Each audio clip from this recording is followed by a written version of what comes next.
The story begins with a peerless, powerful being from the ancient primordial era. His name was Yin Chongfun, and he is also the protagonist of this novel. After reaching the pinnacle of martial arts, he realized that in his single-minded pursuit of the Tao, he had forgotten the essence of life. Thus, he decided to seal his cultivation and reincarnate to experience the mortal world. From the backdrop of modern human civilization, he transmigrated to a cultivation world he had only read about in novels.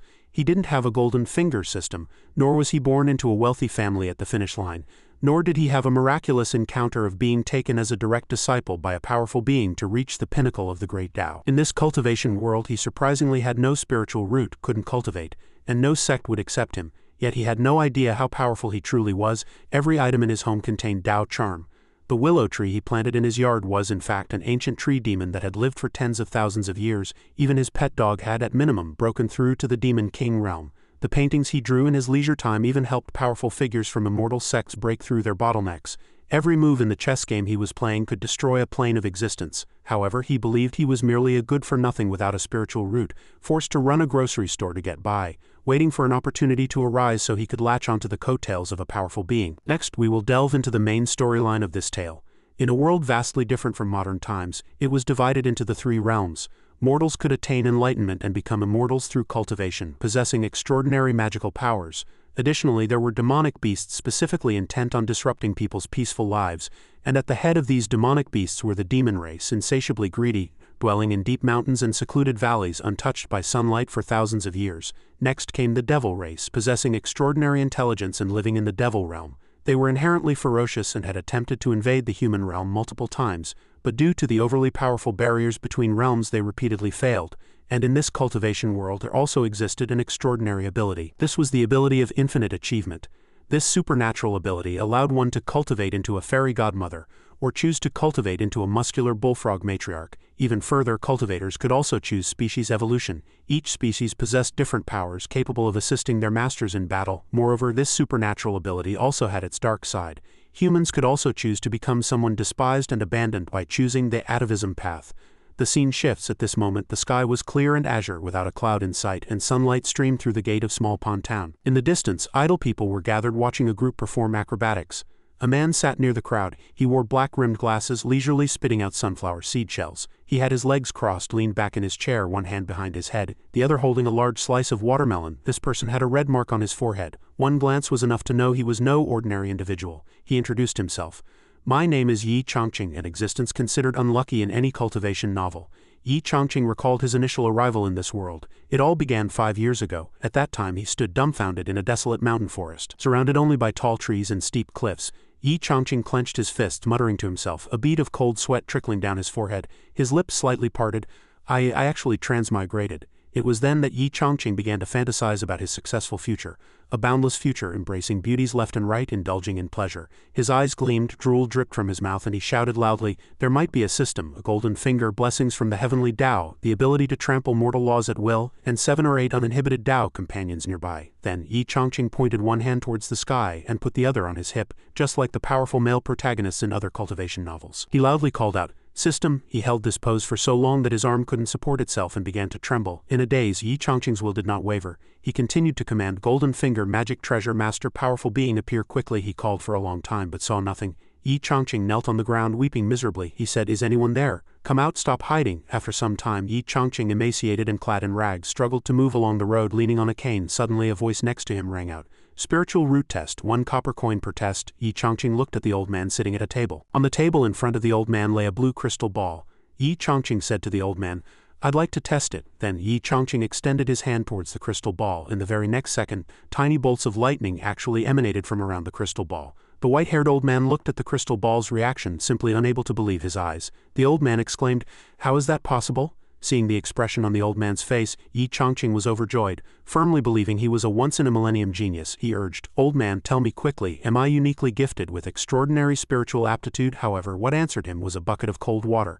The old man, not bothering to hide his surprise, said, "How can someone have no spiritual root at all?" The people around quickly gathered to watch the commotion. They whispered behind Yin Chongfun, "What? Someone actually has no spiritual root? I've never seen anyone without a spiritual root." From then on, Yin Chongqing's life turned a new page. He recalled that because he had no spiritual root, no sect was willing to accept him as a disciple. That day he visited many sects, standing at their gates and pleading bitterly, "Please, I beg you, accept me." but as soon as they heard he had no spiritual root, everyone just wanted to quickly drive him away. Go away. We don't need good-for-nothings without spiritual roots here. In the days that followed, he could only walk alone, isolated and disheartened on secluded paths. Finally, he made a decision. To survive, I can only find a small town to temporarily settle in.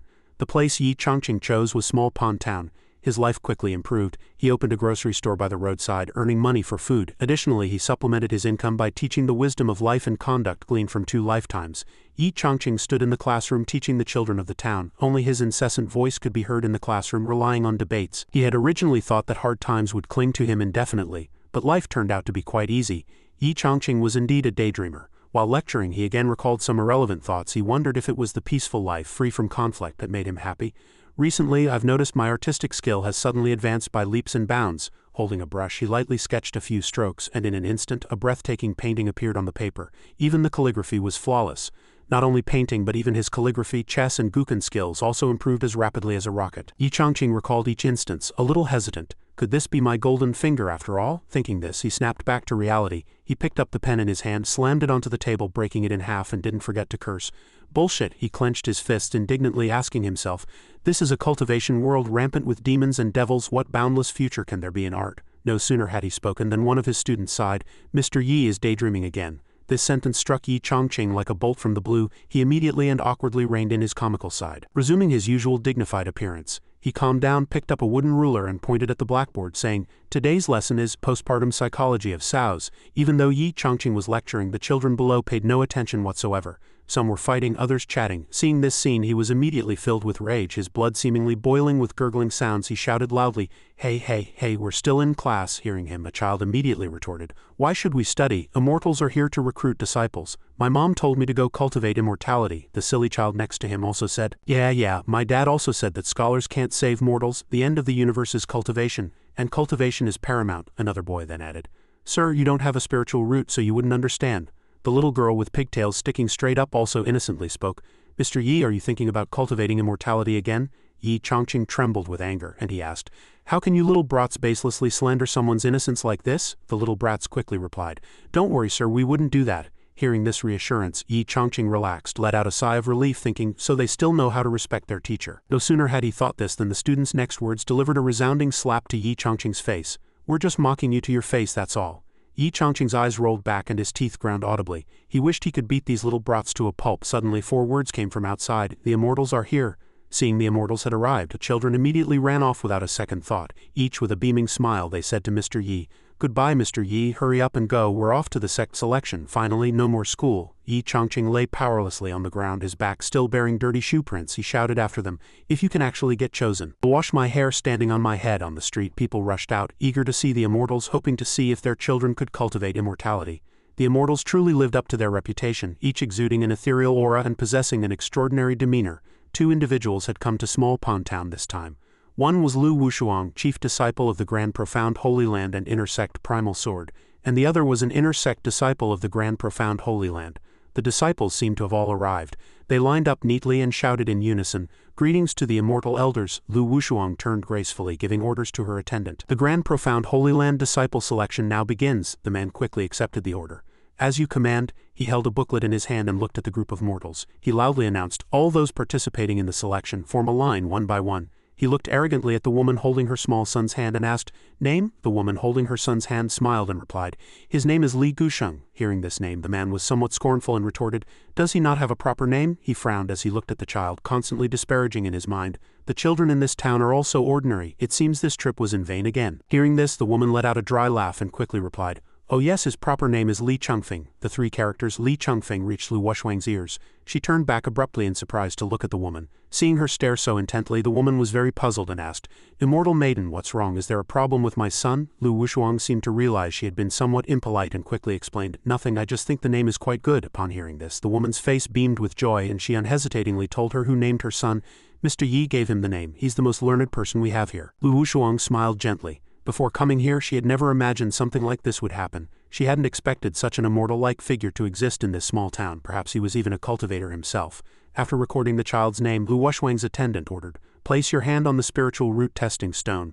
The little boy obeyed him and gently placed his hand on the surface of the spiritual root testing stone. The moment he touched it, a continuous stream of power emanated, and the spiritual root testing stone turned from blue to gold. Junior brother, seeing this scene, was instantly terrified. Senior sister, look, it emitted golden light the moment he touched it. This is a top-grade metal spiritual root. Hearing this, Lu Wushuang turned around puzzled and somewhat surprised and asked, "What's wrong? Why are you so flustered? One must know that metal spiritual roots are extremely rare. A mid-grade one is already considered genius level, and a top-grade metal spiritual root is even rarer in the world." Lu Wushuang, watching from the side, smiled with satisfaction. "This is a very good start. Let's speed up the testing." The little ones one by one reported their names. First, Zhao Kuo, Li Qingchao, Wei Zhongxian, Fan Zhongyin, and finally Wu Sangui. Each name displayed the namer's extremely high level of scholarship. As junior brother entered the names into the divine book, the book emitted dazzling golden light. Seeing this sight, he too was filled with terror, because these names all carried incredibly powerful destiny. Simply entering them into the book was already astonishing. Lu Wushuang noticed the unusual aspect of these children's names. Then she asked, "Who gave these children these names?" The children said in unison, "Mr. Yi gave them all." When his name was mentioned, the children immediately spoke it out excitedly and proudly. Meanwhile, Yin Chongfun was quietly observing the selection. Looking at the light emanating from the hall, the protagonist was somewhat surprised, because it was golden light which only supreme spiritual roots could possess. He recalled that he had previously told the parents of those children that their children had no chance of cultivating immortality, and not to hold out too much hope. Recalling that scene, his face was as black as the bottom of a pot. Now Yin Chongfun felt that he was the clown in this ridiculous story. After the assessment, Lu Wushuang and junior sister Gang leisurely strolled along the street. Junior sister Gang, exploring the small town for the first time, was absolutely delighted. This candied hawthorn is so delicious. As expected of a place harboring so many geniuses, Lu Wushuang, still pondering the assessment that just took place, sighed, "I've never been here before. Seeing the spiritual energy surrounding this place, it might truly be a good spot." Junior sister Gang heard this and replied, "Yes, senior sister, look at these wooden hairpins. They are all exquisitely crafted." Having no choice, Lu Wushuang had to follow her junior sister into the hairpin shop. The moment she entered, Lu Wushuang felt that this place was extraordinary. In an unguarded instant, she was enveloped by a surge of power. Lu Wushuang seemed to have entered some kind of formation. She stood before a gigantic divine sword, seemingly sealed by chains. It emanated the incredibly terrifying great Tao of swords, its oppressive power making heaven and earth change color. Only when junior sister Gang continuously called her name did she suddenly awaken from the illusion. Junior sister Gang, seeing her senior sister like this, was panic-stricken. Even Lu Wushuang herself stood there utterly shocked at that moment. Feeling a breakthrough occurring within her, Lu Wushuang joyfully told her junior sister that she had just entered the 6th realm of the Golden Origin Sword Scripture. Junior sister Gang, hearing this from the side, immediately revealed a look of astonishment. Because Lu Wushuang had only recently broken through to the 5th realm, and to reach the 6th realm would normally require at least 7 years. She secretly thought, just by looking at the words on the shop sign, her cultivation had made a leapfrog breakthrough. The person who wrote this sign must be an incredibly powerful sword expert. Understanding that everything was related to the shop before them, Lu Wushuang pulled junior sister Gang inside. The moment she entered, just as she was about to inquire, she was suddenly shaken. At this moment, Brother Yi also saw that someone had arrived, secretly delighted that customers were finally visiting. Upon seeing Yin Chongfun, Lu Wushuang was immediately struck by his extraordinary and refined master-like demeanor, falling in love at first sight. A few seconds later, she quickly felt disappointed again because she couldn't sense any cultivation aura from Yin Chongfun whatsoever. Yin Chongfun looked at the two customers before him, knowing his chance to get rich had arrived. Their elegant and beautiful appearance surely meant they were female cultivators from the Grand Profound Holy Land, and they certainly wouldn't haggle over prices. Thinking this, he enthusiastically introduced the items in his shop to them. "Feel free to browse too, immortal maidens. Everything in this shop is good and inexpensive, and most importantly, we never force sales." Lu Wushuang browsed for a while and discovered an exquisite painting depicting a swordsman. Suddenly the painting emitted immense power. At that moment, Lu Wushuang was stunned by this power, and she quickly drew her sword to defend herself. The powerful force within the painting was unstoppable for Lu Wushuang. This might be the legendary sword of the body. No sooner had the words faded than the sword intent surged into her extraordinary meridians, causing all the spiritual apertures throughout her body to break through violently. After a while she trembled, feeling something abnormal, for at this moment she had broken through to the 7th layer of the Golden Origin Sword Scripture. Lu Wushuang immediately grabbed Yin Chongfung's hand and eagerly asked, "Who is the artist of this painting?" Seeing her excited gaze, Yin Chongfun thought she was genuinely interested in buying his painting and had started asking about the price. His heart bloomed with joy, thinking, "It seems this painting today will sell for a lot of money." Brother Yi then said, feeling somewhat ashamed that both the artist and the person in the painting were none other than himself, Yin Chongfun. After introducing the painting, he also mentioned that it was merely a self-portrait, a casual sketch from his usual practice, and could only be considered a crude piece. Hearing this, both women were stunned. Lu Wushuang then heard the words self-portrait, casual sketch, and crude, and she showed immense surprise as she could feel the sword intent within the painting. That refined flame was simply beyond the reach of ordinary cultivators. Seeing Lu Wushwang's overly excited expression, Yin Chongfun humbly said, "I've made the two immortal maidens laugh," but in his heart he thought, "Who in the world doesn't fantasize? I just exaggerated a little and these two girls are making such a fuss." Junior sister Gang, standing nearby, commented bluntly, "It's indeed quite crude. That hairstyle and clothing really show no taste." These words pierced Yin Chongqing's heart like a knife. He kept spitting blood internally, his whole body trembling. Lu Wushwang, seeing her junior sister disparage such a masterpiece, grew angry. She sternly reprimanded, "Your cultivation is shallow, you don't understand its profound meaning. It's best not to talk nonsense." These words were like a second knife piercing the male protagonist, as saying she had shallow cultivation was tantamount to disparaging Yin Chongqing, who didn't even have a spiritual root. Yin Chongqing had no idea that he had already occupied an important place in Lu Wushwang's heart. To her he was young yet as elegant as jade, with an extraordinary temperament and sharp spirit. An unusual person. Why did the painting contain such unparalleled sword intent? Thinking of this, Lu Wushwang also secretly wondered if her inability to sense his cultivation aura was because his cultivation was far superior to hers, or perhaps he was deliberately concealing it. Otherwise, how could this small grocery store possess so much auspicious energy? Even a simple self-portrait could help her break through a bottleneck. Thinking this, Lu Wushwang bowed respectfully to Yin Chongqing. "I am Lu Wushwang, a disciple of the Grand Profound Holy Land. Greetings, Senior." Brother Yi was stunned and said, "Immortal maiden, I am just a mortal junior. I cannot bear the title of Senior." At this moment he was extremely terrified. Lu Wushwang was doing this to bargain, to avoid building a relationship. "I will absolutely not give you a chance to bargain." Lu Wushwang was dumbfounded by Yin Chongqing's humble words. He heard him say he was just a mortal, yet he claimed to be mortal in this spirit-rich place. The next second she understood, this senior with such heaven-defying cultivation must have a profound reason for living in seclusion here. If she spoke inappropriately, she might inadvertently disrupt a profound mystery and displease the expert. Thinking this, Lu Wushwang's face instantly turned pale, and she continued to apologize respectfully. Seeing this girl being so deferential, Yin Chongqing was extremely worried at this moment.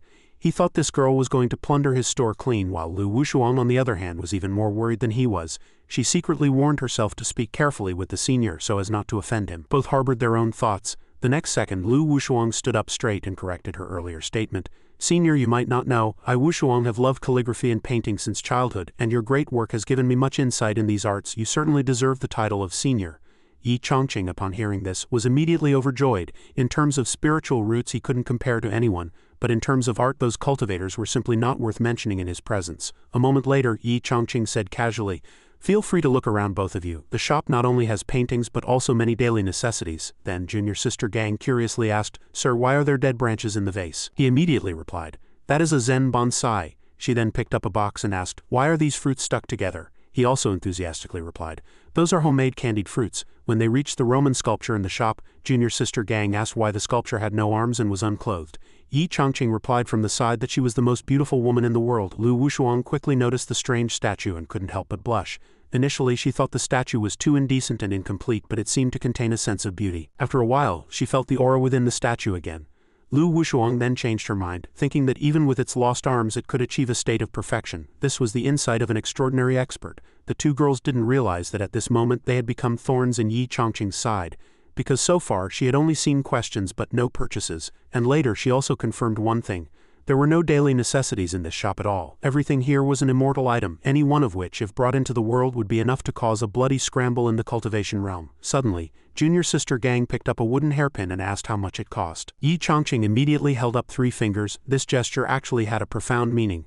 Yin Chongqing thought that even if it were 3 taels of silver or 3 spirit stones he would make a fortune. The protagonist didn't think much of it, but Lu Wushwang on the other hand thought very intricately. She believed Yin Chongqing was an unfathomable, peerless expert. He might be experiencing life before cultivation. Therefore, if she were to exchange cultivation treasures, it would seem like an insult to the senior. Yin Chongqing's gesture just now made her secretly think that this suggestive gesture seemed simple and unremarkable, but it actually contained infinite principles. The 3 upright fingers represented the 3 producing all things, and the thumb and index finger forming a circle symbolized perfection, also the shape of a coin. It was precisely because of this thought that she understood. She immediately believed that the senior was telling her that the will of heaven was complete, and she should offer money. So she took out 3 copper coins and handed them to Yin Chongqing. This step caught even Yin Chongqing off guard. He stood rooted to the spot as if petrified. His expression at this moment was like someone who had eaten a marrow-cleansing pill mixed with cat poop. Looking at the 3 copper coins in his hand, he was so angry he wanted to spit blood. Lu Wushwang at this moment looked at Brother Yi with admiration. She secretly sighed, grateful that she had reacted quickly. If her junior sister had used spirit stones and if it had displeased the expert, the consequences would have been unimaginable. Thankfully nothing happened. She almost offended a truly powerful figure. She didn't know that Brother Yi was on the verge of tears after receiving the 3 copper coins. He angrily clenched his fists, thinking, cultivators are even stingier than that fake shopkeeper. I'm definitely going to starve this month. After a while, Lu Wushuang excitedly pointed at the painting on the wall, indicating that she wanted to buy it. After hearing her, he forced a stiff smile, unable to genuinely laugh. He looked at the 3 copper coins in his hand, and his whole body trembled as he cursed inwardly. My painting is so beautiful, and I only got 3 copper coins. And you say you love calligraphy and painting. This clearly shows a complete lack of understanding of art. Although he was very angry, he had to endure it because he wanted to establish a good relationship with the cultivation world. I still hope this big leg will be a bit more conscious and let me cling to it. So Brother Yi had no choice but to hand the painting to Lu Wushuang. After receiving the painting, Lu Wushuang looked at Brother Yi with sparkling eyes and asked, I wonder if Wushuang might come to you in the future to ask for guidance on calligraphy and painting. She thought to herself, if I could receive guidance from an expert a few times, I wouldn't regret it even if I died. Hearing this, Brother Yi's mouth twitched, but he still politely replied, Immortal maiden, you are welcome anytime you wish to come. Brother Yi then cursed inwardly again, damn it, seriously, if you grandmas keep coming like this, I'll be sleeping on the streets. After leaving the shop and walking for a while, Lu Wushuang was overjoyed. Seeing her walking so fast, the junior sister asked, Senior sister Lu, what's wrong? Why are you so happy? Hearing this, Lu Wushuang stopped and replied, I just broke through to the 7th stage of the Golden Origin Sword Scripture. Upon hearing this, junior sister Gang was incredibly shocked. Is senior sister joking? She broke through so quickly it takes at least 7 to 10 years to go from the 5th to the 6th stage, and at least 20 years to reach the 7th stage. Could it be because of that young and handsome shopkeeper? Lu Wushuang had no intention of hiding it and admitted, yes, that senior is an unfathomable supreme being. Saying this, Lu Wushuang seemed to recall something, sighed and stroked junior sister Gang's head, saying, judging from today's events, that expert's strength is profoundly deep. I received his enlightenment, and I still don't know if it's a blessing or a curse. With that, she performed a cultivation technique and returned with junior sister Gang. On the way, she didn't forget to say, we will first bring the new disciples back to the Holy Land for the celestial body trial. I must thoroughly understand this matter before deciding whether to tell my master and other venerables. Meanwhile, Brother Yi walked down the street filled with sadness and feeling all hope was lost. Because he had lost money selling things to the 2 girls earlier, he was now bankrupt, and those ugly apprentices were all favored by the immortals. How much money did he get for selling a painting? Brother Yi, you've lived in vain this life. How much longer do I have to live like this, barely having enough food or clothes? In the evening, Brother Yi arrived at an inn. The waiter, recognizing a regular customer, happily asked, Mr. Yi, are you here? Is tonight's dinner the usual? Brother Yi said with a worried face, I didn't earn much today, just 2 small dishes and a pot of wine will do. Just as he was utterly dejected, an old man suddenly appeared, and he enthusiastically clapped Brother Yi on the shoulder, saying, Shopkeeper Wei, all our achievements today are thanks to you. Brother Yi politely said, Shopkeeper Wei, you flatter me. Through Shopkeeper Wei's words, he learned that the children in town have all left. The immortals even praised how well the children's names in our town were chosen, especially our Erlangs. Shopkeeper Wei was extremely satisfied with Brother Yi at this moment. He said, the immortals from the Grand Profound Holy Land were stunned on the spot when they heard my Erlang's name, Wei Zhongshan. Hearing this, Brother Yi proudly puffed out his chest. I painstakingly calculated this name Wei Zhongshan, and it contains a lot of destiny. Shopkeeper Wei, too excited, lightly patted Brother Yi, making him laugh, and then said, although you don't have a spiritual root, you do have some culture. His mouth kept twitching because of this sentence. He thanked the old man for the compliment, his tone wishing he could beat the old man to death on the spot. Because his son was accepted by the sect, the old man was overjoyed and specially gave Brother Yi a chicken drumstick. This was a drumstick he earned with his own character. Looking at the drumstick before him, his mouth watered with desire. Just as he brought the drumstick to his mouth, something suddenly rushed towards him. This made him lose his balance and the drumstick fell to the ground. Seeing this scene, the onlookers also screamed in fright, Oh my god, that black dog's tail is too big. When he calmed down, Brother Yi stood in stunned surprise for 5 seconds. A black dog was gnawing on his drumstick, wagging its tail incessantly. Only then did he recognize it as Hei Huang, a dog he had once owned. It kept happily licking him, extremely affectionate. Just then, 2 other customers walked over and asked Mr. Yi, Is this dog the one you lost many years ago? Brother Yi let Hei Huang lick his cheek and said, Yes, it's him. Immediately afterward, he extended his foot and kicked it away, saying, That's enough, stop licking. This story goes back 2 years when Brother Yi adopted an unknown breed of black dog and named it Hei Huang. At that time it was sitting under a tree, trembling continuously in the rain. It was precisely because he saw how helpless and pitiful it was that he brought it home. He cooked for it every day, but strangely the bowl of food looked like highly toxic poison. Hei Huang cried copious tears, hiding behind the tree, afraid to come out. After being raised for a while, Hei Huang disappeared, and a hole appeared in the wall. At the time he thought it had become a wild beast snack. Now that it was back, Brother Yi's leg was covered in Hei Huang's saliva. He said somewhat angrily, "So your dog's breed is a lick dog, right?" Hei Huang stuck out its tongue, indicating that whatever its master said was true. After a while Hei Huang barked and then walked straight away, which left Brother Yi somewhat puzzled. It sat in front of a painting hanging on the wall, its tail tucked between its legs, trembling continuously. Looking at Hei Huang, Brother Yi was a little confused, thinking his dog was scared, but it kept staring at the painting. Seeing his dog's unpromising demeanor, he sighed, thinking, "You're really stubborn. You're so scared you're about to pee your pants, yet you insist on sitting and looking." Then he said he was going back to his room to sleep, and also told Hei Huang, "Your dog bed is still there, you know. Don't keep staring at that painting." As soon as Brother Yi left, Hei Huang immediately revealed its true form. Transforming into a formidable dog, it tensed its glutes, sucked in its backside, and excitedly said, "I never thought this king could return to Master's side. I really shouldn't have been deluded by that fox spirit and left Master, or I wouldn't have been reduced to this state of a house dog." Saying this, it cursed furiously. That despicable and shameless guy, fiery demon king, dared to gang up with several other great demon kings to beat me back to my original form. Once I return to Master's side and cultivate for a few days, this king will surely make you pay with blood. Suddenly there was a noise outside the door, startling Hei Huang. It thought the South Ridge demons had come looking for it. Fortunately, it was just Brother Yi who came in to bring Hei Huang some food. He also said, "This drumstick surely isn't enough, is it? Here's some leftovers. Eat your fill and then sleep." Seeing this, Hei Huang was moved to tears. It muttered to itself, "I really shouldn't have left you a year ago. I'm truly a foolish dog. I will forever be your lick dog. Hei Huang, I swear I will never leave Master again." Whimpering. Lying in bed, the Master thought of Hei Huang. He also didn't know what Hei Huang had experienced during its year outside. Looking at the dog's enormous size, its courage hadn't changed at all. "Luckily, I used its original form to create that Black Emperor painting. I hope it can become a demon king so I can latch onto its coattails." But the reality was too heartbreaking. It had actually turned into a complete lick dog. At this moment, Hei Huang was outside wolfing down the food Brother Yi gave it. It thought to itself, with Master's protection, even if the 4 demon emperors of the Southern Ridge gathered, they would just be ants before Master. The reason I, Hei Huang, am here today is entirely thanks to the Black Emperor painting Master drew for me. It was precisely because of that my bloodline was awakened. Hei Huang licked its food bowl while contemplating giving its master a surprise. No sooner had it thought this than it vanished while Brother Yi was still sound asleep. The next morning, Brother Yi felt very uncomfortable as soon as he woke up. He unknowingly felt that his bed today was surprisingly small, and it felt a bit cramped to lie in. Then he felt a strange sensation in his palm. At this moment, Brother Yi was fully awake, because he found someone lying next to him.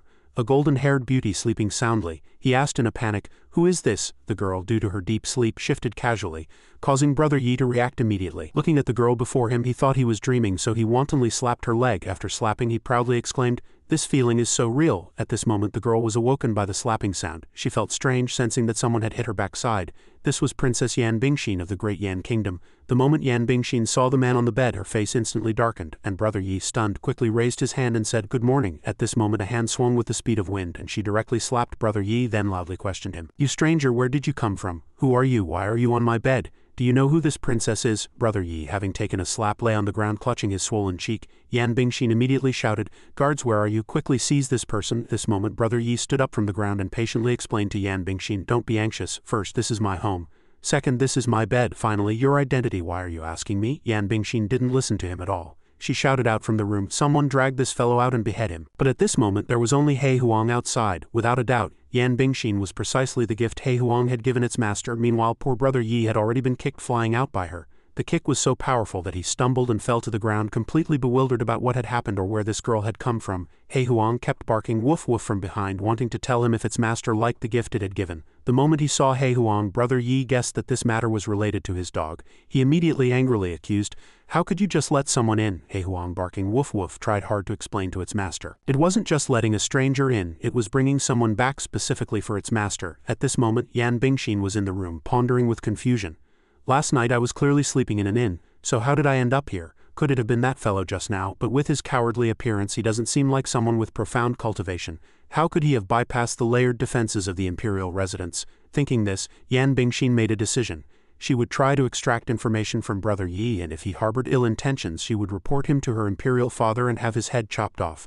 As soon as she stepped out, Yan Bingshin put on an arrogant display and called out to Brother Yi. Seeing no reaction from him, she quickened her pace. Noticing Brother Yi playing chess, she snapped, "Hey, I'm calling you, come and attend to this princess at once." Seeing him still ignore her, the girl quickly walked over. Yan Bingshin scoffed disdainfully. "A mere rogue putting on airs playing chess here." Just as she reached out to overturn the chessboard, her arm suddenly lost control. She was panicked, not knowing what this was or why it was so terrifying. In just a moment she felt a surge of chess energy engulf her. Not only that, this aura was extremely terrifying. Her head felt as if it would be torn apart by this power. She kept thinking, "Is anyone coming to save me?" At this moment Brother Yi noticed the person before him. Seeing Yan Bingshin's dispirited zombie-like appearance, he thought that after waking up this girl had turned into such a ghostly sight. Could she be trying to stage a robbery? At this moment Hei Huang, standing by, immediately realized the situation was dire. It knew that its master's chess game contained countless heavenly dows and destinies. Let alone a little foundation establishment girl like you, even cultivators at the nascent soul or void refinement stage wouldn't be able to resist. Then it thought, forget it. Since this is the gift I gave master, I'll reluctantly save her this once. Hei Huang entered a meditative state and entered the dream realm where Yan Bingshin was trapped. Upon seeing Hei Huang barge in, the girl immediately recognized it as the black dog from outside. It can actually break the chess game's illusion to help me. Before she could think too much, she was again controlled by a force, leaving her completely bewildered about what was happening.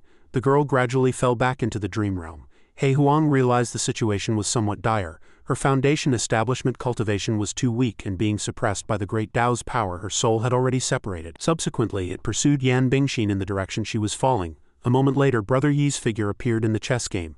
Like a mighty powerful being, he was playing a game of chess that would stabilize the world. The white piece he was about to play represented the pinnacle of the Tao of chess. Below the chessboard were black and white pieces accompanying Yan Bingshin's falling soul. After playing the white piece, the game was finished. He smiled triumphantly and said, "Little black pieces have revealed their flaws, haven't they?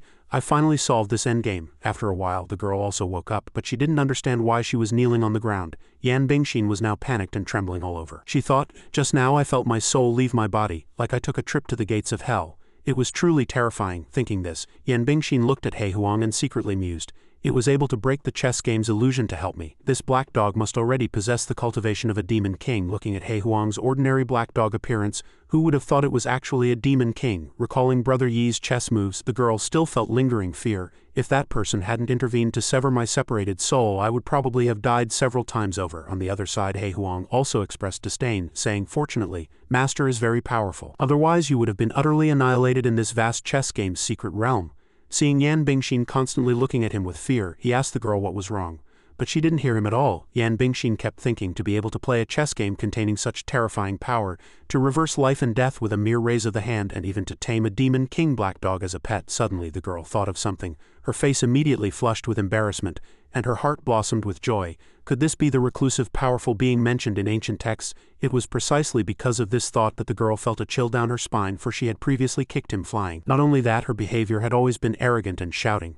"Perhaps now I have already angered this senior expert." Seeing the girl remain silent and her expression constantly changing, he could no longer wait and reminded her, "You've been looking at the chessboard for so long, miss. I presume you're also skilled in chess. How about we exchange a few moves?" Hearing this question, the girl was suddenly startled, her soul almost leaving her body. Yan Bingshin knelt on one knee, trembling continuously. She recalled her ancestor's words, for the ancestor had once said that powerful beings often had extremely eccentric temperaments, and she had already inadvertently offended him just now. Having already been punished in the chess game, I should bow my head early. The girl stood with cupped hands respectfully saying, "No, no, no, how could a junior like me dare to show off before a senior expert?" As she said this, she also thought with a wry smile, "I wonder if this answer will satisfy the senior." Suddenly, he laughed heartily and said, "It's fine, I haven't had much to do all these years, just researching these small tricks." He said this, but he had different thoughts in his heart. "Why senior again? Do I look that old? Why does everyone who comes call me that?" Hearing his words, Yan Bingshin was stunned again. Nothing to do. Could it be that this senior's cultivation has reached its peak, to the point where there's nothing left to cultivate? While she was still lost in her thoughts,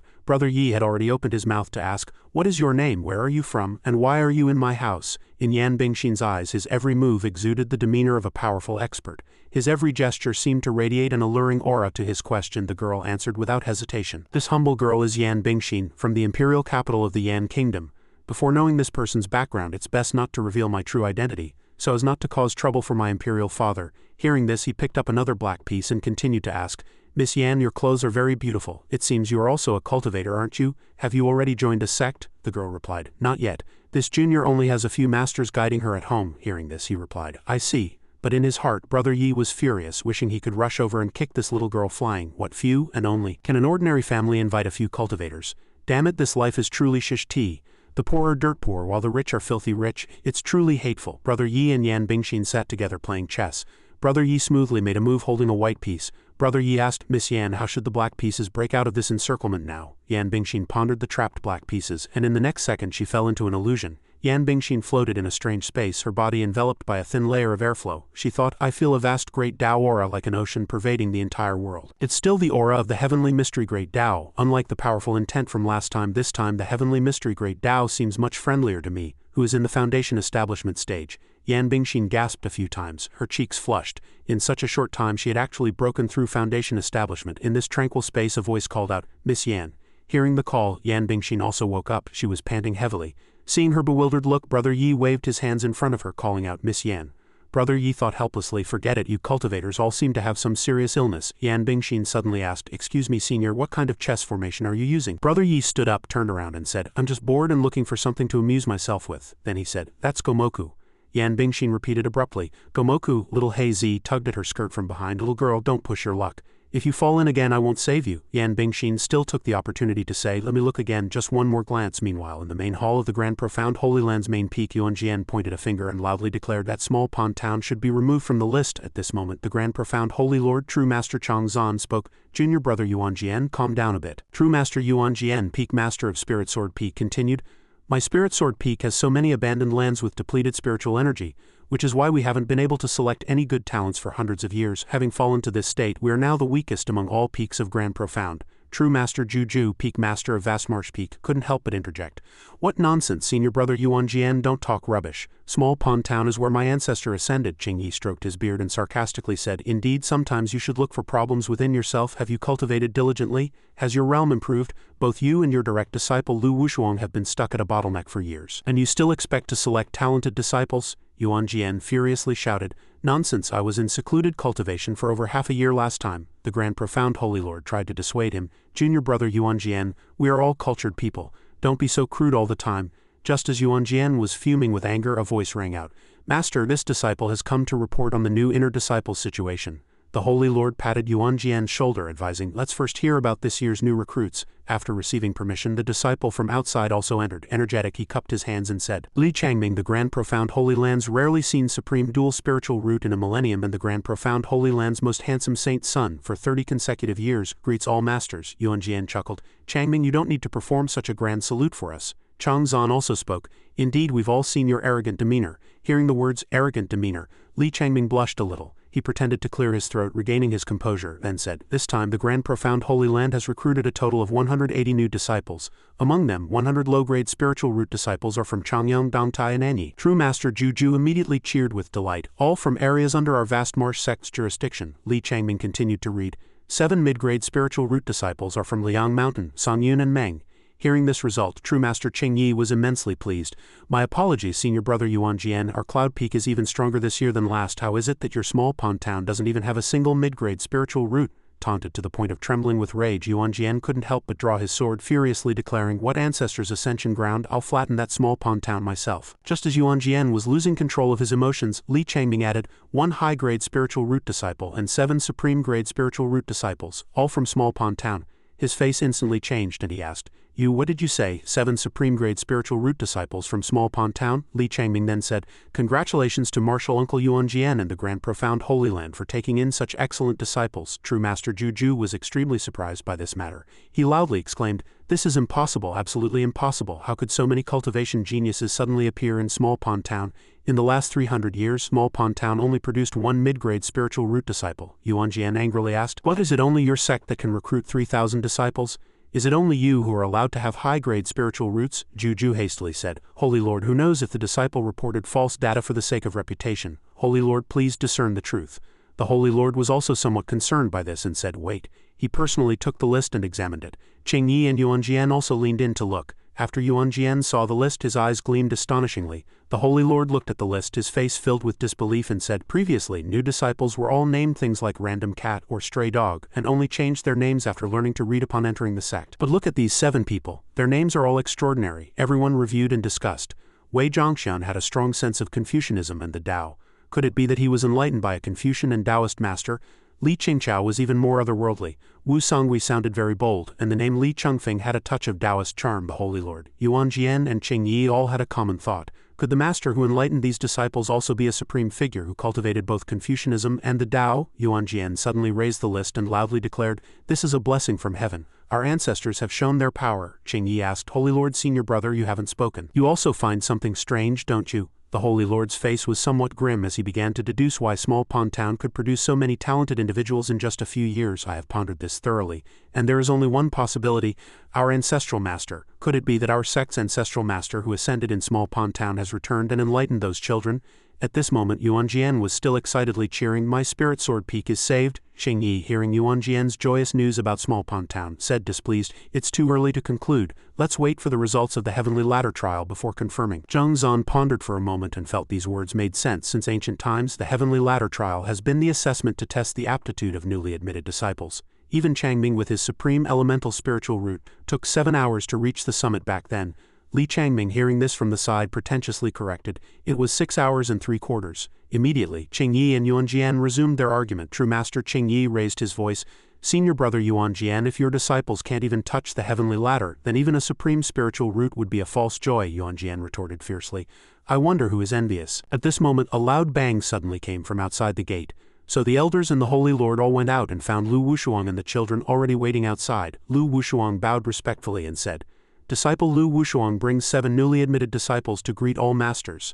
The Holy Lord sternly asked, "Niece Wushuang, how could you interfere with the heavenly ladder trial?" Lu Wushuang immediately replied, "This disciple would not dare. As soon as I arrived, I found these 7 disciples had already passed the heavenly ladder trial and were waiting here." The Holy Lord and the 2 elders were thunderstruck upon hearing this.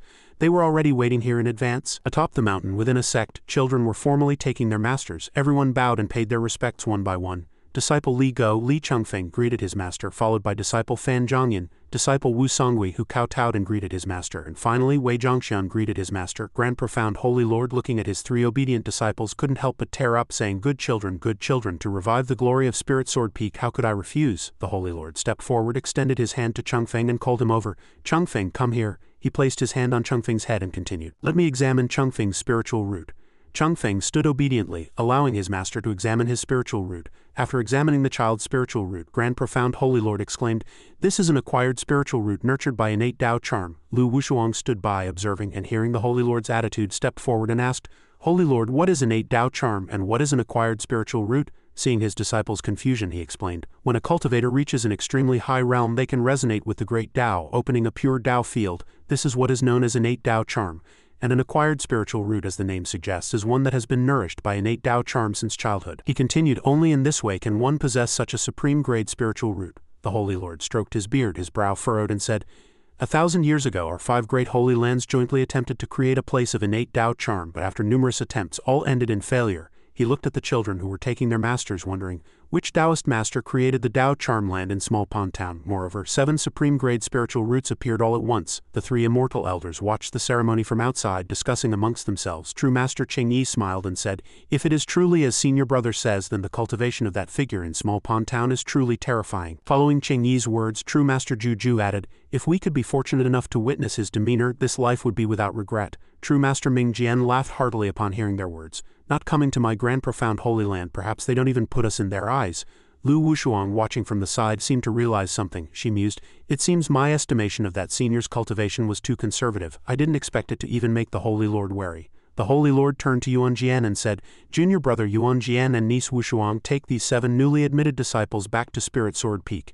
Yuan Jian, hearing this, beamed with joy and responded with a resounding good. Yuan Jian joyfully turned and said, "Let's go." On Spirit Sword Peak, Peak Master Yuan Jian sipped his tea and said, "Wushuang, I see sword energy swirling around you. You must have gained a lot from your trip to Small Pond Town, right?" Wushuang quickly bowed and reported, "Yes, I wouldn't dare hide it from Master. This disciple has already broken through to the 7th realm of the Golden Origin Sword Scripture." Her casual remark made the old man gasp, spitting out his tea. He couldn't believe what Wushuang had just said, so he pressed her again. "What the hell, the 7th realm?" He widened his eyes, mouth agape, walked forward, placed his hand on her shoulder and said, "You only recently broke through to the 5th realm. How could you have rapidly broken through 2 realms?" Seeing his panic after hearing this news, Wushuang calmly said, "Master, don't get too excited. Please let this disciple finish." The Holy Lord, hearing her, sat down calmly and coughed a few times. He stood up triumphantly, turned and stroked his beard, saying, "Have you already met that senior expert in Small Pond Town?" Wushuang placed her hand on her forehead and replied, "You guessed correctly.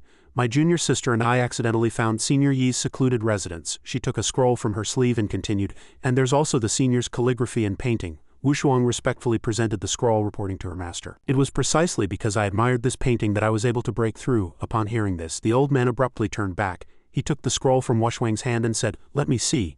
The unfolded painting depicted a domineering youth. The old man opened the scroll and the painting immediately emitted a blinding light, startling him. He meticulously examined the artwork, then was shocked to his core. The morning courtyard was serene and peaceful. Yi Chongqing leisurely played chess while Yan Bingshin watched him with intense focus. Yan Bingshin's eyes sparkled as she stared at the chess pieces on the board. Yi Chongqing, seeing her constantly staring at him, unhappily turned and said, "Yan Bingshin, why do you keep staring at me?"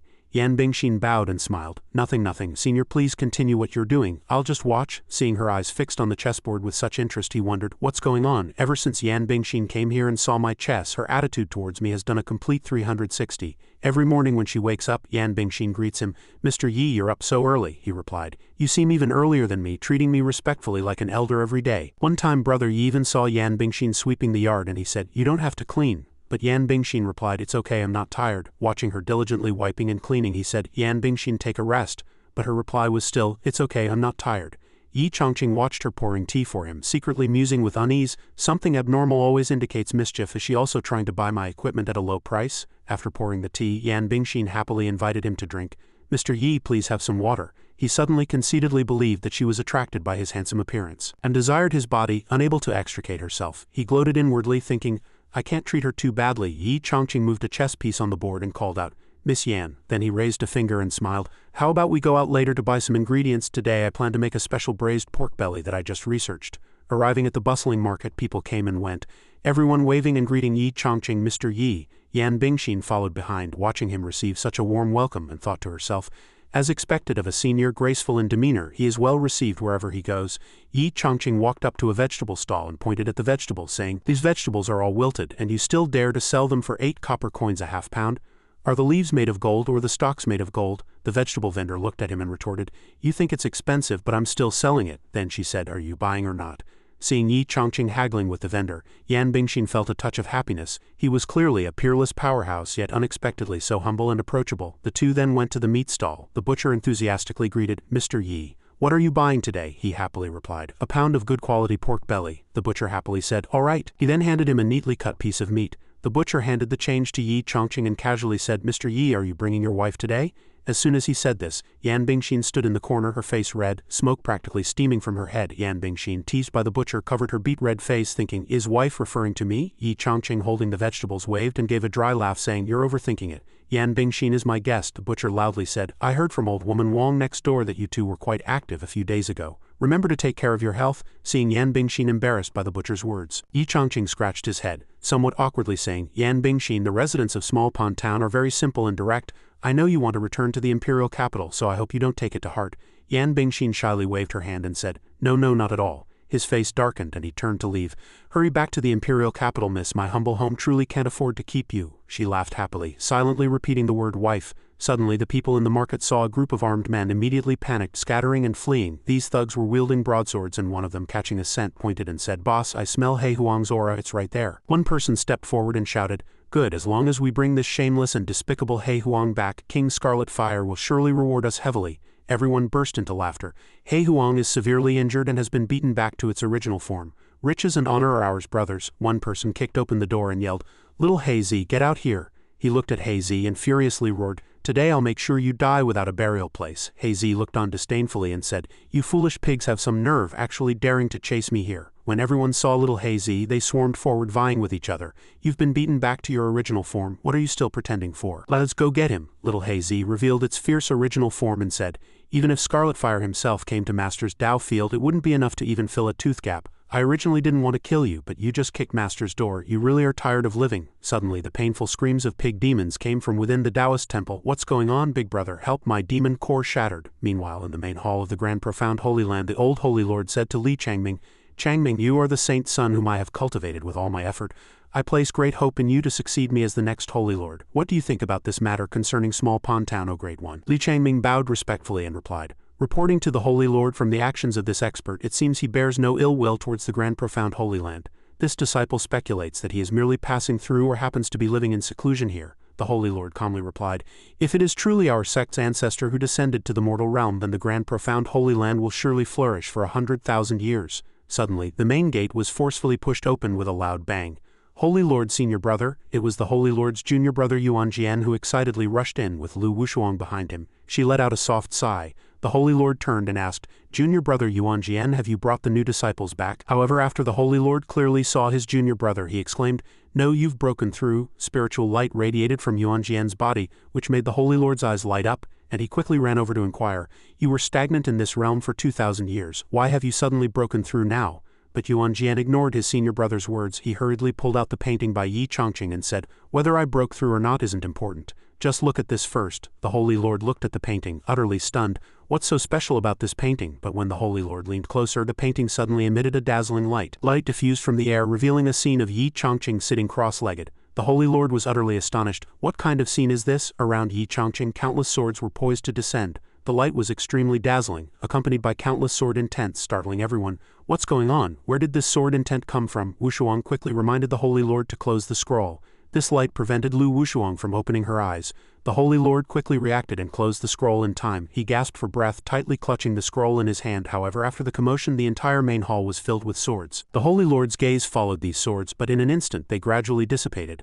The Holy Lord excitedly patted his junior brother's shoulder and asked, Junior Brother Yuan Jian, where did you get this painting? The sword intent it contains is completely beyond my comprehension. Yuan Jian glanced at Lu Wushuang behind him and said, Let Wushuang explain. Lu Wushuang, being called upon, quickly bowed and replied, Reporting to the Holy Lord, this painting was gifted by that senior expert in Small Pond Town, and the senior also allowed me to seek his guidance at any time.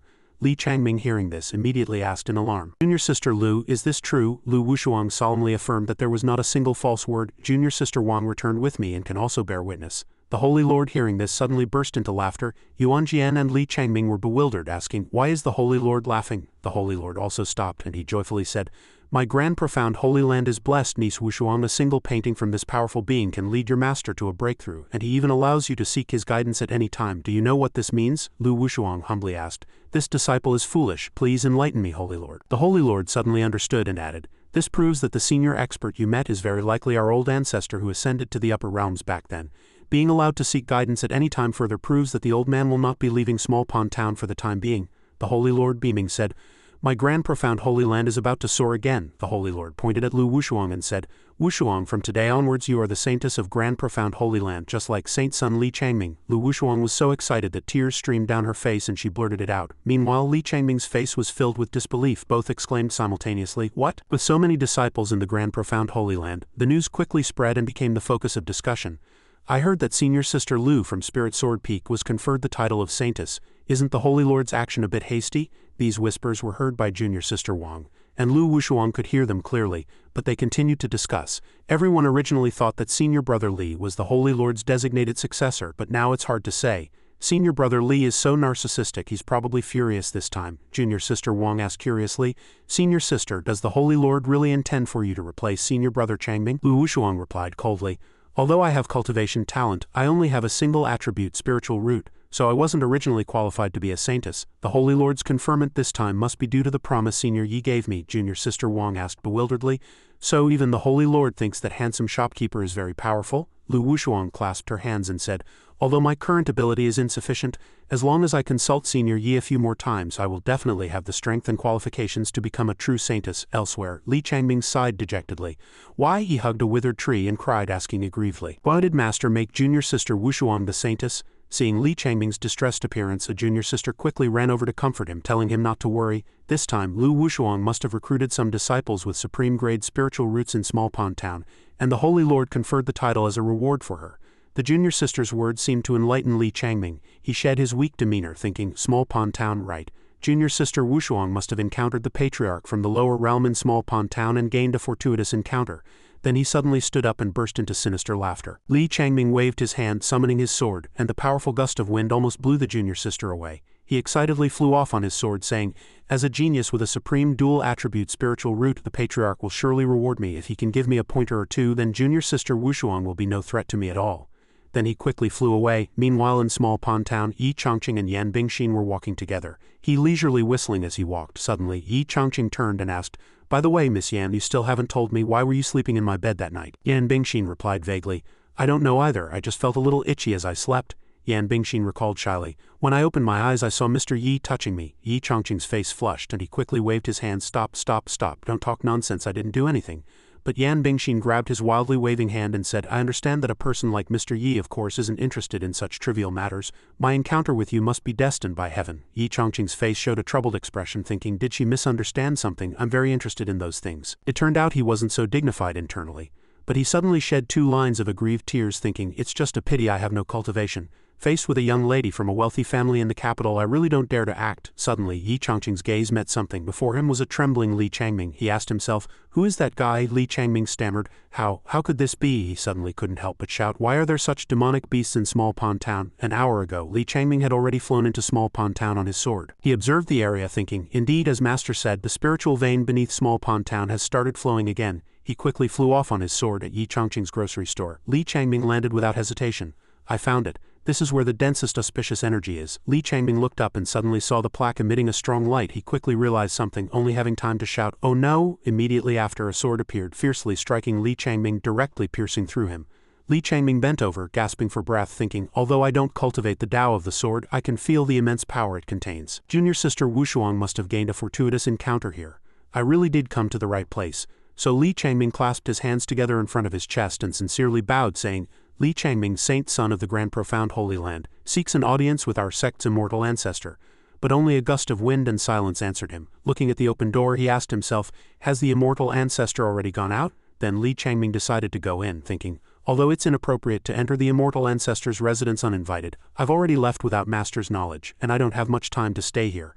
I must gain something this time. Li Changming walked into the room, stood before a furry object and said, I am Li Changming, a disciple of the grand profound Holy Land. But before he could finish, the giant beast body exuded a powerful aura. Surrounded by the corpses of wild beasts, it turned its head, its wolf-like eyes fixed on Li Changming, and then the enormous wolf unceremoniously charged at him. This scene scared Li Changming's eyes wide open, unable to scream, damn it, a demon king! He fell to the ground in fright, his body trembling continuously, thinking, why would a demon king-level beast appear in a small town? Suddenly a hand landed on Li Changming's shoulder, and then Yi Chongqing appeared with a gloomy face, startling him into a scream. Yi Chongqing turned around and asked kindly, young master, what's wrong? Li Changming trembled, pointing at the room and stammering, there's something in this room. His incomplete words made Yi Chongqing curious about his own house. What's in my shop? Learning that Li Changming's panicked scream just now was because of your shop, Yi Chongqing bent down to pick up the vegetable basket and replied, that's right, I'm the owner of this grocery store. He held the vegetable basket and started walking forward, asking, is there anything strange in the room? Li Changming knelt on the ground, weakly trying to stop him. Wait, danger? Yi Chongqing walked into his house, looking around. Let me see, let me see. But as soon as he saw the scene inside, he was greatly surprised. There were actually many pigs in the room. He asked himself, how can there be so many wild boars? Then he clapped his hands and said, oh, I see. Yi Chongqing handed the vegetable basket to Yan Bingshin. Miss Yi, please take these to the kitchen for me. Then he turned and said, young master, I think you must have misunderstood. It was Li Changming's turn to be bewildered. Misunderstood? What did I misunderstand? At this moment, still in Yi Chongqing's grocery store, explained carefully, although my shop occasionally buys some things from the mountains, we don't buy wild boars. Li Changming was bewildered again, thinking, what does not buying wild boars mean? Li Changming looked at the corpses of the beasts in horror, thinking, does he want me to help him clean up the corpses of the great demons in the room? Just then, the big dog ran over and barked at Yi Chongqing a few times. Li Changming's gaze stopped on the dog, and upon seeing it, he immediately recoiled 3 meters, his body trembling, pointing, and unable to speak. Yi Chongqing lifted the big black dog's head and said, this is my pet. Although it's a bit silly, please don't mind it. However, when Yi Chongqing wasn't looking, the big black dog glared fiercely at Li Changming. Li Changming's face turned pale with fright. He thought, to be able to turn a demon king-level monster into a pet, could this be? Li Changming took a deep breath. He hurriedly bowed his head and said loudly, disciple Li Changming of the grand profound Holy Land greets senior. I have come specifically today to seek guidance. Yi Chongqing let out a bewildered ha, his face pale, thinking, another person from the grand profound Holy Land calling me senior can't be good. Yi Chongqing trembled with anger, thinking, last time that girl took my painting for 3 copper coins, and this time they didn't even give money, planning to barter with wild boars. Are cultivators really that stingy? But Yi Chongqing pondered further. However, these wild boars are quite plump. Selling one to Butcher Zhang could fetch 7 or 8 taels of silver. Li Changming was bewildered, thinking, why isn't senior speaking? Is it because I broke into his house and he's thinking about how to punish me? He grew even more panicked. Oh no, I must have displeased senior. But at this moment, Yi Chongqing was carefully calculating the price of the wild boars. 8 taels each. 4 times 8 is 32, so at least 30-odd taels. His eyes shone because he had made another fortune. Then Yi Chongqing changed his attitude, stepped forward and patted Li Changming's shoulder and helped him up, saying, don't be so polite, get up quickly. He smiled, thinking, it seems cultivators are reasonable too. Then he asked joyfully, "Are you also here to seek calligraphy and painting?" Li Changming was bewildered, thinking calligraphy and painting, could it be that supreme sacred item junior sister Wu Shuang showed master? So Li Changming quickly grabbed Yi Chongqing's hand and hurriedly replied, "You are right, Junior is here for precisely that matter." Yi Chongqing smiled and led the way. "Then please follow me." He was grinning from ear to ear, thinking, since they sent so many wild boars I should take this seriously. But the young man didn't know that those wild boars were demonic beasts that Big Black had beaten to death that afternoon. At this moment, Li Changming was secretly delighted. I didn't expect the patriarch to be so easy to talk to. As expected, he must have guessed my identity as Saint's son, and must also have discovered that I am a rare dual-attribute spiritual root in a millennium, and the most handsome person in the grand profound Holy Land for 30 years. He was thinking narcissistically. He was playing and running in the sunset of the grand profound Holy Land. This is my brilliant youth. Li Changming even fantasized about playing hide-and-seek with Yi Chongqing under the gentle sunlight. Yi Chongqing asked Li Changming, "Young Master Li, is there anything you'd like to write?" Smooth sailing, hard work pays off, family harmony brings prosperity. But Li Changming was completely clueless, just standing there grinning foolishly. This made Yi Chongqing begin to doubt life. What's this kid still daydreaming about? Yi Chongqing's pet also secretly evaluated. I was worried he'd see through my true form, but I didn't expect him to be mentally ill. Then it pounced viciously and bit him. "Don't be rude in front of master." Its small mouth held onto Li Changming's arm tightly, refusing to let go. Yi Chongqing heard the commotion, suddenly turned around and asked, "What's wrong with you?" The scene returned to normal. Li Changming scratched his head and replied, "Nothing, nothing, please just do your thing. Junior is very much looking forward to it." Big Black then chirped as if nothing had happened. Yi Chongqing picked up the brush and he excitedly said, "All right, then I'll show off a little." Just then, Yan Bingshin walked in and announced, "Senior, I've put everything away." Her face immediately turned serious, thinking, is Senior about to write? Yan Bingshin quickly ran over. "Senior, I'll grind the ink for you." Yi Chongqing replied, "Then I'll trouble you, Miss Yan." Yan Bingshin deliberately pushed Li Changming aside, walked forward and began to grind the ink. Yan Bingshin thought, before I was already captivated by Senior Yi's chess game. If this is calligraphy, I wonder how grand the true meaning and principles contained within it will be. Yi Chongqing began to dip the ink, and he started to outline winding strokes on the paper. At that time, the tip of the brush was only 0.01 millimeters from the paper. But after the time it takes for an incense stick to burn, everyone who had seen this calligraphy had completely fallen in love with it. Yan Bingshin thought, Mr. Yi is completely immersed in it. Li Changming watched Yi Chongqing's movements with extreme focus. This might be the only fortunate encounter in my life. Yi Chongqing nonchalantly added another stroke. Li Changming inadvertently saw an illusion, and he couldn't help but be greatly surprised. Before Li Changming and Yan Bingshin were layers of mountains and a gentle breeze with groups of cranes soaring. Yan Bingshin said that the momentum of Senior Yi's brushwork was so magnificent it was as if one was physically present and could almost touch it. Li Changming stood on a mountain and said, "I felt it," he said with tears in his eyes. "I felt Senior Yi's brushstrokes release. The true meaning and clarity emanating from his pen." He investigated the aura around him and retorted, "No, this is providence." Li Changming looked up, his face filled with extreme astonishment. On the majestic landscape painting, the words and talismans can be viewed. Its changes even but not odd appeared. Brother Yi put down his pen, his arm aching a little. He secretly evaluated, "Well done." Brother Yi heard a strange sound nearby, so he turned to look. He found Yan Bingshin and Li Changming in a strange state, so he asked, "What's wrong with you two again?" Seeing no response, he placed his hands on their shoulders and said, "You too." Only then did Yan Bingshin and Li Changming regain consciousness. Brother Yi kindly reminded, "Young Master Li, you've gone crazy 2 or 3 times today. If you're sick, go get treated quickly." Li Changming hurriedly bowed his head respectfully and said, "Senior's realm is transcendent and saintly. Junior has learned a lot." Brother Yi humbly replied, "Mere trivial skills not worth showing off." But his heart was filled with joy. "Ha, finally someone with discerning eyes." Brother Yi rolled up the freshly written calligraphy and handed it to Li Changming, saying, "I'm giving you this painting." Li Changming extended both hands, carefully took it and replied, "Thank you, Senior. Please bestow a name upon this calligraphy." Brother Yi lowered his head slightly and thought, "It was originally just to reciprocate your generous gift." Then he had an epiphany and blurted out, "Let's call it generous gift." But this Li Changming was someone who overthought everything. After hearing the name Brother Yi casually gave, he continuously pondered. Generous refers to abundant virtue and wealth. Gift symbolizes reciprocity. Senior is indeed a grand master who ascended to the upper realms, capable of uttering such profound words. Li Changming began to worry, thinking, "But I have always cultivated the Tao of longevity under Master and the Holy Lord. If this painting contains supreme sword intent, is the Patriarch hinting at me that the path I've been cultivating before was all wrong? No wonder my cultivation hasn't progressed in recent years. Could it be that my true path is the Tao of the sword?" Brother Yi waved his hand and said coldly, "I won't help you with the rest, take it back and figure it out yourself." Seeing this, Li Changming panicked, thinking, the Patriarch is reminding me to quickly see my true heart and carefully consider the path I'm on. Then Li Changming, with tears streaming down his face, hastily flew away on his sword, saying, "But giving up the Tao of longevity also means giving up the position of Saint's son." "I'm sorry, Senior, I need to consider it carefully." Looking in the direction the strange person had left, Brother Yi asked himself, what was he saying? I just told him to take it back and have the calligraphy properly mounted. The scene shifts to the Grand Profound Holy Land where the Holy Lord was drinking tea, when a voice suddenly sounded, "Holy Lord Master." Li Changming quickly stomped his feet, rushing into the main hall. As soon as Li Changming saw the Holy Lord, he knelt down and wept. "Master, your disciple is unfilial." This matter caused the Holy Lord to naturally spray the tea in his mouth. Li Changming asked tearfully and pitifully, "You must have already realized that your disciple cannot contend for the position of Saint Son, right?" The old Holy Lord didn't understand what kind of impact his disciple had experienced. He silently shed tears, thinking, Changming has been groomed as Saint Son since childhood. Now, with a new saintess suddenly appearing, he must be suffering immensely. Li Changming remained kneeling there, looking utterly pathetic. The Holy Lord stepped forward, sternly gripping his disciple's shoulder and said, "Changming, don't overthink things. Since it has come to this, I won't hide it from you." Li Changming was startled and quickly waved his hand feebly to explain, "Master, that's not what this disciple meant." But the Holy Lord continued, "You don't know, the ancestral master residing in small pond town values Wushuang, and has agreed to guide her cultivation at any time." No matter how Li Changming gesticulated behind his back, he continued with a heavy heart, "That senior's cultivation is unfathomable and awe-inspiring. It's possible the Grand Profound Holy Land has been under his observation for a long time, so I had no choice but to resort to this strategy." Li Changming quickly interrupted, "Please listen to me." The Holy Lord turned, placed his hand on his disciple's shoulder and said, "I hope you understand my difficulties as your master." Li Changming helplessly explained, "Master, I understand, but please let me finish what I have to say." The Holy Lord, with tears in his eyes, replied, "Speak." Li Changming, with a radiant face, showed off, "Actually, this disciple went to see that senior today." His reply was met with silence. In less than 3 seconds, the Holy Lord slapped Li Changming, nearly dislocating his jaw, and rebuked.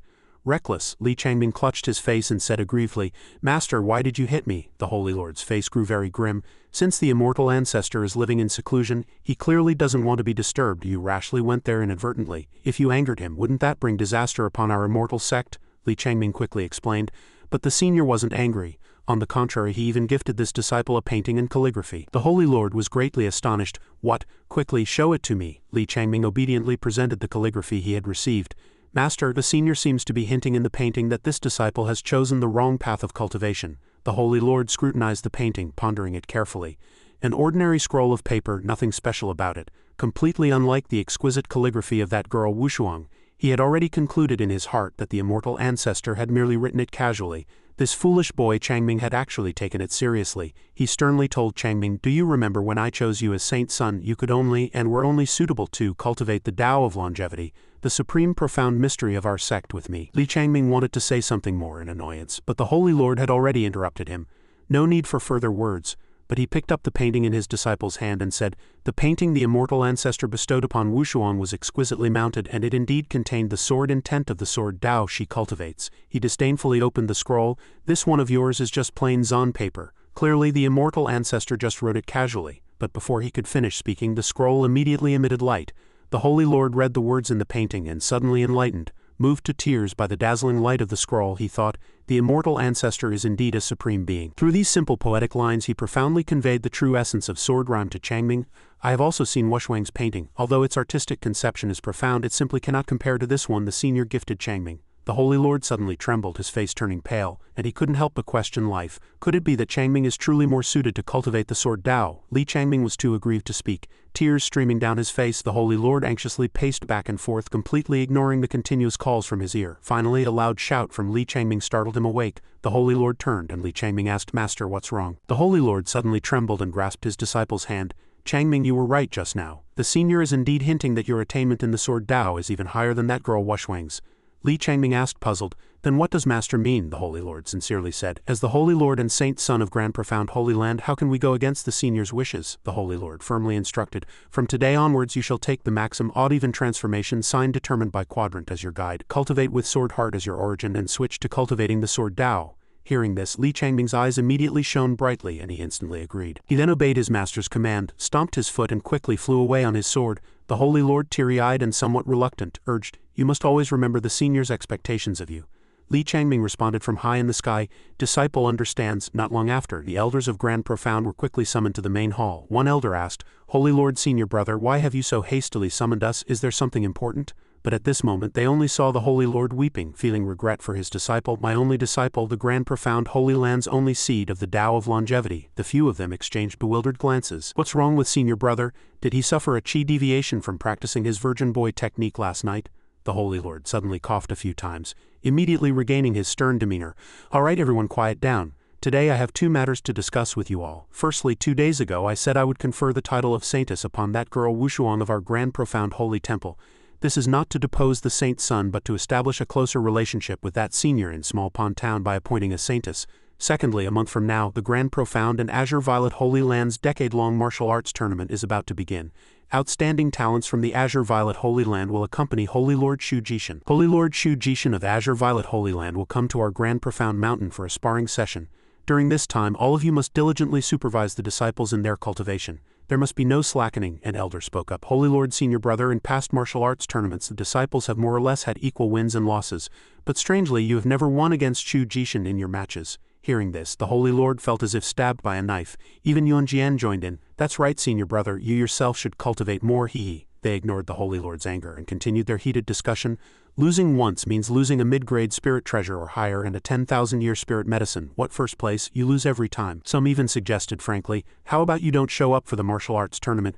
We can just say you're in secluded cultivation. The Holy Lord was so furious he nearly burst a blood vessel, shouting, "What? Am I afraid of losing spirit treasures and spirit medicines?" Then the Holy Lord tried to calm himself, saying, "I just feel that Shu Jishin's 4 dragons playing in water chess game is ever-changing and truly rare in the world, requiring more observation." But the surrounding elders couldn't help but laugh.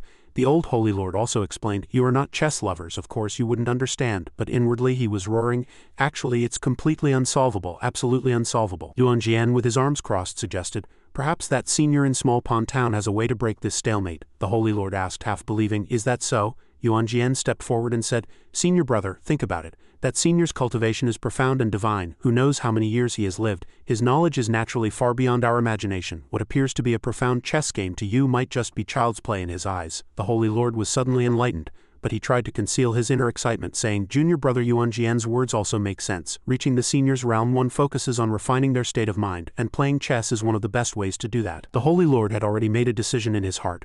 "I must also take this opportunity to visit this senior and ask him for some guidance." At the peak of the high mountain, Lu Wushuang was practicing. She drew her sword and practiced, her movements swift and decisive, continuously swinging and slashing. After cutting through thick tree trunks, she finally stopped and sheathed her sword. Lu Wushuang closed her eyes, sensing the pure energy, and suddenly applause broke out. Only then did Lu Wushuang open her eyes to look. It was the Holy Lord. He had seen everything and praised her. "Excellent, excellent.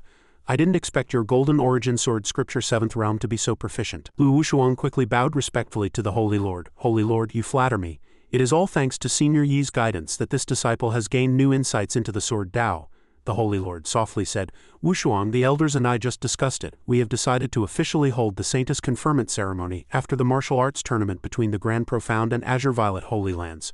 Lu Wushuang replied without changing her expression, "This disciple will comply with the Holy Lord's arrangements." He suddenly turned around, feigning a few coughs. And then the Holy Lord no longer beat around the bush. "What do you think of the temperament of that senior residing in Small Pond Town?" Lu Wushuang answered without hesitation. "Senior Yi's cultivation is unfathomable, yet he is gentle, humble, and approachable." The Holy Lord helplessly clutched his forehead and smiled wryly. "Girl, you are still young and don't understand the intentions of profound figures. Perhaps the senior saw your aptitude, which is why he treated you differently."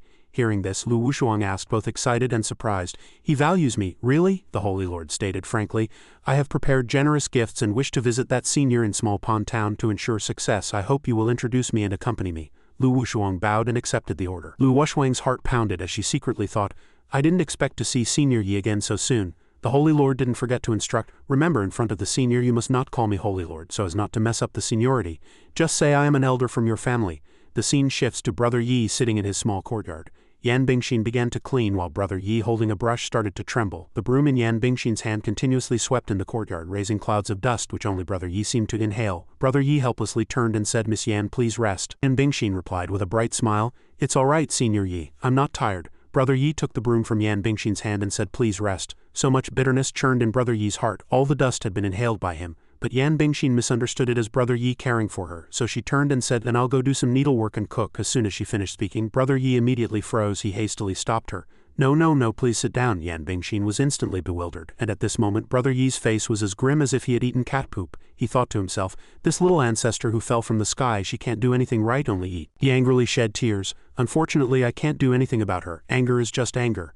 Brother Yi held the brush in his hand and angrily slammed it onto the table, making it clear he was furious. Yan Bingshin had said she would leave in a few days, but she still hadn't departed. The landlord didn't have extra food to spare. Outside Small Pond Town, a group of strangers arrived. The woman behind them held up a jade pendant and reported, Lord of Jade Spirit Manor, His Royal Highness the Ninth Prince is in town. Lu Changhe quickly urged his subordinates behind him. Go. The group swiftly passed through the gate and entered Small Pond Town. The woman was startled because the Jade Spirit talisman suddenly stopped glowing. Lu Changhe looked around and then said, Small Pond Town is inherently a spiritual land of the Grand Profound Holy Land. It's likely some enchantment has been set up. I can feel the Tao of destiny here. Another young man retorted, That's not right, Your Excellency. I remember the spiritual energy in Small Pond Town has been depleted for hundreds of years. Why is it not only not dissipated now, but even denser? Lu Changhe said expressionlessly. I don't know, and I don't have time for these matters now. The ninth princess has been missing for over half a month. Finding her is the top priority. He sternly warned, otherwise both you and I will lose our heads. Lu Changhe suddenly took a deep breath, clasped his hands together, and began to forcefully circulate his magic power. Lu Changhe condensed his magic power in his hand, summoning a golden stream of qi. The qi swiftly flew away, and in an instant his eyes lit up, for he had grasped Yan Bingshin's whereabouts. Lu Changhe led his men rushing after the stream of qi. Standing at the entrance of Brother Yi's shop, Lu Changhe suddenly stopped and said, This is where the spiritual energy in town is densest. Lu Changhe lifted his foot to go in and check, but at that moment he felt something was wrong. Lu Changhe swiftly leapt, narrowly dodging a fatal attack. Lu Changhe landed, his body recoiling. Looking up, Lu Changhe saw the Holy Lord and Lu Wushuang walking towards them. As soon as the Holy Lord saw the newcomer, he spoke, If I'm not mistaken, you must be Lu Changhe, the Lord of the Imperial capital's Qishi Manor? Lu Changhe respectfully saluted and replied, Precisely so. I didn't expect to see the Grand Profound Holy Lord here. Please excuse my disrespect, the Grand Profound Holy Lord asked nervously. Today you have entered the territory of my Grand Profound Holy Land. Have you forgotten the agreement of non-interference between the Grand Profound Holy Land and the Great Yan Imperial family? Lu Changhe quickly explained, I had no intention of offending. It is because our ninth princess has been missing for many days that I was forced to come here. Hearing this, the Holy Lord felt no sympathy. Instead, he believed the other party was using it as an excuse to invade, and immediately burst into anger. Absurd, how could your ninth princess come here? Suddenly, a familiar voice rang out. Old Lu Changhe and the Holy Lord quickly turned their heads to look, and at this moment the figure of Yan Bingshin holding a broom came into their view. Yan Bingshin asked with a radiant smile, Why are you here? Lu Changhe was shocked to see the princess's appearance. Your Royal Highness, how could you be dressed like this? Even the Grand Profound Holy Lord was stunned. Isn't that just a sweeping servant? Is that really your ninth princess? Lu Changhe roared furiously. Who dares to imprison her Royal Highness here and make her Royal Highness do such menial labor? This old subject will surely make him taste the power of my Qishi Manor. The Holy Lord stroked his beard, thinking, could it be that senior who lives in seclusion here? Lu Wushuang secretly mused. A dignified princess, a golden branch and jade leaf dressed as a sweeping servant. Could this be Senior Yi's special preference? Lu Changhe had already run over and grabbed Yan Bingshin's wrist, saying, Ninth Princess, this is the territory of the Grand Profound Holy Land. Let us leave quickly. After we return, I will definitely send people to hunt him down and have him torn to pieces. The Grand Profound Holy Lord was furious upon hearing these words. HMPH, how dare you disrespect an elder of my sect? If it weren't for the great Yan Emperor's sake, I would certainly teach you a good lesson today. Yan Bingshin once again pulled her hand free from Lu Changhe's grasp. He cried out in alarm, Ninth Princess. Yan Bingshin said nothing but instead slapped him. She angrily scolded, Shut up! The Holy Lord was once again bewildered by this great Yan princess. Then Yan Bingshin picked up the broom on the ground and she pointed at Lu Changhe, challenging, Such arrogant words, do you intend to sever the 10,000-year national destiny of my great Yan? Lu Changhe explained aggrievely, Ninth Princess, the destiny of our great Yan is protected by His Majesty and our ancestors. Your cultivation is shallow. You are probably deluded by some rogue cultivator. The Holy Lord said angrily, Rogue cultivator, Lord Lu's tone is truly grand. Do you know who that person in this shop is? Lu Changhe replied without hesitation. Could it be your Grand Profound Holy Land's founding ancestor? Meanwhile in the shop, little Hei Zi was trying hard to sleep but couldn't. It complained irritably. Too noisy. Little Hei Zi sat up, stretching tiredly. It looked towards the door and asked, Who is it so early in the morning? Little Hei Zi walked out, and as soon as it stepped out it was furious. The Holy Lord and Lu Changhe also stopped arguing and looked over. Little Hei Zi appeared with a fierce demeanor. Even its true form was clearly visible. It barked a few times, seemingly asking who was making such a loud noise and disturbing its beautiful dream. Lu Changhe immediately said nervously, Demon King, how can there be a Demon King here? The Holy Lord immediately formed a seal in anger and said, Lord Lu, I won't argue with you for now. Let's deal with this Demon King first. Lu Changhe also quickly entered battle mode. Alright, we must not let this Demon King harm the town's common folk. Little Hei Zi looked on with a disdainful and fierce demeanor. Two old ghosts want to lay hands on me, then I'll show you my power. Little Hei Zi began to unleash its rage, becoming even fiercer within a second. Grand Profound Holy Lord and Lu Changhe focused their minds when suddenly a fist appeared. Brother Yi's fist landed on little Hei Zi's head, making it revert to a well-behaved puppy. Brother Yi pointed at it and questioned, Hei Huang, you're looking for a beating again, aren't you? Brother Yi angrily threatened, Dogs that bite indiscriminately will be dealt with. Little Hei Zi immediately became pitiful and teary-eyed. Unlike its fierce appearance just now, this scene left the two old men utterly shocked, questioning life itself. Daring to hit a Demon King, Who exactly is this young man? I can't sense a single trace of cultivation aura from him, and I don't even know when he appeared. Brother Yi stepped forward and personally apologized. Excuse me both of you, I'm the owner of this shop, this is my pet, I hope it didn't scare you. Hearing this, Grand Profound Holy Lord and Lu Changhe shouted in alarm. Can a demon king also be a pet? As soon as Lu Wushuang saw Brother Yi, her face lit up and she bowed respectfully. Junior Wushuang greets Senior Yi. Brother Yi warmly responded, Immortal Maiden, it's you, haven't seen you in a few days, why are you here again today? Lu Wushuang introduced the Holy Lord to him. Reporting to Senior, this is an elder from my family. He saw the painting you sold me before and was greatly impressed, so he specifically came to visit today. The Holy Lord, as an elder and older than Brother Yi, bowed first. This old man Chang Zan greets Senior Yi. Brother Yi quickly and politely said, Old gentleman, please rise. This moment Yi Chongqing thought, the Immortal Maiden's elder, isn't he also a cultivator? So Brother Yi opened his fan and began to strike a pose as a refined gentleman, feeling secretly pleased. Although I have no spiritual root with my painting talent, I am worthy of the title Senior. Such an immortal-like person calling me Senior. He then looked at Yan Bingshin, saw a stranger Lu Changhe and asked, Miss Yan, who is this? Lu Changhe coughed a few times, wanting to state his identity. Ahem, this old subject is, but before he could finish, Yan Bingshin embraced his neck, stopping him. She explained, Old Chen, he's Old Chen, a steward from my family here to find me. As soon as Yan Bingshin finished speaking, Brother Yi rushed forward with tears in his eyes. He grabbed Lu Changhe's arm. Wonderful, I finally waited for you. The protagonist was extremely happy at this moment because he would soon have one less mouth to feed. He leaned closer to Lu Changhe and whispered, You're here to take your young lady back, aren't you? Lu Changhe replied with a puzzled look. Yes, yes. Brother Yi naturally extended a warm welcome to Lu Changhe's appearance. The next second he turned around, casually opened his fan and said, Everyone please come in for some tea. The old Holy Lord responded with joy. Thank you, Senior, he secretly thought, my opportunity has arrived. Brother Yi pushed open the door and invited everyone in. Yan Bingshin and Lu Wushuang also followed closely behind, but when Lu Changhe and the Holy Lord tried to enter, they were blocked by a barrier. The Holy Lord said, Is this the legendary guardian enchantment that only the purest Dao charm can create? Lu Changhe pressed against the transparent wall and said, This strength of enchantment, only ancient sacred artifacts could create it, the Holy Lord said. The ninth princess's cultivation is still shallow, so she wasn't rejected by the barrier. However, both you and I have high cultivation, yet we are blocked outside the barrier. Seeing the two hesitate and act strangely, Brother Yi said, What's wrong, both of you? Come in quickly. A gentle breeze stirred and bamboo leaves drifted down. A single leaf gently passed through the barrier and the Holy Lord and Lu Changhe were suddenly pushed inside. Brother Yi watched the two fall in front of his door and said helplessly, What's wrong with you two? Lu Changhe awkwardly explained, Old age, can't walk steadily. Under the warm white sun, Lu Changhe and the old Holy Lord walked into Brother Yi's courtyard. Both couldn't help but exclaim, What are these? Seeing the silly dog wagging its tail in welcome, they said, Demon King Black Dog. Seeing the big willow tree, they said, An ancient demon tree. Seeing the shining table and chairs, they couldn't help but sigh. Even the table and chairs are entwined with Dao charm. The two looked at the objects in Brother Yi's courtyard and said to each other in shock, It seems we've come to a very wonderful place. Brother Yi stood in the distance, waving and calling to them, Everyone please make yourselves at home, I'll go make some tea. The four sat down waiting for Brother Yi to make tea. Lu Changhe whispered tremblingly to the old Holy Lord, Holy Lord Chang Zan, what do you think of this young Senior? The old Holy Lord, sitting nearby, also replied tremblingly, I knew Senior was an extraordinary person, but I never imagined he possessed such a terrifying realm. Looking at the willow tree swaying in the wind behind them, Lu Changhe said, Indeed, such demon trees only exist in ancient lands of 10,000 years, concealing great opportunities, yet it's casually planted in such a small courtyard. Lu Changhe clutched his chest, trembling, and said, Just sitting under this tree, I'm almost suffocated by the pressure. The old Holy Lord trembled all over, encouraging himself. Come on, this must be Senior's test for me. The old Holy Lord suddenly turned around and unexpectedly saw the glowing table and chairs immediately collapsing onto the ground. Seeing that Brother Yi had a chessboard, he delightedly walked forward and said, As expected, Senior Yi also studies the Tao of chess. Yan Bingshin hurriedly stopped him. Old gentleman, be careful. Looking at the glittering chessboard before him, he ignored her words. Facing the dazzling chessboard, the old Holy Lord, drenched in sweat, extended a trembling hand and said, Drawn by the flickering chessboard, the old Holy Lord said, This game of chess seems to be teaching this old man something. A warrior rides a horse to eliminate bandits, worldly affairs are unpredictable, mountains and rivers are picturesque, water flows erratically. The warm sun shines brightly, days are short and nights long, and finally, a beautiful moon in the tranquil night. The moon has phases. The old Holy Lord looked at these fleeting scenes and suddenly burst into tears, exclaiming, I understand. Brother Yi came out of the house with tea and said, Apologies everyone for the wait.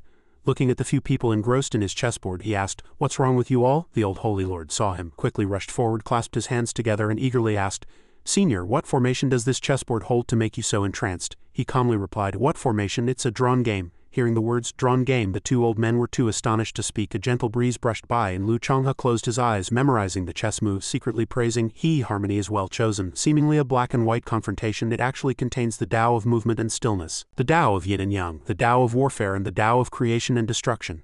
The old holy lord on the other side carefully observed each move, recalling the picturesque and tranquil place, and added, confrontation is harmony. This chess game is profound and truly rare. Seeing the two praise the chessboard so much, Brother Yi was both awkward and speechless, unsure what to say. What are these two old men talking about? A draw just means neither side won. What's there to analyze? Brother Yi placed the teacup on the table and happily said, I'm sorry, there's nothing good here. Please try the tea I made myself. Hearing Brother Yi say this, the two old men hurriedly bowed their hands and said, it's all right, the guest follows the host. The old holy lord carefully observed the served tea set. He secretly thought, an peerless figure like Senior Yi actually makes his own tea. It seems he also has expertise in tea ceremony. The old holy lord stroked his beard, smiled faintly, and murmured to himself, there's still some ancient tea passed down in the sect made from fragments of Enlightenment leaves. Perhaps I can give it to Senior. Enlightenment leaves are divine artifacts for cultivation. Even fragments are worth a fortune, and of course they can bridge the gap with Senior. The box opened gently, emitting a glow. The light was dazzling, even forcing the old holy lord to shield his eyes. He opened his mouth wide and asked in surprise, what is this? Watching Brother Yi pick up the leaves from the box, the two old men were shocked to discover they were whole Enlightenment leaves. Seeing him put the entire leaf into the cup, the two old men observed in horror, thinking, the first time in my life I've seen a complete Enlightenment leaf. It's too extravagant. Is this the wealth of a master? Seeing Brother Yi skillfully make tea, the two were astonished. The first infusion of Enlightenment leaves allows all spiritual energy to blend into the water. At this moment the tea exuded the fragrance of the leaves, and the two excitedly said, rich and incredibly pure. The next second the two old men watched in shock as he waved his hand and poured all the tea away. Looking at the two old men dumbfounded, he stared blankly at them and asked, what's wrong? Seeing the two old men pointing at the tea, he turned around and said indifferently, that's rinse water, the taste isn't good enough, so I poured it out. After making a pot of fragrant tea, he invited everyone to taste it. Now everyone can try it. The two old men holding their teacups broke out in a cold sweat, afraid to drink the tea. Yan Bingshin and Wushuang sat nearby holding their teacups, secretly thinking, just smelling the aroma relaxes my cultivation state, if I were to drink it. Seeing that everyone was hesitant to drink the tea, Brother Yi realized there was something wrong with it. He secretly thought, I forgot that these important figures are all from prominent families, aren't they? The tea they usually drink must be the finest of the fine. They must disdain my homemade tea. Brother Yi quickly said awkwardly, if it's really unpleasant then never mind. The old holy lord hurriedly picked up the teacup in his hand and said, no, I'm just savoring the aroma first. With that he drank the tea in one gulp. After drinking the tea, everyone felt refreshed and invigorated. Lu Changhe couldn't help but blurt out, incredibly refreshing. Brother He, how do you feel now? The old holy lord, after drinking the tea, replied blissfully, as expected of tea brewed from Enlightenment leaves. Then he imagined himself boating and reciting poetry in a landscape painting. A small boat had already passed countless mountains. Looking at the people in the Taoist temple indulging in the tea, Brother Yi looked at them helplessly.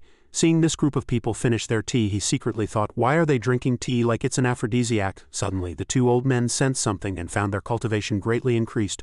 Lu Changhe saw his abdomen glowing and exclaimed in surprise, my cultivation has increased. The old holy lord next to him clutched his head, painfully sighing. This old man feels as if his cultivation has been forcefully boosted by several thousand years. Brother Yi, clueless, scratched his head and asked foolishly, how do you two find the taste of my tea? The two old men quickly stopped their actions and looked at him. The old holy lord looked at Lu Changhe next to him and whispered awkwardly, how should I answer? Is Senior testing our cultivation aptitude? The old holy lord barely managed to give a thumbs up and nervously replied, reporting to Senior, the tea is terribly sweet, the aftertaste is excellent, and after drinking it, it feels like being in a hot spring, transforming one's state of mind. Extremely profound. Lu Changhe, standing nearby, also nervously gave 2 thumbs up, trembling as he echoed, that's right, this is definitely the best tea I've ever had in my life. Brother Yi scratched his chin, looking at the two old men in confusion, secretly thinking, just a cup of tea and they can taste so many feelings. I feel like these two are colluding to trick me. Wushuang and Yan Bingshin suddenly sobered up after drinking the tea. The two exchanged glances and unconsciously smiled. Lu Changhe bowed and took out a wooden box from his pocket, saying, Mr. Yi, this item is a family heirloom of this old man. If you like it, please accept it as a token of gratitude. Thank you for taking care of my young lady these past few days. Brother Yi looked at the wooden box and secretly thought, it seems they know their young lady has been freeloading at my place for a long time, so they feel embarrassed. Brother Yi extended his hand and said awkwardly, no need for gifts when you visit. He took the box from Lu Changhe's hand and said, then I won't be polite. The old holy lord stood outside with crossed arms, saying angrily, I didn't bring anything this time, so this old man got ahead of me. Wushuang stood outside, muttering to herself, if only I could also give Senior a gift. He gently opened the box and a faint green light emerged. He excitedly peeked through the gap in the box and said, let me see what good stuff it is. The box fully opened and the old holy lord and Wushuang were stunned because it was a profound ice pearl. Brother Yi looked at the ice pearl in the box and asked in confusion what it was.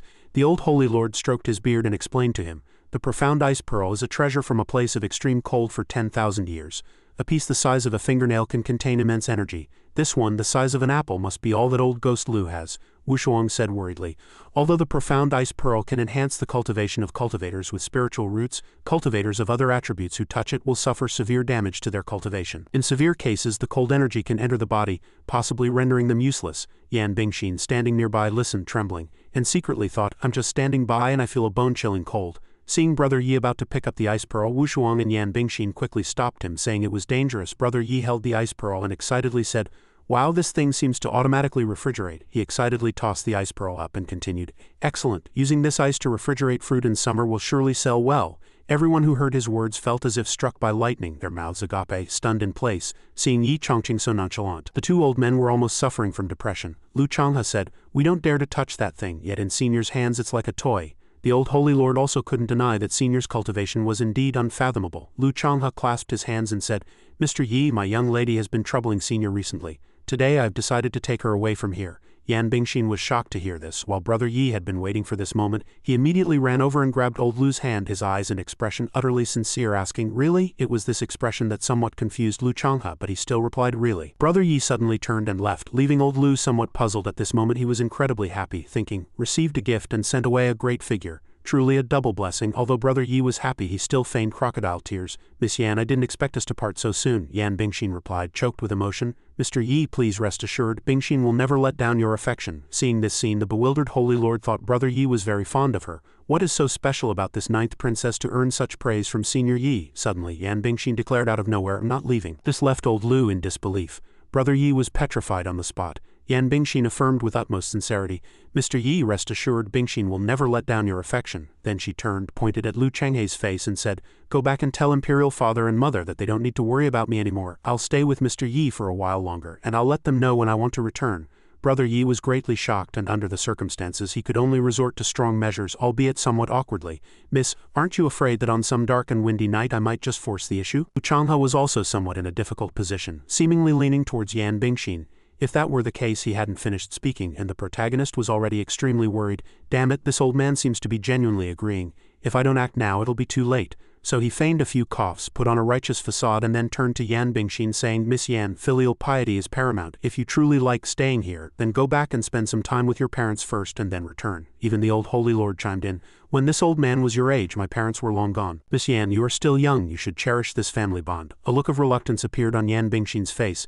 Yi Chongqing extended his hand, picked up a brush, and prepared to put on a display. He began to outline sweeping, vigorous strokes, creating vivid illusions. Mysterious grass grows on the steps. The wanderer journeys afar. The loving parent leans at the door but sees no mysterious grass flower. With just a few simple yet deeply filial poetic lines, Yi Chongqing easily brought tears to the eyes of Lu Changhe, Holy Lord Changzan, and Lu Wushuang. The three cried uncontrollably, deeply moved by the familial affection depicted in the scene Brother Yi created. Yan Bingshin suddenly cried and ran towards him, saying, "Mr. Yi, I understand your meaning. I'll go back now." Brother Yi looked at her, rolled up a piece of paper, and replied, "You and I met, and it was fated." He handed her the scroll and softly said, "This calligraphy is for you." The two old men stood by, watching the scene before them, deeply moved and with tears in their eyes. Lu Changhe sobbed as he wiped away his tears, saying, "Just a few lines of poetry could evoke my long-sealed memories. Senior Yi's accomplishments are truly profound." The old holy lord next to him also shed 2 lines of tears and replied, "Senior Yi composing poetry offhand, I fear even those central continent elders who claim to be descendants of the literary sage could only sigh in admiration." The courtyard bathed in a gentle breeze. Yan Bingshin and Lu Changhe came to bid farewell, preparing to return home. Yan Bingshin said to him, "Mr. Yi, I will heed your words and go home first, then I'll visit you again after some time." Brother Yi outwardly sent the two off happily, but inwardly he silently gave a middle finger unhappily, thinking, "Better not come back, I really can't afford to keep you." Brother Yi watched their figures gradually disappear, muttering to himself. It had been 5 years since he came to this world, and the furthest he had been was the foot of Mount Taishuan. 2 lines of tears fell from his eyes as he thought, "If I could, I would really like to travel." The old holy lord watched his retreating figure as he saw the two off and said to Lu Wushuang, "I never expected Senior Yi to be so refined and amiable." Stroking his beard, he said admiringly, "He himself has reached a realm beyond our imagination, yet he is still willing to see off 2 juniors." Lu Wushuang replied, "Holy Lord, perhaps this is the serene demeanor of a true master." Suddenly, the old holy lord perceived something and hurried forward, much to Lu Wushuang's bewilderment. Reaching the table, he was speechless with surprise. Looking at the painting before him, he said, "Yes, exactly. The old holy lord reached out his hand to the painting and he was amazed to see the bagua appear. Then he slowly walked into the painting. Stepping into the painting, he slowly stood on the water and said, "This is the grand profound holy land." Looking at the surrounding scenery, the old holy lord couldn't help but exclaim, "Isn't that the location of the main peak, a grand profound hall in the distance?" Seeing everything depicted so meticulously and vividly, the old holy lord exclaimed, "Senior Yi used heaven and earth as his canvas and the myriad great Taos as his brush and ink, adding countless destiny to our grand profound holy land." Recalling these things, the old holy lord suddenly realized, "No wonder we were able to recruit so many talented disciples this time," and junior brother Yuan Jian also advanced to the nascent soul stage 1,000 years earlier than expected. Looking at the radiating power in his hand, the old holy lord was also surprised. "Even I, as holy lord, have hope of ascension." Lu Wushuang noticed the holy lord's unusual behavior and asked, "Holy lord, what's wrong?" The old holy lord trembled, making Lu Wushuang, who was observing from the side, show a worried expression. "It's true, absolutely true." He danced with excitement, shouting, "Mr. Yi, is that ancestral master?" Lu Wushuang heard this, stepped forward and softly asked, "Holy lord, are you saying that Senior Yi is that one from our grand profound holy land?" The old holy lord recalled that person and affirmed, "Yes, Senior Yi must be the ancestral master who ascended to the upper realms." Lu Wushuang bowed respectfully, saying, "This disciple is ignorant, please enlighten me, holy lord." The old holy lord turned and looked at the painting, saying, "Just now this old man entered the painting and saw a field of colorful auspicious clouds." The old holy lord pointed at Lu Wushuang, then at the painting, and said, "This is the destiny that Senior Yi bestowed upon our grand profound holy land." Lu Wushuang asked puzzledly, "Destiny transforming into colorful auspicious clouds? This disciple has never seen destiny materialize." The old holy lord calmly explained to Lu Wushuang, "This is normal. Destiny is a mysterious and heaven-defying existence, and it is rarely manipulated. A slight misstep can lead to backlash, bringing countless disasters." The old holy lord stroked his beard and said, "Who can use supreme divine power to increase the destiny of our grand profound holy land? Who dares to do such a heaven-defying thing, to protect future generations and grant them a splendid future?" Saying this, the old holy lord pointed at the painting, transforming into a detective, and declared unequivocally, "There is only one truth, and that is Senior Yi. He is precisely one who descended from the upper realms. Having been worshipped by the grand profound holy land for countless years, he laughed heartily and shouted, 'Ancestral master!' This left Lu Wushuang utterly bewildered. Brother Yi walked in, saw the two admiring the painting, and asked, "Are you two looking at the grand profound great wall painting I drew? How do you two like this painting?" The old holy lord stepped forward solemnly and said, "May I ask, Senior Yi, is the Mount Taishuan you drew in this painting correct?" Brother Yi, as if struck by lightning, lowered his head and replied, "So it was discovered." Brother Yi turned around somewhat awkwardly and said, "5 years ago I suddenly wanted to visit Mount Taishuan." Flashback to 5 years ago in autumn, at the entrance of a farmer's house, a man's weeping plea was heard. Brother Yi cried, hugging the man's leg, begging, "Elder, I definitely have a spiritual root, please take me in." The man looked at him and resolutely replied, "Get lost, we won't take you." He recalled him climbing over the wall and entering the house, which startled the man. He said he didn't know then that Taishuan was a place of immortals. At that time he always tried every possible way to get in. Sometimes he would crawl through a dog hole and get stuck, needing help from the inside. When he couldn't get in, he could only wander around the foot of the mountain. After returning, he kept thinking about it, which is why he painted this Taishuan evergreen picture. At that time, when he was painting, his face was beaten beyond recognition. He said dejectedly, "It's one thing not to let me in, but why hit me?"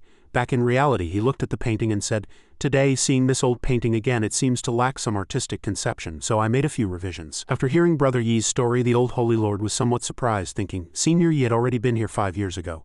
Brother Yi turned and asked, "I wonder if you two drink? I'd like to have a few drinks with you." Hearing Brother Yi's suggestion, the old holy lord paused and cast a spell and said, "Senior Yi, coincidentally, this old man brought a bottle of extremely precious snow spirit brew." Seeing the fine wine, Brother Yi turned and ran into the house, saying, "Since Elder He has such fine wine, please wait a moment, I'll go prepare a few dishes to go with it." Seeing Elder He take out the precious wine, Lu Wushuang was somewhat surprised. Snow Spirit Brew is a rare snow mountain wine, flowering once every 1,000 years and priceless. Flowering once every 1,000 years, priceless. The old holy lord blinked and extended 3 fingers, saying, "Indeed, but this Snow Spirit Brew is no ordinary wine. At my current realm I can drink at most 3 cups. If Senior Yi weren't interested, I wouldn't bear to take it out." Brother Yi excitedly brought a few dishes from the kitchen and said, "Here's the spare rib soup." A table was covered with dishes, and Brother Yi introduced each one by name. "This plate is spicy wild boar liver, this one is cured meat, and this one is braised pork belly." After introducing each dish, he didn't forget to invite them to taste his cooking. "These are all my specialties, please have a taste." Looking at the table full of food, the two couldn't help but show surprise. The old holy lord looked at the enticing meat dishes before him and couldn't help but praise them. Lu Wushuang picked up a bowl and said in surprise, "Does it also have Dao charm?" She picked up a piece of meat and kept exclaiming, "This is clearly demonic energy, so pure. It must be a top-tier demonic beast, yes, that's it." Seeing the two hesitate to enjoy the food, Brother Yi stood outside helplessly, thinking, what are they looking at again? Are they going to eat or not? Seeing the two eating with relish, he was somewhat surprised. The old holy lord looked at him, smiled and gave a thumbs up, saying, "Senior's cooking is truly exquisite." This made him question life. The old holy lord savored the delicious meat while drinking the wine, muttering to himself, "The flesh and blood of this top-tier great demon can even rival spirit pills and elixirs, coupled with my snow spirit brew." Lu Wushuang had one bowl and immediately got tipsy, praising the wine, then passed out, which left Brother Yi stunned outside. "Drunk after one bowl? Don't you dare play tricks on me here." The old holy lord looked at Lu Wushuang collapsed under the table and smiled triumphantly. "Reckless girl, neither this side dish nor the snow spirit brew is something a mere golden core stage cultivator like you can handle." The old holy lord turned and invited Brother Yi. "Come, senior, don't mind this girl, let's continue drinking." The two drank together, emptying their cups. Brother Yi asked Elder Yi, "This wine has a faint herbal fragrance, it must have health-preserving effects, right?" The old holy lord finished his drink and happily replied, "Senior is indeed discerning." He put down his teacup and looked at the old holy lord earnestly, saying, "As the saying goes, one doesn't visit a temple for nothing. Since you've offered health-preserving wine as a meeting gift, feel free to state your request," he thought to himself. "As long as it's not about money, anything is fine." The old holy lord was surprised to hear this. He thought he had been seen through. The old holy lord pretended to be composed and replied, "Since that's the case, this junior will not hide anything. Senior Yi's Taishuan evergreen picture is truly masterful and exquisite." The old holy lord observed Brother Yi's attitude, feeling somewhat anxious. "Should I ask directly or probe? Will probing displease the senior?" Brother Yi held his wine cup, thinking, since I've drunk his health-preserving wine, I should at least give him some face. The old holy lord saw no reaction from him, so he raised his hand and said, "May I ask, sir?" Before he could finish, he said, "Then I'll give you that painting." Brother Yi, a little tipsy, stood up and said excitedly, "That painting is also one of my proud works. If you like it, I'll give it to you." The old holy lord was puzzled to hear about the gift of the painting, thinking given Senior's previous identity, he surely doesn't know the significance of this painting to the grand profound Holy Land. If he really gives this painting to me, thinking this, the old holy lord burst into tears. Indeed, a Senior has seen through my identity as the holy lord of the grand profound Holy Land. With tears in his eyes, he looked at Brother Yi, secretly thanking him. "Thank you, ancestral master, for your protection. This disciple will surely fulfill his mission and ensure the grand profound Holy Land's legacy continues for 10,000 years. Brother Yi looked at him and sighed helplessly to himself. What kind of crazy fit is he having again? I really don't understand. Please, you immortal cultivation fanatics, stay away from my life in the future. Under the hazy moonlight, the great Yan Imperial Palace shone with brilliant lights, and outside, a subordinate reported the arrival of the 9th Princess and Lord Lu of Chishi Manor. Watching the man turn and leave, the subordinate quickly bowed and reported, "Lord Lu used a teleportation array to return to the palace this time, so it must be an urgent matter to report." In the distance, Yan Bingshin's excited waving voice was heard. "Daughter greets Imperial father," Lu Changhe respectfully said. "Lu Changhe greets your majesty." Yan Yangnian stood in the great hall and said, "You've finally returned, and it seems Xiao Ju's cultivation has improved quite a bit." Yan Bingshin happily ran forward and hugged her imperial father's hand, saying, "Imperial father, it's been a long time, your daughter misses you very much." Seeing his daughter after a long absence, Yan Yangnian continued, "Really, just don't cause trouble outside. You even know how to use a teleportation array to return." Hearing his imperial father tease her like this, she pouted and replied, "No, imperial father." Seeing that her imperial father didn't believe her, Yan Bingshin said she had met a master. Yan Yangnian still teased his daughter, "How masterful is this master?" Yan Bingshin pointed at Lu Changhe and said, "Imperial father, what I'm saying is true. If you don't believe me, ask Manor Lord Lu." Lu Changhe, standing below, immediately stepped forward to corroborate Yan Bingshin's words. "Your Majesty, this old subject can vouch for the 9th princess. What she said is indeed true, which is also why this old subject used a teleportation array to bring the 9th princess back." Lu Changhe looked at the emperor with a troubled expression and reported, "Not only does the 9th princess miss you, but this old subject also wishes to report this matter to your majesty as soon as possible." Sensing the gravity of the situation, Yan Yangnian also wanted to hear more, so he asked Lu Changhe to elaborate. After hearing Lu Changhe's account in the governmental office, Yan Yangnian crossed his arms deep in thought.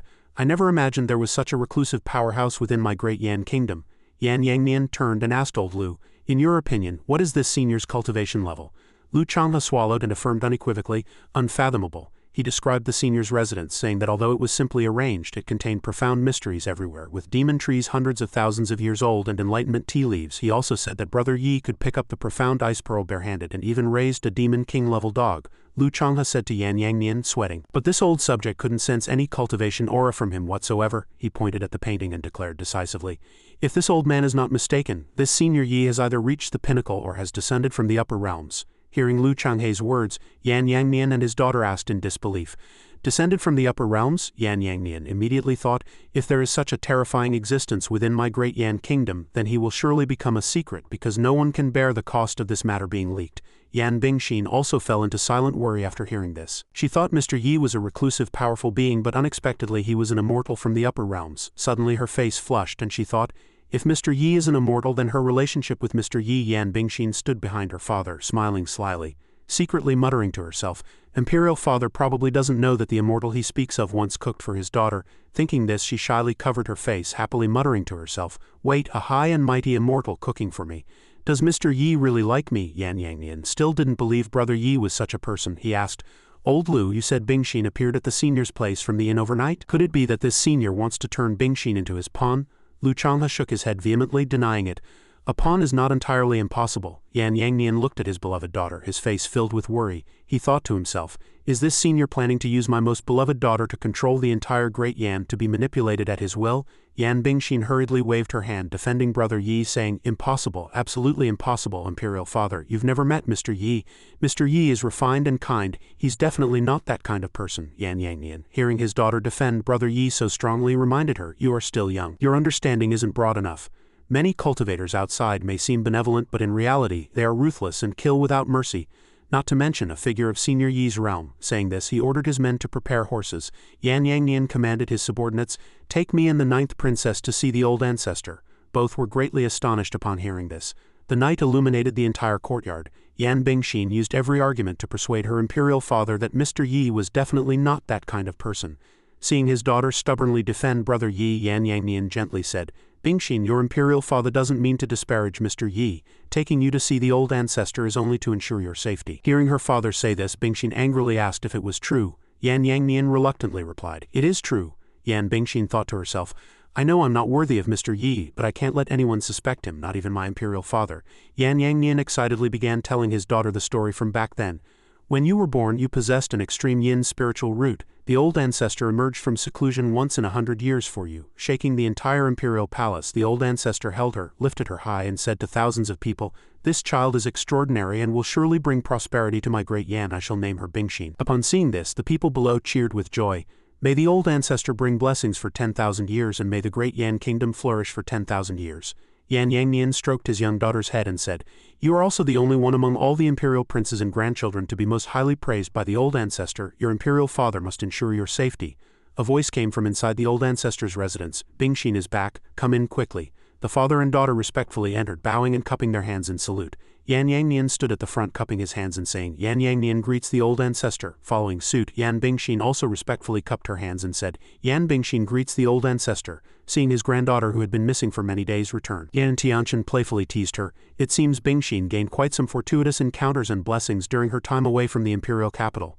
Yan Bingshin nervously looked at the old ancestor and reporting to the old ancestor, Bingshin met a senior at the Grand Profound Holy Land, and everything was guided by that senior. Yan Tianchen, hearing this, stroked his beard and curiously asked, Bingshin, what kind of senior was he? Yan Bingshin told the old ancestor everything in detail. How should I describe this? His specialties are zither, chess, calligraphy, and painting. Bingshin has never seen him in other aspects. Yan Tianchen looked at his granddaughter, who found it difficult to express, and smiled. Is he hard to describe? It's not that, it's just that the senior never revealed anything to me.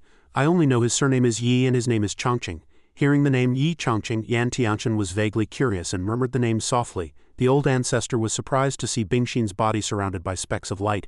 Yan Tianchen stroked his beard and said, I have never heard of this name, but I see that little Nine's true chi has gained some complex destiny. It must be the influence of spending a long time together. From this, it seems this person possesses some strength. After listening for a while, Yan Yangnian walked forward anxiously and said to the old ancestor, Old ancestor, Manor Lord Lu and Bingshin have both met that senior. Hearing Yan Yangnian say this, Yan Tianchen asked him to explain in detail what strength this person possessed.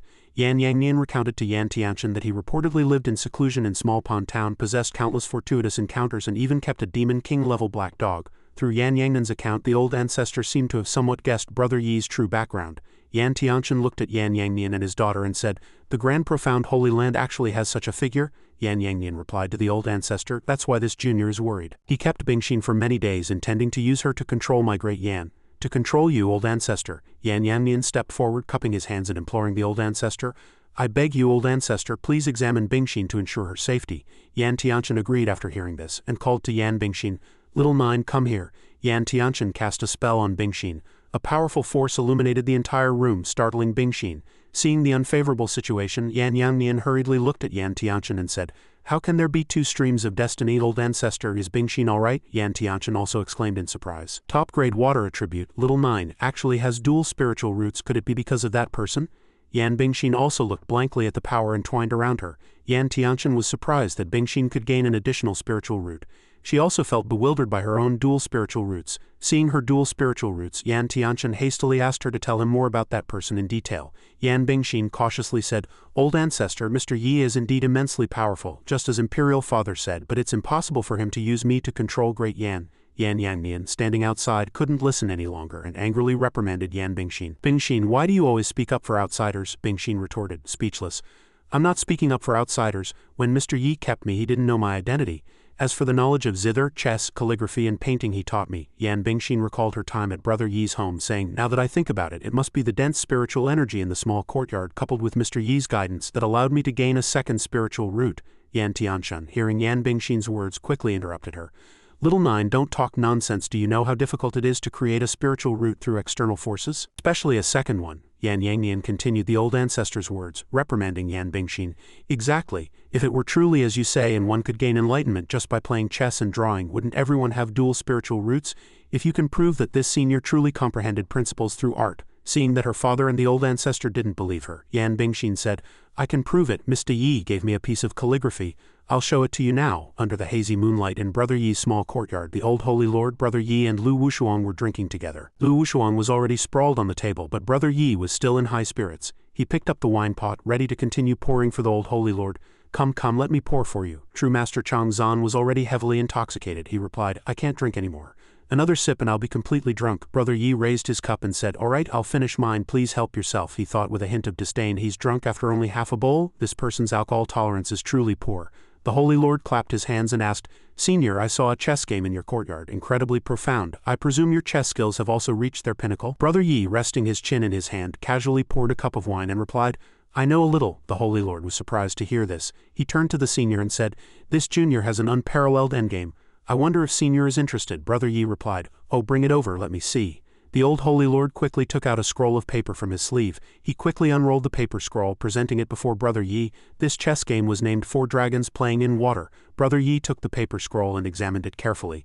Seeing this, the holy lord thought with some confidence, "That old man from the Azure Violet Holy Land has trapped me with this chess game for hundreds of years. I wonder if the ancestral master can solve it." On a bright moonlit night, Brother Yi was still carefully examining the paper in the old holy lord's hand. The old holy lord spoke, "Please enlighten me, senior." Just then, Brother Yi's face suddenly turned pale. He had initially thought it was something profound, but the next second his face was filled with disdain as he asked, "Is this all there is to an unparalleled endgame?" The Holy Lord honestly replied, "Indeed, this junior has been unable to solve it for decades." Brother Yi's face was full of contempt, utter contempt. He thought to himself, "Isn't this just a basic Go problem? These cultivators call this an endgame? What do you usually play, Ludo?" The Holy Lord bowed sincerely and said, "Senior, can you point out a way to solve it?" Brother Yi's face showed no interest whatsoever. He thought, "I see, it seems there really are no Go masters in your cultivation world." So Brother Yi's face took on a dangerous expression. He licked his lips and said, "Then it's my turn to show off a little." He then abruptly stood up, placed the paper on the table and then turned to leave, waving his hand for everyone to follow him. Brother Yi led the Holy Lord to the chessboard, which emitted a faint golden light. Upon seeing it, the Holy Lord was immediately astonished. The divine mechanism and heavenly Tao calculate all worldly affairs. Senior's chessboard is most likely the legendary divine mechanism pseudo-immortal artifact. Brother Yi looked at the chess game on the paper and said, "This chess game has 12 solutions, but I will only teach you the 4 most essential ones. As for the remaining 8, before he could finish, the Holy Lord excitedly replied, "I understand Senior Yi's meaning. This junior has learned a great deal." Brother Yi nodded calmly on the surface, but thought inwardly, "They're all my own creations, otherwise I'd seem unknowledgeable." Meanwhile, in the great Yan Imperial Palace, the old ancestor held the calligraphy in his hand, reading the poem within. "Mysterious grass grows on the steps, the wanderer journeys afar, the loving parent leans at the door but sees no mysterious grass flower." The emperor thought to himself, "This time I came late to visit the old ancestor. Was it for Bingshin's safety, or was it to leverage the old ancestor's cultivation to ascertain this person's realm and prepare the best response?" Yan Yangnian looked at the old ancestor's hands trembling with excitement, and thought, "Now it's just a piece of calligraphy from that senior, yet it has made the old ancestor as excited as if he had found gold." After reading a few lines of calligraphy, the old ancestor couldn't help but shed tears. This old man has cultivated for thousands of years, first seeking longevity and second seeking fortune for Great Yan, but always neglecting those around him. The senior has integrated the Tao into the lines of text, guiding me to find the original intention of cultivation. Cultivation is about self-refinement, but more importantly it's about refining one's character.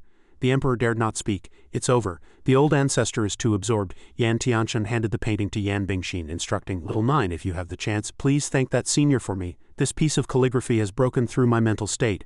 If all goes well, I might soon achieve a breakthrough. Yan Yangnian asked the old ancestor in surprise. Are you saying that's true? Yan Bingshin happily asked. If the old ancestor already has this intention, why don't you go see Senior Yi yourself? Upon hearing this, he immediately asked excitedly, Little Nine, what did you just say? Yan Bingshin happily raised her finger and said, Before I left, Senior Yi already agreed that I could go back to see him anytime. Yan Tianchen asked. Really? Yan Bingshin nodded repeatedly like pounding garlic. Upon hearing this, the emperor immediately couldn't remain calm. Old ancestor, this cannot be. This junior feels there's something amiss with this matter. This person does possess cultivation, but how could there be such a good thing in this world? Not only did he bestow Bingshin as second spiritual root, but he also allowed her to visit him anytime. People often say that powerful beings frequently use all living beings as pawns orchestrating grand schemes. I fear this person will use Bingshin to draw the old ancestor into his scheme. Hearing these words, the old ancestor flew into a rage, reprimanding, Enough, you are unworthy of being the ruler of Great Yan with such a narrow mind. That senior has already bestowed an unparalleled genius upon my Great Yan kingdom, yet you dare to question his magnanimity. It's utterly absurd. Seeing the tension, Yan Bingshin stepped forward to dissuade them. Old ancestor, Imperial father is not like that. He is merely worried about our Great Yan, Yan Tianchen solemnly warned. If that were not the case, an emperor like him would have no reason to exist. Yan Yangnian trembled, speechless. The old ancestor continued, Yangnian, you haven't reached that realm yet, so you don't understand. Using the weak as pawns is merely a method chosen by those whose cultivation has stagnated for thousands of years, unable to break through.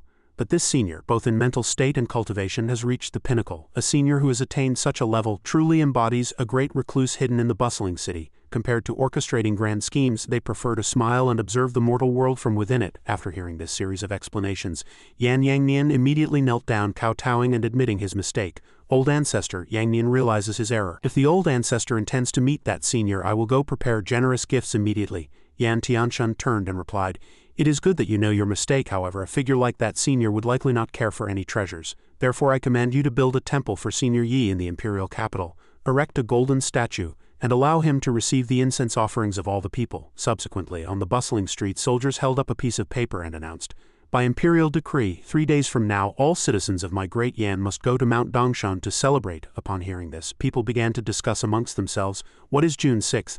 Mount Dongshan is the imperial family's auspicious land. Who are we celebrating for? I heard that the entire city is to build a temple within 3 days, seemingly called the Chongqing Temple. A man in black secretly hid behind a wall, overhearing all of this. This matter is somewhat suspicious. I must return and report to His Majesty. The scene then shifts to the great Sha ancient kingdom. The emperor sat on his dragon throne looking at the memorial presented to him, and said, I hear Great Yan has built a new Chongqing Temple. Do you know what Chongqing means? The ministers below spoke one after another. Does Chongqing mean hoping for the kingdom's destiny to prosper forever? What new scheme does Yan Yangnian have? Most likely that old man Yan Tianchen is up to something. Yan Yangnian is deliberately releasing smoke and mirrors to confuse us.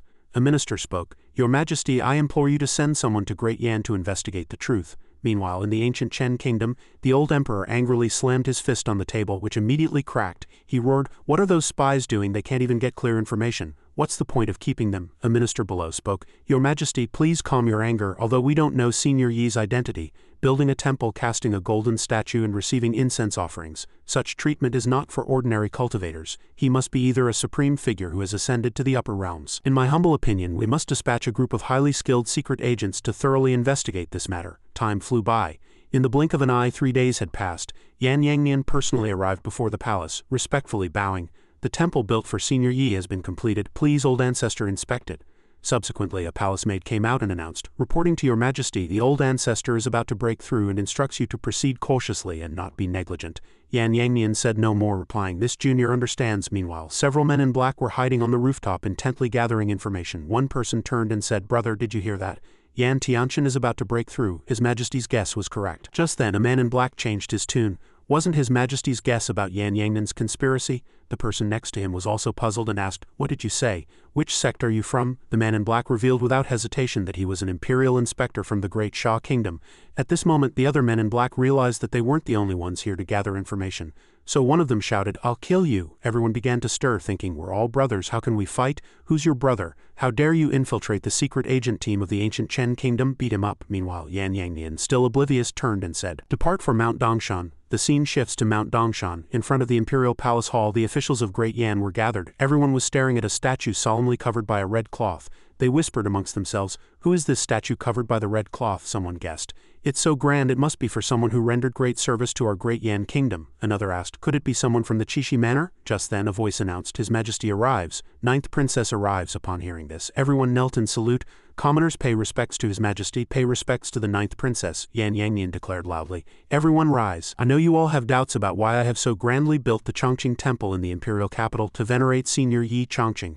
This matter is extremely significant. The only thing I can tell you is that Senior Yi Chongqing has bestowed a great favor upon our Great Yan, and favor that will influence the future of our Great Yan kingdom for 10,000 years, concerning hundreds of thousands of years of national destiny." Upon hearing this, everyone gasped.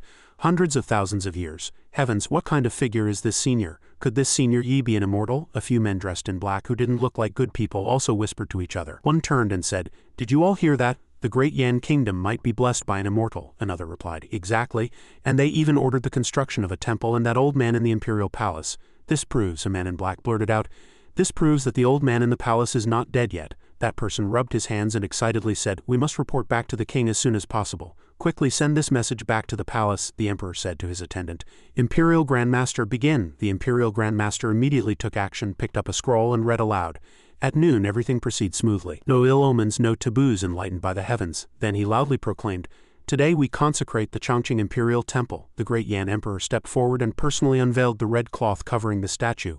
A golden, intricately carved statue of Yi Chongqing immediately appeared before everyone, dazzling and radiant. The statue had an alluring posture revealing layers of muscle. A ray of light even emanated from under the statue's armpit, astonishing everyone, who shouted, "What's going on? What is that? Protect His Majesty quickly." The aura was like a dragon, passing through the crowd, making everyone feel as comfortable as if they were in the clouds. Yan Yangnian exclaimed in alarm, "This is Dao charm. Even the previous statues of literary sages never exhibited such phenomena. Could it be that Senior Yi, even as a mere statue, is a top-tier immortal?" Golden chi enveloped the skies above the Great Yan Imperial Palace. Sunlight shone brightly, and a subtle aura diffused in all directions. Everyone couldn't help but exclaim, "It's the auspicious sign brought by Senior Yi's statue." The clear sky suddenly turned overcast, followed by a bolt of lightning. This sparked widespread discussion. "It was clear just a moment ago. How did it suddenly start thundering?" "The celestial phenomena are truly strange," Yan Bingshin said. "Imperial Father, such an anomaly is unprecedented. Why don't we invite old Lu over?" The emperor replied. "No rush, let's observe a bit more." Just then the dark clouds dispersed and then a splendid light appeared. After the dark clouds scattered, sunlight and colorful auspicious clouds emerged, creating a flowing and dazzling spectacle that drew gasps of admiration. Accompanying the colorful auspicious clouds were faintly visible immortals in the sky playing immortal music. Yan Yangnian exclaimed, "Such a divine miracle, is it due to Senior Yi's temple and golden statue?" A guard ran forward to report. "Reporting to His Majesty, abnormal celestial phenomena have also been observed deep within the Imperial Palace, and the aura of the Great Tao is in disarray. If nothing unexpected happens, the old ancestor will also soon break through." The emperor was overjoyed. "The old ancestor has broken through. Doesn't that mean he's closer to ascension?" The emperor and Yan Bingshin bowed together. "Thank you, Senior Yi, for your protection. If one day the senior can bless our Great Yan imperial family to ascend to the upper realms, our Great Yan will surely enjoy eternal peace." A few days later, the ancient Chen emperor was furious. "That old man is indeed not dead," he asked. "Are there any other updates?" Several men in black vied to report. "The rest are minor matters. For example, the Great Yan kingdom has the backing of a peerless powerful being, and when his temple and golden statue were built, auspicious phenomena appeared. We also heard that the old man in Great Yan received guidance from this powerful being." He nodded. "So that's how it is." But then he was greatly astonished. Each of the men in black was kicked. He roared ferociously, "What kind of minor matters are these? Get out, all of you, get out!" In the great Shah Imperial Palace, the emperor was secretly calculating. "It seems that Kid Yan Yangnian truly got lucky," the ministers said. "Your Majesty, it seems the Great Yan kingdom will definitely grow stronger. If that old man in the Great Yan Imperial Palace succeeds in breaking through, won't our three kingdoms be at his mercy? The most urgent task is to quickly ascertain the identity of Senior Yi," the other two ministers argued heatedly. "The most urgent task is to decide who to ally with. Of course, it's the ancient Chen kingdom. The enemy of my enemy is my friend. That old man clearly isn't thinking straight. We should quickly try to curry favor with Great Yan. What about Great Chu? Who can contact them? If the central continent becomes turbulent, history might repeat itself." Upon hearing this, Emperor Wu's face instantly turned pale, and he recalled historical records. 10,000 years ago, the central continent was divided into 7 kingdoms, with heroes rising and falling, lasting for 100 years of turmoil. At that time, a peerless figure emerged, turned the tide, pacified the world, and gradually formed the 4 ancient kingdoms. The ancestors of the 4 ancient kingdoms once wanted to build a temple, cast a golden statue and receive 10,000 years of incense offerings for this peerless figure, but for some unknown reason it never materialized. And that hero also suddenly disappeared. At this moment Brother Yi suddenly woke up in a panic, his face pale, shouting, "No!" Brother Yi gasped, calming down, and said, "This dream is too beautiful. I actually dreamt that someone built a temple and offered incense for me and even praised me as a peerless figure." Brother Yi got out of bed, yawning widely. This dream was too real. If I didn't lack a spiritual root I would have believed it. Brother Yi pushed open the door, but since repeatedly having this dream, his sleep quality seemed to have improved significantly. He walked out, looking at the simple scenery in the courtyard, and thought, "Old man Hei Chongfun has been gone for a month now. I wonder if he has comprehended the so-called 4 dragons playing in water or anything similar." Brother Yi leisurely sat in a chair in the courtyard, calculating with his fingers. "I taught him all 4 methods of breaking the formation." Brother Yi sighed, rubbing his forehead. He casually picked up a stone and a wooden token from the table, asking himself, "Why would a powerful immortal give me these things?" Brother Yi played with the 2 items in his hand, both a stone and a token. Wasn't that demeaning? He recalled how meticulously he had taught an old man. "You must first do this, then this, and finally this, understood?" Brother Yi was surprised just thinking about it, but even he struggled to understand introductory Go examples. He sighed, clicking his tongue in disdain. Having such elders in the grand profound Holy Land is truly, Brother Yi was supremely confident. If I had a spiritual root coupled with my wisdom and comprehension, I would definitely become a peerless genius very quickly. It would even astound the entire cultivation world. Brother Yi casually tossed the wooden token behind him, saying, "Forget it, I'll use you as a tea pet." With that he placed the stone on the table and left it there. Brother Yi nonchalantly whistled as he walked into the house, not noticing that the stone had already cracked, emitting a faint golden light. Picking up a brush and zan paper again, Brother Yi held the brush, intending to stretch a bit. Morning is an important time for practicing calligraphy.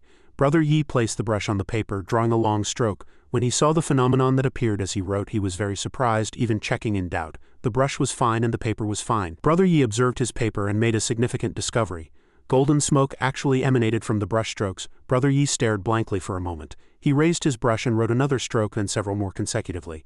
The entire paper began to glow. Seeing the faint golden light, Brother Yi happily said, "The golden smoke is back." He doubted his life. Could my golden finger have awakened? Little Hei Zi, hearing the amused voice outside, couldn't help but think helplessly, "Master is truly amazing, even his hands can turn golden." After finishing the painting, Brother Yi's face showed a satisfied smile. The painting glowed golden, and 3 majestic characters appeared impressively on the paper. Brother Yi rubbed his shoulders, deciding to try again.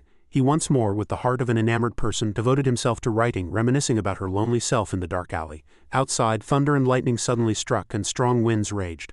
Brother Yi looked up, inadvertently seeing a strange phenomenon through the window. Observing this phenomenon, Brother Yi asked himself, "Did I attract an anomaly?" He decided to try again, writing a few more sentences. "Who says standing in the light makes one a hero?" In the sky, a bolt of lightning struck. Brother Yi walked out of the house, and the lightning seemed to tear through the sky, striking directly at his small courtyard. At this moment the sky suddenly grew brighter and a faint golden sunlight began to appear. Brother Yi looked up and smiled. "Heaven finally hasn't failed me. It said that even a slight movement from a legendary peerless powerhouse will cause an anomaly. A single thought can make one soar through the heavens and dominate all directions." Brother Yi pointed to the sky, excitedly saying, "Fly." But nothing happened. Brother Yi couldn't help but look at his hand in confusion. Does he need to chant a spell? Brother Yi picked up his pen and began to chant, as you wish, according to my heart's desire, fly up." Suddenly, the sky again roared with thunder and lightning, and a bolt of lightning struck directly at the pen in Brother Yi's hand. The tip of the pen accumulated countless bolts of lightning which eventually conducted to Brother Yi's body, paralyzing all his muscles and bones. Brother Yi was smoking all over, with lightning crackling around his body. He asked himself, "What's going on? I can summon anomalies, but why do I still have no magical power? Is this to let me experience the effect, or is it messing with me?" Brother Yi suddenly realized, no, there's another possibility. Is this reminding me that I already have a spiritual root? So days passed, and airships circled above the town, eliciting gasps of admiration from the people. "Look, it's the airship from the Azure Violet Holy Land. It seems the martial arts tournament between the 2 great Holy Lands has arrived. How magnificent!" As expected, cultivation offers the most promising future. I also want to take my child to cultivate. The people below praised enthusiastically, while those above dismissed them with disdain. Ridiculous, do they think they can enter a Holy Land sect just because they want to? The person next to him also agreed. Exactly. The most important thing in cultivation is one's foundation. If your spiritual root aptitude is too poor, everything else is out of the question. The junior brother then asked, "Senior brother Lu, if I'm not mistaken, you weren't from a cultivation family either, were you?" Lu frowned, displeased, and asked, "What do you mean?" Many disciples stood behind Lu. The junior brother cleared his throat, respectfully smiling as he said, "Nothing, I'm just reminding senior brother that the mortals in your eyes are nothing but ants in the eyes of powerful figures like senior sister Tantai." Suddenly a voice rang out, "Junior brother Shu, it seems you've gained a lot of insight recently."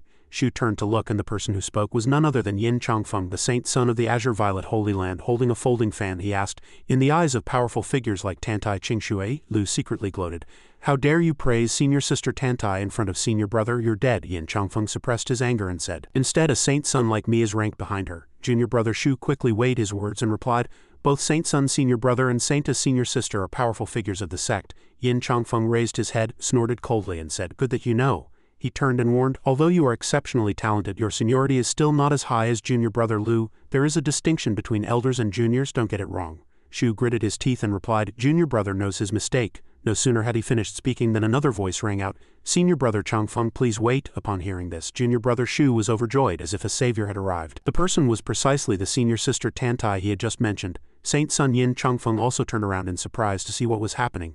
Tantai Qingshui, dressed in a white dress, walked over and said, "May I ask where junior brother Shu erred that senior brother needs to threaten him so?" As she walked over, all the disciples were stunned, even the male disciples froze. It's senior sister Tantai, truly as clear and refined as a fairy descending to the mortal world. She's so beautiful. Another person also squinted, saying, "I'm not blind. Stop looking at senior sister Tantai so much. She's my idol. I only love her, and this will never change in this life." Yin Chongfeng's face also flushed a little, but he feigned composure and explained, "Junior brother Shu committed the offense of disrespecting a senior brother. Isn't that wrong?"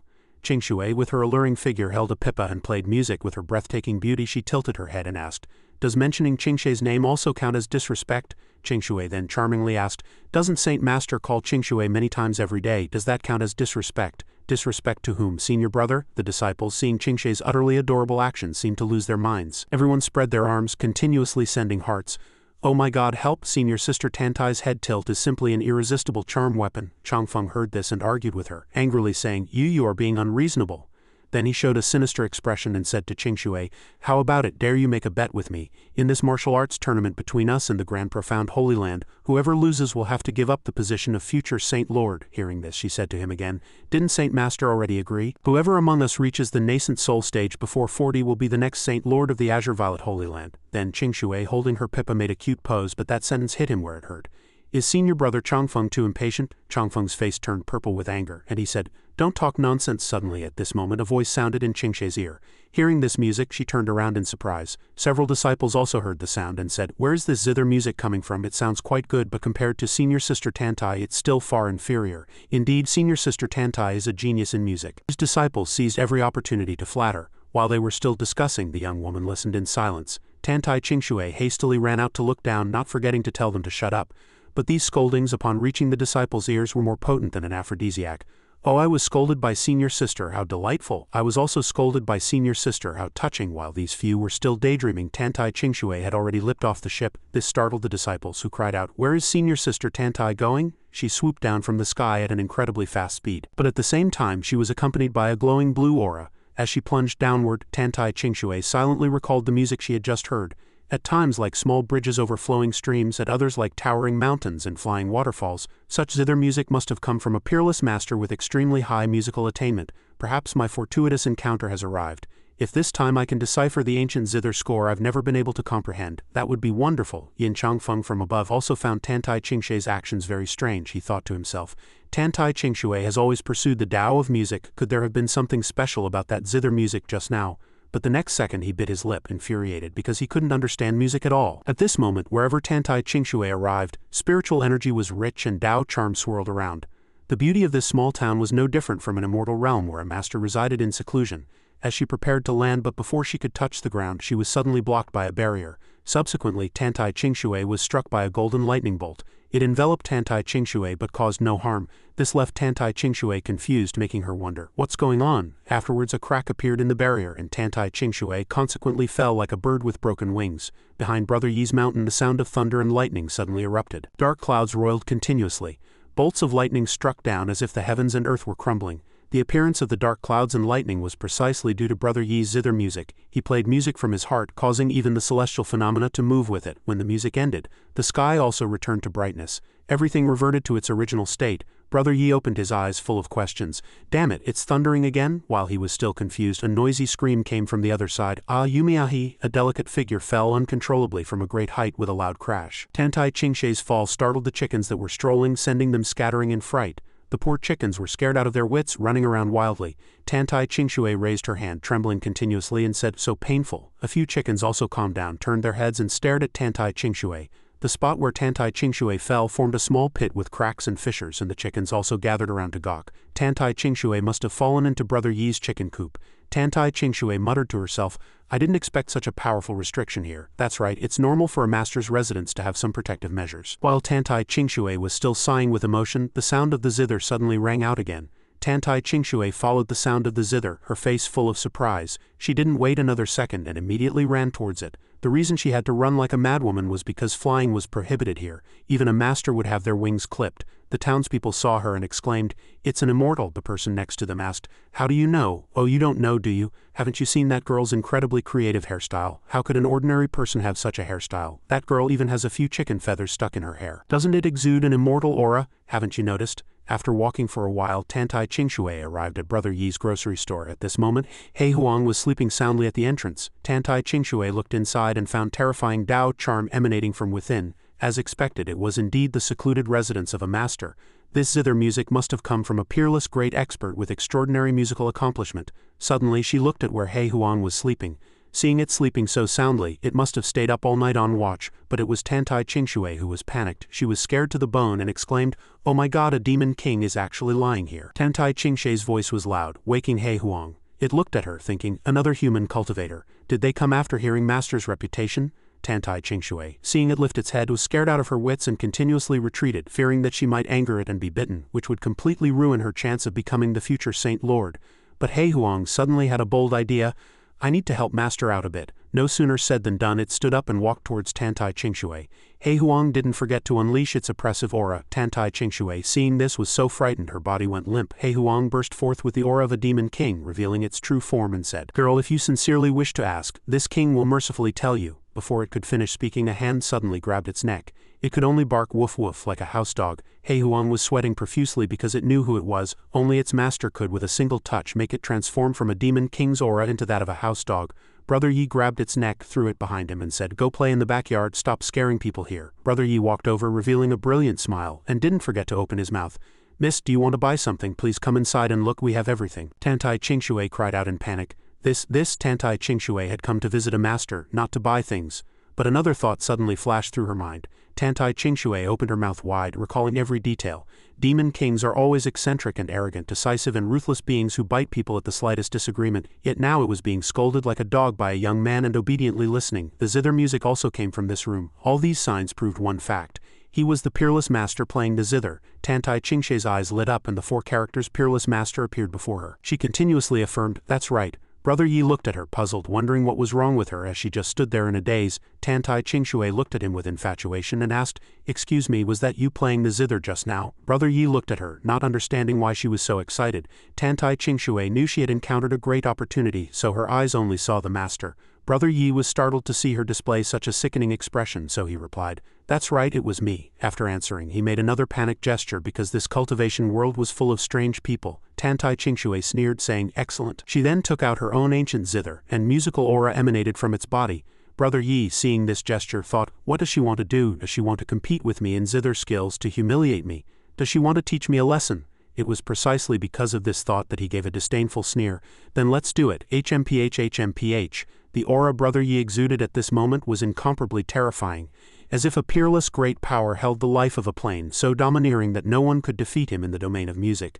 But the next second everything broke the original plot. Tantai Qingshui, smiling like a flower, said, "Master, this junior has some questions about music that I'd like to ask for your guidance." He instantly froze for a few seconds. Holy cow, so she didn't come to challenge but to ask for guidance. I got excited for nothing, but after a while he realized this girl was calling him master. He was both surprised and a little pleased because he was being flattered. Tantai Qingshui was no ordinary person. She was very intelligent, for she thought, "The senior said the shop has everything, so he's only treating me as a passerby, but if I directly address him as master, he definitely won't be able to refuse." Indeed, just as she expected, Brother Yi was beaming with joy, smiling as if he had won the lottery. "Haha, master, I dare not be, you flatter me, you flatter me." While he said he dared not be, his body was very honest. He fidgeted bashfully, his ears glowing red, his nose upturned to the sky as if he wished he could trample the world underfoot. But 3 seconds later he coughed a few times, feeling that he had lost his composure a bit. Brother Yi regained his dignified demeanor and introduced himself. This humble one is Yi Chongqing. After introducing himself, he struck a pose and invited, "This place is not suitable for playing the zither. Let's go to the backyard to discuss in detail." Tantai Qingshe's wish was fulfilled and she was overjoyed. "Yes, Master Yi, I understand." He led her into the house and said a few more words. "This is my humble little courtyard where I usually play the zither and paint." With that, Brother Yi slowly opened the door and suddenly a powerful ray of light shot out, making Tantai Qingshe exclaim in surprise because it was too dazzling, looking at the scene before her like a Penglai fairyland with rich Tao charm and ancient divine beasts and trees almost everywhere. Tantai Qingshe was utterly shaken by everything before her. This was clearly a sacred land of creation, not a humble little courtyard. Staying here for a day would surely be worth 1,000 years of arduous cultivation elsewhere. It was precisely because of this thought that she was overjoyed, thinking, how wonderful it would be to live here forever. Brother Yi turned around and saw Tantai Qingshe's appearance, secretly musing, "These cultivators are starting their daily madness again. Everyone who comes here is dumbfounded and exhibits strange behavior."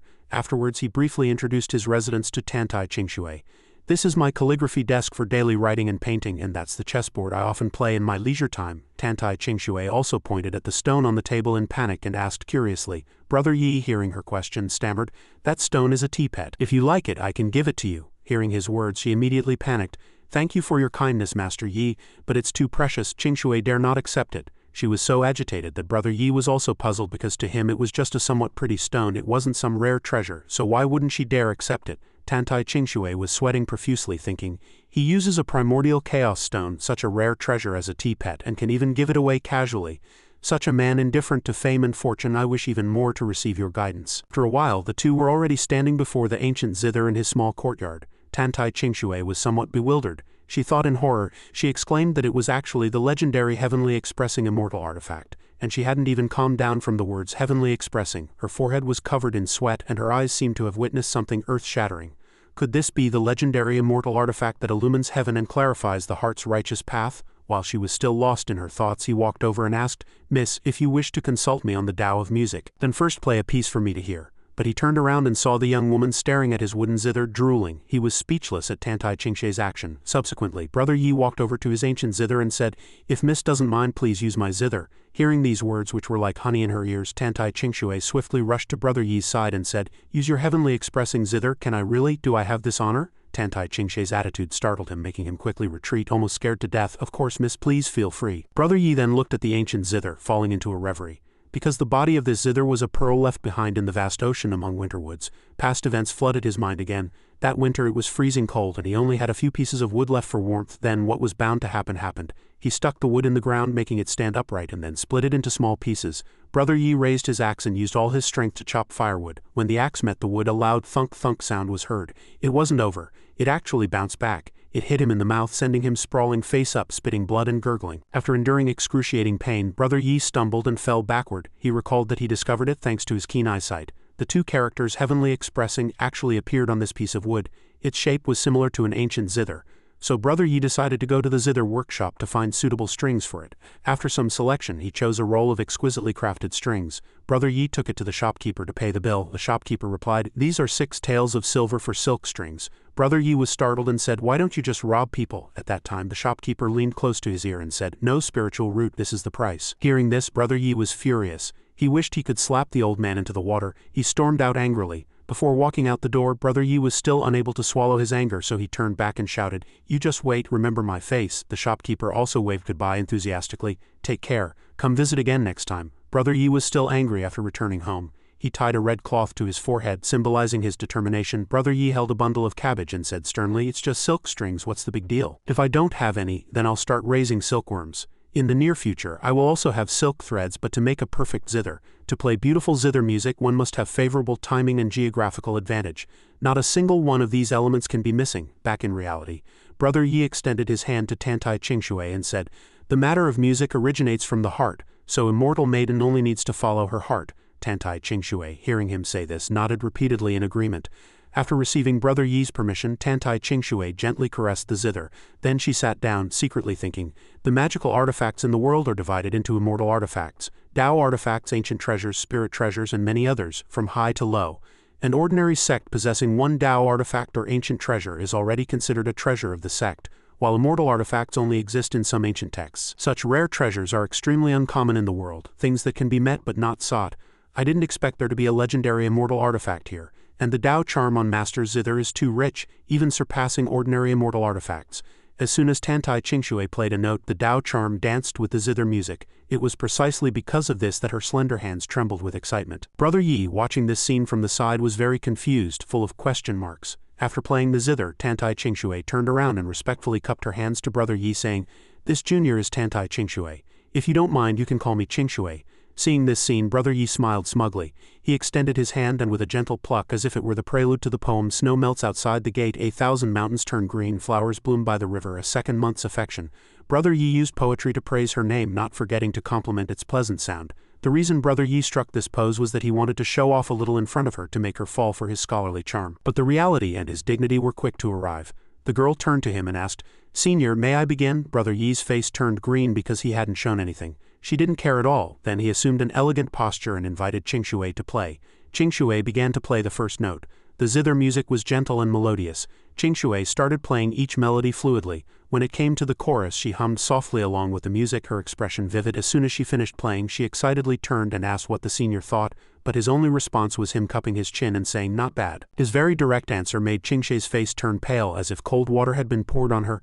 Qingshui said angrily, "Just not bad, then I'll use my full power and see what the senior thinks."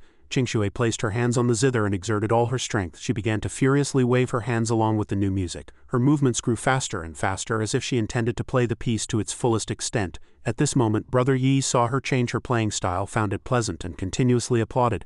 Qingshui also played with all her might, her body seemingly merging with the zither music. After the performance, Qingshui thought triumphantly, "Master Yi, this time you'll have to acknowledge me, right?" Qingshui's performance ended and Brother Yi also applauded. He said the zither music was melodious and moving, but there was still a slight imperfection. "But in my opinion, it's already very remarkable to play like this." Hearing these knife-like stabbing compliments, she was so angry that she spat blood repeatedly. Afterward, Brother Yi told Qingshui a thrilling past event. To him, it was simply a nightmare. "I once knew a girl who also claimed she could play the zither. As a result, the music she played even made me afraid to go to the bathroom. Those days of being dominated were truly terrifying."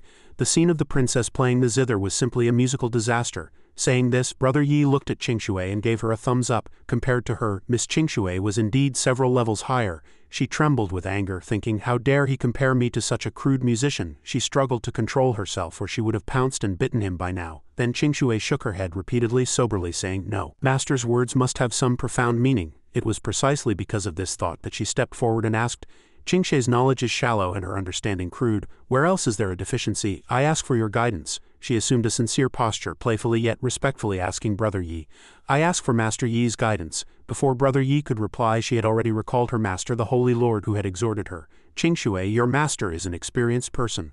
I have experienced almost everything in this world. You must always remember that on the path of cultivating music, you must do it unless you cannot."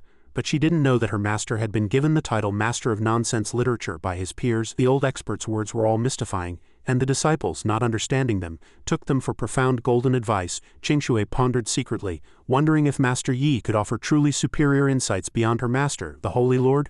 At this moment, Brother Yi also replied somewhat awkwardly, "Guidance is out of the question. I wouldn't dare to make arbitrary judgments, but everyone's understanding of melody is different, so the insights gained from music also vary greatly." Brother Yi's words just now stunned Qingshui on the spot, and she blurted out, "Master Yi." He could actually speak words more profound than her master, the Holy Lord. Her master's words sounded like secluded mountain valleys, while Master Yi's words sounded like majestic mountains, a sense of unreachable vastness. Seeing her act strangely again, Brother Yi ahemed to signal, "Hey you crazy girl, snap out of it." Then he told her that he had already memorized her music. After speaking, he walked towards his own zither. Sitting down, he continued, "Next, let me play a piece for Miss Qingshui. Let me show Miss Qingshui the difference between us." Hearing these words, Qingshui quickly replied respectfully, "Yes, Master Yi." Qingshui will listen attentively. Her mood at this moment was like a strong volcanic eruption, an indescribable feeling. "He has left the initiative to me to understand. Is this Master Yi's unique way of enlightenment?" Brother Yi's hand was now on the zither strings. Brother Yi plucked the first note, causing the Dao charm to condense intensely and materialize. Seeing this scene, she seemed to feel something. The vibration of the zither strings resonated with the great Dao. Every musical beat produced Dao charm. The zither music calmed the mind, making it clear and serene as if one were in the clouds or riding a crane ascending to the heavens. After a while, Brother Yi finished playing a piece. He wiped the sweat from his forehead and sighed.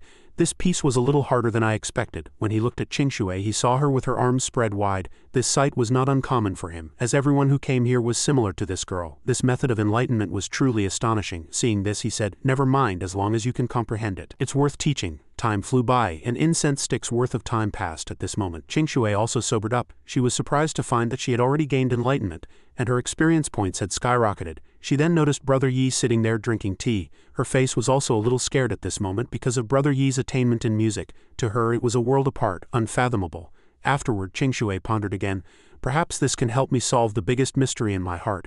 Qingshui joined the Azure Violet Holy Land from a young age and began her path of musical cultivation. That scene would forever remain in her memory. Her master's teachings and the time spent taking classes with her senior and junior brothers and sisters in the Holy Land. At that time, everyone praised her as an extraordinarily talented genius on this path.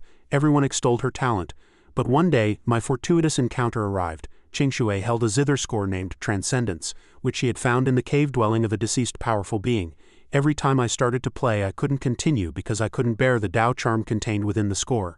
I tried countless times, but not once did I succeed in playing that piece. If I were to take out this transcendence, thinking this, she had a bold idea. Qingshui secretly wondered, how would Master Yi react if he saw this zither score? It was precisely because of this thought that Qingshui immediately put it into action. She walked up to Brother Yi and said, Master Yi, this zither score has troubled this junior for many years. May I ask for your guidance? Hearing this request, Brother Yi unhesitatingly took the zither score. He held it in his hand and said, Is this transcendence very difficult? While Brother Yi was still confused about the zither score's difficulty. Qingshui, on the other hand, looked solemn. Although those who understand music theory can comprehend the score, even her master cannot play it. Worse, he suffered a backlash. The attacks within it are extremely powerful, as the score contains terrifying Tao principles. Speaking of this, Qingshui's body trembled uncontrollably.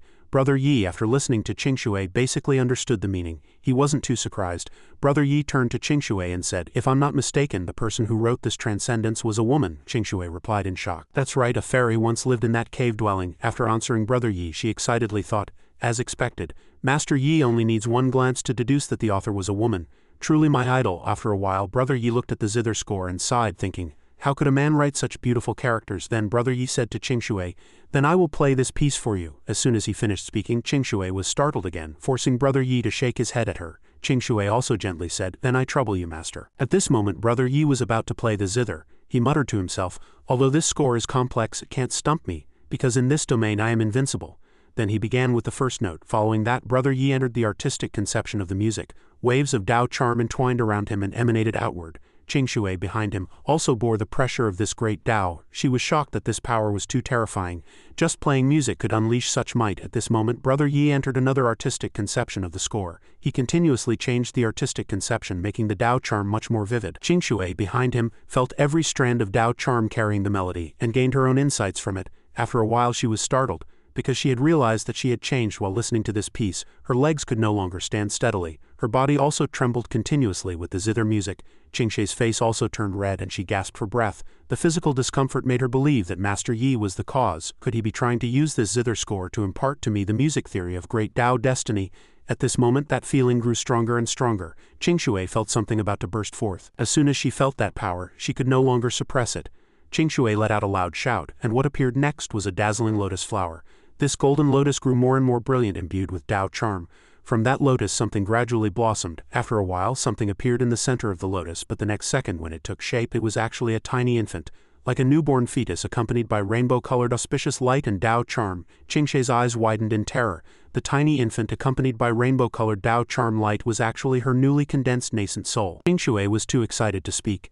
Afterward she thought in a panic, just by listening to Master Yi play the zither I actually condensed a nascent soul, and more importantly, I directly broke through to the nascent soul stage. Looking at Brother Yi's back, Qingshui couldn't help but feel afraid of this powerful being. At this moment the scene shifted to the northern wild ice plain, the territory of the demon race.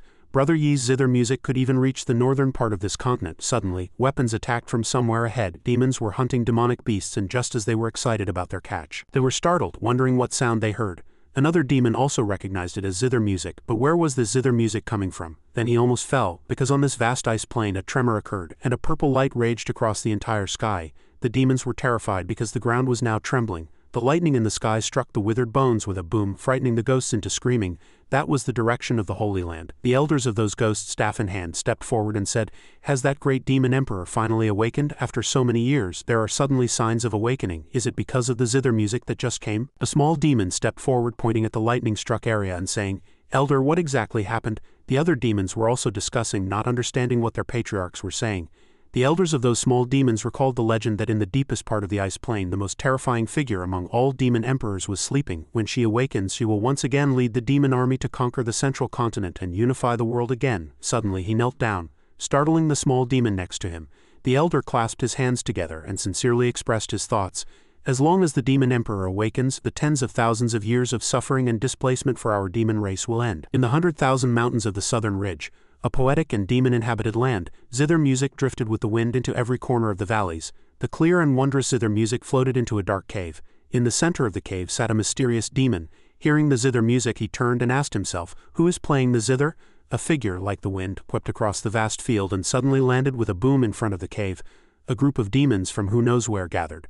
They respectfully clasped their fists and bowed to the demon. Several demons respectfully knelt on the ground, paying homage to the demon venerable before them. The demon venerable watched them salute and gently said, "Rise." The wolf-eared demoness stepped forward, clasped her fists and said, "Demon venerable, you have been asleep for 1,000 years. Why have you suddenly emerged from seclusion?" He looked at the clear blue sky and replied, "Didn't you hear anything just now?" The demoness, still sweating, said, "This junior indeed heard zither music and thought it was just an ordinary tune." The demon venerable listened to her and calmly continued, "Ordinary? This piece is precisely the legendary Transcendence song." As soon as he finished speaking, she was stunned.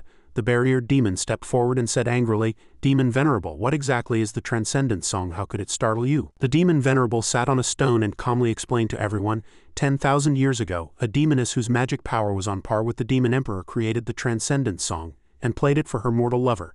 After hearing this, the three were stunned on the spot, asking in confusion, how could a demoness who could rival the demon emperor have a human lover?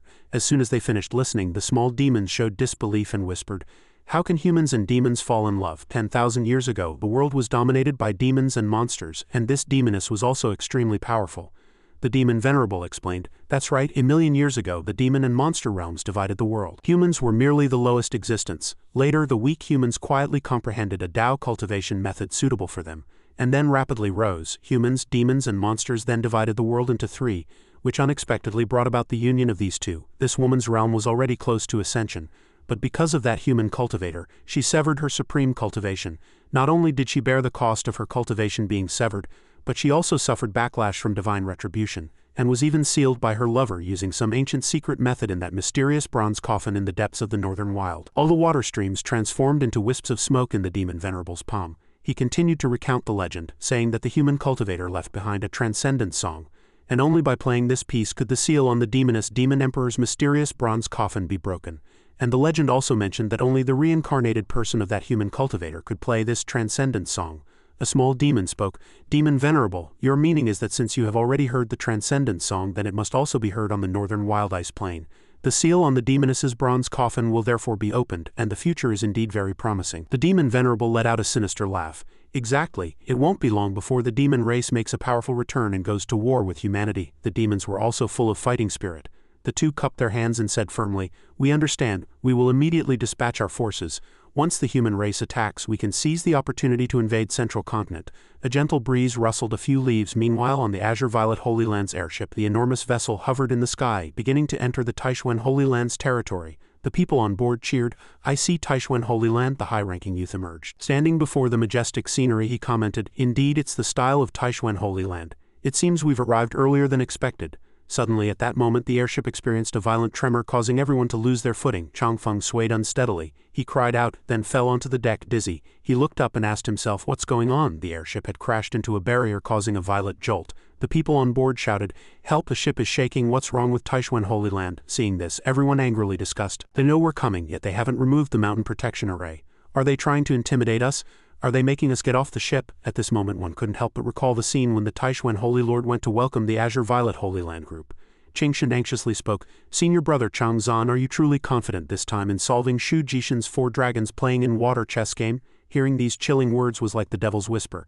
Hei Changquan patted his chest and affirmed, "This old man has received genuine guidance from the ancestral master. Solving old man Shu's chess game will be as easy as pie. Just wait. This time I will surely win back everything for Taishuan Holy Land." Upon hearing this, the elders immediately cheered with delight, all lending their support. "That's right, Holy Lord. Senior brother is a man. He should be tough. A true man knows no fear." Hei Changquan extended a finger and said, "Junior brothers, when you see that old man Shu Jishin later, please be a bit more humble." They all echoed, "Yes, Holy Lord, Senior brother." Hei Chongqun, drenched in sweat, said, "That old man Shu is always suspicious. If he changes his tactics, then this old man's efforts this year will have been in vain." At this moment someone else approached and greeted them upon meeting. "Brother He, long time no see." Hei Chongqun forced a smile. "Long time no see, Brother Shu. I heard you've made huge breakthroughs in the Tao of chess these past 5 years." Shu Jishin laughed arrogantly. "Haha, you haven't even solved the 4 dragons playing in water chess game from decades ago, so why would I need to make rapid progress? Taking so many treasures from Taishuan Holy Land makes me feel a bit embarrassed." The elders trembled with rage, unable to speak. Qi Delong, an elder of the Azure Violet Holy Land, spoke. "A bet is a bet, there's no shame in losing." An elder of Taishuan Holy Land couldn't hold back. He drew his sword, pointed it at the old man surnamed Qi, and loudly declared, "Old man Qi, it's one thing for the city lord to mock us a bit, but when is it your turn to speak?" Qi Delong showed no fear, smiling as he replied, "Brother Yuan Jian, your temper is still as bad as ever. How about we spar another day?" He furiously roared. "I suppose you haven't forgotten my sword strike, have you?" At this moment Qi Delong suddenly froze. "Wait, you've broken through?" he grumbled discontentedly. 10 years ago this old man said he needed another 2,000 years to break through. Yuan Jian exuded a powerful aura and replied, "Indeed, Qi Delong, you didn't expect it, did you? This old man has successfully reached the nascent soul stage." Hei Chongqun thought speechlessly. "Didn't I tell you guys to be more modest and humble?" Hei Chongqun put his hand on Yuan Jian's shoulder and without a word pulled him back. The Holy Lord forced a smile. "My apologies, Brother Shu, for making you witness such a scene." At this moment Yuan Jian was still furious. "Senior brother, don't stop me." Hei Chongqun relented. "Brother Shu, although Yuan Jian has broken through his bottleneck, this old man is dull-witted and will probably always be a step behind you in chess." Someone behind him spoke up. "Holy Lord, senior brother doesn't need to show weakness." The junior brothers behind also cheered in unison. "Things are different now, Holy Lord, senior brother. I'm no longer afraid of you. A true man must be tough, isn't it just chess? Let's play, let's raise the stakes." After hearing this, Hei Chongquan's entire body cracked as if turning to stone. He was also speechless at his group of foolish junior brothers. "Didn't I tell you guys to put on an act? Why are you all revealing everything?" The courtyard was noisy and the Taishuan Holy Lord had to step forward to stop them, advising them not to get excited, that things would be resolved. But they didn't listen, and the elders behind the Holy Lord could only stand there helplessly watching the group. The three quietly discussed the noisy group behind them. The burly elder looked at them and softly asked, "Are those still the same foul-mouthed old men who cried when they lost a chess game?" The black-robed elder replied helplessly, "Still as arrogant as ever." The purple-robed elder, however, stroked his beard and said calmly, "Times have changed." Seeing these three bickering and the elders whispering, Shu Jishin also began to feel suspicious. An abnormality indicates mischief. It seems the Taishuan Holy Land group must have had guidance from an expert. In a magnificent temple, white swallows circled in the blue sky. In the distance, Chongfeng leisurely fanned himself. He softly called out to his master, Shu Jishin, to report the situation. "Master, all our Azure Violet Holy Land disciples have been properly arranged." Shu Jishin listened, glanced back at Yin Chongfun, then continued towards the main hall. Suddenly Yin Chongfun was somewhat surprised to see 3 elders from Taishuan Holy Land before him. He quickly bowed respectfully. "Junior Yin Chongfun greets all seniors of Taishuan Holy Land." Seeing Yin Chongfun bow respectfully, the Holy Lord stroked his beard and praised, "No need for formalities. It seems the saint son of your Azure Violet Holy Land has made considerable progress."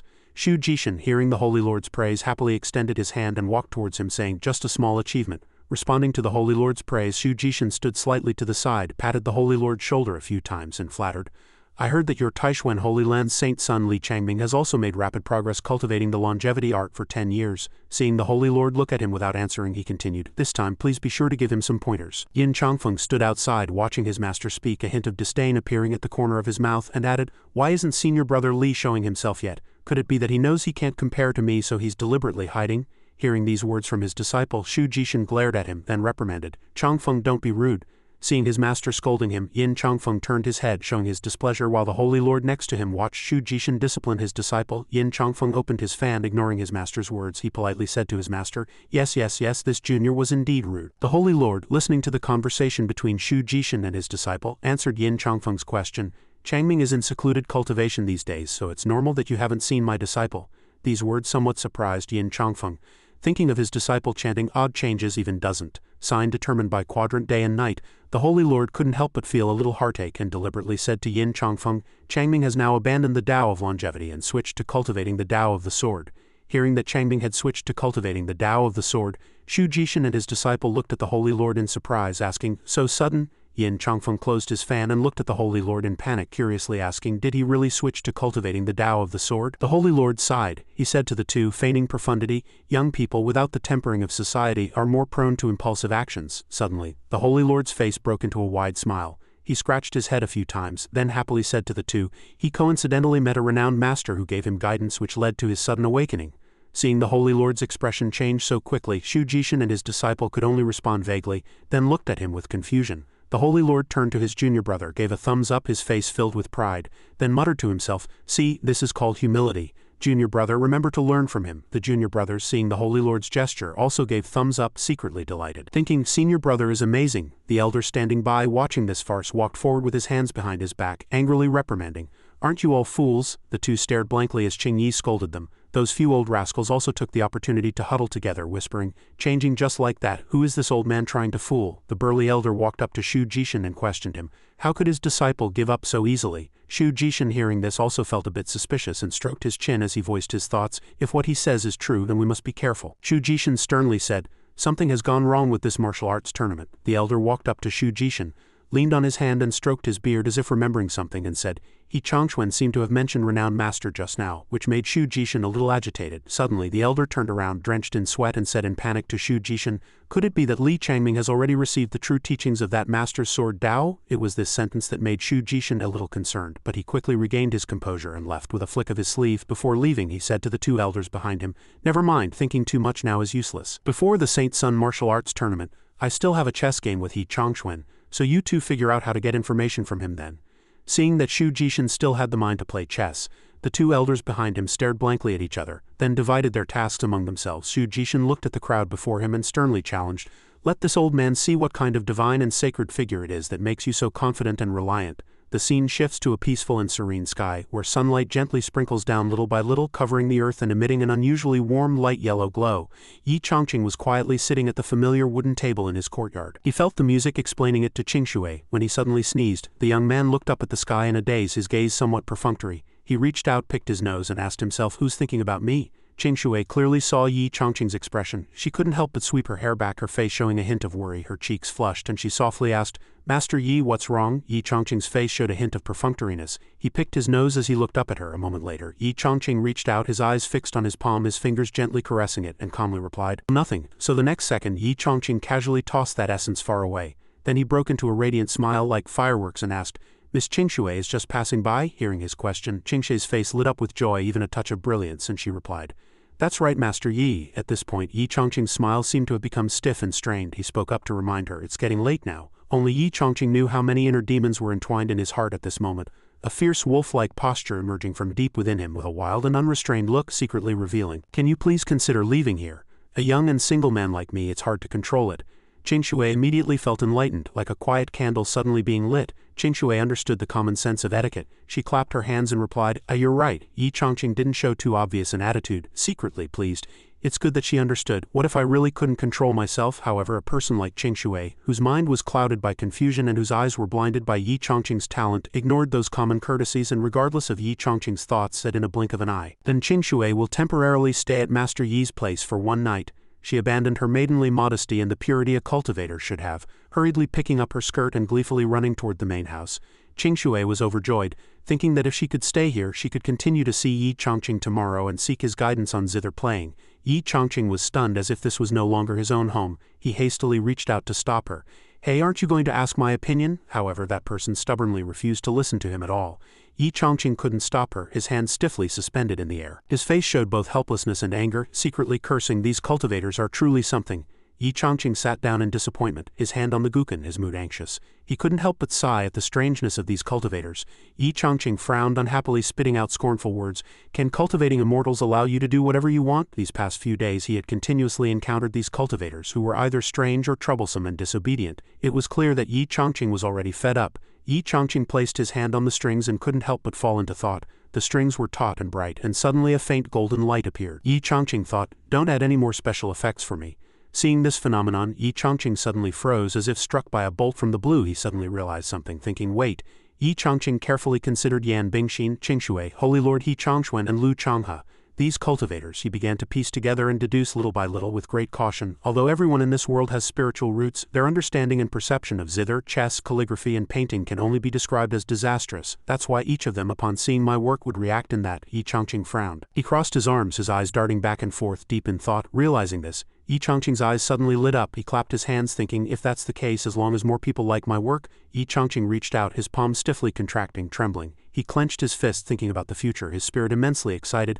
Then it won't be a problem for me to make a name for myself in this world. Yi Chongqing's face turned pale. He raised his foot and kicked the table disdainfully, saying, if a person has no dreams, what's the difference between them and a salted fish? Yi Chongqing spoke sternly, word for word, his gaze unwavering, filled with immense interest. He pointed to the sky. Yi Chongqing closed his eyes firmly, setting his goal, first a small goal, to take my works to the great Yan Imperial capital. Under the blue sky and white clouds, Yi Chongqing had just begun to speak when he suddenly froze, his fingers stiffly suspended in the air. He pondered, but the world outside is full of spiritual beasts and wild monsters. Yi Chongqing suddenly recalled the scene of himself facing a giant demonic beast and couldn't help but shiver. His face turned pale and sweat dripped down at the mere thought. He asked himself, how can a handsome young man with no spiritual root who can't beat anyone safely reach the Imperial capital? But this young man is actually the most overbearing person on the entire server.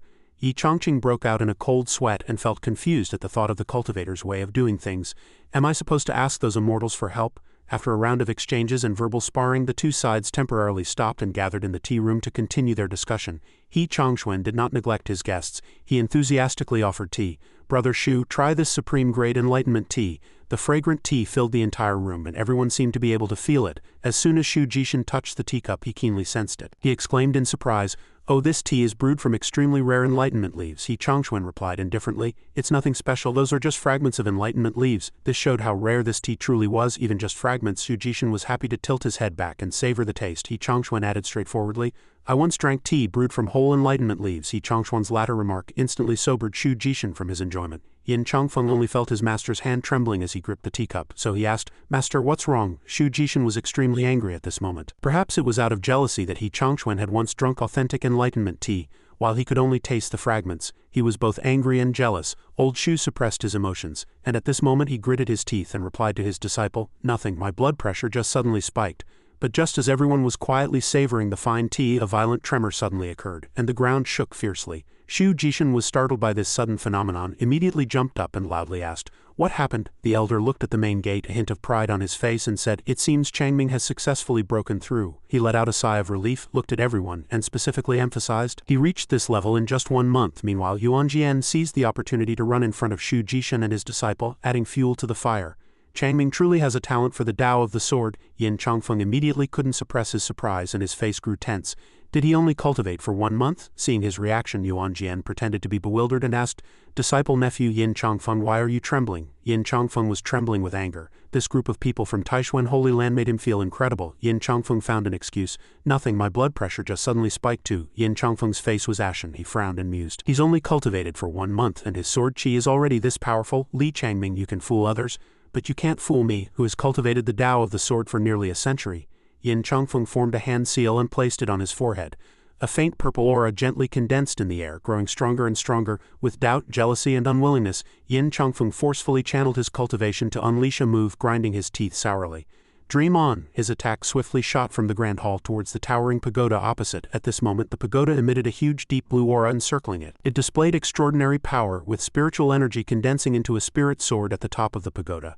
Yin Chongfun's attack shot towards it, but compared to that aura it appeared so minuscule, and indeed, as expected, his attack looked powerful, but it actually failed to penetrate the pagoda's thin outer shell and was even about to dissipate. Seeing this scene, Yin Chongfun was horrified. He blurted out in shock and doubt, impossible. But the scene before him still emitted a powerful light, not only without the slightest weakening but growing stronger with abundant and gentle spiritual energy flowing in the air. Yin Chongfun began to feel dizzy. He was drenched in sweat, yet he couldn't help but exclaim, this is an extremely pure sword intent. Li Changming actually cultivated it in 1 month. He seemed to fall into despair, his pride seemingly trampled without mercy. Yin Chongfun's face was ashen with rage, wishing he could immediately regain his prestige. He cursed through gritted teeth. Damn it, Yin Chongfun was a very proud person. Of course, like his master, he carried the pride of Azure Violet Holy Land, which was hard to extinguish, and he couldn't accept it for a while. He unhesitatingly soared on his sword again. The next second the aura condensed, summoning his treasured sword. The treasured sword appeared with anger and jealousy, and he firmly said, I must see it with my own eyes. With that, Chongfeng flew off on his sword, leaving only a faint aura lingering in the hall. Although Shu Jishin was proud, he also knew that this situation was tricky. Worried about his beloved disciple, he quickly raised his hand intending to stop him. He shouted, Chongfeng, don't act rashly. But before Shu Jishin could do anything in his panic, he was pulled back by a hand. Hei Chongqing stood behind his old friend and gently reminded him, if he doesn't act rashly, he's not a young man. Shu Jishin had no choice but to stop. He frowned, gritting his teeth. It was certain that the most gloating at the moment were Hei Chongqing and the elders of Taishuan Holy Land. After being at a disadvantage for so many years, they finally had a chance to show off. Chongfeng flew on his sword. The mountains were majestic, continuous, shrouded in mist with cranes circling, and the spiritual energy was indeed abundant. His gaze swept downwards and Chongfeng suddenly stopped, for he saw his target, and he coldly snorted. "Found you." Chongfeng continued flying on his sword towards Li Changming's peak. At this moment Li Changming was still cultivating. He formed hand seals and softly chanted spells. Qian sword, gold, Kun smooth wheel. Li Changming was surrounded by a dazzling and powerful formation, and wild winds howled. Kun thunder, electric shock, profound wind, odd changes, even doesn't. Sign determined by quadrant. Li Changming glared, shouted, "Sword open," and the giant sword high in the sky seemed to stir, its power growing stronger, and the wild winds and lightning also intensified. Chongfeng was shaken by this power, unable to open his eyes. He instinctively raised his hand to shield his front. He gritted his teeth, his face full of displeasure. Fragments shattered by Li Changming's sword, chi scattered in the air. Amidst this earth-shattering scene he appeared exceptionally powerful. Chongfeng still hadn't shaken off his shock. He stared wide-eyed, taking in the scene, and couldn't help but blurt out in panic, "I didn't expect this guy to have cultivated the fusion of man and sword." Chongfeng was an impatient person. As soon as he saw the scene before him, he unhesitatingly soared on his sword, wanting to see the situation clearly, still full of doubts, muttering, "Impossible." Li Changming stood within the perfect formation, appearing clearer than ever, and in less than 3 seconds he heard movement from afar. He closed his eyes and sensed, finally detecting killing intent. Based on a cultivator's reaction, Li Changming unhesitatingly unleashed a killing move, and his treasured sword immediately flew under his control. A glint flashed in Chongfeng's eyes. Sensing the sword flying towards him, he only had time to frown, breaking into a cold sweat. Unable to shout, "Oh no!" the treasured sword flew past, grazing Yin Chongfeng's cheek. He immediately tilted his head back, dodging urgently. The treasured sword flashed past cleanly, cutting off his handsome bangs, revealing a bare forehead. It was also because of this sudden attack that Chongfeng lost his footing and stumbled from his sword. Li Changming stopped cultivating. He gently descended. Spiritual energy still lingered around him. Li Changming opened his eyes, and the mark of a spirit sword reappeared on his forehead. No one noticed something falling rapidly about to land. At this moment Li Changming was the focus. He stretched out his hand, holding a small spirit orb symbolizing his power. Li Changming joyfully said, "My realm is stable," as expected of the patriarch's 16-character mantra. The junior brothers next to him continuously applauded and celebrated, saying in unison, "Congratulations, senior brother Li. Congratulations, Saint Son." But just at this peaceful moment, a huge commotion of chickens and dogs barking suddenly erupted behind them, making them temporarily stop their actions to check on Yin Chongfun, who had fallen to the ground unconscious, creating a crater. After a while the others also gathered around to check, all with bewildered and curious expressions. Li Changming opened his mouth and asked, "This brother, he looks very much like Yin Chongfun from Azure Violet Holy Land, doesn't he?" The junior brothers paused, looking confused. Someone looked at Yin Chongfun's appearance and ventured to guess, "This brother's hair is a bit sparse. He looks older than senior brother Yin." After a while the junior brother suddenly recognized him and turned to Li Changming, saying, "Saint Son, senior brother, this person is Saint Son Yin." Li Changming was still bewildered, not understanding what had happened. He had no idea he was the culprit, and said, "What's wrong with him? Quickly help him inside." The scene switched to a little later. After Li Changming had helped Yin Chongfun inside, Li Changming poured Yin Chongfun a cup of hot tea. Li Changming handed over the teacup with concern, saying, "Brother Yin, have some tea to calm down." At this moment Yin Chongfun was still terrified. He continuously trembled, clutching himself like a frightened puppy. Yin Chongfun reached out to take the teacup, and he drank it to calm himself. Li Changming also spoke, asking, "Brother Yin, do you remember?" Chongfeng finished the tea, still not understanding Li Changming's question. What did he want him to remember? He was the one cultivating the Tao of the sword, and he was the one who suddenly attacked. Li Changming pointed at him and reminded him, "You just fell from the sky, we saw it and brought you in." Li Changming smiled, "But you're fine now." Chongfeng felt a bit better. He smiled and at the same time reached out to touch his hair, replying, "That's great," but touching it was not good. Touching it made him furious. His bangs had already been severed by Li Changming's sword. His forehead was exposed and bare. He could feel it clearly with a touch. The next second an angry and surprised scream echoed, "Where are my bangs?" Yin Chongfeng lost his mind, slammed the teacup on the table with a bang, and unhesitatingly turned to grab Li Changming's collar, loudly questioning him like a debt collector. "And Li Changming, why did you suddenly switch to cultivating the Tao of the sword, and in just 1 month you were able to achieve the fusion of man and sword?" Li Changming, with his collar grabbed, did not resist but replied awkwardly, "I received guidance from a distinguished person. That distinguished person told me to switch to cultivating the Tao of the sword." Yin Chongfeng suddenly froze. A thoughtful expression appeared on his face and he secretly mused, who could possibly change a Saint Son's cultivation path? The next second Yin Chongfeng also released Li Changming's collar. He had already begun to ponder deeply. What if he could also receive guidance from that expert? If Li Changming could become powerful in a short time, why couldn't he?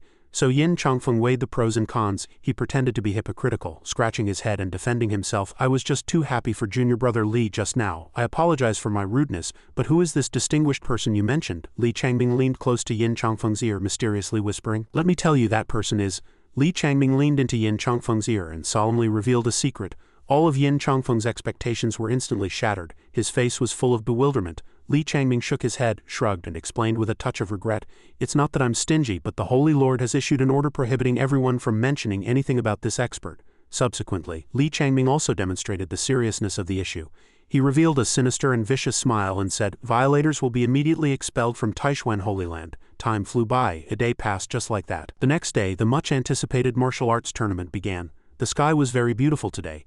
The sunlight gently poured down like a fairy, warming the world. In Taishuan Holy Land, a large crowd had gathered in the courtyard, all watching the situation. People excitedly shouted, "Taishuan Holy Land is mighty! Taishuan Holy Land is full of hope!" On the viewing platform, the elder walked over. He looked around and then asked, "Qing Yi, where's Holy Lord Senior Brother?" Sitting nearby, Qing Yi calmly tasted his hot tea and replied, "He's already gone to compete with Shu Jishin." The elder sighed with a worried expression.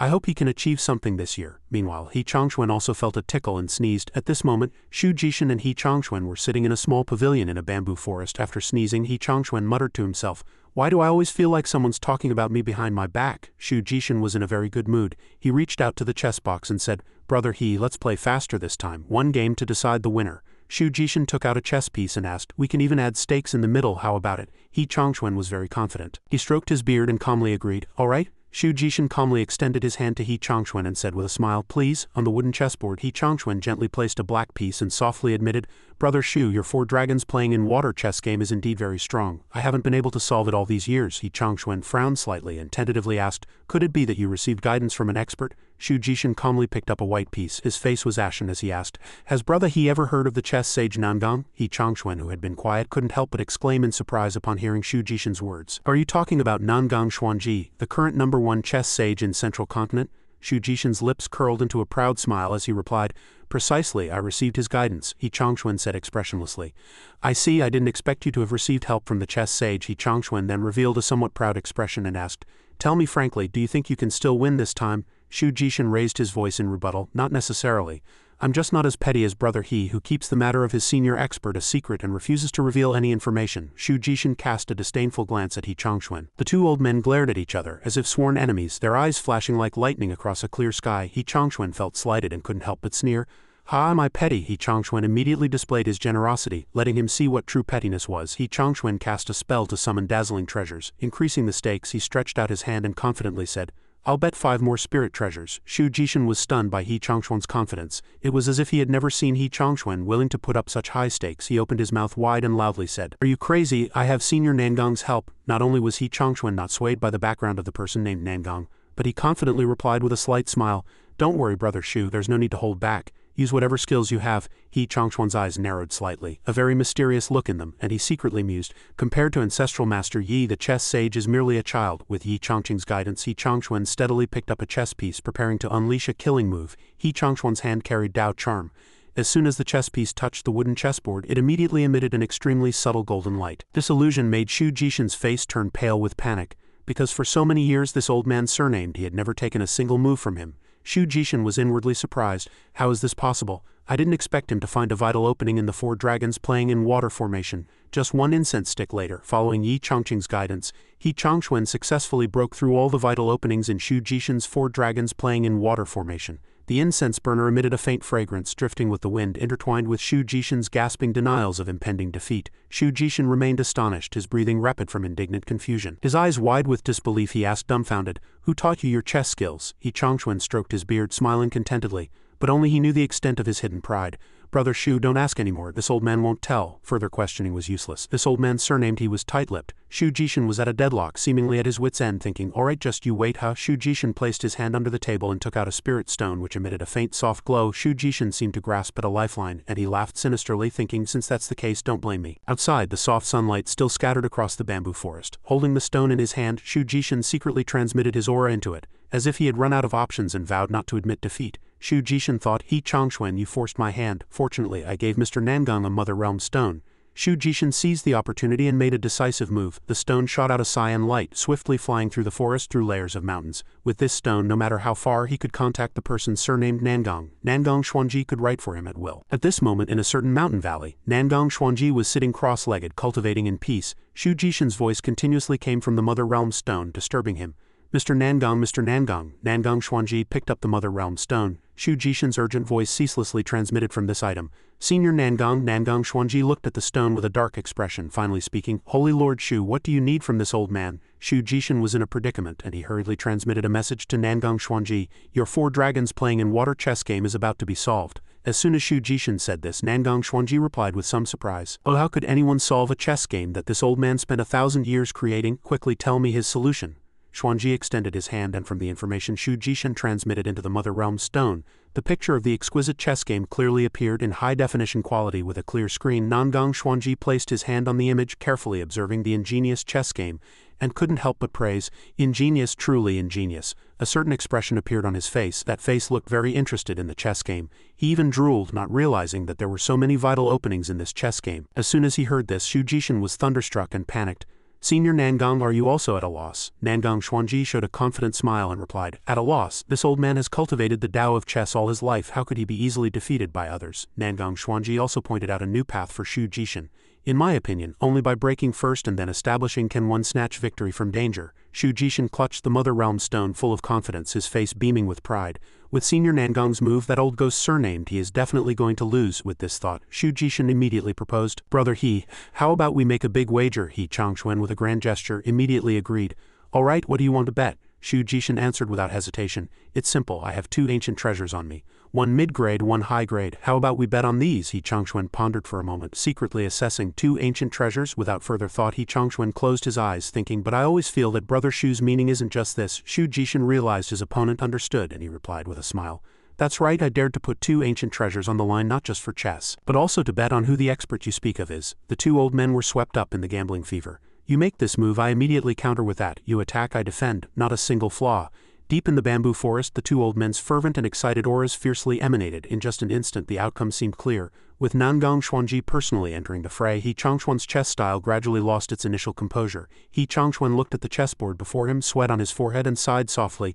No, how did Xu Jishin's chess game suddenly change? Xu Jishin still clutched the Mother Realm stone. Seeing that his opponent was at a disadvantage, Xu Jishin raised his voice. Brother He, why are you so nervous? He Changchun was in a desperate situation, trembling with anger. After a moment he suppressed his inner turmoil, stood up and said, This old man suddenly has an urgent matter. Please wait a moment, Brother Xu. Xu Jishin was about to win, and he naturally didn't mind if his opponent might cheat like himself, so he immediately agreed. After He Changchun left, he took out the Mother Realm stone, secretly praising, as expected of Senior Nangang, the opponent is already powerless to retaliate. From that stone, Nangang Xuanji's voice transmitted, reminding, don't underestimate him. He Changchun hurriedly walked out. He formed hand seals and quickly began to circulate his cultivation, preparing to flee first. He Changchun thought to himself, it's best to sneak away first and then go ask Grandmaster Yi for some pointers. The summer sun was bright and the scene shifted to Chongqing grocery store. This was the start of the day. Yi Chongqing was originally leisurely cleaning the courtyard. Just then, Yi Chongqing noticed movement in the trash pile, and after watching for a while he saw a wooden token appear, still shaking continuously. Yi Chongqing walked closer to the trash pile. He bent down. Then he picked up the wooden token, looked at it with both eyes and asked himself, this is the wooden token old Mr. He gave me, what's wrong with it? Suddenly the wooden token in his hand jumped up and an anxious voice emerged.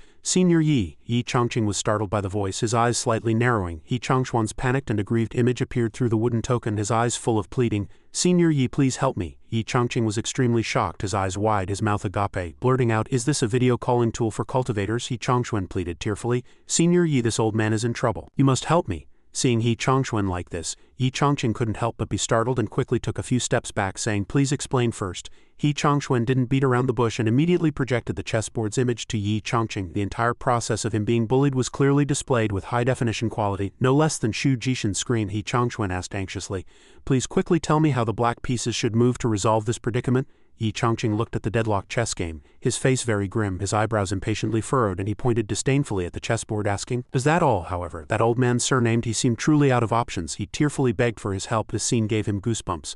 Left with no choice, Yi Chongqing helplessly rubbed his forehead and finally decided to help him. Forget it, I'll tell you how to move and you just follow. As soon as he heard Yi Chongqing's agreement, He Changchun's heart bloomed, saying, yes, thank you, Senior Yi. He Changchun glanced slightly inwards, his eyes filled with confidence and cunning, secretly laughing. With Grandmaster personally intervening, this time is a sure win. Soon after, He Changchun also walked in. He sat back down in his seat and said with a smile, Brother Xu, you've waited long. Xu Jishin impatiently pouted and replied, seeing how leisurely Brother He is, have you perhaps found a way to resolve the predicament? Yi Chongfun did not respond. He closed his eyes and reached out for a black piece. He concentrated, listening to Yi Chongqing's instructions, and the black piece landed on the 8th position, cutting off 2 pieces. Yi Chongfun immediately followed suit, found the target, and then immediately placed the piece. Seeing Yi Chongfun's move, Shu Jishin's face immediately darkened. He thought, this move is unexpected. Nangong Xuanji observed the game. He controlled the situation, and unwilling to let Shu Jishin suffer a loss, he offered guidance. White 9 to capture back. Shu Jishin immediately understood and quickly made his move, turning the situation around. Yi Chongqing didn't hesitate and immediately guided old He, black 10 to connect heaven and earth. Yi Chongfun with utmost calm made this move for him. Nangong Xuanji seemed a little anxious. He said forcefully, white 33 or 3 stone dragon. Shu Jishin also immediately made his move. This was not only a confrontation between Shu Jishin and Yi Chongfun, but also an indirect contest between Nangong Xuanji and Yi Chongqing. Seeing himself make a risky move, Nangong Xuanji on the other end regained a trace of confidence, thinking, let's see how you respond. But Yi Chongqing didn't even put this move in his eyes. He pouted and said, stop struggling. Yi Chongqing found that the chess game before him was no longer difficult. The capture had been resolved, and although the white pieces were strong, they were at their limit. Yi Chongqing erupted with an imposing aura, shouting out the final move with all his might. Yi Chongfun on this side also grew tense. He struck the same pose as Yi Chongqing, raising one hand, unleashing a decisive move. Shu Jishin and Nangong Xuanji on this side were both stunned by the sight before them, as if a giant, majestic golden dragon emanating dazzling light had suddenly appeared before them. Every stroke of the giant dragon was imposing, and its gaping maw was full of deterrence. Yi Chongqing only used a small trick, breaking dragon stone, to create such a magnificent sight. Shu Jishin and Nangong Xuanji were utterly shocked. Nangong Xuanji, sweat on his forehead, exclaimed, how could this be? Shu Jishin's face was stiff, his eyes wide with disbelief. Senior Nangong actually failed. Looking at the too simple chess game before him, Yi Chongqing's face showed a grim expression, secretly muttering, this old man is using me as a tool again to show off. Victory had already tilted towards him. Yi Chongquan's heart was bursting with joy. Holding the wooden token in his hand, he covered his mouth with his fist, secretly laughing. Thank you, Senior Yi, thank you, Senior Yi. Shu Jishin was petrified at this moment. He still couldn't believe that his years of proud victories would end in such failure today. Yi Chongqing replied from the other end, if there's nothing else, I'm hanging up. On that end, Nangong Xuanji clutched the stone, so angry he felt like spitting blood from this defeat, his body trembling incessantly, his voice uncontrollably shaking. This old man has cultivated the Tao of chess for nearly 3,000 years. Nangong Xuanji still couldn't believe what was happening before him, his body trembling continuously, thinking himself unrivaled in the Tao of chess. Now not only had someone broken his game, but they had also defeated him in chess intent. Nangong Xuanji was extremely nervous, sweat beaded on his forehead, his eyebrows furrowed, his eyes bloodshot, shouting into the stone, Holy Lord Shu, where exactly are you right now? Shu Jishin, bewildered by his chess loss and hearing Nangong Xuanji's persistent questioning. Who are you playing chess with? Shu Jishin was so aggrieved he almost burst into tears, replying, the Holy Lord of the Great Yan Kingdom's northern Taishuan Holy Land. Shu Jishin looked up tearfully. The one I'm playing chess with is true Master Changxuan, the Holy Lord of Taishuan Holy Land, but he has a mysterious expert behind him. Even I don't know who it is. Who would have thought that the majestic Taishuan Holy Lord He Changxuan's backer was just a grocery store owner, who didn't even have a spiritual root, but was actually the most powerful person on this server. As soon as he heard this, Nangong Xuanji immediately understood, and he interrupted. Understood. Nangong Xuanji couldn't wait. He immediately flew on his sword at extreme speed, heading straight for the northern Taishuan Holy Land. Traversing mountains, passing over blue skies and white clouds, skimming over the morning mountain mist and circling birds, Nangong Xuanji was no longer able to resist. Tormented by curiosity and the desire for advancement, he flew on his sword at top speed, his gaze resolute. He gritted his teeth. I must meet that expert, otherwise my cultivation will be stagnant forever. In fact, cultivators all want to become stronger. Nangong Xuanji, though an old man over 3,000 years old, still wanted to continue improving. One could see it from his resolute gaze and attitude. Meanwhile, in Yi Chongqing's small house, he had just hung up the call with Yi Chongfun, still holding the wooden token in his hand. The young man couldn't help but sigh, lamenting inwardly, I stopped playing this kind of chess game in middle school. He walked into the courtyard where Qingshui was still sitting, diligently practicing the guqin. Her eyes were closed, striving to play the most melodious, moving and ethereal zither music. Even at this moment, Yi Chongqing was still complaining about that simple chess game. Next time, let the difficulty be a bit higher. Qingshui's hand on the zither suddenly stopped. She believed the music she had just played was perfect enough, so she asked with a bright smile, Master Yi, is there anything wrong with the music Qingshui just played?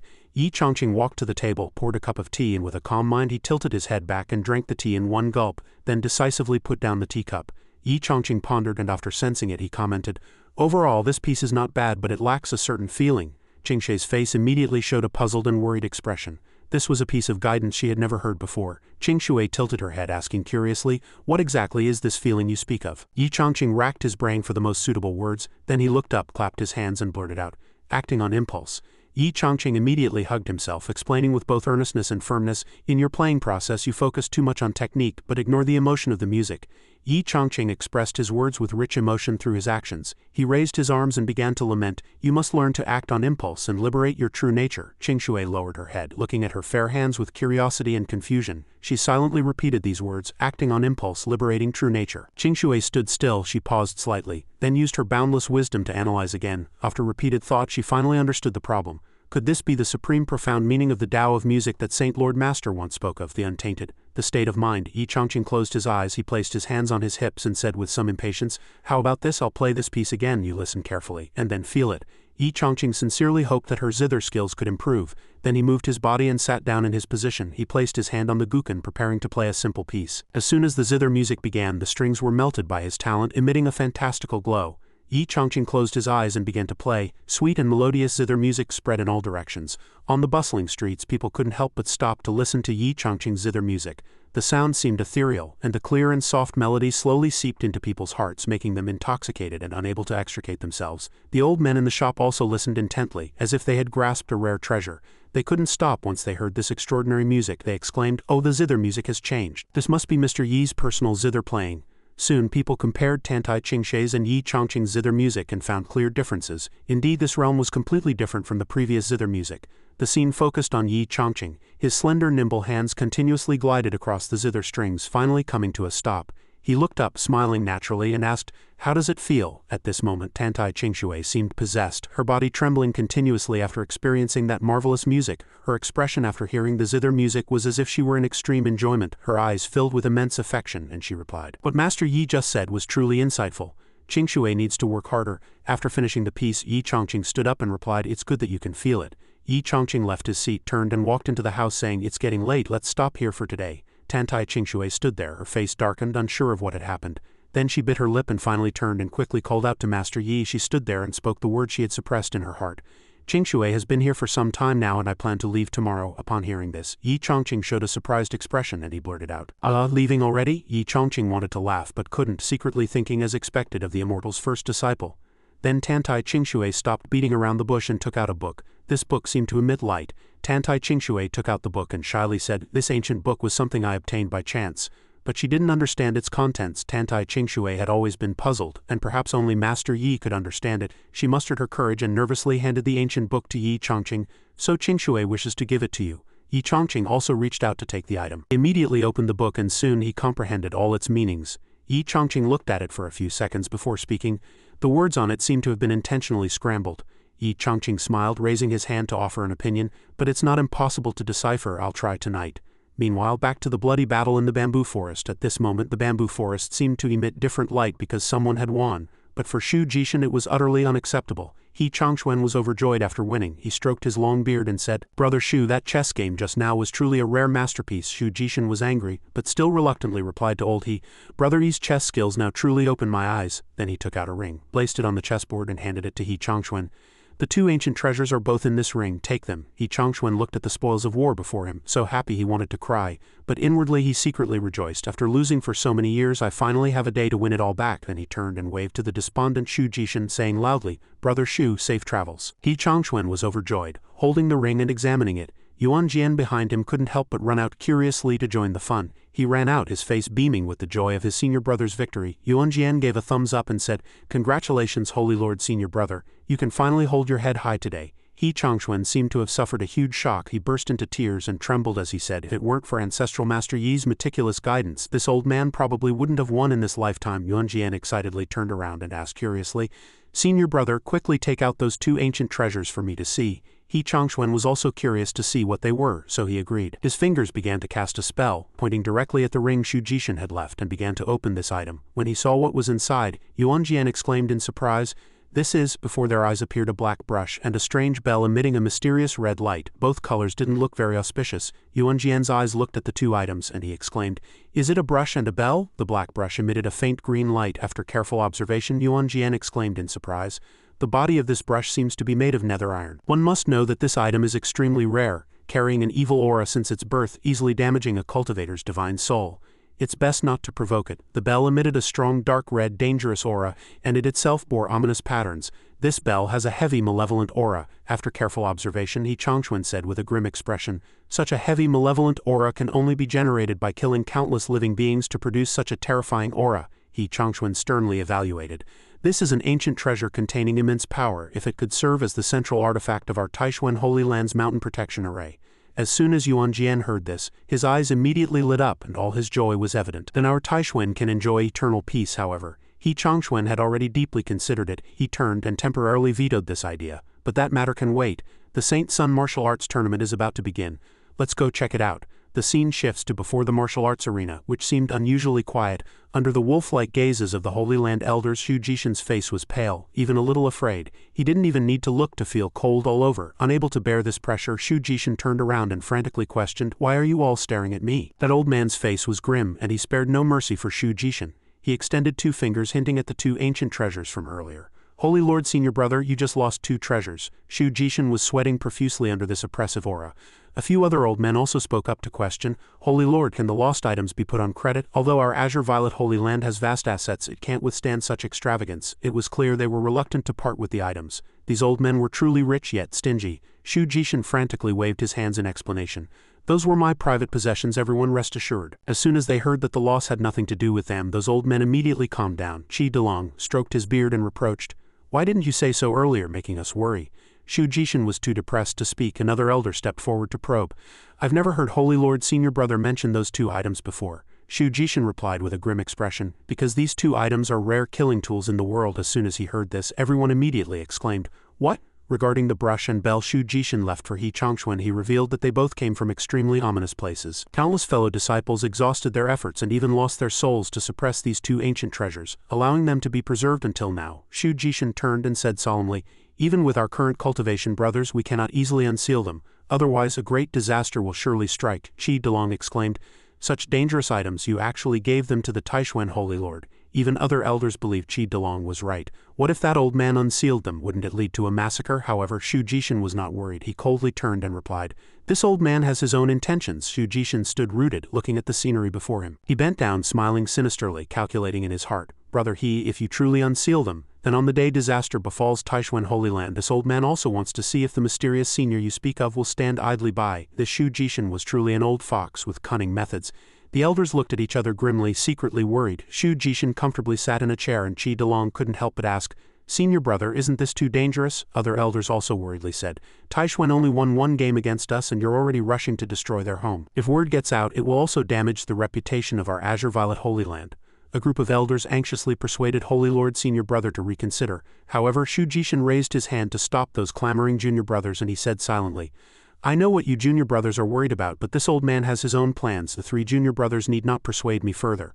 Looking at the spacious courtyard before him, Xu Jishin remembered something and asked, "Where is that girl Qingxue? She's been in Taishuan Holy Land for a few days and I haven't seen her." Qi Delong stroked his beard and replied with a smile, "Earlier on the road that girl Qingxue heard zither music and followed it. It seems she sensed an opportunity." Xu Jishin silently nodded, secretly praising, "Not bad." Although Changfeng and Qingxue were both made Saint Sun and Saintess simultaneously, and their cultivation talents were comparable, Qingxue had a special providence since birth, always coincidentally encountering opportunities beneficial to her cultivation. Changfeng was utterly unlucky, but Qingxue was the opposite, constantly emitting golden light indicating good fortune. It was clear that Changfeng was already in a mess after meeting Li Changming. Even his beautiful bangs were gone. However, Qingxue had met Yin Chongqing. Yin Chongfun also had his strengths, Xu Jishin said with a grim expression. But in terms of enthusiasm for the position of Holy Lord, if Qingxue had half of Changfeng's drive, it would be good. Just then an announcement came from below the stage inviting the 2 Saint Sons to the stage. Xu Jishin said, "Oh, it's about to begin." 2 streams of energy, 1 green and 1 purple, passed through the crowd flying towards the martial arts arena. A moment later, Li Changming and Yin Chongfun both appeared on the stage. As soon as the Taishuan Holy Land disciples saw them, they exclaimed, "Look at Senior Brother Li." Since Senior Brother Li switched to cultivating the Tao of the sword, he's like a changed person, as if imbued with a Buddhist nature. Li Changming stood there, hands clasped as if enlightened, his body radiating Buddhist light, with enthusiastic disciples always cheering him on from behind. Of course, the Azure Violet Holy Land disciples wouldn't support Taishuan Holy Land. That disciple snorted disdainfully. What if he switched cultivation? The Azure Violet Holy Land disciples said infatuatedly. That's right, Senior Brother Yin has been ahead in Sword Tao for a century. Yin Chongfun radiated a dense purple aura holding his sword, with the azure-violet Holy Land disciples cheering him on relentlessly. No less enthusiastic than Taishuan, Shu Jishin suddenly turned to look. Seeing Hei Chongquan approaching, he spoke, "Brother He, we're just waiting for you to preside over the big picture." Hei Chongquan replied with a smile, all right, Brother Shu, you've waited long." The two holy lords sat high up watching the competition, and at this moment the martial arts tournament officially began. Changming and Yin Chongfeng's auras surged and the disciples below cheered. Who would be the ultimate victor? Yin Chongfeng placed his sword behind him, extended his hand to Changming and said, "Junior brother Li, please enlighten me." Just then, Changming raised his hand and said, "Brother Yin, can you listen to a word from me?" Yin Chongfeng impatiently raised his eyebrows and asked, "What do you want to say?" He couldn't help but ask himself, what is this guy up to now? Changming still had his hands clasped, and the light around his body was very similar to Tang Sanzang achieving enlightenment. Changming says, "I have only just begun cultivating the sword Dao for half a year and my cultivation is still far from sufficient. In all of Taishuan Holy Land, the only one who can compete with Brother Yin in swordsmanship is junior sister Wushuang." As soon as Yin Chongfeng heard this, the image of that woman named Wushuang appeared in his mind. He raised his eyebrows and asked, "Are you referring to Lu Wushuang, the Taishuan Holy Land's metal-attributed sword cultivator? You too?" But Yin Chongfeng was very contemptuous, thinking he was being played for a fool, and angrily pointed his sword at Changming, shouting, "She's just an ordinary true disciple, how can she compare to you and me? We are noble saint sons." Changming continued to radiate light around his body, and he extended a finger saying, "Brother Yin, you don't know, junior sister Wushuang's swordsmanship is definitely above mine." Hearing this, Yin Chongfeng also felt a little nervous, and a slight uneasiness rose in his heart. Changming had already cultivated the true essence of swordsmanship. If what he said was true, how powerful would Lu Wushuang be? Yin Chongfeng then looked up at Shu Jishin high above, his heart filled with determination. "No, I finally have a chance to perform, and Tantai Qingshui isn't here, so I absolutely cannot lose this competition in front of Holy Lord Master." Thinking this, Yin Chongfeng pursed his lips, appearing resolute. He tightly gripped the treasured sword in his hand, and Yin Chongfeng solemnly said to Changming, "Junior brother Li, stop beating around the bush, let's spar." Yin Chongfeng was impatient. His face immediately darkened with fury. He radiated purple light all over, holding his sword, and charged at Changming, shouting, "Take this." But at that moment the surroundings suddenly trembled and a powerful light burst forth from behind the house. A huge sword in tent and countless small swords appeared. At the same time, Lu Wushuang also flew up, dressed in white, holding a treasured sword. She swooped down from high in the sky. Yin Chongfeng's eyes widened in panic. Lu Wushuang was rushing towards them, her surging aura seeming to overwhelm everything. Yin Chongfeng's mouth hung open, and he looked up at the woman, blurting out, "That's Lu Wushuang." Lu Wushuang appeared, her spiritual energy rich, dressed in white like a celestial maiden. Shu Jishin merely glanced at it, and seemed to recognize it as Yin Yang's sword in tent. He exclaimed in shock. Yuan Jian looked up and proudly said, "Indeed, Yin Yang's sword intent, its profound understanding far surpasses ordinary sword Dao true essence." Lu Wushuang, slender in form, landed on the arena before Yin Chongfeng, Changming and others. Lu Wushuang stood on the arena, her face beautiful and cold, her beauty captivating countless people. The disciples below couldn't help but discuss, "Senior sister Lu's cultivation has not only improved, but she's also become more beautiful. Senior sister's cold face is like the winter sun. I understand this is a cold beauty." Seeing her appear so grandly, Changming clasped his hands and sincerely said, "Junior sister Lu, congratulations on your breakthrough in the Tao of the sword." Lu Wushuang smiled slightly and replied, "Thank you, senior brother. I had intended to cultivate for a while longer, but to avoid missing this martial arts tournament, I decided to emerge from seclusion early." Lu Wushuang respectfully saluted Yin Chongfeng and she softly said, "Saint Sun Yin has specialized in the Tao of the sword for many years, but in this martial arts tournament, Wushuang wishes to ask for some guidance." Changming immediately assumed a humble posture. "Excellent, both of you cultivate the Tao of the sword." It was a perfect match. Upon hearing this, Yin Chongfeng could no longer remain calm, his forehead was sweating, and he secretly worried that Lu Wushuang at such a young age had cultivated Yin Yang's sword intent. Even if he used all his strength, the outcome was uncertain. He also cautiously considered that under these circumstances he could not risk failure. Yin Chongfeng then came up with various excuses to refuse Lu Wushuang. "Junior sister Lu, this is a competition between saint sons. As an ordinary true disciple, I'm afraid you are not qualified to fight me." Changming smiled and said, "That works out perfectly." A shocking piece of news was then delivered from Changming's mouth to Yin Chongfeng's ear. In the silent space, Changming's clear voice rang in Yin Chongfeng's ear like a heavy hammer. "Master has already announced that junior sister Lu is the saintess of my Taishuan Holy Land." These words reached Yin Chongfeng's ears and he seemed to have heard something earth-shattering. His face turned pale and he blurted out in shock, "What?" Hearing that Taishuan Holy Land suddenly had another saintess, Shu Jishin, who was watching from the stands, couldn't help but ask Hei Chongquan in surprise, "Is what Changming said true?" Hei Chongquan stroked his beard and replied calmly, "Of course." He walked out, his gaze slowly sweeping downwards, and at the same time he gave Yin Chongfeng a definitive answer. "Nephew Chongfeng, Wushuang has been consecrated as the saintess of my Taishuan Holy Land. The consecration ceremony has not yet been held, so it is not out of line for Wushuang to engage you in combat." Yin Chongfun could not suppress the panic in his heart. He looked up at Hei Chongquan, his mouth opening and closing but unable to utter a word. Shu Jishan was a little nervous, but he still trusted his beloved disciple. After all, Lu Wushuang was only at the golden core stage, one step behind Chongfeng's nascent soul stage, so she could never lose. Due to his trust in Chongfeng, he indirectly agreed on behalf of his disciple and then strongly encouraged him. Since Holy Lord Chongquan has said so, then face her head-on. Don't let outsiders look down on our azure violet Holy Land. Yin Chongfun couldn't help but panic, unsure how to react for a moment. His face covered in cold sweat. With the situation changed, Yin Chongfun gritted his teeth, his brows tightly furrowed, appearing very tense. He had only intended to defeat Li Changming to establish his authority, so why had it come to this? However, to establish his authority, he still did not refuse Lu Wushuang. He adopted the rigorous stance of a sword cultivator, with one sword behind his back and the other hand extended forward. Junior sister Lu, please. Lu Wushuang, not to be outdone in courtesy, solemnly bowed and replied, "Thank you, senior brother Yin." Below the stage, the man surnamed Li still enthusiastically waved and cheered. "Go both of you." Yin Chongfun was speechless and no longer wasted time. Although he was not entirely confident, he would give his all for the azure violet Holy Land and for his master. Yin Chongfun immediately drew his sword. Although he wasn't sure, he kept encouraging himself inwardly. Even if you have cultivated Yin-Yang sword intent, I have been cultivating the Tao of the sword for over 100 years. Yin Chongfeng held his sword and charged directly at Lu Wushuang, but Lu Wushuang remained expressionless. She stood in place, eyes tightly closed, hands placed on her chest, and began to condense qi to summon her sword, preparing to strike. Subsequently, Lu Wushuang fiercely opened her eyes. A graceful yet powerful aura surged around her entire body. This woman exuded Yi Chongqing's cool and domineering style. 8th layer of the Golden Origin Sword Scripture. Lu Wushuang's performance left half of the onlookers below the stage dumbfounded, while the other half had already succumbed to her fairy-like beauty. Li Changming smiled slightly, applauding and praising junior sister Wushuang is incredible. The two holy lords watching from above also showed various expressions. The person about to win beamed with joy. Shu Jishan, on the other hand, was at a disadvantage and couldn't help but sweat. He exclaimed, "What?" Yin Chongfeng, who had just been dizzy from the yin-yang sword intent, was now stunned by the 8th layer display. His eyes were wide and his face was covered in cold sweat. With a panicked heart, Yin Chongfeng dared not charge forward again. He quickly stopped, his body rigidly still, doubting life itself. How could this happen? Uncontrollable anger flickered in his eyes. Lu Wushuang then began to gather strength, circulating her cultivation to unleash her first sword strike. This beautiful female sword cultivator's posture was truly rare in the sword Tao world. She decisively raised her sword and struck. Yin Chongfeng froze for a moment, not even reacting to dodge. That sword brushed past him, merely grazing him and severing a few strands of his hair. However, that strike was incredibly powerful, causing the surrounding scenery to tremble violently. Several rows of houses behind Yin Chongfeng were also shattered.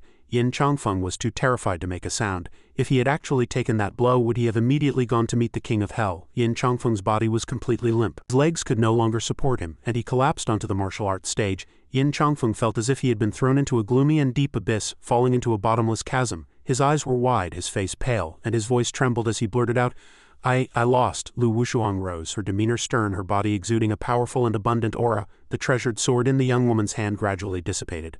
Lu Wushuang stood respectfully, clasping her hands in greeting, and clearly said, "Thank you for the concession." Watching this scene, everyone below the stage was shocked. Li Changming continuously clapped and praised, "Excellent, excellent," as expected of junior sister Lu. The disciples behind Li Changming were all dumbfounded. Shu Jishan shouted in shock, "What's wrong with this Lu Wushuang?" He immediately turned and grabbed Hei Chongquan by the collar, demanding, "What was that just now?" Hei Chongquan, caught by the collar, was too meek to resist. He coughed tremblingly and said, this old man isn't clear either." Under Shu Jishan's wolf-like gaze, Hei Chongquan said, "It's probably something this girl comprehended herself during her seclusion." Shu Jishan did not relax at all. He angrily gritted his teeth. "Damn it, Lu Wushuang used to be just an ordinary true disciple. It must be that mysterious expert behind her doing all this." Shu Jishan sat dejectedly in his chair, his legs trembling uncontrollably with anger. Hei Chongquan was both nervous and happy in his heart. He covered his mouth, trying not to laugh aloud. He's angry. Time passed. Night fell, the moon hung high, and the stars twinkled. Yi Chongqing lay in bed, tossing and turning, unable to sleep. He placed his hands behind his head and sighed listlessly.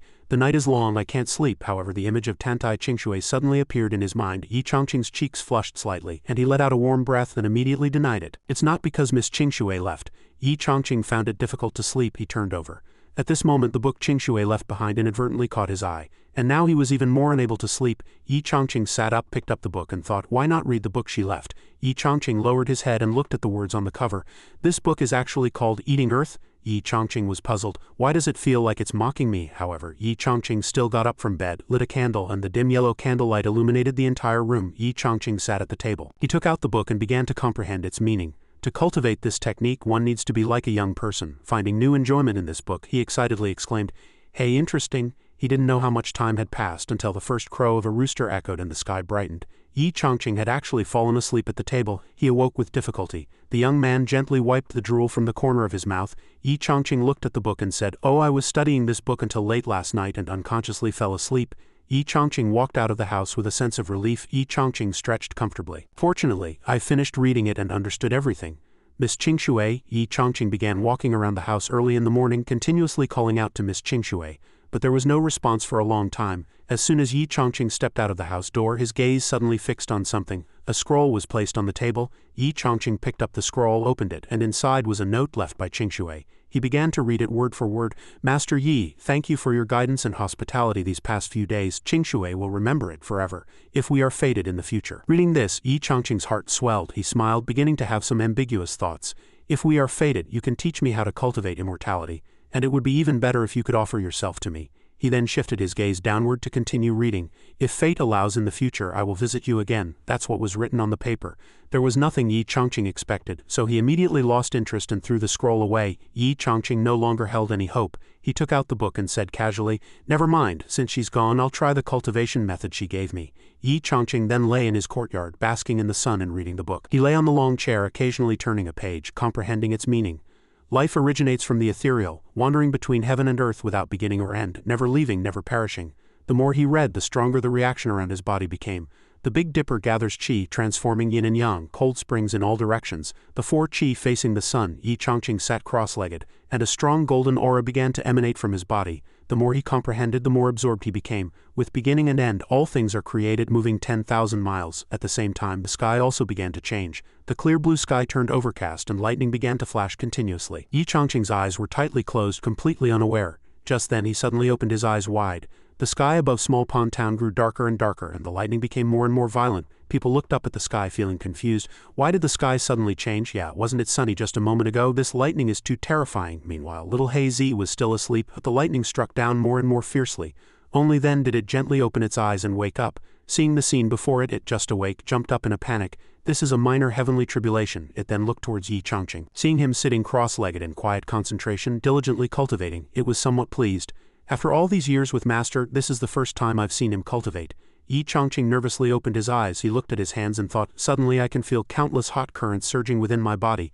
Does this mean I can cultivate now?" Yi Chongqing, oblivious to the surrounding anomalies, happily jumped up and cheered. Seizing the opportunity, he pressed on. Yi Chongqing reached out his hand and said cheerfully, "Again." Then he performed a series of moves. Heaven and earth intertwine. With beginning and end, all things are created, moving 10,000 miles. After reciting those incantations, bolts of lightning appeared in the sky, thundering down. Little Hei Zi stood by, very proud to see its master so powerful. It stretched out its long tongue, secretly chuckling with delight.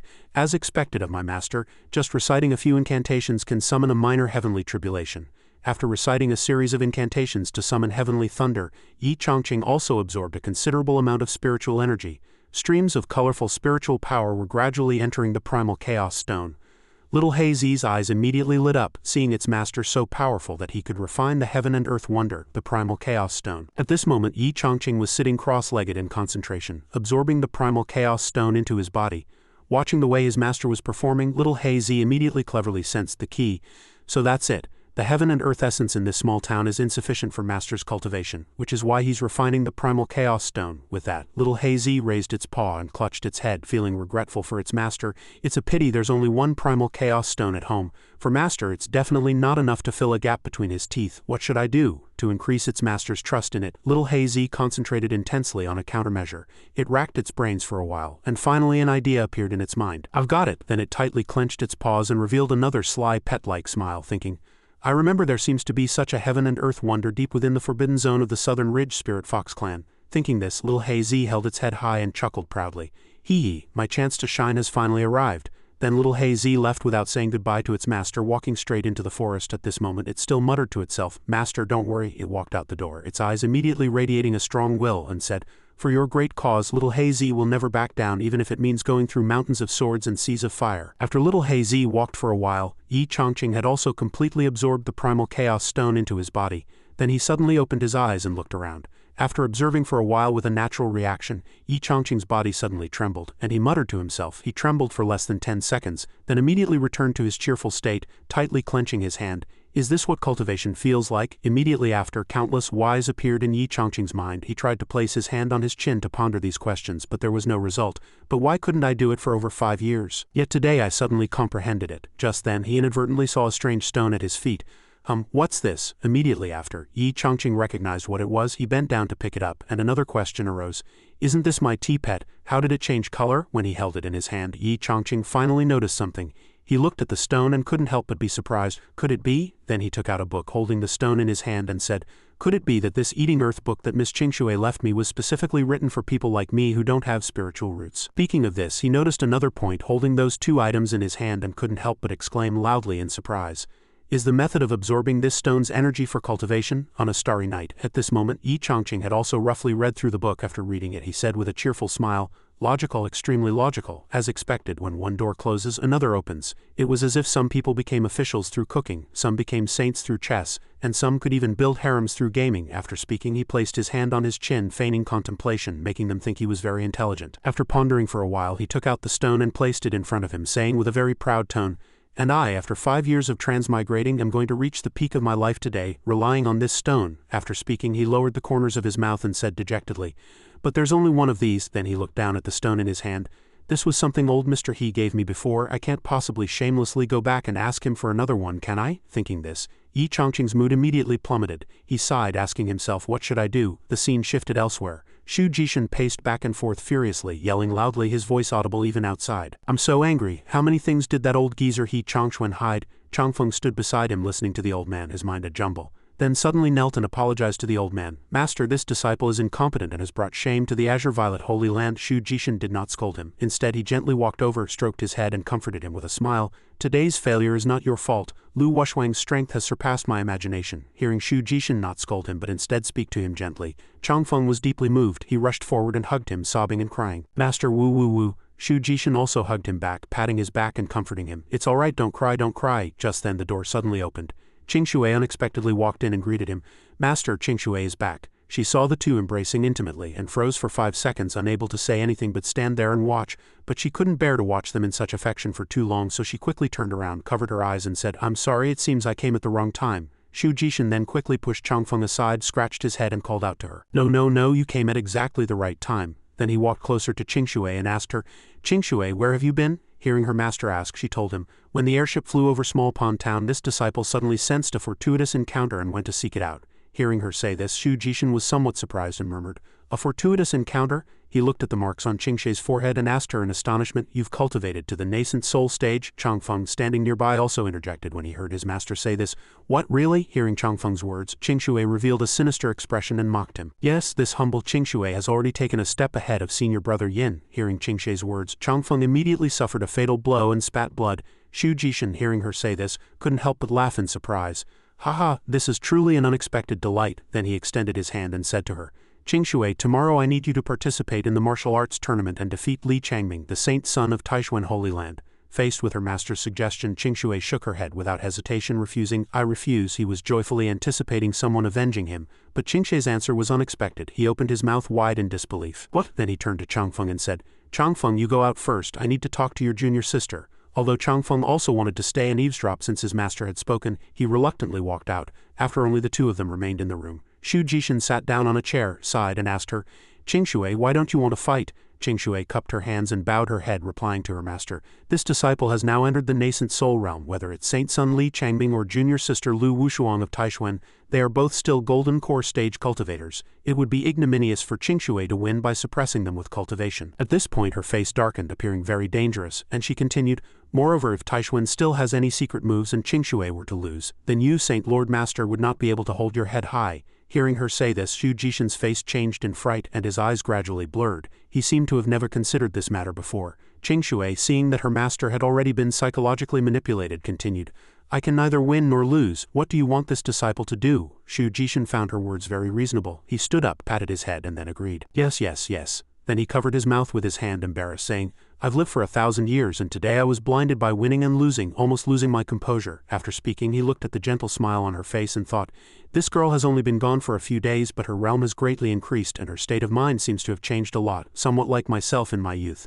Seeing that Qingxue did not want to compete, Shu Jishin did not force her. He stood up and said to her, Girl Qingshui, you have reached the nascent soul realm. I have decided that after this martial arts tournament I will announce to the Azure Violet Holy Land. The position of future Saint Lord will be yours. How does that sound? He thought Qingshui would agree to this universally coveted condition this time.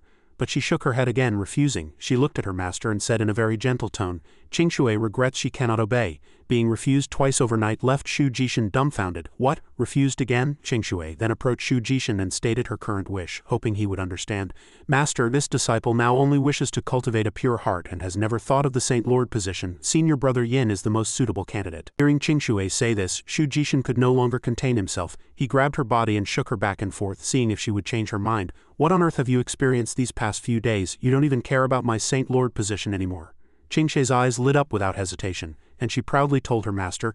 Qingshui unexpectedly befriended a peerless expert. Hearing her say this, Shu Jishin asked in surprise, You also met a peerless expert? Although he asked this, he was secretly raging with jealousy. Why can everyone else meet experts but not me? Unable to resist, Shu Jishin approached Qingshui, pressing her. What does that person look like? Quickly tell me who he is. What realm is he in now? Qingshui then told her master everything she knew about that person.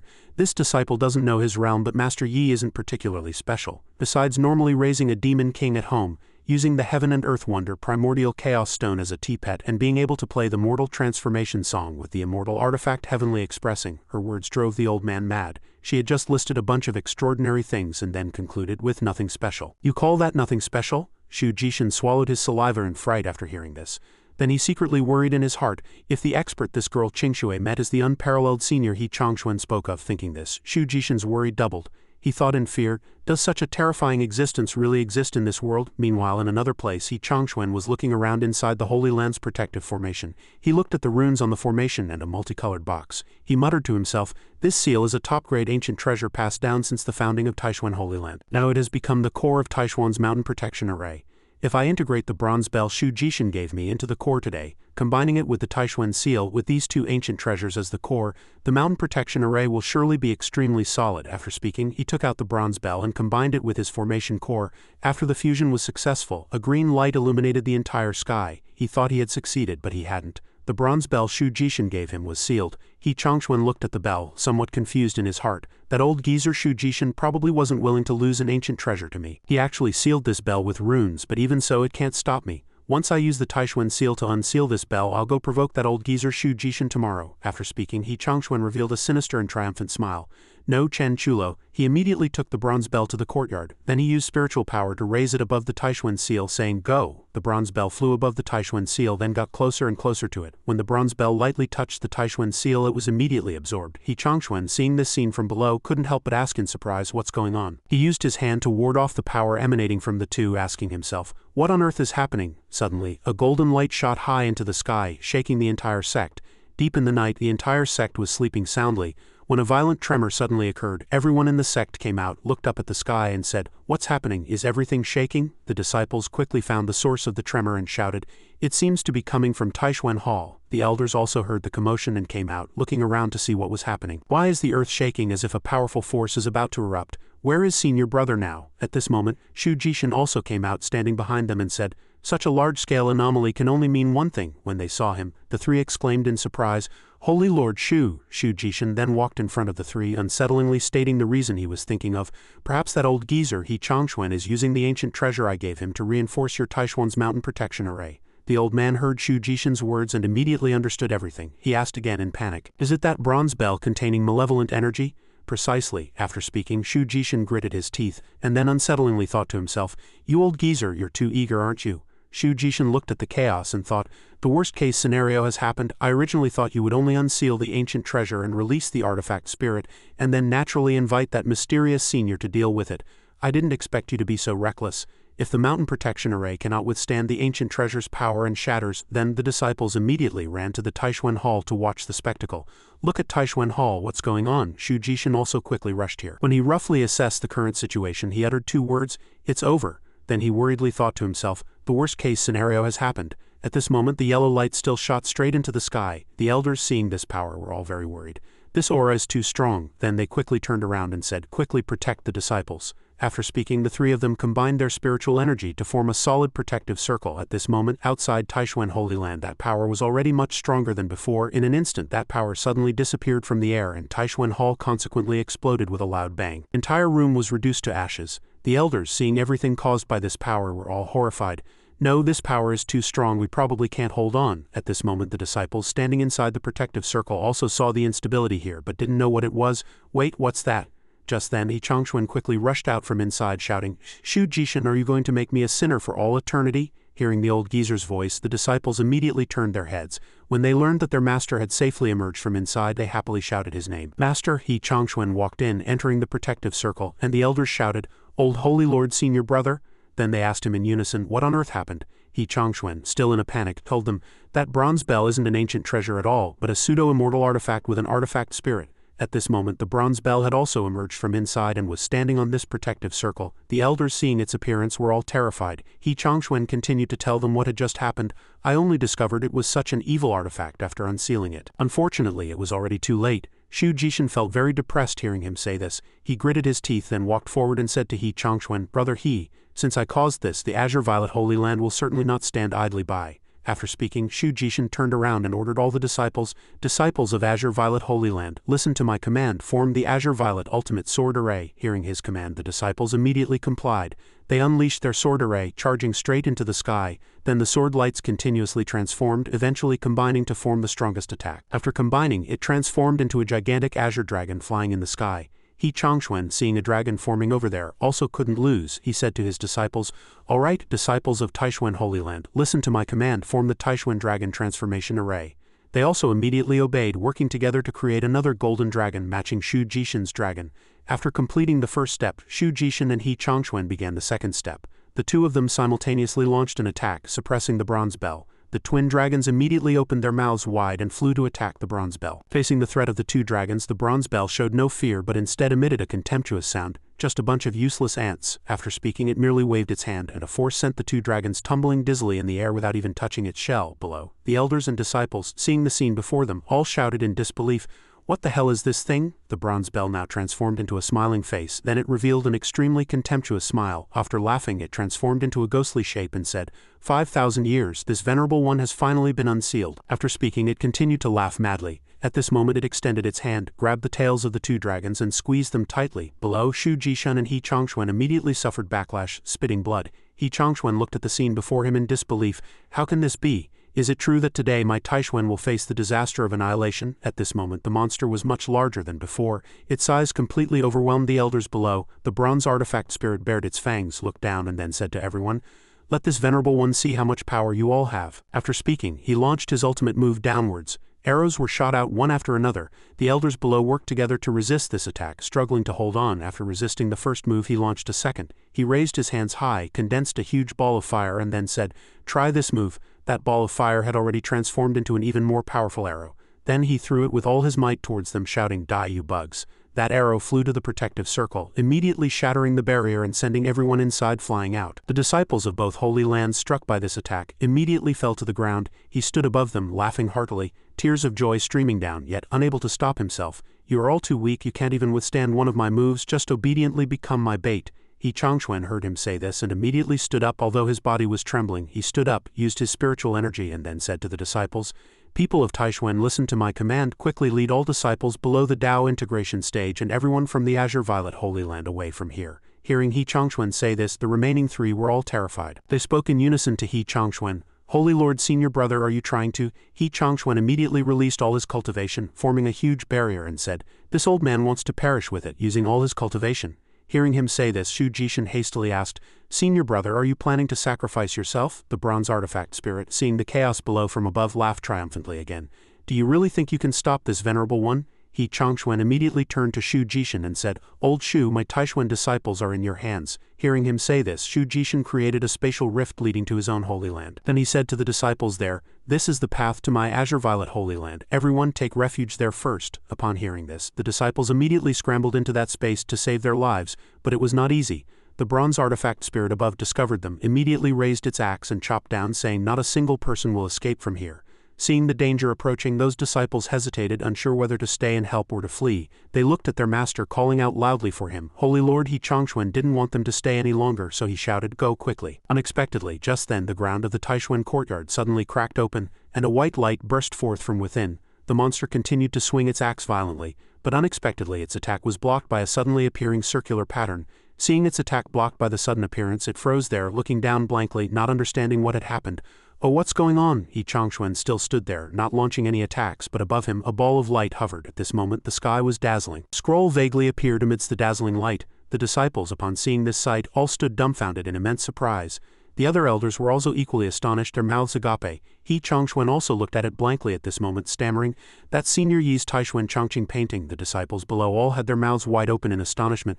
Taishuan Chongqing painting. Wu Shuang, seeing the painting, immediately recognized that Hei Chongqing had come to help and said it was Senior Yi. She placed her hands on her chest, gazing upwards with firm conviction. It must be Senior Yi. Hei Chongqing also agreed with Wu Shuang's view, and he opened his mouth wide and said loudly, "That's right, everyone understands." Only Shu Jishin didn't understand at this moment, looking over blankly. Hei Chongqing continued to wave his hands, pointing at the scroll in the sky, and said happily, "Senior must have sensed Taishuan's plight, which is why he lent this painting." Shu Jishin still hadn't reacted to everything happening before his eyes at this moment. He just stood there blankly, his face full of confusion, thinking, "What's going on? Who is this Senior Yi?" Cheng Shui stood behind Shu Jishin, and upon hearing Hei Chongquan's words felt a little surprised in her heart, secretly pondering, "Senior Yi, could it be Master Yi from Small Pond Town?" Thinking of this, she couldn't help but reveal an infatuated smile, her face turning crimson, now only thinking of hearts, muttering to herself, "I knew all along he was no ordinary person." At this moment above, the monster was still desperately attacking the painting, but unfortunately it had no effect on it. After countless attacks yielded no results, it immediately flew into a rage. "Damn it, how dare such a petty trick obstruct me?" With that, it bent its legs, stretched its hands back, and used all its strength to prepare for another attack. After charging up, it immediately struck fiercely, smashing down towards the scroll below. But the result was still the same. Not even a single scratch was made. At this moment, the space in Hei Chongqing's small courtyard was quiet and poetic. In the bedroom, Hei Chongqing was trying hard to close his eyes, wanting to get a good night's sleep until morning. But a sound made him unable to sleep no matter what. He kept tossing and turning in bed, covering his ears. The sound not only didn't get smaller but grew louder and louder. Hei Chongqing's eyes were already glowing red at this moment, but he still couldn't fall asleep. Unable to bear it any longer, he abruptly sat up from bed and shouted loudly, "It's so noisy." Then he raised his hands high, furiously slammed them onto the bed and shouted angrily, "Stop it!" At this moment in Taishuan, Hei Chongqing's angry hand also appeared here. That hand stretched out from the painting, raised high, reaching straight into the clouds. The bronze artifact spirit, seeing this large hand suddenly appear, recoiled several steps in fright, stammering, "This, what is this?" At this moment, Hei Chongqing's image impressively appeared before it, extending his hand and saying, "Stop." The bronze artifact spirit looked at the large hand, foreseeing its future, and fearfully uttered two words, "Oh no." Indeed, 3 seconds later, things went south for it. Hei Chongqing slammed his palm down fiercely, pinning it to the ground, and then uttered the remaining 2 words, "Stop it." With just this one strike, the bronze artifact spirit dissipated in flames, never to rise again. Shu Jishin stood there witnessing everything that had happened from start to finish, but he still couldn't believe it. The bronze artifact spirit, having fully absorbed that palm strike, immediately transformed into a small ball of fire. It discovered in terror that such a terrifying existence actually still resided here. "It must be that I made too much noise just now, startling that revered expert." Thinking of this, it was already scared out of its wits. The bronze artifact spirit quickly hopped around, trying to escape from here. As it fled, it didn't forget to mutter to itself, "Can't afford to provoke, can't afford to provoke." After hopping for a while, it finally reached the bronze bell. It quickly jumped inside. At this moment, it secretly thought to itself, "Saving my life is paramount." After the bronze bell's artifact spirit learned of the expert's existence, it voluntarily hid itself, becoming much more docile. Shu Jishin, seeing this phenomenon, said in immense surprise, "The bronze bell has actually been tamed." Hei Chongqing also immediately knelt on the ground, cupping his hands in gratitude. "Thank you, Senior Yi, for your timely assistance." After speaking, he bowed several times to show sincerity, continuously muttering, "Immortal Ancestor Manifest, Heaven Bless Taishuan." The disciples also knelt down in unison, shouting, "Immortal Ancestor Manifest, Heaven Bless Taishuan." At this moment, Hei Chongqing's ethereal image also gradually dissipated after resolving the chaos. The disciples and Holy Lord Shu Jishin below, looking at the scene that had just unfolded, all became solemn, thinking, "It seems this is the expert behind Hei Chongqing." The scene shifted to Hei Chongqing's room. At this moment, the noise in his mind had also disappeared. Only then could he breathe a sigh of relief with his dark eyes. Finally it stopped. "Who's renovating in the middle of the night?" After speaking, Hei Chongqing tightly closed his eyes and slept until dawn. After Hei Chongqing fell into a deep sleep, strange phenomena occurred again in Taishuan Holy Land. The painting suddenly grew larger before many people. Upon seeing it, the disciples all opened their mouths wide in surprise. "Look, the painting got bigger. What kind of painting is this?" Wu Shuang, seeing everything before her, also couldn't help but be astonished. She stared at the painting and blurted out, "How magnificent!" At this moment the painting suddenly flew over Qingshe's head, landing in the open space behind her. Then it transformed into a colossal city appearing in the sky. Upon seeing this, Shu Jishin's mouth formed an O shape and he stammered, unable to speak, "Th this." Before he could finish speaking, the city descended and settled onto the ground of Taishuan. At this moment, Shu Jishin looked down in terror and said, "This old man has lived for over 1,000 years and has never seen such a sight." The disciples there were also equally astonished. They didn't understand what was happening before their eyes. "What's going on? Did the ancestral master renovate our sect?"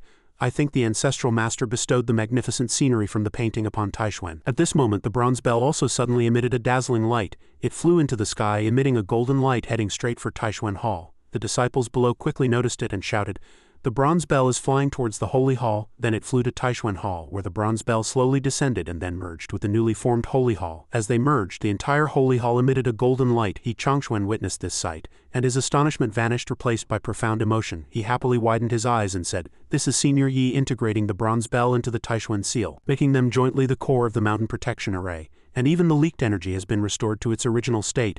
Seeing that everything here was settled, He Chongqing finally breathed a sigh of relief and said, "This is truly wonderful." Shu Jishin stepped forward, patted He Chongquan's shoulder and said, "Brother He, today's events have truly broadened my horizons. I wonder if you could introduce me. I truly wish to meet the senior you speak of." He Chongqing stroked his long beard and replied, "Little brother Shu, you've seen ancestral master Yi's power, we cannot rashly go." After cleverly refusing, he happily put his arm around Shu Jishin's shoulder and said, "How about we wait 2 days? This old man will think of a plan after his injuries have healed." Hearing him say this, Shu Jishin was a little displeased but could only go along with it, having no other choice. Subsequently, Shu Jishin cupped his fists in farewell and returned first, wishing as he left, "Brother He, you must recover soon." He Chongqing understood perfectly upon hearing him say this, secretly thinking, "I can tell how impatient you are." After Shu Jishin left, He Chongqing also turned to the others and said, "You've all worked hard, fellow Taoists of Azure Violet Holy Land. You fought all night, now go back and rest." After everyone left, Wushuang excitedly said, "Holy Lord Master, do you still remember what Mr. Yi said when he bestowed the Taishuan Chongqing painting? At that time, Senior said he had a premonition, which is why he painted this Taishuan Chongqing painting." Recalling earlier, Yi Chongqing looked at the scroll before him and said to He Chongqing, "But the more I look, the more I feel something is missing in the painting. Is it artistic conception? Not quite. The palace originally painted was not grand and the atmosphere and lighting were very dim. Now it looked like a ruin. Short, it just didn't look good. So this time, I repainted the palace, deepening the colors, making the entire Taishuan mountain look like an immortal realm." Returning to reality, recalling those words, He Chongqing picked out 4 keywords from the conversation. Ruin repainted. Thinking of this, he was suddenly startled and said to Wushuang, "Wushuang, my girl, do you mean that everything that happened last night was actually foreseen by Senior Yi?" Hearing these words, Wushuang nodded repeatedly, then replied tearfully, "This disciple believes that is the case." He Chongqing at this moment probably thought the same as her. He turned to face Small Pond Town and sincerely said, "Truly worthy of a powerful being with heaven-reaching abilities. Thank you, Senior Yi, for your protection. This junior is eternally grateful." At this moment, a mysterious person was wandering in Small Pond Town. He flickered in and out of sight like the legendary dog thief. After walking for a while, he smelled the scent of high-grade spiritual energy and secretly thought, "I didn't expect Taishuan Holy Land to have such an extraordinary spiritual land." He then followed that spiritual energy straight ahead. After walking for a while, he stopped in front of a house, looked inside, and his eyes were dazzled. "Is this the place with the strongest Tao charm?" After standing there and taking another breath, his eyes widened in surprise and he said, "No, it's not just Tao charm. There are also auras of various heaven and earth treasures here." At this moment he took off his cloak, opening his mouth wide to look upwards, thinking, "Is this an ancient ruin or the residence of some peerless powerhouse?" The door to the room suddenly opened and a powerful aura gushed out from within. Nangang Xuanji stood before that aura, trembling all over. He looked inside, thinking, "I'm actually sweating profusely." At this moment, Yi Chongqing poked his head out. Xuanji saw him and suddenly lost his footing. He stumbled and fell backward. Yi Chongqing, seeing him like this, asked worriedly, "Old man, are you alright? Did you get heat stroke?" Xuanji still couldn't recover at this moment. He stared blankly at Yi Chongqing, thinking, "This young man looks unremarkable with not a trace of true qi on him, yet he can emerge from that place full of Tao charm and unharmed." Seeing that he didn't reply, Yi Chongqing called out again, "Old man." Xuanji only recovered upon hearing the second call. He stepped back a few paces, then bowed to Yi Chongqing. "I am Nangang Xuanji. I pay my respects to the esteemed expert." Yi Chongqing, seeing him act like everyone else, said in confusion, "Here we go again?" After a while the two came to a tea room drinking tea and discussing. Yi Chongqing poured the old man a cup of tea and asked, "Old sir, you probably got heat stroke and are hallucinating. Have some tea to calm your mind and spirit." Nangang Xuanji awkwardly took the teacup, cupped his hands and replied, "Thank you, esteemed expert." This moment he looked down, saw the chessboard set up and said in immense surprise, Black 13 to seize the soul, white 12 to defend the sun source." Yi Chongqing hearing him say this, his eyes immediately lit up. "Old man, do you also understand chess?" Nangang Xuanji hearing this replied, I dare not conceal it from the esteemed expert. I have spent my entire life studying the Tao of chess. Yi Chongqing, hearing him say this, invited him to a match. Excellent, it's been a long time since I've met an opponent. Nangang Xuanji, hearing the expert's invitation, was somewhat surprised. Huh? So my lifelong refinement of chess skills was all to await this moment, to await the chance to play against an expert. Subsequently, the two made their first moves together, trading blows without yielding an inch. After playing for a while, the chess game began to favor Yi Chongqing. Nangang Xuanji, holding a black piece and looking at the chessboard, his hands trembled incessantly. At this moment, Yi Chongqing shared a chess philosophy he had once heard with him. Old sir, I once heard that a chess player at the peak of the Tao of chess can calculate the ever-changing flow of a chess game. Is that right? Nangang Xuanji, holding the chess piece, reluctantly replied with a grim expression. That's right. His face was already drenched in sweat. He looked down, secretly thinking, but I cannot see through this expert's chess game. The black and white pieces were rationally distributed on the chessboard, each occupying key positions, forming a perfect game. This chess game seemed to be glowing. Oh, it was truly dazzling. He was being pushed too hard. Subsequently, Nangang Xuanji boldly speculated, could the one who defeated me last time through the Taishuan Holy Lord be this very person before me? Yi Chongqing made his move without hesitation. A divine move. Golden dragons seemed to intertwine around Yi Chongqing, scaring the old man Nangang Xuanji so much he nearly fell. He blurted out, "What?" Nangang Xuanji looked forward.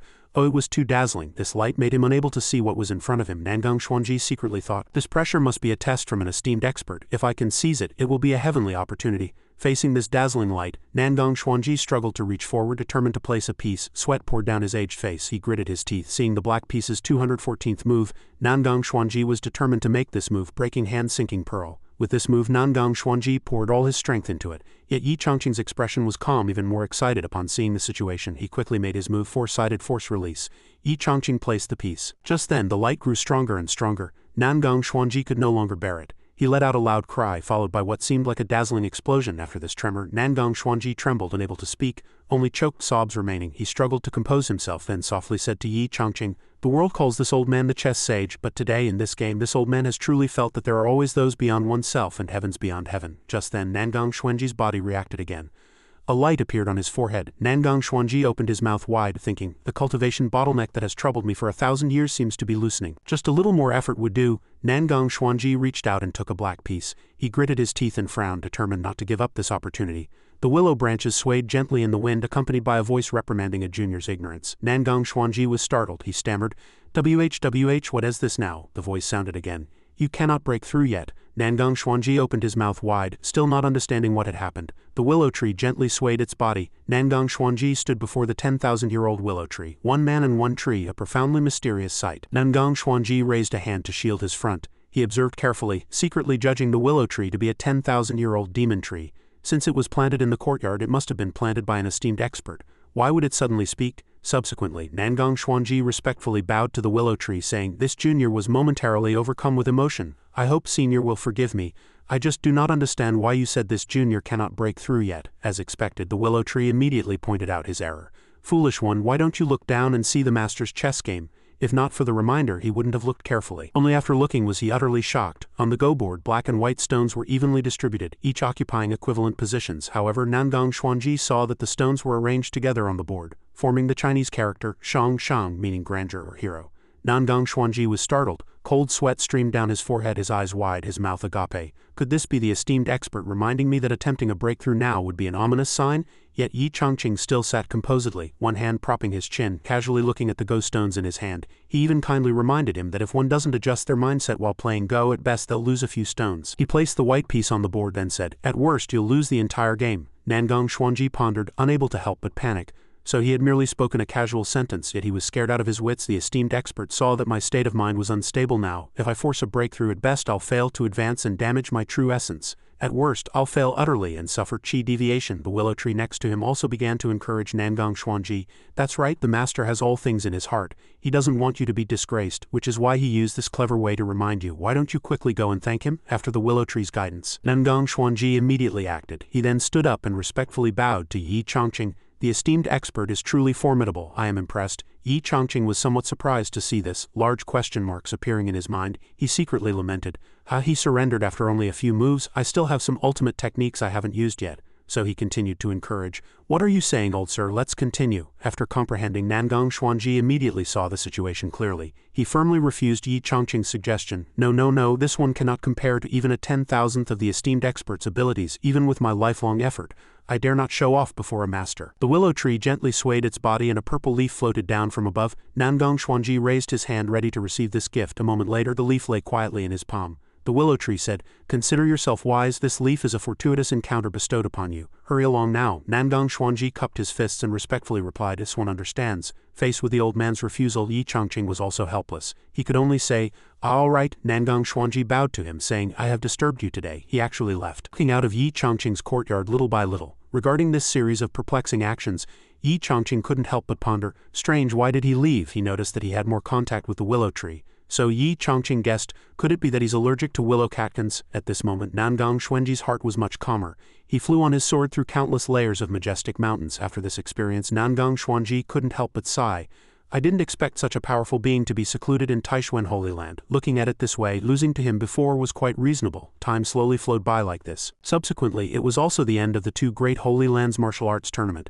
Yin Chongfun looked through the list and couldn't help but exclaim happily, not bad. Fellow Taoists, we've had small gains in sword Tao, alchemy and strange talismans." Shu Jishan, seeing this scene, was furious, suppressing a bellyful of anger, feeling utterly uncomfortable. Old Shu was a proud person. This was truly difficult for him. Not only did he gain nothing, but he also lost two treasures. Anyone would be angry thinking about it. Subsequently, Shu Jishan forcefully suppressed his emotions. He pretended to cough, reminding, "Brother He, when will you take this old man to meet that ancestral master?" Hearing this, Yin Chongfun's face turned pale from joy. He immediately turned around and forced a smile, explaining, "Brother Shu, it's not that I don't want to take you, but ancestral master needs to cultivate in seclusion and it's truly inconvenient to disturb him." Seeing the other party repeatedly deflect, Shu Jishan continued to exert pressure. "Brother He, it's not that I'm anxious, but chess sage Nangong will be here soon, and his purpose is also for that esteemed expert behind your senior brother." Hearing this, Yin Chongfun was startled and asked, "Really?" Shu Jishan nodded in affirmation. Yin Chongfun thought, "Senior Nangong entered the Tao through chess and is now at the peak of the void refinement stage. He will probably break through in less than 50 years. This time it was old He's turn to be troubled. He clutched his head in thought. Such a figure could not be offended. After all his calculations, he didn't expect Shu Jishan to actually use Senior Nangong's name to force him to take him to see Senior Yi. A moment later, an announcement rang out. Chess sage Nangong Xuanji arrives. The next second, he had already appeared in Taishuan Hall. Shu Jishan rushed over. "Senior Nangong, you've arrived." Yin Chongfun bowed and loudly said, "Yin Chongfun greets the chess sage." Nangong Xuanji smiled and said, "Greetings to both holy lords." He walked in front of Yin Chongfun. Nangong Xuanji said, "I came uninvited today. I hope true Master Chongfun will forgive me." Yin Chongfun bowed in reply. "I wouldn't dare." In reality, the newcomer was already overjoyed in his heart. "Senior chess sage's arrival is an honor for my Taishuan Holy Land." Nangong Xuanji helped Yin Chongfun up, saying, "Taishuan Holy Lord, no need for such ceremony. Your previous solution to my 4 dragons playing in water chess game was indeed outstanding." He patted Yin Chongfun's shoulder, smiling as if he didn't know anything. This old man is truly impressed. Yin Chongfun was secretly sweating at this moment. In reality, he wasn't the one who solved that chess game. At this moment, Shu Jishan, standing behind Nangong Xuanji, seized the opportunity to boast, "Senior Nangong, you may not know, but while brother He is skilled in the Tao of chess, it wasn't enough to solve your formation. Rather, there was guidance from an esteemed expert behind him." At this moment, Yin Chongfun was too embarrassed to look at anyone, his face as red as a baboon's behind. Shu Jishan continued to fan the flames. "Why not let the Taishuan Holy Lord take you and me to meet the person who truly made the move?" Yin Chongfun's head was steaming. He excitedly rushed forward and grabbed Shu Jishan's collar, shouting, "Old ghost Shu, don't go too far." Shu Jishan calmly replied, "What does brother He want to hide it?" How many schemes did Shu Jishan have in his heart? Who didn't know that Senior Nangong was a chess fanatic who wouldn't let go of any chess master? However, man's plans are not as good as heaven's plans. Nangong Xuanji said, "Actually, this old man had already met that esteemed expert before coming to Taishuan." Both old men were dumbfounded, their mouths agape. Nangong Xuanji stroked his beard, secretly admitting, "It truly exceeded my imagination." Shu Jishan seemed not to believe his ears. He asked, "No way, Senior Nangong is already at the peak of the void refinement stage. Could that person's strength be even higher than yours?" Nangong Xuanji reached into his sleeve, took something out, and said, "You'll understand when you see this." He took out the bestowed purple willow leaf. Everyone was astonished. "Just a leaf?" Shu Jishan exclaimed in surprise. "Why does it contain such powerful energy?" Yin Chongfun quickly recognized it as a leaf from the 10,000-year-old demon tree in Ancestral Master's courtyard. Nangong Xuanji said solemnly, "That's right, just one leaf is enough to help me break through the void refinement stage and enter the Mahayana stage. The cultivation of this esteemed expert is simply beyond what you or I can fathom." Shu Jishan was utterly shocked. He blurted out, "No way, who exactly is this person?" In Qingqiu of the Southern Ridge, the habitat of the Spirit Fox clan, a new day arrived in Yuhu City. The city gates were adorned with countless red ribbons and flower balls, looking exceptionally vibrant. There seemed to be a joyous event in the city. Black Emperor traveled a long distance to Yuhu City. Finally arriving, he pricked up his ears and excitedly said, "I've finally reached the prosperous territory of the Yuhu clan." Black Emperor grinned, an excited smile on his face, his whole body continuously exuding a cold aura. Yuhu City was prosperous and bustling with people. Black Emperor sat atop the city gate. After observing carefully, he confidently affirmed, "This place definitely has the primal chaos stone master needs for cultivation." Black Emperor didn't linger observing. He took the next step and jumped down from atop the city gate. Black Emperor walked along the street when he suddenly heard what people in the city were spreading. "Congratulations to the 13th princess on her marriage alliance with the young lord of the Black Tiger clan. 3-day store-wide discount." He heard these things everywhere he went. "Stores closed tomorrow, shopkeepers invited to the wedding ceremony, the clan's old ancestors out-of-print hardcover portrait. Power of the demon venerable, protecting cultivators." Hearing all this, Black Emperor thought, "Oh, a wedding ceremony. I didn't expect the two family to marry their daughter to the Black Tiger clan." Just as he passed a shop, someone recognized Black Emperor. They immediately stepped out and the next second blocked Black Emperor's path. One of them said arrogantly, "Black Emperor, the 7 great demon kings are fully pursuing you in the southern ridge and you still dare to come here?" That group of people then said haughtily, "Considering you were previously severely injured, we brothers won't be rude to you. Why don't you surrender?" Black Emperor showed no weakness. He grinned and softly called out, "Hey, hey." The next second, Black Emperor directly displayed his strength, sending the two arrogant fellows flying with a single conqueror's hockey move. Black Emperor was furious. He let out a wild laugh, unreservedly displaying his power, turning his attention to those two. Black Emperor raised his hand and used magic power to tightly squeeze the necks of the two who had just mocked him. Lifting both of them into midair, Black Emperor spoke, "You two fools, where did you see this king get severely injured?" Black Emperor thought of the past, lowering his eyes, and couldn't help but feel pleased. After the baptism of Master's Black Emperor painting, "I am already stronger than before."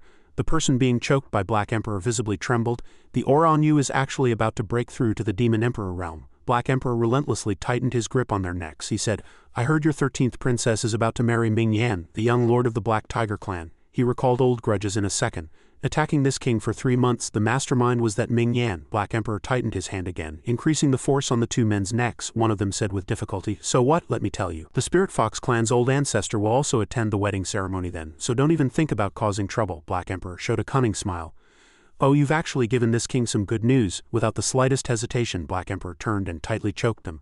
"With one palm I'll choke these two fellows to death. If all these foxes' ancestors come to the ceremony, then I'll seize the opportunity to sneak into the Spirit Fox clan's forbidden zone to retrieve the primal chaos stone for Master." Time slowly flowed by. In a blink, it was the next day.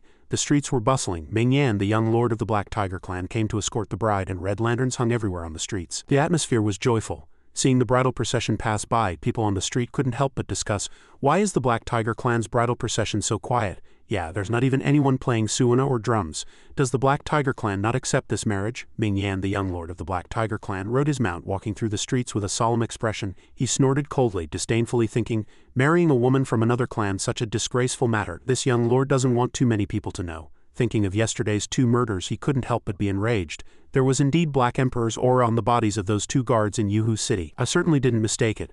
Black Emperor, if you dare appear before me, I will definitely." Ming Yan stepped forward, gritting his teeth, his heart full of unquenchable rage. Just at that silent moment, music suddenly rang out, loud and joyful, perfectly fitting the atmosphere here. People immediately exclaimed, "The band is here, I knew it. A marriage alliance between 2 clans is a good thing. How could there be no commotion at all?" Ming Yan turned his head to look. He couldn't help but shout angrily, "Damn it, who is bringing this young lord bad luck?" Black Emperor appeared from behind with a group of people. They were all dancing the Hidden Leaf Village dance together, their movements very skilled. Music grew lively again. Grudges and affections surged in memory like a boiling porridge. Bright moon, west wind, falling leaves and flowers, presenting blades make sleep restless. Black Emperor danced and said, "Young Lord Ming Yan, congratulations. I specifically instructed my brothers to come and perform a Hidden Leaf Village dance to share in the joy with everyone." Ming Yan couldn't help but immediately step down. He pointed at Black Emperor and shouted loudly, "Black Emperor, you actually dare to appear before this young lord?" His rage reached its peak.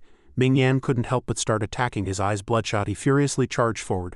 "That day I spared your life. I didn't expect you to seek your own demise today." No sooner had Ming Yan finished speaking than he charged forward. A red aura surrounded his body, however. Seeing this, Black Emperor disdainfully curled his lip. "Is that all you've got?" Black Emperor stepped back, easily dodging Ming Yan's attack. A triumphant look on his face, he raised his hand and began to strike. Immediately, countless iron chains appeared. tightly binding Ming Yan's body. Ming Yan cried out in alarm. "What's going on?" Black Emperor then raised his hand and drew a line in the air. At his will, Ming Yan was immediately thrown down, his body violently crashing into the ground. Ming Yan was completely suppressed. He struggled to lift his head and said, "I haven't seen you in a few months, and I didn't expect you to have broken through." Ming Yan thought to himself, he was severely injured before, and now he's not only fully recovered but also just one step away from becoming a demon emperor. How is that possible? Black Emperor smiled indifferently, then continued, "And I haven't congratulated the young lord yet on marrying the 13th princess, the purest bloodline of the Spirit Fox clan." Ming Yan heard this and couldn't help but get agitated. With a darkened face he angrily warned, "Enough talk, release me immediately, or you'll face the consequences." Black Emperor remained unmoved, but with a flick of his finger he released the suppression on Ming Yan. Black Emperor turned and said, "All right then, we'll meet again at the wedding ceremony." Ming Yan was unwilling. He questioned, "You dare to ruin my plans?" Black Emperor gave him a cunning smile and said, "Why wouldn't I dare? This king always keeps his word." Watching Black Emperor swagger away, Ming Yan clenched his fists, seething with anger. Ming Yan then turned around and instructed the guardians behind him, "Go quickly and inform the Fox clan that Black Emperor has reached the Demon Emperor realm. Also instruct all guards at the wedding ceremony to be extra vigilant." His subordinates immediately responded loudly, "Understood." The scene then shifted to a place that appeared exceptionally beautiful. Peach blossoms were everywhere, painting the entire landscape in soft pink hues. Within Peach Mountain Palace, the residence of the Spirit Fox clan leader. By Ming Yan's order, the Fox clan stirred, becoming extremely vigilant. The guards commanded their subordinates to deploy all demonic beasts from the back mountains to the ceremony site to search for Black Emperor, warning everyone not to disturb the old ancestor. Watching the people below scramble in a panic because of him, Black Emperor observed from above and couldn't help but sigh. "A bunch of fools," he chuckled. "As expected, they've fallen for my trick to lure the tiger from its mountain lair." Without hesitation he leaped from the tree, transforming into a small old black dog. He ran along the path at top speed, his plans already laid out. The guards and that old fox have all gone to the ceremony, so the forbidden zone is free for this king to enter and exit, isn't it? Black Emperor was speeding through the peach forest when an aura suddenly brushed past him. He looked back, asking suspiciously, "Who's there?" From that aura a figure draped in soft white fur gradually appeared. It was an all-white fox. With jade-green eyes it looked like a beauty. The white fox said nothing, simply leaping onto a tree. It mocked Black Emperor, saying, "And there's another one who didn't recognize the legendary Black Emperor." "Nothing special." Black Emperor immediately bared his fangs in anger. "Little fox, since you've recognized me, don't even think about leaving this peach forest today." No sooner had he spoken than Black Emperor transformed back into his human form. The white fox showed no fear, calmly responding, "Oh really?" As it spoke, it too began to transform, and in just a second it became a peerless beauty as lovely as a flower. This little fox was precisely the 13th princess of the Spirit Fox clan, named Tu Shisan. She spoke, "Just as I wished, I also wanted to test your strength." No sooner had she spoken than she gave a charming smile, then struck a seductive pose and sweetly called out his name. "Lord Black Emperor." This appearance immediately caught Black Emperor's attention. As he admired her fiery figure, the word lecherous was openly written on his face, and distracting thoughts immediately filled his mind. "I didn't expect this fox to be so beautiful." After transforming, Tu Shisan's thin lips curved in a triumphant smirk. With a soft laugh she said no more, leaping from her spot to fly before Black Emperor, snuggling closely against him, and began to tempt him. "Shall we hear or?" However, with a bang, the next second Tu Shisan was already on the ground, unconscious and continuously frothing at the mouth. Black Emperor, taking advantage of her unconscious state, hoisted her onto his shoulder and triumphantly said, "Sorry, you might not be human, but I really am a dog." Carrying Tu Shisan, he quickly departed, adding, "To your Fox Clan Forbidden Zone, I'll use you to scout the way first." Meanwhile, at the ceremony site, everything was proceeding with great detail and solemnity. Clan leader Tu Shanyao stood before the crowd and said, "Thank you to all elders and brothers for attending my daughter's and young Lord Ming Yan's wedding ceremony today." The people below couldn't help but cheer. Clan leader Tu, "Let's skip these tedious formalities. That's right. Please bring out the bride and groom. We've long heard that the 13th princess is a peerless beauty, but you've kept her hidden away. We've been eager to meet her." With everyone speaking at once, Tu Shanyao couldn't help but feel annoyed, but he restrained himself and explained, "Please don't rush everyone. Give my daughter a little more time to primp." Outside, Ming Yan strode in menacingly. "How much longer do you intend to make me wait?" Seeing him approach, the crowd exclaimed, "The groom is here." Ming Yan showed no respect for the other party whatsoever. An aura of fury permeated his entire body. He questioned, "Has that old fox Saint Tu not arrived yet?" At this moment those people had not yet realized the gravity of the situation. They were still cheering, "Young Lord Ming Yan is so eager. Congratulations, young lord." Tu Shanyao retorted before Ming Yan, "Young lord, please mind your words. It is both your good fortune that the old ancestor has emerged from seclusion to participate." Ming Yan paid no heed. He rushed forward and roughly grabbed Tu Shanyao by the neck. Ming Yan scoffed, "That old fox destroyed his own inner core when he broke through and then waited for our clan's black tiger banner to save him." He put on a fearsome expression, sneeringly warning, "You'd better be careful what you say." Ming Yan, with his short temper, said no more and struck, repelling the elder. Ming Yan loudly declared, "The black tiger banner is in my hands now. Tell that old Saint Tu to get out here and pay his respects to me." Tu Shanyao sat on the ground in pain, coughing a few times. Unable to resist, he finally trembled and agreed. All right. Watching Tu Shanyao's retreating figure, Ming Yan coldly snorted. If my Black Tiger clan weren't in urgent need of the primal chaos stone in St. Tu's hands, would you lowly foxes even be worthy? Then swelled with pride. With our clan's esteemed demon venerable here, it won't be long before the entire Fox clan becomes a vassal of my Black Tiger clan, and your 13 daughters will become mere playthings in this king's hands. Meanwhile, back in the peach forest, Tu Shizan was still unconscious. A second later she awoke, hazily looking forward. Black Emperor was still waiting. He blurted out, "You've woken up." Tu Shizan sat up, her entire body bound by ropes. She asked herself in surprise. "This is..." Black Emperor helped Tu Shizan stand up, he cheerfully said. "You recognize this king, so you must be some princess, right? Now this king wants you to lead me into your clan's forbidden zone." Tu Shizan's gaze shifted elsewhere, thoughtfully. Before long she smiled and agreed, "All right."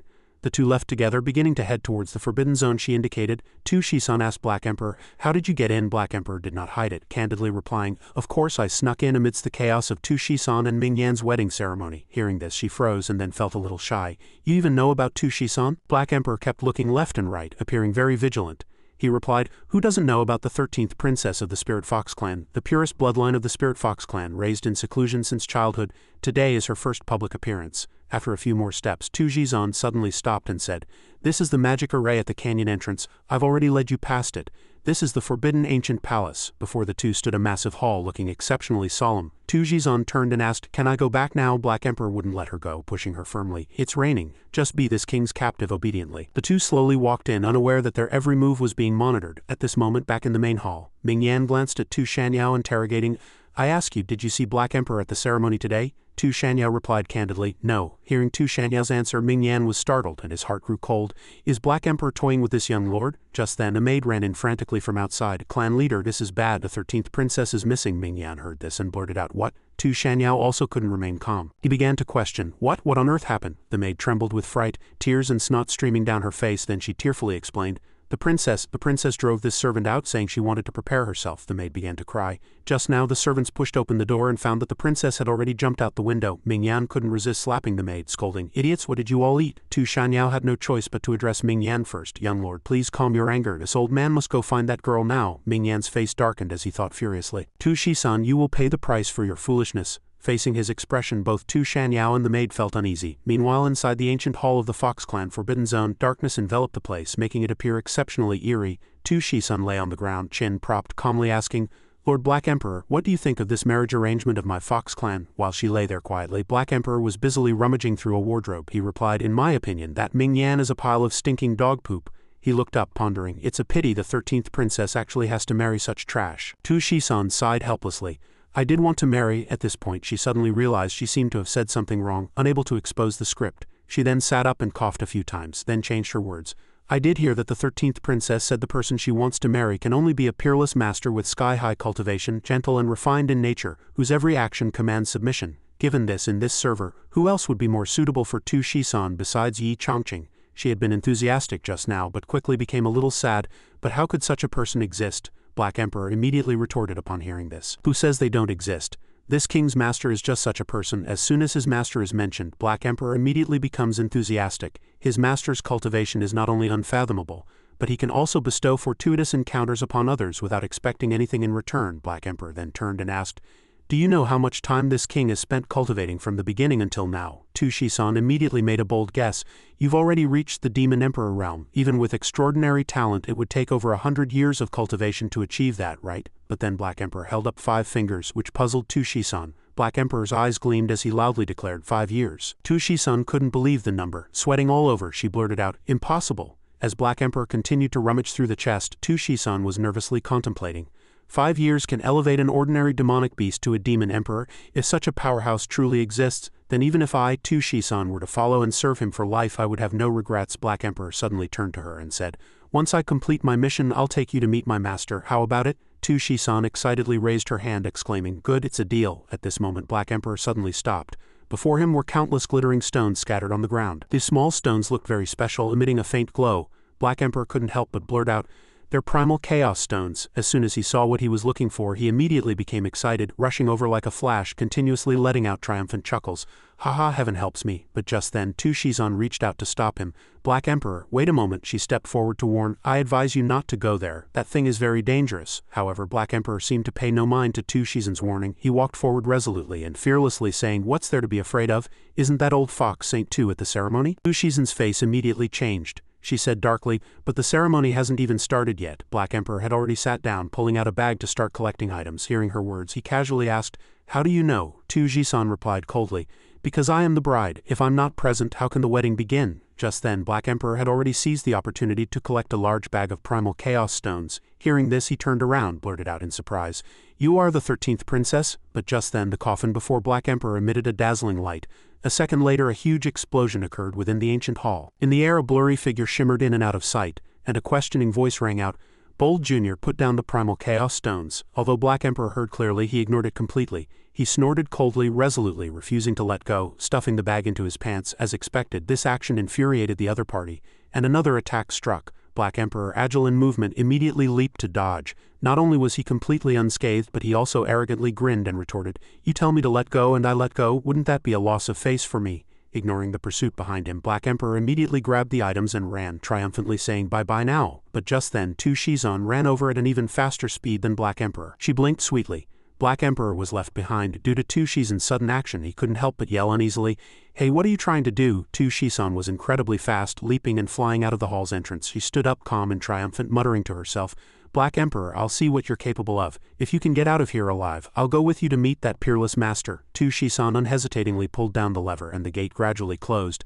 The light before his eyes grew smaller and smaller. Black Emperor furiously cursed, you rotten fox. It was too late. The gate had completely closed. The pursuers behind him also caught up. Black Emperor was gradually surrounded by a purple aura, and in the blink of an eye he was tightly bound by countless iron chains. His body swayed in the air, suppressed so much that he could barely move. Black Emperor was suppressed by the opponent's power. He knelt there, gritting his teeth with difficulty. Just then a voice rang out. Black Emperor, you first spoke arrogantly in my clan's forbidden zone, and now you want to take away the primal chaos stones? Immediately after, the old ancestor of the Spirit Fox clan appeared. She loudly scolded, do you think this venerable one is dead? That conceited one waved her hand with immense power. Black Emperor wasn't controlled for long. He easily broke free from the chains. Black Emperor wasn't afraid at all, but finally spoke humbly. I apologize for the offense, but my master needs the primal chaos stone for cultivation. I hope Senior will be lenient. Upon hearing this, she immediately raised her head and haughtily rebuked loudly, nonsense, the primal chaos stone is a heaven and earth wonder. Even someone as powerful as I cannot refine it. Who is your master to even think of it? With a scornful expression she added, and you think you're worthy of using such a heaven and earth wonder? Upon hearing his master insulted by another, Black Emperor couldn't bear it.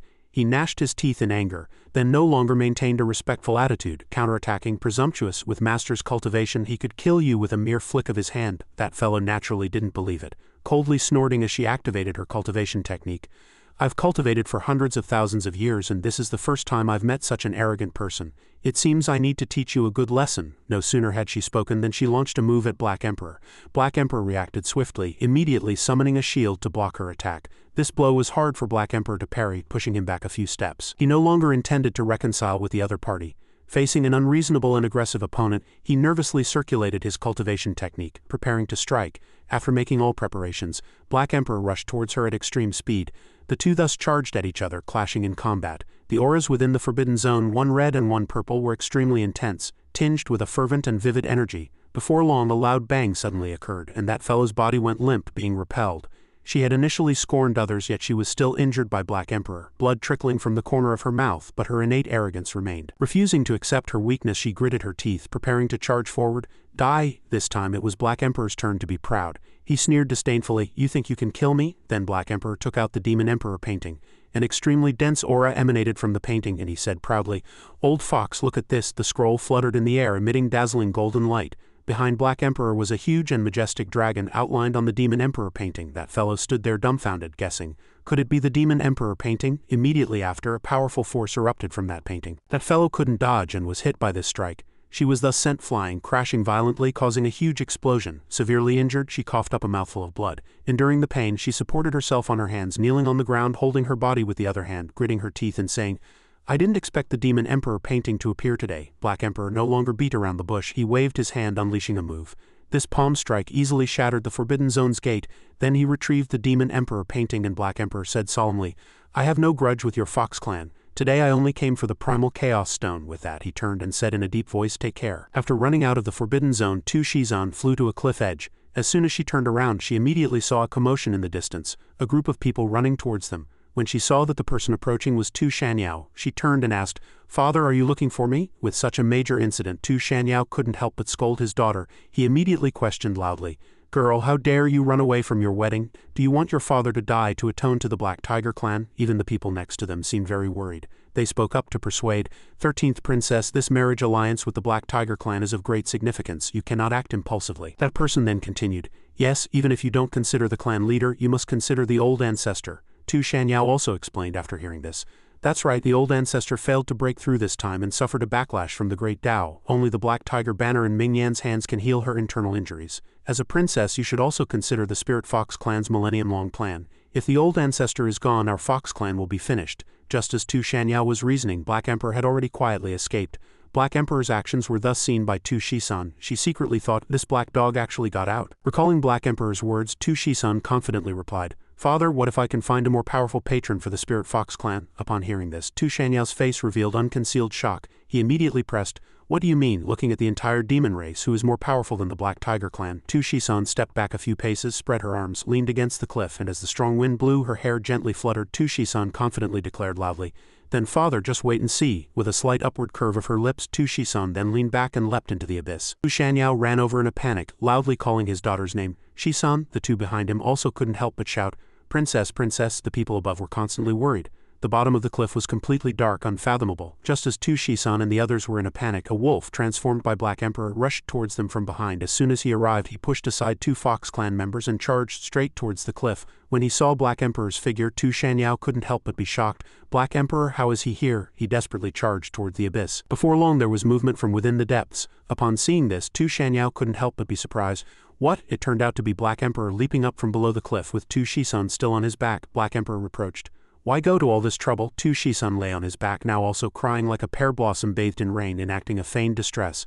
"Thinking of being forced to marry Ming Yan, unable to meet the peerless expert you spoke of. Shizan would rather die." The next second, Black Emperor and Tu Shizan appeared before Tu Shanyao. Seeing this, he immediately shouted in panic, "Black Emperor, put down my daughter. Fox clan matters are none of your concern." At this moment, Black Emperor was incredibly arrogant. He curled his lip and replied, "Old fox, what do you know?" With that, he safely placed Tu Shizan on the ground. Black Emperor then continued, "If the 13th princess could have the fortune to serve by master's side, that would be the greatest blessing for your Fox clan." Thus he departed with Tu Shanyao's daughter behind him. Tu Shanyao's urgent voice still echoed, "Stop right there." At this moment, Tu Shizan, sitting behind Black Emperor, gave a cunning smile, secretly congratulating herself. The plan succeeded. Tu Shanyao's eyes turned red with anger. He looked at his two subordinates next to him and ordered, "You two, hurry and chase after them." Then he gritted his teeth, both fearful and annoyed, and a voice came from behind, "Did that black dog run away?" It was Tu Zi, who appeared and strode grandly before their group. At this moment, Tu Shanyao was in a panic, yet had to exclaim in surprise, "Old ancestor." Tu Shanyao then bowed and asked, "What has disturbed you?" Tu Zi slightly turned her head, spoke sternly to Tu Shanyao, her gaze extremely cold.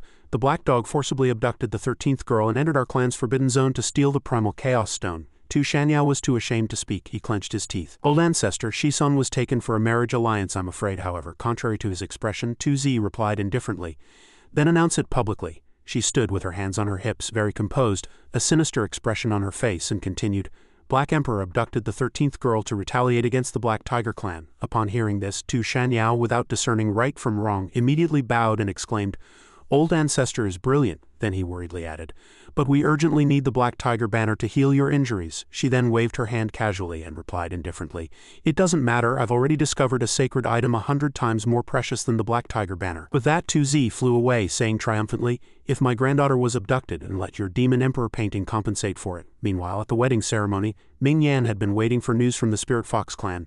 Tu Shanyao rushed over, out of breath, to report the situation to him. The situation is this. Black Emperor is despicable and shameless. With a solemn, pale expression, he recounted the whole story, incidentally following Tu Zi's instructions to twist the truth. "He not only abducted my daughter, but also injured my clansmen and spoke disrespectfully. He said he did it to humiliate you." Hearing Tu Shanyao's words, Ming Yan trembled with rage. He completely lost his mind, his eyes wide, raging with fury. "Black Emperor, how dare you provoke this young lord? On this day of my grand wedding, you stole this young lord's bride." Ming Yan gnashed his teeth, his eyes wide and bloodshot. This is an insult to my Black Tiger clan. Unable to suppress his rage, he immediately summoned with a talisman. By the rights of heaven and earth, the power of the eternal night star in my name come forth into this world. Everyone witnessed it. Ming Yan activated it for a while, then summoned a tiger talisman, and they shouted loudly, "It's the Blood Jade Black Tiger." The Jade talisman has been passed down through generations of Black Tiger clan leaders. It is said that it can only be used once in a time of crisis to summon the Black Tiger clan's old ancestor. Indeed, immediately after, the wedding ceremony was hit by a storm.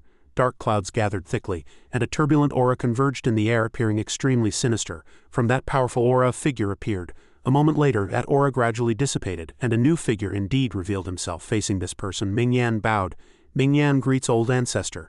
Seeing the aura of the Black Tiger clan's newcomer, the Spirit Fox clan members all knelt down, shouting in unison, "Greetings, Demon Venerable Lord Black Tiger." At the same time, everyone thought fearfully, he actually summoned this old ancestor. That old man is a Demon Venerable level werewolf who attained Dao through slaughter. That Black Emperor kid is completely finished. The person who had just appeared was the Black Tiger clan's old ancestor named Ming Wushang. Facing Ming Yan, he couldn't help but press, "Ming Yan, why did you use the Blood Jade Black Tiger to summon this venerable one?" Ming Yan bowed and said, "Old ancestor, a year ago your grandson pursued a Demon King realm expert who called himself Black Emperor, but he escaped.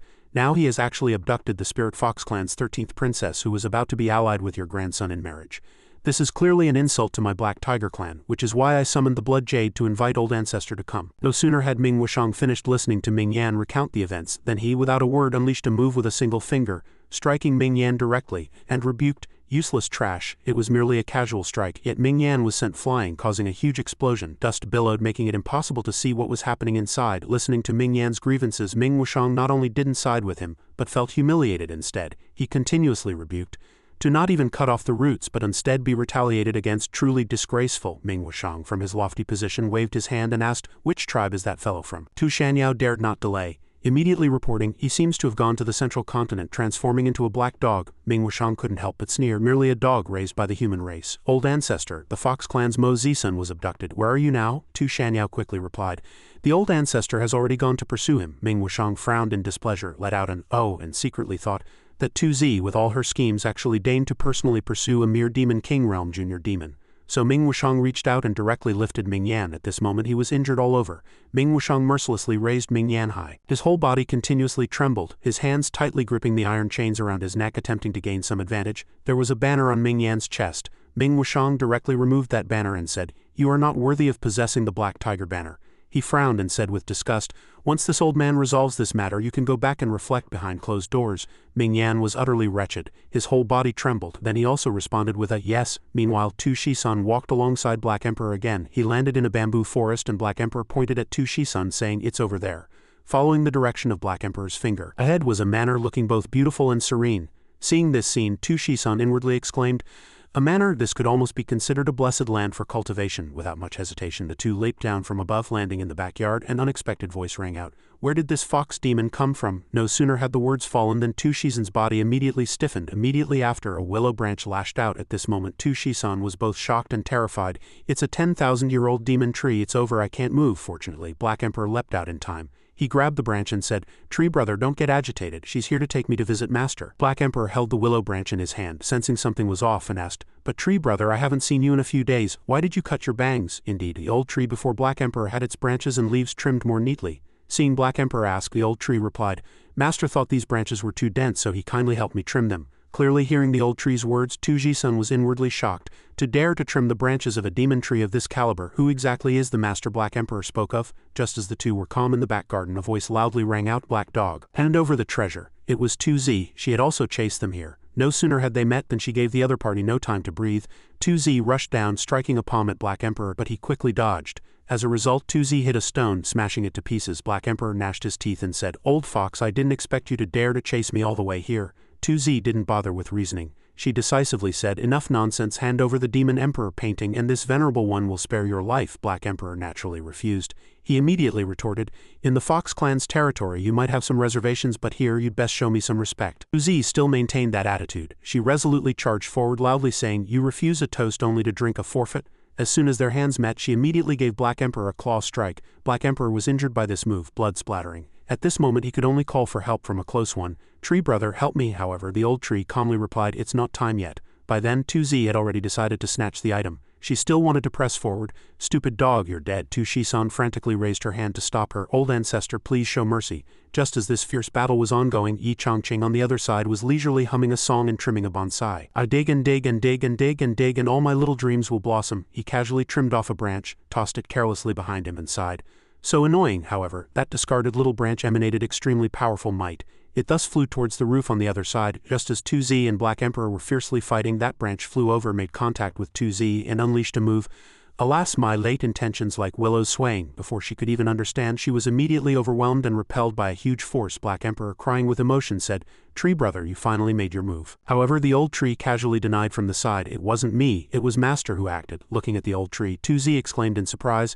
10,000-year demon tree. However, she still maintained an arrogant and strong attitude with some skill. "But I am not to be trifled with either." Just then, 2Z was suppressed by a huge force. She gritted her teeth, enduring it, her hands on the ground, powerless to resist. The old tree warned loudly, "2Z, before you disturb Master, I advise you to leave quickly." Even at this point, 2Z's attitude remained uncooperative. She snorted and cursed, "What are you to dare to command me?" The old tree no longer yielded, and immediately retorted, making a ruckus outside Master's residence and attacking Master's pet. "You don't know your place." It struck another palm at 2Z, sending her sprawling backward onto the ground. 2Z gritted her teeth with difficulty, thinking, "There are very few cultivators in this world whose cultivation surpasses mine. To suffer a loss at the hands of this old tree today, I guess it's my bad luck." 2Z then asked herself inwardly, "But he even has a master. What kind of powerful being is he?" Beside them a gentle breeze rustled, and Yin Chongfun finally finished his work. He put down his pruning shears. Then he heard a noisy sound coming from beside him. He frowned, wondering, "What's that sound outside? Why is it so noisy?" So Yin Chongfun went out and asked what happened. Hearing someone approach, Tu Shisan was stunned and Black Emperor's mouth hung open. He said, "It's Master." Yin Chongfun stepped out, exuding a regal aura, with an extremely powerful golden oppressive energy continuously surging around him. 2Z immediately found herself in a predicament. She sighed inwardly. This oppressive feeling envelops heaven and earth. The aura from Yin Chongfun directly suppressed Black Emperor, Tu Shisan and 2Z, making them unable to control themselves. With a poof, the three instantly transformed back to their original forms, becoming two foxes and a black dog. When Yin Chongfun came out, he opened his eyes wide, seeing only Tu Shisan and Black Emperor, a fox and a black dog glaring at each other and barking nonstop. Yin Chongfun was a little impatient, he thought with some disdain. So it's just animals fighting. To ease the tension between them, he put his hands on his hips and commanded, "Black Emperor, come here at once." Receiving protection, Black Emperor immediately stuck out his tongue, his eyes wide as he scoffed at the other party. "See, this is Master's power." 2Z screamed and roared nonstop, "Dog abusing its master's power, what a disgrace to the demon race." Seeing that his pet was disobedient, Yin Chongfun immediately got angry. "I called you, didn't you hear me?" He sat down next to Black Emperor and made peace with 2Z. "Disperse all of you, your arguing here will disturb the neighbors and that's not good." 2Z's eyes suddenly sharpened. She thought to herself, "Now's the time, let me test your strength." So she charged forward madly. Yin Chongfun saw 2Z's actions and he said nothing with a dark expression, then reached out his hand towards her again, sensing that the other party was rushing towards her. 2Z helplessly closed her eyes tightly, inwardly thinking, "Oh no." Yin Chongfun waved his hand, caught 2Z and lifted the little fox. He put his hands on his hips angrily. "Brat, you still want to catch me?" He showed no mercy, forcefully throwing 2Z out. The little fox only had time to yelp once. Yin Chongfun warned, "Get out or I'll skin you." Having dealt with the matter at hand, he turned away impatiently, and immediately a weak little fox came into his sight. Tu Shisan kept trembling, gently stepping back a few paces. This beautiful sight immediately touched Yin Chongqing's heart. His eyes lit up and he exclaimed, "What a cute little white fox." Yin Chongqing immediately rushed over, hugged the little fox and blurted out, "Such a cute little white fox." Observing that Tu Shisan had injuries, he immediately worried, "You're injured." Yin Chongqing, with his love for animals, gently said to the little fox, "Come home with me and I'll bandage you up, okay?" 2Z witnessed everything happening before her eyes. She gritted her teeth, inwardly cursing, "Shameless human." At the same time, Yin Chongqing slapped Black Emperor. He angrily lectured, "Don't fight outside next time, understand?" Black Emperor cried, "Woof woof," secretly admitting his mistake. Yes, Black Emperor knows he was wrong, seeing his granddaughter taken away. 2Z, dragging her injured body, trembled as she stood up. "Human, release Shisan." 2 Shisan in Yin Chongqing's arms comforted, "Old ancestor, don't worry, Shisan knows what she's doing." 2Z was also stunned for a moment, not understanding what this child meant. 2 Shisan revealed a cunning smile, having achieved her scheme. "I've already found out that compared to this Peerless figure, the Black Tiger clan's conditions are not worth mentioning." When the door closed, 2Z clearly heard her granddaughter joyfully saying, "Shisan will definitely find treasures to heal the old ancestor." 2Z was immediately psychologically manipulated. She truly didn't understand why she had come here. The scene shifts to the Yin-Yang Holy Land inside the main hall where the elders were seated around. Duan Changda, the Yin-Yang Holy Lord, sat with his eyes closed at ease. Just then a disciple entered and reporting to the Holy Lord, according to the disciples guarding the human realm, Demon Venerable Ming Wushang of the Black Tiger clan and Demon Venerable 2Z of the Spirit Fox clan have breached the southern ridge barrier and have now entered the central continent. Hearing this, Duan Changda's calm expression immediately vanished. He couldn't help but jump up in agitation and questioned, "Why did 2 demon venerables forcibly enter the human realm?" The disciple bowed his head and replied, "It seems to be to pursue a black dog demon." Having heard his report, Duan Changda fell completely silent. He subtly sweated, thinking, a black dog demon could alarm 2 great demon venerables. There must be something fishy. Never mind, with demon venerables appearing, the holy lords of the 4 great holy lands must deal with it. I will go meet them first. He flicked his whisk.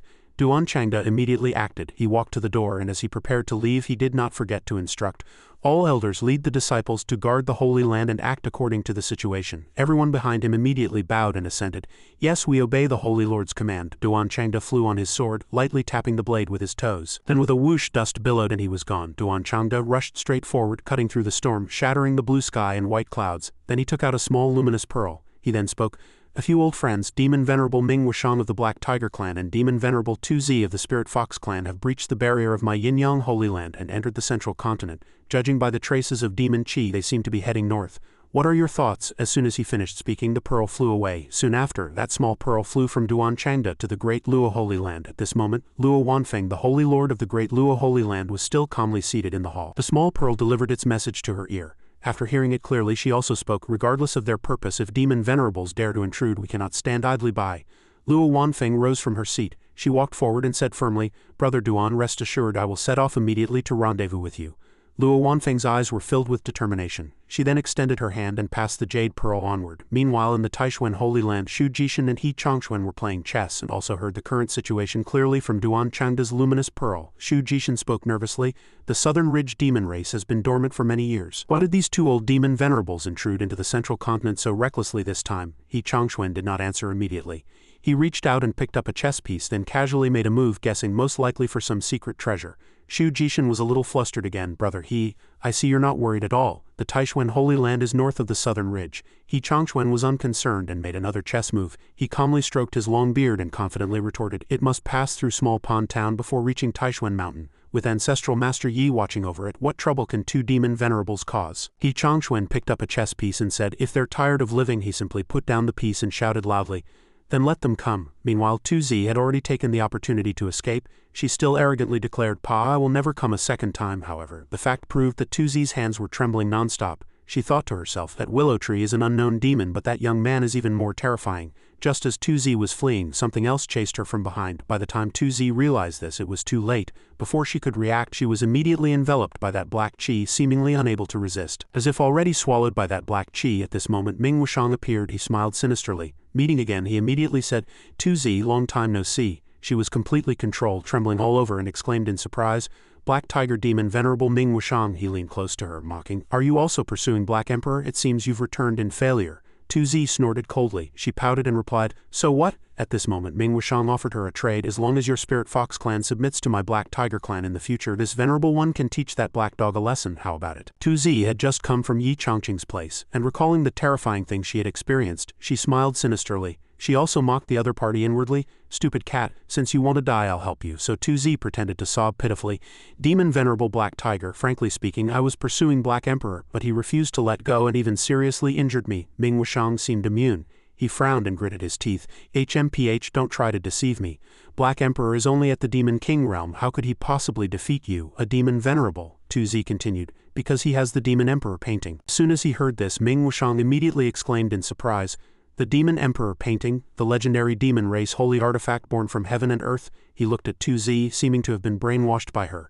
"No wonder this seductive fox would personally pursue him so far. If I want to cultivate to Demon Emperor I cannot do without this item." Then the black qi around 2Z gradually dissipated. Ming Wushang asked with a dark expression, "Where is Black Emperor now?" Hearing this she snickered. Her long-hidden sales pitch instinct erupted at this moment. She cunningly replied, "That Black Emperor is hiding in the small town at the foot of Taishuan Mountain. Protected by the Demon Emperor painting, his cultivation has not only greatly increased, but he has also become extremely arrogant. He even said that with the Demon Emperor painting in hand he could replace the Black Tiger clan and dominate the demon race within a few years. Being looked down upon by others, Ming Wushang couldn't bear it. He was so angry that his eyes bulged and a thick red aura emanated from his body. He cursed, "Ignorant junior, how dare you boast so shamelessly?" His reason clouded by rage, Ming Wushang waved his hand and summoned the Black Tiger banner.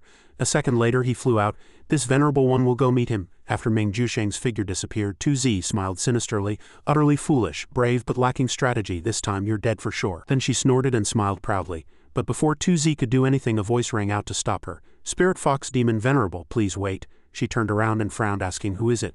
Just then, Luo Wanfeng and Duan Changda also quickly appeared, and the two, along with 2 other disciples, surrounded 2Z. She spoke arrogantly, "So it's the 2 holy lords of Yin Yang and Great Luo. What brings you 2 here specifically?" Duan Changda no longer beat around the bush. He said sternly, "Stop pretending. You violated the agreement between humans and demons by intruding into the central continent with your demon venerable cultivation. You should know the consequences." Luo Wanfeng couldn't help but ask calmly, "What exactly is your purpose? Speak quickly." 2Z was triumphant. She immediately began to concoct a vicious scheme, deciding to go all out and push all the blame onto that old fellow Ming Wushang. 2Z was indeed an old fox, utterly shameless, able to twist facts. In less than a second, 2Z, with superb acting skills, staged a bitter scene, crying and beginning to narrate. "The 2 holy lords might not know, but I was forced by Duan Changda of the Black Tiger clan to help him search for a secret treasure." 2Z, playing the victim, tearfully recounted. "Ming Wushang is insatiably greedy. Relying on the Black Tiger banner for protection, he went to contend for the Demon Emperor painting as soon as he arrived in the small town near Taishuan Mountain." Luo Wanfeng's face showed a look of panic. She blurted out, "The Demon Emperor painting, isn't that the legendary treasure enlightened by a Demon Emperor?" At this point, 2Z raised her head and affirmed, "Exactly. That Ming Wushang discovered the treasure's whereabouts. I foiled his plan, so he injured me and left alone." Duan Changda quickly sensed the lingering aura in the air. He carefully assessed. "There are indeed traces of a black tiger's aura here, and 2Z's injuries are not fake." "That's right," Duan Changda said sternly. "Spirit Fox Demon Venerable, the great Luo Holy Lord, and I will investigate Ming Jushang's whereabouts. Since you were coerced, we will not pursue this matter. You may leave the central continent at once." 2Z replied tearfully like a pear blossom bathed in rain, "As per the command of the Yin Yang Holy Lord, I shall depart immediately." After successfully deceiving everyone, she hastily fled, inwardly delighted. "Old thief Black Tiger, this time you're dead for sure." Meanwhile in Small Pond Town, the summer sun shone brightly and the small courtyard remained very peaceful. 2 Shisan, transformed into a little white fox, was carefully bandaged by Yi Chongqing. Then he picked up the little fox and said with a comforting smile, "It's just a minor scratch, it'll heal quickly." This action of Yi Chongqing made 2 Shisan praise him endlessly. Then he continued to comfort her, "It's all right, girl." But he didn't know that 2 Shisan was overjoyed inside. She roared inwardly, "A person with such profound cultivation, so friendly to me, so cool." Black Emperor glanced at her proudly. "See, Master is just that kind and easygoing, wasn't I right?" But the next second the sky suddenly turned dark. Yi Chongqing turned around, his eyes wide, not understanding what had happened. Why did it suddenly get dark?" A thick dark aura appeared in the sky, and Ming Wushang descended from above, landing in Yi Chongqing's courtyard. As soon as he appeared, he shouted loudly, "Black Emperor, hand over the Demon Emperor painting and this venerable one will spare your life." Seeing Ming Wushang, Black Emperor immediately became uneasy. "This is bad." 2 Shisan couldn't help but be startled, her mouth wide open. "Is that Ming Wushang?" The old tree to the side couldn't maintain its composure and immediately appeared, questioning, "Who's making a ruckus?" A purple aura seemed to appear high in the sky. This aura shot towards Ming Jushang's body, and then the black chi around him gradually dissipated. He spoke, "I didn't expect there to be an ancient demon tree here. Black Emperor, are you so arrogant because you have its protection?" Then he tensed his body, veins bulging on his face, and shouted fiercely with murderous eyes, "Black Tiger banner, open." When the banner appeared, the air around him immediately turned fiery red.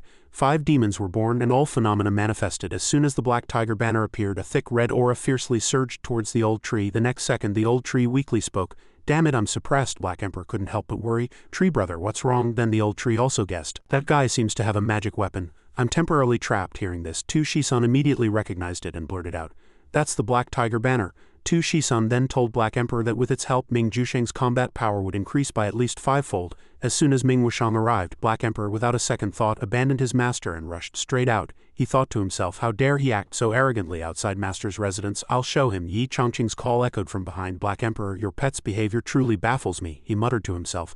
Why did it run out again? Black Emperor flew out, charging directly towards Ming Wushang, slamming into him fiercely. Ming Wushang, how dare you be so presumptuous? Seeing Black Emperor appear in the form of a black dog, it smirked triumphantly.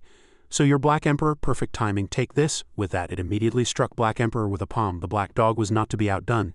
It immediately opened its mouth, forming a shield to block the attack. Facing Ming Wushang high in the sky, Black Emperor impatiently gritted his teeth, consumed by fury. To maintain the peace here, he leapt from the ground, confronting Ming Wushang. Ming Jushang's dark face was expressionless. It immediately retreated, changing its position high in the sky, then with a flicker struck Black Emperor with a palm. Black Emperor was hit by this move. Immediately falling to the ground, severely injured and bleeding profusely, Ming Wushang grabbed him again, then threw him in a direction, and the violent impact caused a tremor, dust billowing and smoke filling the air. Ming Wushang laughed heartily, looking scornfully at Black Emperor.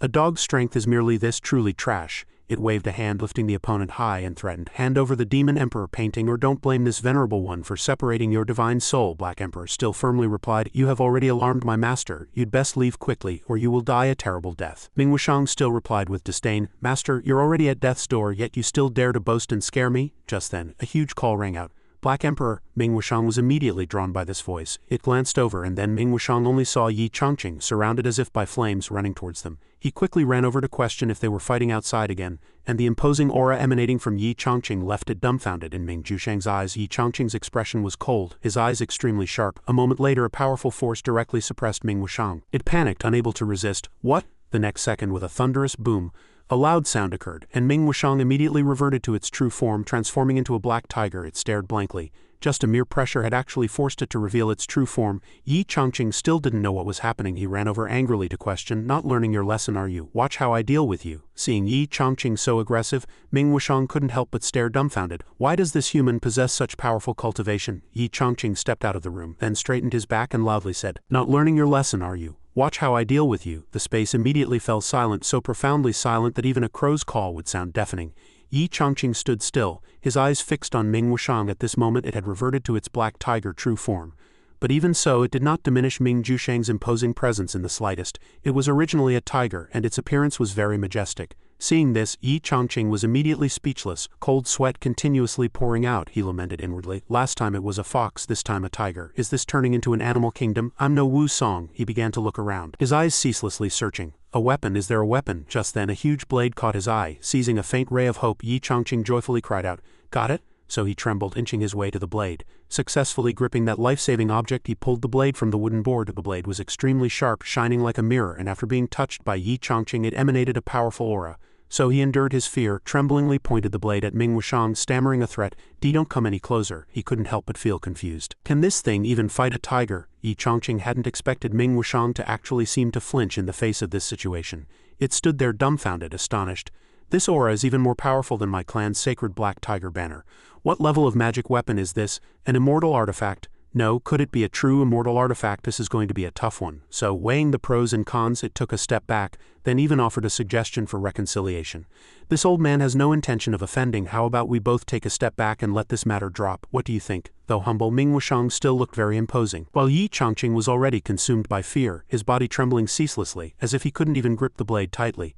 Seeing that Ming Wushang seemed to want to reconcile, Yin Chongfun also understood. It seemed to have been scared by this blade, so he should seize this chance to run. Even at this moment he still didn't forget Black Emperor, so he turned around and shouted, "Stupid dog, run!" But at this moment Black Emperor became triumphant. He actually abandoned his master and mocked the opponent. "Old scoundrel, do you know how powerful my master is now? Still daring to be arrogant, watch me flatten you." Seeing the dog barking wildly with delight, emboldened by its master's presence, Yin Chongfun was too terrified to speak. He could only roar inwardly, "Don't provoke it." Ming Wushang, arrogant and ill-tempered due to his cultivation, was already difficult to yield, and being provoked by Black Emperor he finally couldn't bear it. Though afraid, he still charged forward. "Death before dishonor, Black Emperor. Today I will have your dog's life." A red light flashed in Ming Wushang's eyes, his humility turned to determination. "If Senior wants to eliminate me completely, then don't blame me for fighting to the death." Ming Wushang proudly raised its head. It channeled its chi and bit off its own tongue simultaneously, blood continuously gushing out. Then Ming Wushang pressed his two front paws together, forming countless seals. Finally it stomped fiercely on the ground and a red aura continuously surged out. At this moment only a red light filled the sky, accompanied by thunder and lightning extremely dazzling. Black Emperor lowered his head, raising his guard. This was the demon race's secret technique, blood soul sacrifice. At that time the sky over Small Pond Town was extremely chaotic, with dense demon chi, thunder and strong winds fiercely assailing them. Duan Changda and others had just arrived on their swords. Luo Wanfeng calmly observed, speaking. "There." Duan Changda stood beside her, assessing. "It seems Ming Wushang has already begun his move." Duan Changda took out a token. A summoning formation was drawn on the token. A moment later a disciple's image appeared from it. He spoke anxiously. "Hei Chongfun is dawdling. This old man has already arrived. Can he hurry up?" The disciple immediately returned to report. Reporting to Master, Holy Lord Chongfun said. Hei Chongfun's image appeared on the screen. He was very calm. He spoke to reassure Duan Changda, telling him not to worry, that the black tiger wouldn't escape Small Pond Town. Luo Wanfeng watched helplessly, saying nothing. Duan Changda gnashed his teeth in anger. Outrageous. Enough nonsense, however. At this moment the sky before Duan Changda was already enveloped in red demon chi. This aura emanated from Small Pond Town. Luo Wanfeng couldn't hide her panic. "The demon chi is too terrifying." Then she turned and said, "Ming Wushang seems to have used some ancient secret technique. Subsequently, Luo Wanfeng cupped her hands and politely said, "Brother Duan, among the various holy lords I have always believed your cultivation to be the highest."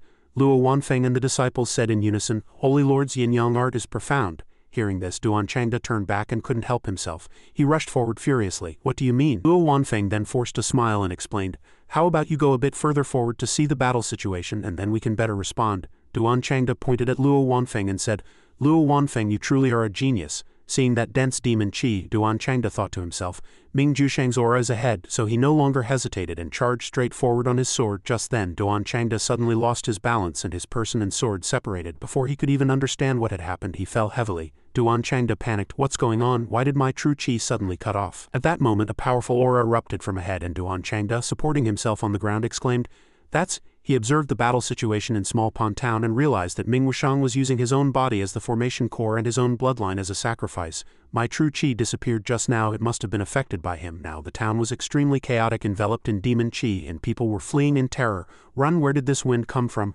Help!" Even Duan Changda was overwhelmed by this aura. He struggled to walk forward, still firmly thinking, "I must stop this demon." Back to Ming Wushang, at this moment a powerful killing aura emanated from its body, and its eyes were blood red, looking extremely terrifying. It opened its huge mouth, its body tensed and furiously. "I respectfully invite the ancient black tiger god to return to my body." Yi Chongqing tightly gripped the blade in his hand, gritting his teeth, terrified. Oh no, it seems he's truly angry now." So Yi Chongqing, both startled and afraid, decided to go all out. He wielded the blade wildly with both hands, shouting a warning, "Don't come any closer." Ming Wushang couldn't help but feel triumphant in its heart. "I sacrificed 1,500 years of my life to invite the ancient black tiger god to possess me. Even if you have an immortal artifact in your hand, you can't do anything to me." With that, he directly opened his mouth and unleashed an extremely powerful move. Yi Chongqing couldn't dodge in time and was hit. He exclaimed in surprise, "Sonic attack!" Ming Jusheng's move successfully knocked the blade out of Yi Chongqing's hand. Then, seizing the opportunity, it charged forward with a starving tiger pounce. Its eyes wide, it bared its sharp teeth, roaring as if to say, "Die now." Black Emperor was covered in sweat, gnashing his teeth. "Master, be careful." The old tree nearby also looked panicked. Yi Chongqing put his hand into his pocket, trembling continuously, and finally took out his trump card. "In this situation, I can only burn my bridges. Watch my unconventional move." So Yi Chongqing took something out of his pocket, aimed it directly at the charging Ming Wushang, and shouted, "Take this." Black Emperor was overjoyed.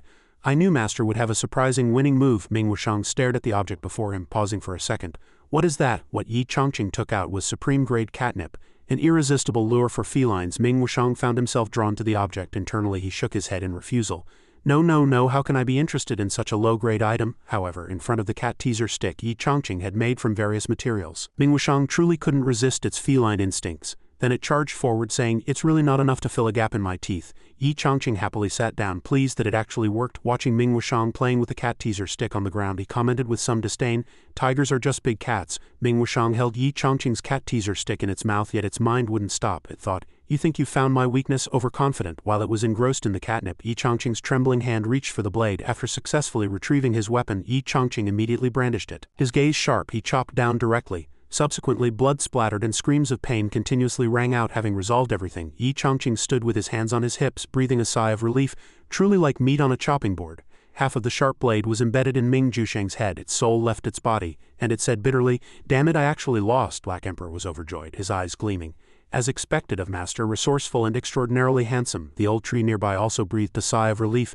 Thankfully Master intervened, otherwise we truly couldn't have dealt with this Ming Wushang. Having sacrificed the item he just made, Yi Chongqing couldn't help but feel regret. "Looks like I'll have to make another cat teaser stick for the little white fox." Duan Changda, who had been struggling to resist the powerful aura, suddenly felt an inexplicable lightness. He opened his eyes wide, astonished to find that the surrounding demon qi had disappeared, and he couldn't help but exclaim, "That oppressive feeling just vanished instantly." Just then, Luo Wanfeng also caught up, calling out, "Brother Duan?" She walked over and said, "Ming Jusheng's powerful demon qi has disappeared. Does that mean it's over?" However, Duan Changda denied, "No, across the entire central continent no one can directly contend with the ancient black tiger god. Even for us, fighting alone would mean certain death." Then he reluctantly accepted.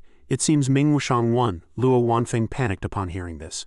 "You mean that old scoundrel successfully killed and seized the treasure by borrowing the power of the forbidden art, and has already obtained the demon emperor painting, and the disappearing demon qi means he's suppressing his aura and preparing to leave?" Thinking this, the two flew off. "Exactly, we must catch him quickly and not let the tiger return to the mountain. Otherwise the central continent will be in danger." Meanwhile, in Yi Chongqing's grocery store, Black Emperor leaned against Ming Jusheng's body, chuckling triumphantly. "Serves you right. Now you know how powerful my master is, don't you?" At this moment, Yi Chongqing stood still like a statue. Then he began to ponder, tigers in a cultivation world shouldn't be protected animals, right? Never mind, I'll hide it first so no one finds out. So he ran over, using both hands to pull Ming Jusheng's body, laboriously dragging it. Thus, little by little, he very strenuously dragged the tiger's corpse into the courtyard. Tu Zhizhen witnessed this scene and was immediately stunned, all her fur bristling. Is that Ming Wushang? She leaned close to it, dumbfounded. Is he dead? Black Emperor held his head high, triumphantly saying, Indeed, Master effortlessly dealt with this old monster. However, only Yi Chongqing knew how scared he had been just now. Now he was thinking about how to deal with the corpse, and countless ideas flooded his mind. It'd be too wasteful to just discard it. Should I make tiger jerky or tiger soup? Tu Zhizhen still hadn't recovered from her shock. She couldn't believe such a figure existed in the world. Thankfully I timely persuaded old ancestor, otherwise she too might have lost her life here today. At that moment he turned around again and gently asked, Little white fox, does your injury still hurt? He reached out and gently stroked Tu Zhizhen's head. At that time she thought to herself, this person's strength surpasses all the cultivators I've ever seen. Even old ancestor is not 1/10,000th as capable. Such a powerful figure, I must cling to him. So she truly enjoyed the petting, then jumped onto Yi Chongqing's leg, actively trying to please him. The young man couldn't help but be delighted. Truly too cute. Now I finally understand King Zhou's feelings. Then his eyes lit up and he said, From now on you'll be my second pet. Subsequently, Tu Zhizhen proudly thought to herself, such an extraordinary and peerless figure actually deigns to dote on me. Old ancestor, I'm sorry, neither a millennium-long plan nor the demon race's resurgence compares to Master's affection for me. Black Emperor secretly admired from afar as expected of Master. He conquered the 13th princess with his charm in just one day. Meanwhile, in front of Yi Chongqing's grocery store it remained peaceful, bathed in sunlight. Duan Changde and Luo Wanfeng quickly arrived here. Luo Wanfeng looked around blankly. Damn it, we're too late again, that guy got away. However, Duan Changde, standing nearby, noticed something. The old man analyzed the bloodstain on the ground again. Such a large puddle of blood, the person carrying the treasure must have fallen into the tiger's mouth. But Duan Changde also used his magic power to investigate further. He suddenly discovered a shocking truth.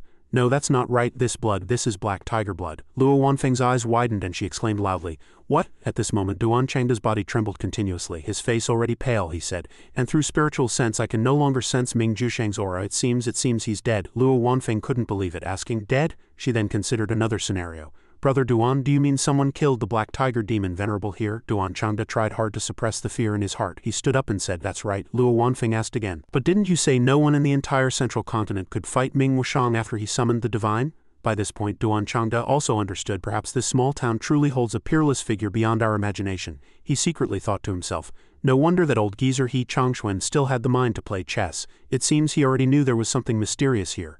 Entrusting all his trust to that peerless expert, he then turned around and said, Forget it. Since the black tiger demon venerable is dead, let's leave this place. Small Pond Town belongs to Taishuan Mountain. Even if there's a true mighty one, that old ghost Hei Chongxuan will deal with it. Luo Wanfeng asked from behind, Brother Duan, aren't you really curious? Who exactly killed Ming Wushang? Duan Changde walked ahead, pondering, and replied, Junior sister Luo, we rushed here without stopping, yet the expert dealt with that fellow before we even arrived, leaving only a pool of blood. Don't you understand?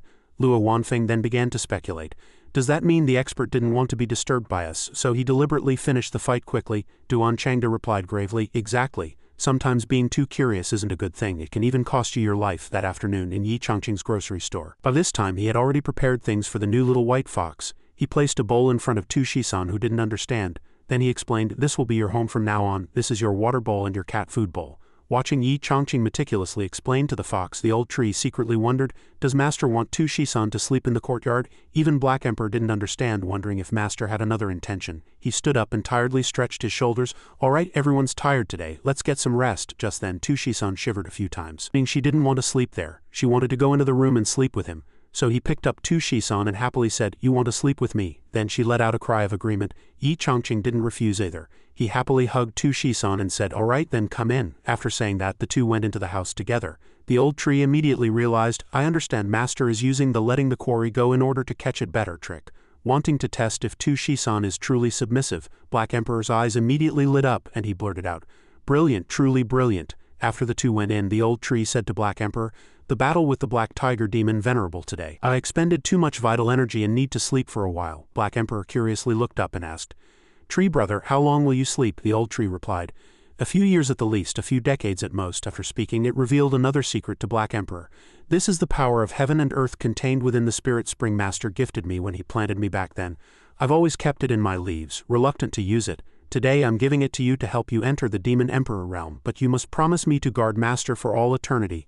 Otherwise when I wake up I will directly cripple your cultivation." Black Emperor received the treasure, not daring to disobey in the slightest. It raised its 2 front paws and guaranteed, "Understood, tree brother, rest assured." Hearing Black Emperor agree to its request, the old tree peacefully fell into slumber. "I'm asleep." In its slumber a purple light suddenly emanated from beneath the tree, flew past the snoring Black Emperor, then flew into Yin Chongqing's room, directly entering his snoring mouth. At this moment, Yin Chongqing's entire room radiated a light like a starry river. The next morning the sun was already high, and Yin Chongqing groggily woke up, drool all over his mouth. He sat up, rubbed his eyes and said, "Why does the bed feel so crowded?" After rubbing his eyes he immediately glanced over and saw a terrifying sight. A girl who appeared from nowhere was lying on his beloved bed. Seeing her, his eyes and mouth uncontrollably widened. "What's going on? Last time Yan Bingshin was at least human. This time there's even a beast-eared girl in my bed." Hearing the movement the girl sat up and yawned, then turned her head to look at Yin Chongqing, who was trying to sneak away. Suddenly, Tu Shisan jumped up, rushed towards Yin Chongqing and happily said, "Master, you're awake." Seeing her suddenly rush at him, he quickly dodged to the side in fright. Wait, who are you?" Tu Shisan dodged by him, immediately lost her balance and fell directly to the ground, but then Tu Shisan sat up and said coquettishly, "That's too much. You slept with me last night. How could you abandon me so quickly?" Hearing her say this, Yin Chongqing was scared out of his wits. His mouth hung open and he shouted, "What? Did I do something beastly last night? Why don't I remember anything at all? And I can't even remember doing something beastly. The more I think about it, the more I regret it." After panicking for a while, he calmed down and carefully examined her from head to toe. "Wait, these ears, this tail. Could you be that little white fox?" Recognized by her master, Tu Shisan replied, beaming like a flower, "That's right, it's me." After realizing it was the little white fox, his tears streamed down uncontrollably, and he thought, "It's over, this time I've really become King Zhou." Suddenly thinking of being King Zhou, he then felt it might not be so bad after all. Only after learning Tu Shisan's identity did Yin Chongqing confidently walk out. At this moment she held onto his arm tightly, making him say annoyedly, "I said, can you let go of me first?" Tu Shisan, still clingy like sticky candy, replied, "No, I won't let go. This humble one just wants to be with master." At this moment Black Emperor saw him wake up and bark twice in greeting. Yin Chongqing turned his head to look at the dog next to him, asking somewhat strangely, "Damn it, big brother, who are you?" No sooner had he asked than he thought of the answer himself. "Wait, are you Black Emperor? Your appearance has changed too. Has the iron black egg directly upgraded to black cloud covering snow?" Seeing it change so quickly, he somewhat curiously reached out to touch it, saying, "How did you get so big overnight? Did you eat growth happiness?" Suddenly Black Emperor mercilessly turned and left, leaving a big question mark above Yin Chongqing's head. Then it walked to the chessboard where he often played and barked loudly. Yin Chongqing immediately noticed what Black Emperor was pointing to, quickly shook off the white fox's hand and then rushed towards it, leaving Tu Shisan blankly calling master. He walked forward, picked up 2 primal chaos stones and holding them asked Black Emperor, "Did you bring these back?" Black Emperor immediately barked twice happily in response, seemingly saying, "That's right, master." Immediately after, Yin Chongqing went forward and lightly kissed Black Emperor's forehead as a sign of gratitude. After kissing he stroked it, praising it profusely. "Haha, my good dog." Receiving his master's affection, it then triumphantly looked at Tu Shisan. Tu Shisan, don't be jealous of me." Tu Shisan on this side was furious, smoke pouring from her 7 orifices. Not only had she not received her master's affection, but she was also provoked by that black dog. Suppressing her anger, she thought, "Stinky dog, how dare you use our Fox clan's primal chaos stones to vie for master's favor. I'll make you pay for this later." Just as he was happily stroking his pet dog, Yin Chongqing's ears caught an ominous scent from outside. "Hey, did you hear anything? That tiger roar last night was terrifying," another person replied disbelievingly. "Are you hallucinating? Where would a tiger come from in our town?" At this moment a plump uncle also heard the same as the woman and said, "It's true, I originally wanted to report it to the authorities, but then the sound disappeared." Yin Chongqing stood in a corner eavesdropping on a few people's casual chat, feeling uneasy. Someone actually heard the commotion last night. Thinking that the authorities would search his house for the tiger's corpse, this matter would be hard to explain. Just as he didn't know what to do, a bold idea suddenly flashed in his mind. "I've got it." Then he quickly went into the house to dispose of all the evidence and then, taking Tu Shisan, walked onto the streets of small pond town to hawk. On the way, the white fox looked at the pile of meat in Yin Chongqing's hand and asked, "Master, where are we going?" He smiled slightly and replied, "To distribute the loot." Then he looked at her and asked, "By the way, are you not afraid of being discovered as a demon by coming out with me like this?" Tu Shisan confidently replied, "Master, rest assured. I have cast a special spell. Outsiders cannot see this humble one's ears and tail." Hearing her say this, he felt a little more at ease. "I see." Then he cheerfully carried a full plate of meat skewers and hawked, Come everyone, fellow villagers, I accidentally grilled too much meat, so I'm distributing it to all of you." Then he served the meat to everyone present and told them not to be shy, to take it all. The villagers immediately took the meat skewers and thanked him. Just then a young man walked over and asked, "Mr. Yi, what kind of meat is this?" Hearing him ask, he froze and replied awkwardly, "This is just ordinary meat." Then he quickly changed the subject. Come everyone, try it first, don't mind those things." Everyone present immediately took a skewer and put it in their mouth, praising continuously, "So delicious, so delicious." Seeing everyone eat without suspicion, Yin Chongqing secretly thought with satisfaction, The law doesn't punish the masses. They've already eaten my roasted tiger meat. No one can run now." Then he continued to invite an old lady to eat. "Auntie, you try some too." She took the skewer, thanked him, and then happily praised him. "Mr. Yi is handsome and can cook. Whoever marries you will truly enjoy happiness." After that old lady finished praising, another old lady walked over and whispered to him, "Is that your new wife in the back? Wasn't there another young lady last time? Are you taking a concubine so quickly?" Hearing her say this, Yi Chongqing's face turned purple with embarrassment. He hurriedly waved his hands in denial.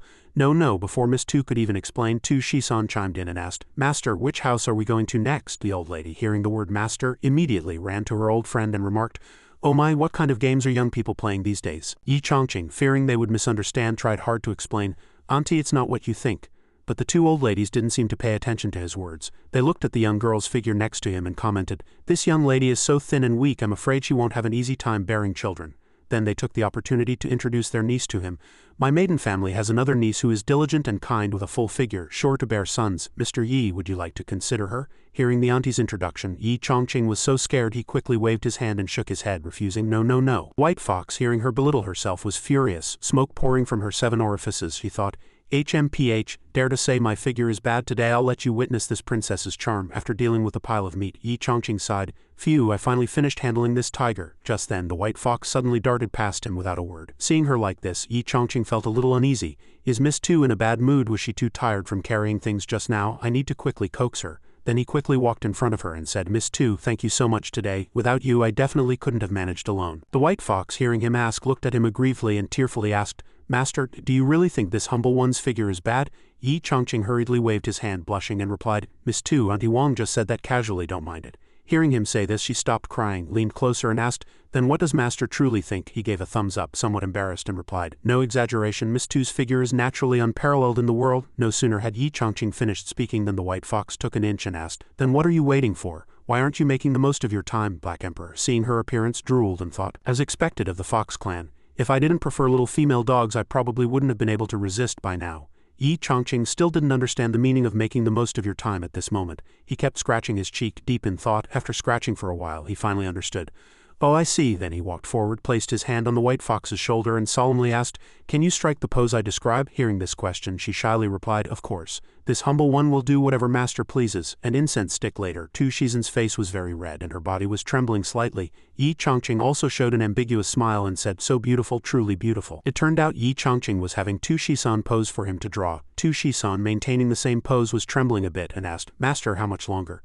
Yi Chongqing, while sketching and painting, replied, "Just a little longer, almost done." Black Emperor, looking at the scene before him, was too bored to bark, thinking, "I took off my pants and this is what you show me?" Tu Shisan secretly asked Black Emperor via spiritual transmission, "Is this some special hobby of Master's?" Black Emperor waved a paw and said, "Don't guess wildly. Master is about to give you a great fortuitous opportunity." With that, Black Emperor looked at where Yi Chongqing was wielding his brush on the table and added, "If all goes well, this painting can help you rapidly improve your cultivation just like me." Tu Shizen's face immediately flushed crimson. She pondered with emotion, then responded to Black Emperor, "So that's it. Master is afraid this humble one can't bear it, so he's elevating this humble one's cultivation first." Little Hei Black Emperor listened speechless, with 3 black lines, a common manga trope for exasperation, and tried his best to say, I think you're overthinking it. Perhaps your foxy charm simply has no effect on Master." Yi Chongqing finally finished the last stroke at this moment. He looked at the painting and happily said, "Finished." At this moment the painting radiated a dazzling spiritual energy beautiful beyond compare. It flew to Tu Shizen's side, circling around her, leaving her somewhat confused, asking herself, "What's going on?" After another moment the painting seemed to gain more spiritual energy and gradually flew higher into the sky.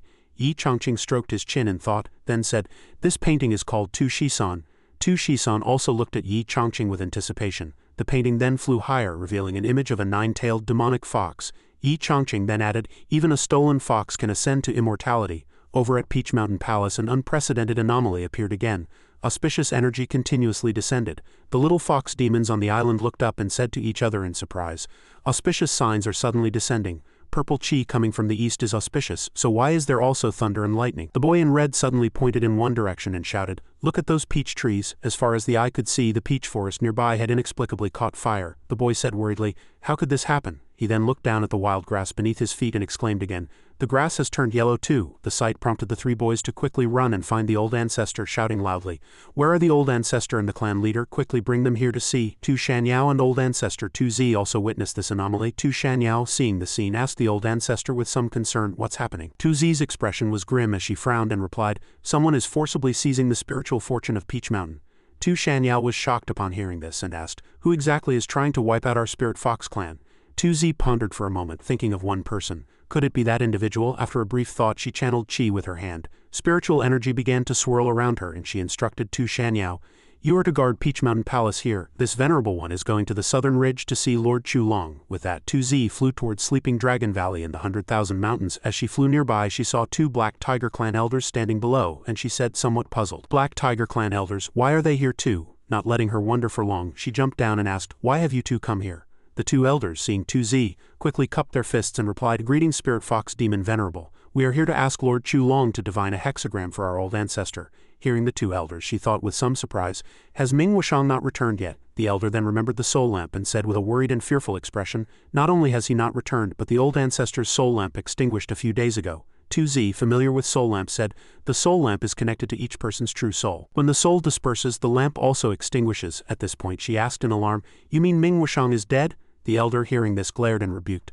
"Nonsense, the old ancestor's cultivation is unparalleled. How could he possibly die?" She had only been guessing, and since the two elders before her vehemently denied it, she didn't want to argue. She frowned and shrugged, replying, "Then consider it unsaid." With that, she secretly thought, "Ming Wushang, you brought this upon yourself. You didn't take the road to heaven, but you forced your way into hell." The two elders, seeing her continuously stroking her chin, deep in thought, quickly asked, "Spirit Fox Demon Venerable, do you know the inside story? Please tell us." "Yes, the old ancestor lost contact after leaving your Fox clan territory." At this moment, a deep voice rang out, "Stop investigating, Ming Wushang brought it upon himself." Hearing this, the three turned simultaneously to see a person walking out and shouted in unison, "Lord Chulong." Chulong Demon Venerable emerged and looked at them, saying, "Although the mortal transformation song has been played and our clan's counterattack is near, Ming Jusheng's arrogant intrusion into Central Continent at this time in violation of our agreement was too reckless." Hearing this, the two elders' faces darkened, but in an instant one elder knelt and said, "Old ancestor Wushang is at fault. But his cultivation is formidable and he possessed secret techniques. How could he be defeated so easily?" The second elder also knelt and pleaded, "Indeed, please divine a hexagram, Lord Chulong." Chulong, with no other recourse, reached into his sleeve and said, "Very well." He then took out a tortoise shell for divination. He tossed the tortoise shell into the air and Chulong Demon Venerable began to chant, wearing 9, treading 1, residing in the center. The essence of the Dragon Palace, the spirit turtle of the Zun Gate. The tortoise shell began to shake and a cry of "Ah" was emitted. Tu Zi covered her eyes with her hand, averting them from the light. A moment later, the tortoise shell revealed the hexagram, and Chulong Demon Venerable opened his eyes wide, blurting out in surprise, "Sure enough, just as I expected." Every hexagram line was incomplete. Chulong Demon Venerable continued, "Fire Thunder Shihei hexagram 21, Li Fire above, Gen Thunder below. An image of fire and thunder intertwined, indicating great ill fortune." Hearing the divination, the two elders' faces were grim, and they shouted in unison, "What?" Chulong Demon Venerable added, "This was heaven's punishment. He was burned to death." With that, his face darkened. It seemed Ming Wushang did not die by the hand of an ordinary cultivator, but by a more transcendent existence. The two elders clamored angrily for revenge, asking, "Lord Chulong, who exactly is it? We must avenge our old ancestor." However, Lord Chulong's words were all heavenly secrets not to be revealed. He said helplessly, "Heaven's will cannot be revealed. If you continue to investigate, even this old man will be implicated. You should return, lest you bring calamity upon the entire Black Tiger clan." Hearing this, even Lord Chulong dared not reveal heavenly secrets, which somewhat frightened the two. "An existence that even you cannot glimpse?" One of the two elders quickly accepted the order, not wishing to implicate the entire clan, and cupped his fist, saluting, "Thank you, Lord Chulong, for the warning. We will return and make arrangements." The sun gradually set, and the two Black Tiger clan elders had already departed. Now only Tu Zi and Chulong Demon Venerable remained. He turned to the Spirit Fox Demon Venerable and asked, "Why are you looking for this venerable one?" Without the two elders present, she also spoke of her matter seriously. She cupped her hands and bowed, replying to Lord Chulong, "Just now an anomaly appeared in Qingqiu Peach Mountain Palace. All of Qingqiu's spiritual fortune has been drawn elsewhere." Hearing this, Chulong Demon Venerable flicked his finger, conjuring a burst of spiritual energy as if seeing the scene at that time. He gazed intently at the vision before him, and after a moment stroked his chin and said, "So that's how it is." Withdrawing his spiritual energy, he continued, "All things have a fixed destiny. The spiritual fortune of a clan can only be used by its own kind. This spiritual fortune leaving Peach Mountain Palace must have gone to another Spirit Fox clan member. 2Z, hearing this, asked in confusion. Elsewhere, but all the fox clans in the southern ridge are in Qingchu. Chu Long Demon Venerable then asked with a smile. A few days ago, didn't your clan's 13th princess just elope? 2Z couldn't help but exclaim in surprise. You mean today's events are related to that girl? Chu Long Demon Venerable said with some certainty. If this old man is not mistaken, Qingchou's spiritual fortune must have all gathered on Tu Shisan. 2Z argued back with some disbelief. How is that possible? That girl's cultivation hasn't reached the Demon King realm yet. How can she transfer so much spiritual fortune? Lord Chu Long, please tell me if you can determine who took the spiritual fortune? Chu Long Demon Venerable nodded in agreement and said, This old man will do his best to try. He then retrieved the tortoise shell for divination with bent fingers, and Chu Long Demon Venerable immediately cast a spell and chanted. The meaning of 9 palaces, the method with the spirit turtle. The lightning above began to fluctuate continuously, and the surrounding spiritual energy constantly circulated. Chu Long Demon Venerable loudly chanted wearing 9.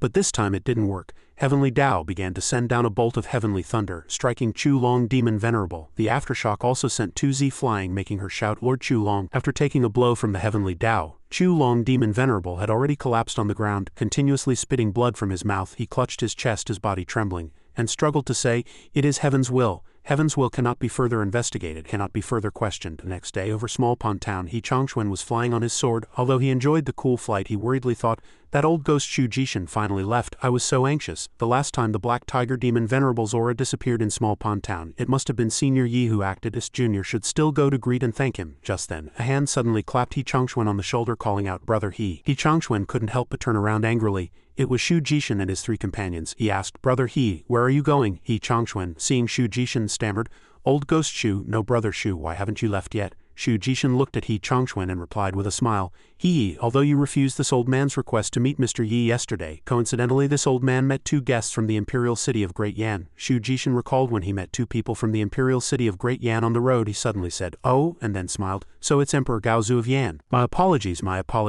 haven't you been in secluded cultivation for many years? Where are you going after emerging from seclusion? Emperor Gaozu, hearing this, looked in one direction and replied, This old man is currently heading to Small Pond Town in Taishuan territory. Shu Jishin, hearing this, looked at Emperor Gaozu with some confusion and asked, Small Pond Town, why go there? Yan Bingshin, standing behind, happily replied with a smile. Shu Jishin reporting to Holy Lord Azure Violet, Bingshin is taking the old ancestor to Small Pond Town to pay respects to Mr. Yi. Shu Jishin, hearing this, was surprised that it was the name Mr. Yi again. He thought, Mr. Yi, could it be that Senior Yi that Hei Chongfun talks about? Seeing the opportunity before him, Shu Jishin couldn't help but let out a soft laugh, thinking, Hei Chongfun, that scoundrel with Emperor Gaozu of Yan here.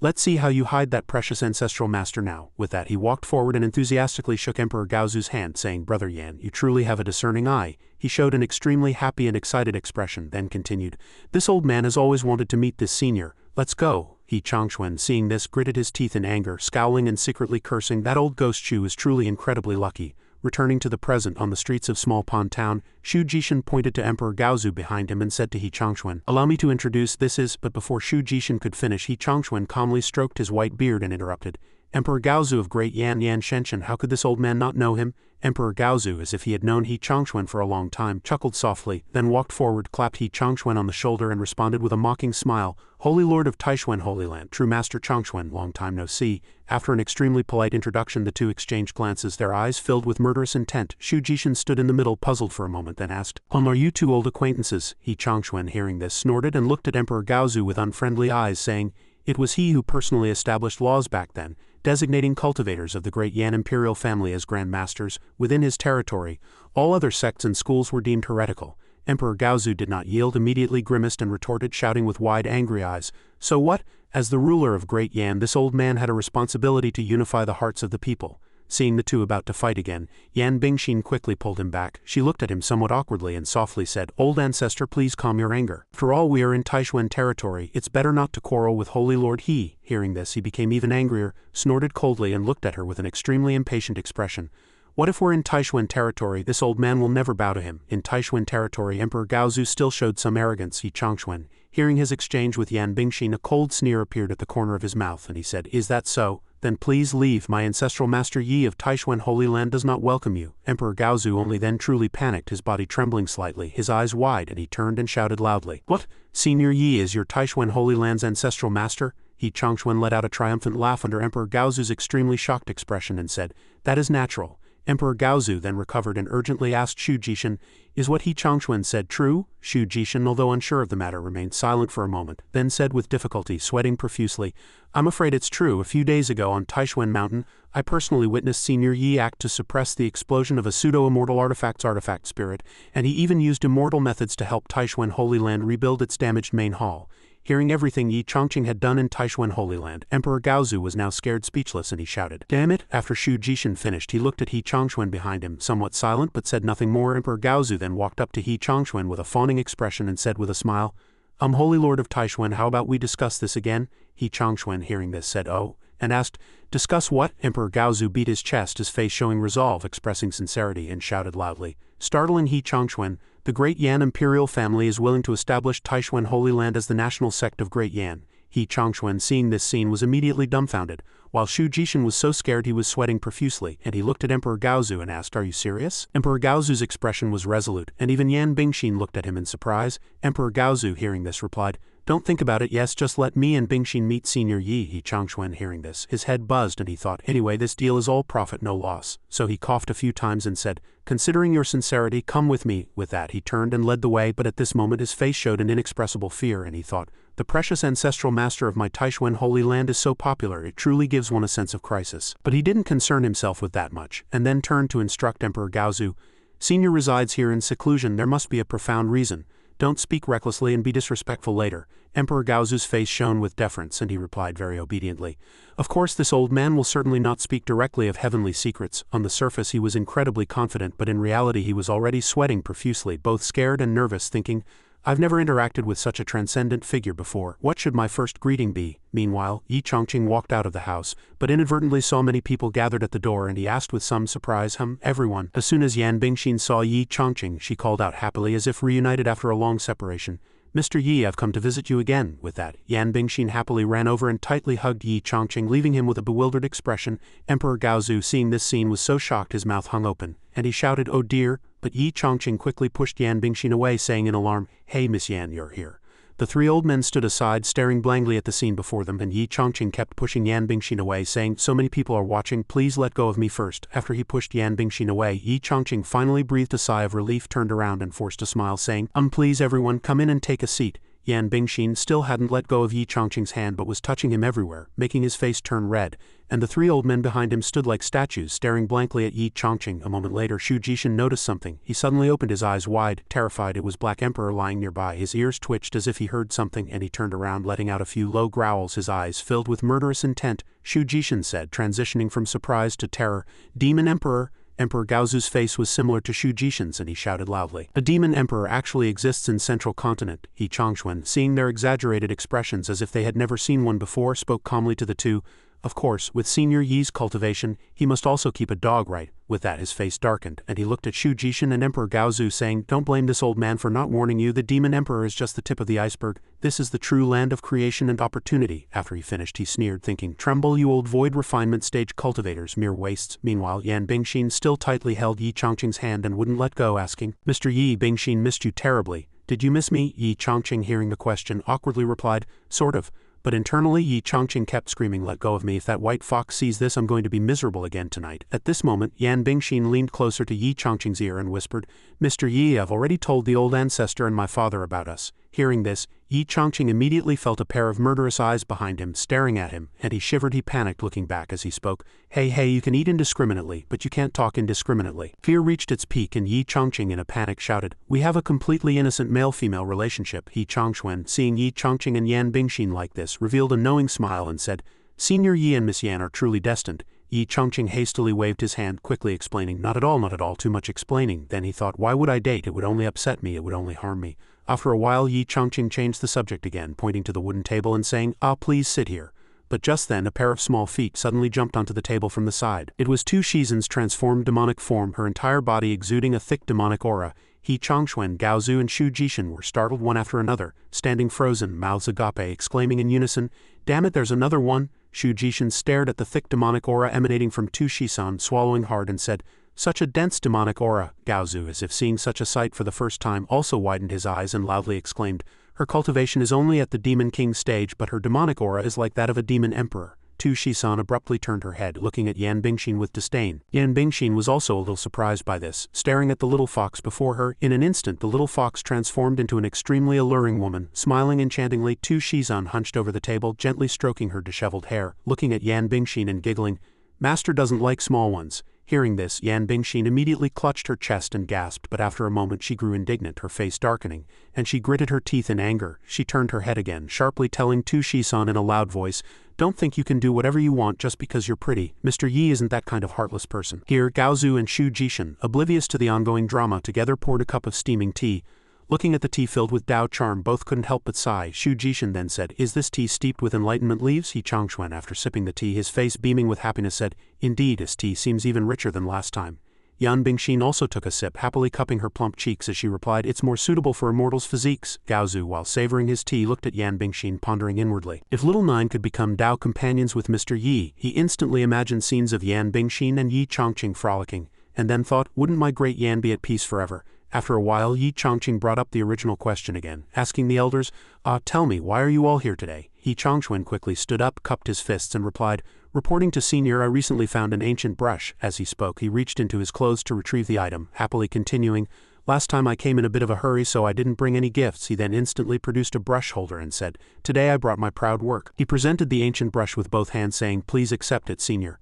Yin Chongfun also reached out and took it, smiling, "Haha, you're too kind." Opening the ancient brush box, Yin Chongfun looked inside with some surprise, but then he took out a brush, looked at it, and said happily, "This brush is truly excellent. He truly put thought into it." Hei Chongqun, after being thanked, scratched his head and chuckled dryly. "Not at all, not at all." He then stroked his beard, happily adding, "Compared to the Taishuan Chongqing painting Senior bestowed upon me last time, this brush is just a drop in the ocean." Shu Jishan sat nearby, seeing Yin Chongqing's interested expression towards the ancient brush and Hei Chongquan's beaming face. He gritted his teeth in anger, thinking, "If only I had known Senior Yi liked these ancient treasures, I wouldn't have used it as a wager." Shu Jishan was not to be outdone, quickly taking something from his sleeve and calling out, "Senior Yi." He then produced a small red-gray box, smiling as he handed it to Yin Chongqing, saying, "I am Shu Jishan, making my first visit today, and I've also prepared a small gift." Hearing this, Yin Chongqing again scratched his head, saying embarrassedly, "Haha, old Shu, you're too thoughtful." After speaking, he reached out and took the box from Shu Jishan's hand, saying, "Then I shall accept it, Mr. Yi." Yin Chongqing casually opened Shu Jishan's box as well. Seeing the contents, Yin Chongqing let out a happy laugh and said, "A fine ink stick." Shu Jishan, seeing Yin Chongqing so pleased, also replied joyfully, "As long as Senior likes it."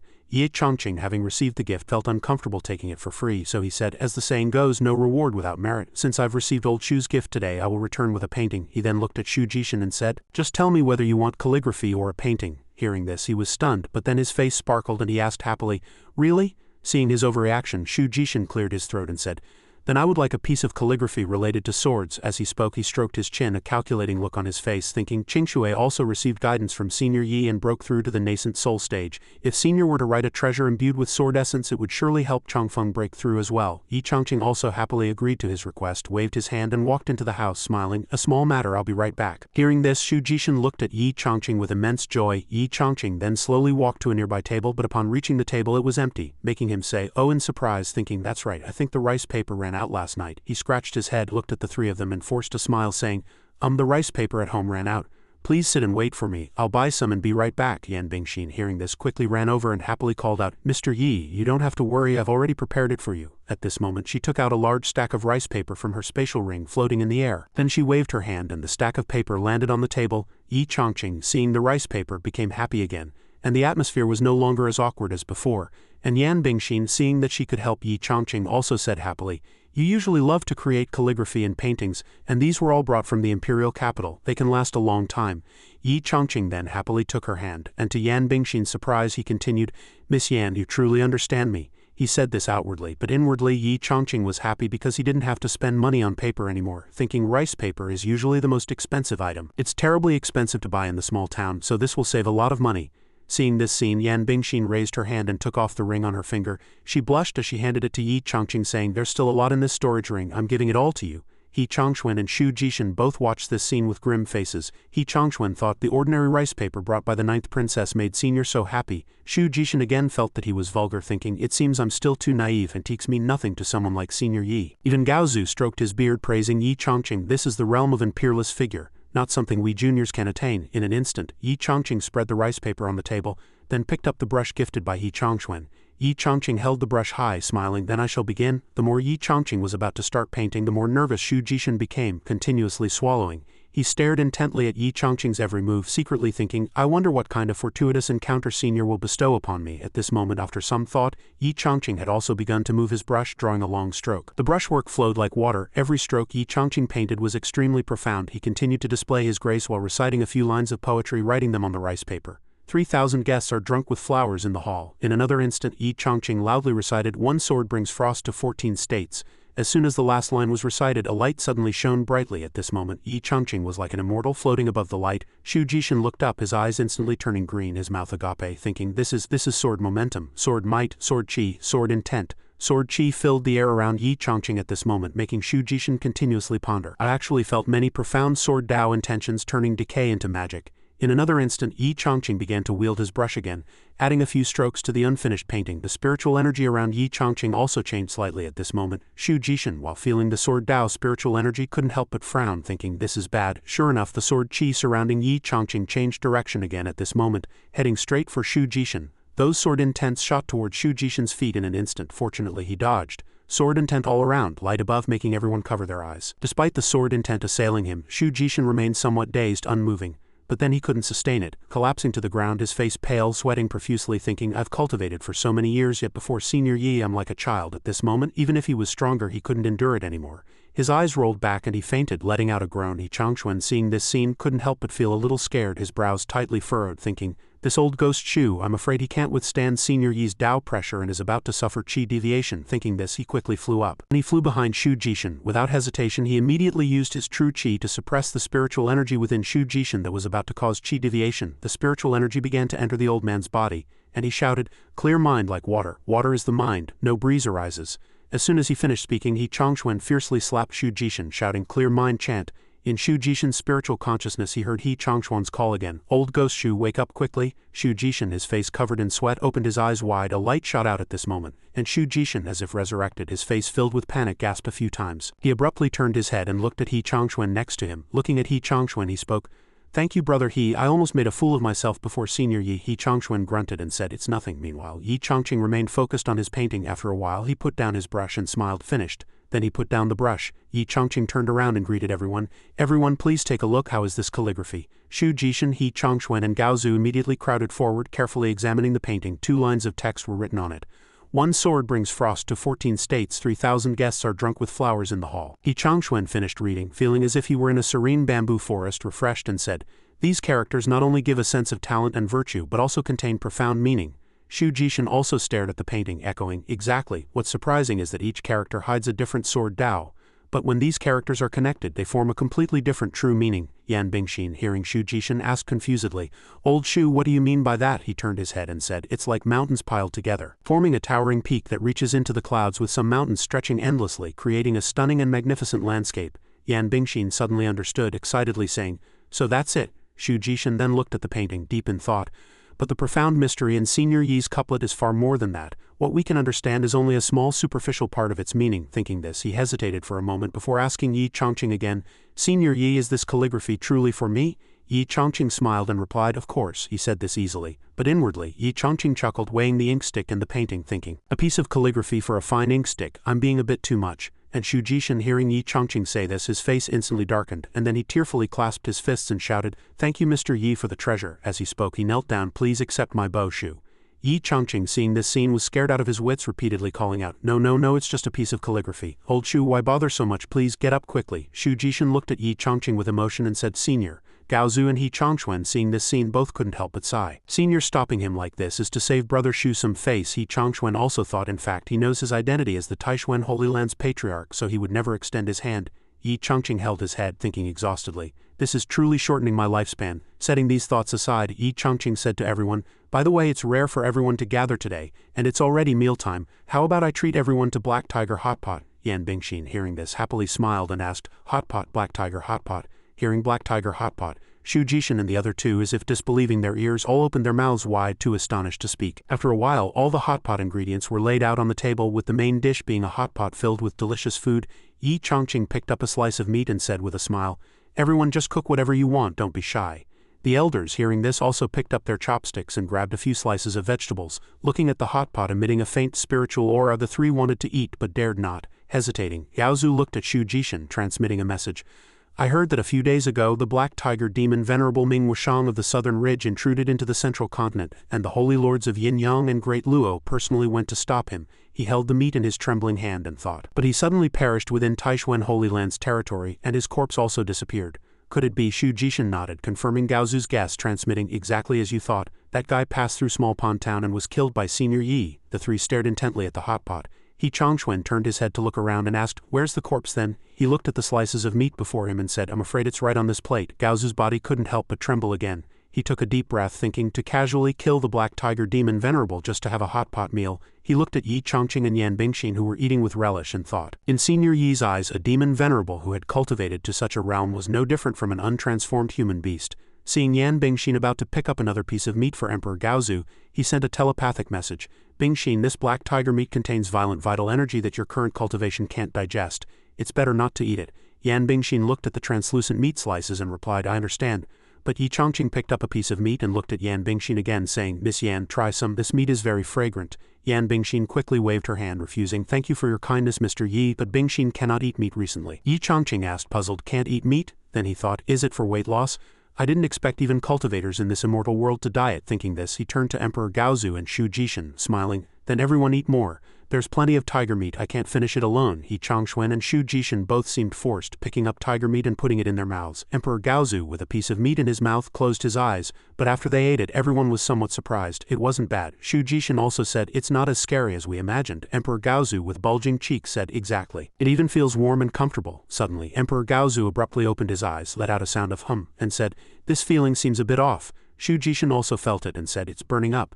Yin Chongqing, still eating with relish, looked at the few of them and asked, What's wrong, everyone? Shu Jishin and Emperor Gaozu kept scratching their hands and necks, looking utterly disheveled. Yin Chongqing looked at them, bewildered. Hei Chongquan's face was red from itching, and he said embarrassedly, Excuse me, Senior Yi, will step outside for a moment. So the three bowed and excused themselves, leaving Yin Chongqing at a loss for words in this situation. He looked at their retreating backs and said, They only ate 2 bites before running off to the restroom. He picked up a piece of tiger meat and thought, Could this black tiger meat have gone bad? I even specifically froze it with an ice ball. On the mountain outside Small Pond Town, Hei Chongquan and the other two were already running outside, panting. Shu Jishin also gasped, It's so hot on my body. The three kept running as if they wanted to shout loudly. Emperor Gaozu had already unbuttoned his clothes, yelling, Brother Shu, Brother He. Someone with my soul transformation stage cultivation simply cannot withstand such violent vital energy. Hei Chongquan also said, Our void refinement stage cultivation can't handle it either. Let's work together to resolve it, otherwise it's dangerous. Shu Jishin's face was flushed and his breathing became heavy. He replied, Exactly. I'm almost done for. The three then formed hand seals in unison and with tacit understanding, joining hands to form a circle, surrounded by spiritual energy. Subsequently, a huge spiritual power erupted in a certain valley. Emperor Gaozu was exhausted at this moment, his voice barely a whisper. Thank you both of you. He then continued to Shu Jishin, who was resting with difficulty nearby.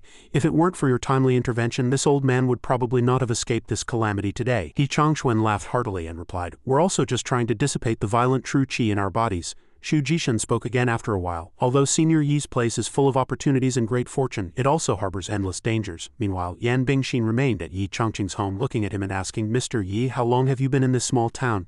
Yin Chongqing's face darkened upon hearing this, and he didn't answer. He then put down his chopsticks and said, Over 5 years, I suppose. Yan Bingshin asked again, Have you never thought of going elsewhere? He still yearned for the outside world, but unfortunately he never had the chance. He imagined himself walking with a lantern at night. He was terrified because there were always demonic beasts outside the town trying to harm him. He walked through a dark forest filled with fear. The yin energy behind him scared him half to death, but he looked back and saw nothing when he walked away. A few ghosts who had been hiding wrung their claws and said, Oh, this aura, even a ghost like me is scared. This person is not to be messed with.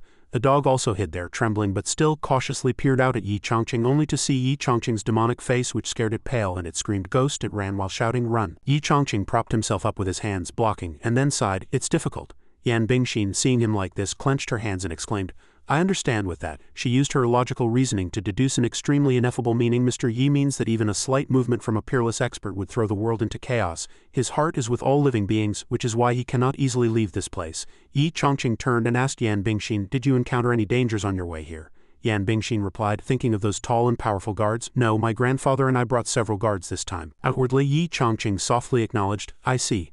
But deep down he was roaring, thinking there are guards protecting them, so there's hope of leaving this place. Yan Bingshin then eagerly continued, moreover, small pond town is not far from Qing City. Once we reach Qing City, we can directly use a teleportation array to reach the great Yan Imperial capital.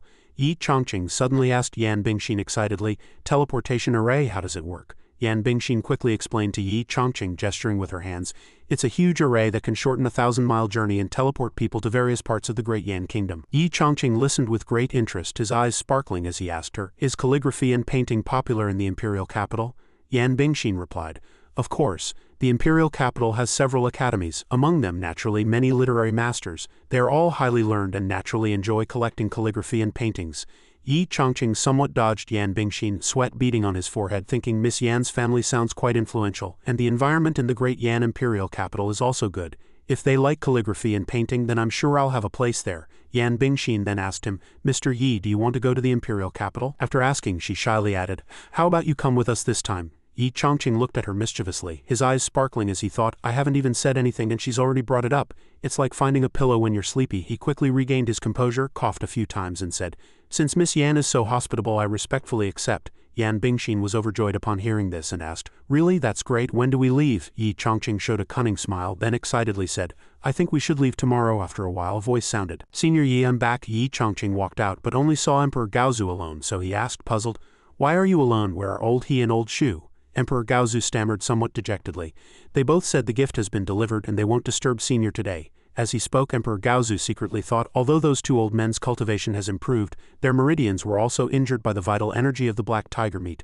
They wouldn't dare come back. Just then, Yan Bingshin quickly walked over and happily told Emperor Gaozu, Grandfather, Mr. Yi wants to come to the imperial capital with us for a few days. Emperor Gaozu was greatly alarmed upon hearing this, his mouth agape, as if he had heard something earth-shattering. He asked in return, really? Unable to suppress his inner joy, he clenched his hands and looked at Yin Chongfun, saying loudly, that's wonderful. He quickly clasped his fists and respectfully bowed to Yin Chongfun, then bent down and said, Senior Yi's presence in the imperial capital is an honor for my entire family. Yin Chongfun turned and walked into the house, then excitedly said first, all right, let's leave tomorrow morning. At night, all the lights outside the courtyard were off and the moon gradually rose high. Emperor Gaozu's room was still lit. He sat wearily and slowly on a chair, reaching out to loosen his clothes, sighing, and then quickly took out a token to contact Yan Yangnian. After connecting, Yan Yangnian quickly asked Emperor Gaozu, old ancestor, you've contacted this junior directly. Has there been any progress? Emperor Gaozu smiled, happily stroking his beard, and said, indeed. Tomorrow, Senior Yi, this old man, and Bingshin will return to the imperial capital together. Yan Yangnian was overjoyed upon hearing this news and asked,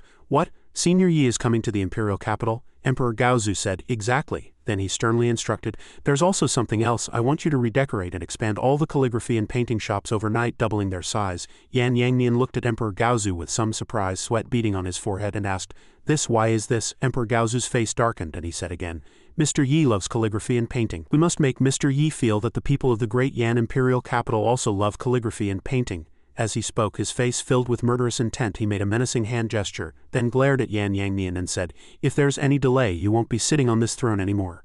Yan Yangnian, seeing this, couldn't help but be afraid and quickly responded, yes.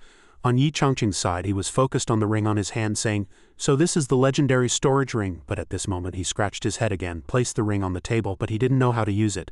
Theoretically, it already belongs to me completely, but I can't feel any spiritual power. How do I use a storage ring now? He stared at it intently, then recalled something and said, do I need to set it up like in fantasy novels, blood recognition? He raised his finger and thought, I heard that dripping one's blood onto a storage ring creates a certain connection between the ring and oneself. Without much thought, Yin Chongfun bit his finger, squeezed out his blood, then dripped a drop onto the ring, watching it emit a faint light. Yin Chongfun said, is that all it takes? At this moment his eyes suddenly widened again. It continuously emitted an extremely beautiful bright light, illuminating the entire room. He looked at it, asking in surprise, what's going on? Yin Chongfun couldn't help but tightly close his eyes, avoiding the light before him. After a while he opened his eyes again and found himself in another space, shouting in panic, holy shit, this was the storage ring space. He landed in a circular area carved with strange symbols, surrounded by a majestic azure dragon. Yi Fam said again, suddenly I became a domineering CEO, waking up in an 1800 square meter golden house. He jumped up happily. This feeling was too exciting. Early the next morning, Emperor Gaozu and Yan Bingshin were already standing in front of the courtyard, waiting for Yin Chongfun to come out to depart. Emperor Gaozu's mouth hadn't closed since yesterday. He grinned and said, all personnel on the road have been arranged. This trip must make Senior Yi feel right at home. At this moment, Yin Chongfun reached out, took down a set of hanging clothes, then put them on. tidied his attire, and his hair was also tied up. He then reached out and stroked Tu Shizan, then pushed open the door and walked out. Emperor Gaozu heard Yin Chongqing's footsteps and turned around. Before the two of them was a dashing, extraordinarily handsome Yin Chongqing holding a fox in his arms, who said in a low voice, "I apologize for keeping you waiting." Yan Bingshin, seeing Yin Chongqing's new appearance, was so excited she was incoherent, saying, "So handsome." Yin Chongqing scratched his head embarrassedly, humbly saying, "Just a new set of clothes, giving myself a sense of ceremony."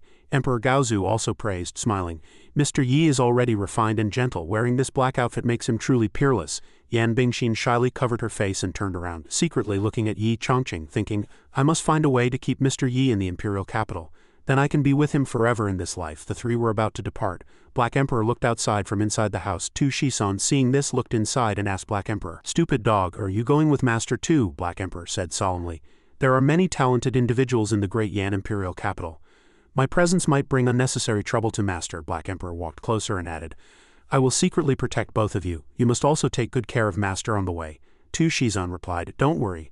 After a while the three rode their horses and set off for the Imperial capital. After riding for some distance, Yi Fan looked around again, wondering, "It's strange, it's clearly daytime, but I can't even see a single villager." But Yin Chongqing didn't know that in a corner of the alley, all the villagers were forcibly tied up and compelled to remain silent. A certain soldier saw Yin Chongqing riding by, and further threatened the person holding a knife to their neck, saying, "Silence, who dares to disturb Mr. Yi's presence, the consequences will be dire."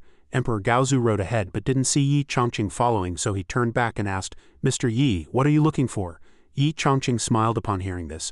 "Nothing, I just feel that today, accompanying you to the usually bustling village, is unusually quiet." Emperor Gaozu showed an inscrutable smile, thinking, "Of course, after all, this old man isn't some demon." The three gradually rode through the large city gate of Small Pond Town. Yin Chongqing looked back at the city gate, sighing, "It's been 5 years. This is my first time leaving Small Pond Town." The three then rode through a forest, and ahead was a waterfall. Yin Chongqing looked back worriedly and said to Emperor Gaozu, "I heard there are many demonic beasts in the nearby deep mountains. Both of you must be careful." Emperor Gaozu smiled and reassured Yin Chongqing, "Senior Yi, don't worry, I've already arranged for people to clear the path. I absolutely won't let those things dirty your eyes." In a secluded corner someone was holding a sword, watching Emperor Gaozu and his party move on the road. Behind this person was another subordinate. This person called him Prefecture Lord Lu.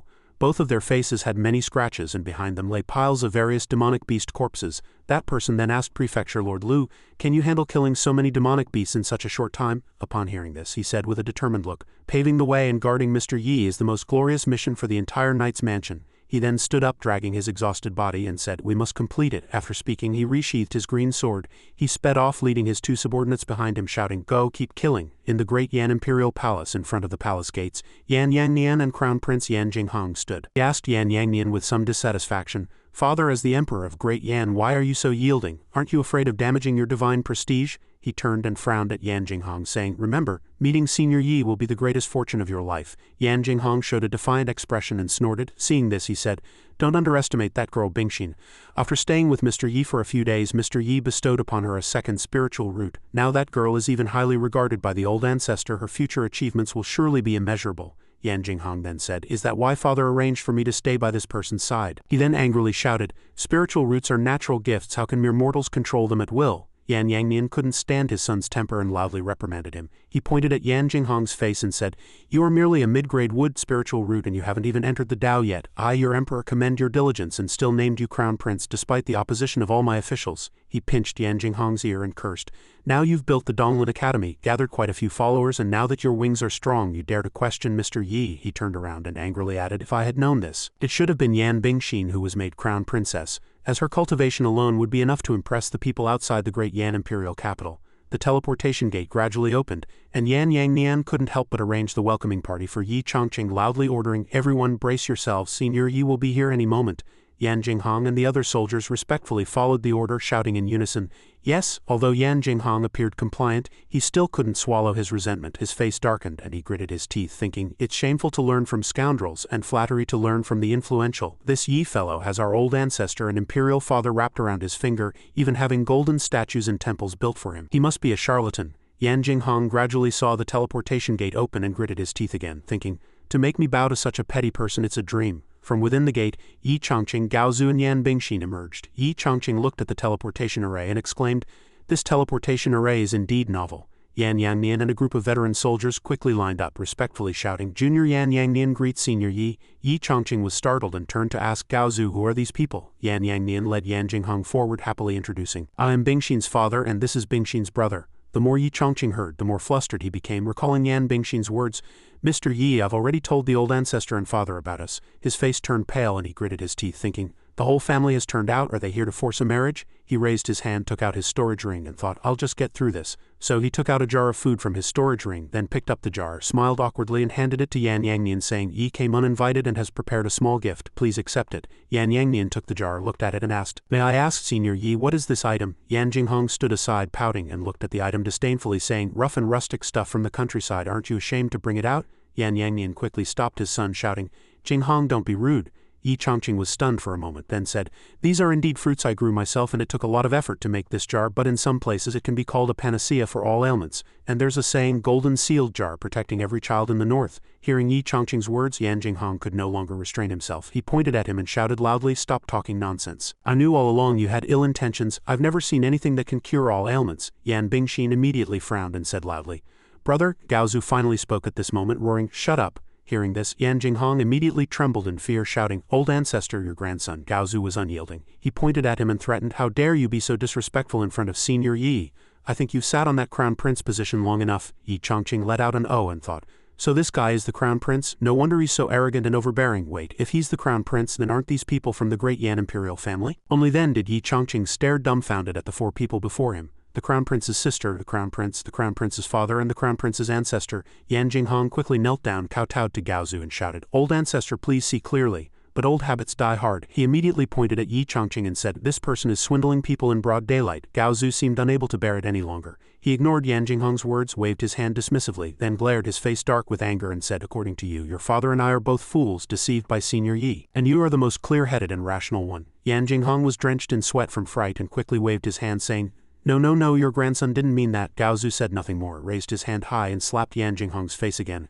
After hitting him, he said, Truly incorrigibly foolish. Yan Jinghong sat on the ground holding his face, trembling and speechless. Yan Yangnian handed the jar to Gaozu. Gaozu took it and continuously exclaimed, This ancient immortal fruit is bestowed by Senior Yi and it is a unique treasure in the world. Senior Yi must have painstakingly made it especially for us. He tightly hugged the jar while hitting his disobedient grandson who was lying on the ground and scolded, You scoundrel, how dare you defile such a sacred item? Yan Yangnian quickly tried to mediate.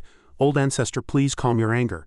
Yi Chongqing watched this chaotic scene, cold sweat trickling down, thinking, Damn it, if I had known they were royalty I would never have given this. Gaozu turned around, smiled at Yi Chongqing and said, To have such an unfilial grandson as the crown prince is truly a misfortune for our family. This old man has already taught him a lesson on Senior Yi's behalf. Yi Chongqing smiled awkwardly and replied, It's fine. Gaozu then extended his hand and invited Yi Chongqing, saying, The carriage back to the palace has been prepared. This way, please. Yi Chongqing followed him, responding, Thank you. Gaozu personally lifted the carriage curtain, then respectfully said, Senior, watch your step.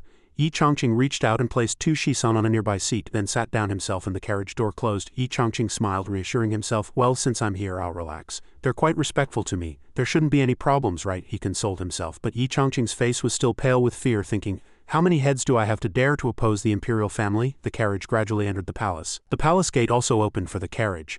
Yi Chongqing looked outside, forgetting his troubles, and looking at the scenery before him said, Finally arrived. This was the great Yan Imperial capital. Before him was a majestic and magnificent sight, and looking around, other buildings also had a royal grandeur. But when he saw the entrance of the city gate, Yi Chongqing couldn't help but involuntarily open his eyes wide. Deeply shaken, he lowered his head, held his head, and thought with a somewhat rapid breath, Why does this place feel so familiar, as if I've returned to an old haunt? At the same time, in front of the Chongqing Temple in Dongshan, Yi Chongqing's statue was placed in front of the temple gate, and at this moment it suddenly glowed continuously, emitting rays of light, and people gathered around to watch. One person saw it and said, Look, the statue seems to be glowing. Another person nearby also said, Could it be that immortal Yi is about to manifest his power again?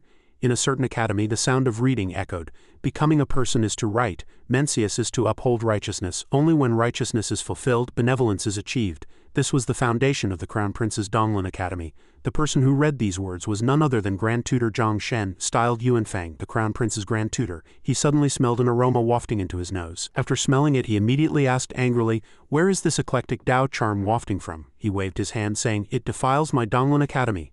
At this moment a shout came from outside. Grand Tutor, another person ran in, hurriedly saying, Grand Tutor, it's not good.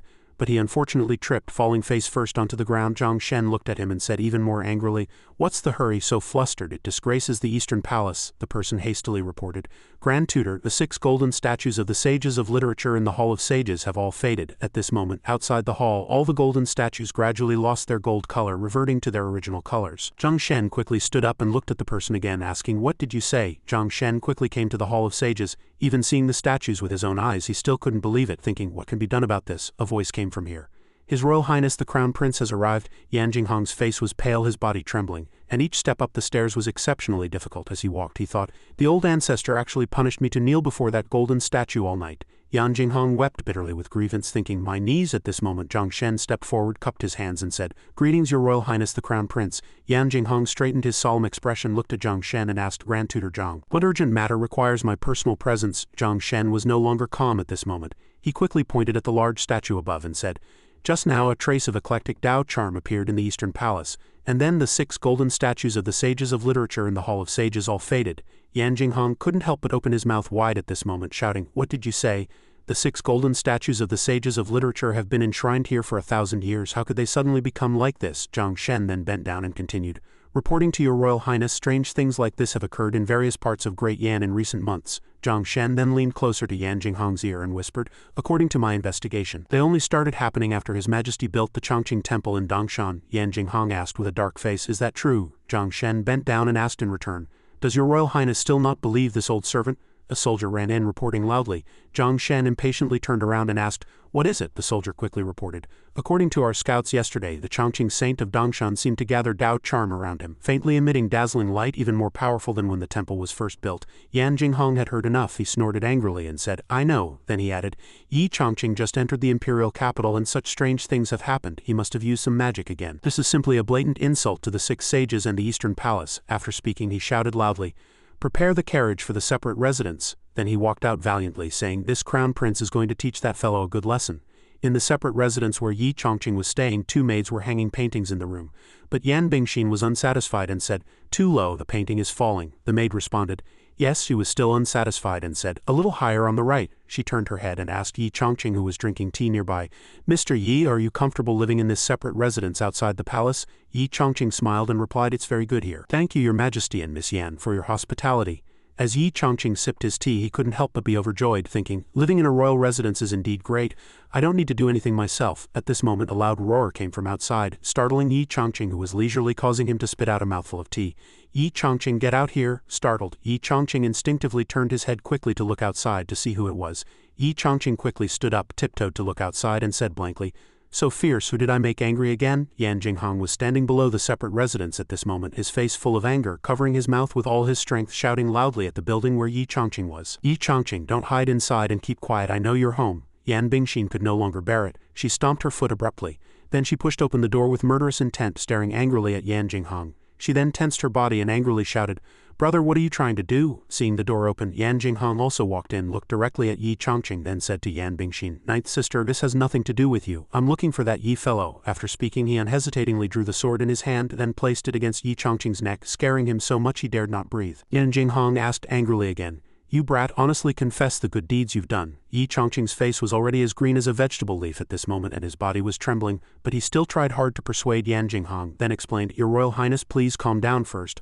I think there might be some misunderstanding in this matter." He squinted at the sword against his neck, cold sweat continuously flowing down. Yi Chongqing thought with confusion, "What's going on? I just arrived yesterday. Am I going to lose my head already? Serving a monarch is like accompanying a tiger." Yan Jinghong raised his sword higher, pushing it closer to Yi Chongqing's neck, and said loudly, "You think you can deceive Imperial Father and the old ancestor with some petty tricks, but this crown prince is well read and will not be fooled by you."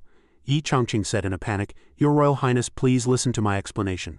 But at this moment an extremely dazzling light suddenly burst forth from behind Yi Chongqing, causing Yan Jinghong to let out a surprised HMPH. The source of the light was precisely the painting that the 2 maids had just hung on the wall behind Yi Chongqing. Yan Jinghong's gaze shifted to that painting and he looked at it a few more times, then thought, "The painting on the wall actually glows." Yan Jinghong immediately quickly sheathed his sword, went straight forward intending to approach that painting. He thought, "Let me see, what is it?" Yi Chongqing, relieved, let out a blank "ah" and then followed along to look. But as Yan Jinghong approached he was even more surprised, his eyes wide. At this moment he seemed to be surrounded by solemn paintings emitting a strangely beautiful light. This is, Yan Jinghong said. These paintings, the brushwork is powerful, the technique exquisite, showing the painter's unique conception. Yi Chongqing stood behind Yan Jinghong looking at him, and couldn't help but feel a little speechless, thinking, what's wrong with this crown prince? He's even insulting people when praising them. My ears are almost steaming. Yan Jinghong here seemed to have understood something, his eyes wide, thinking with even more fascination.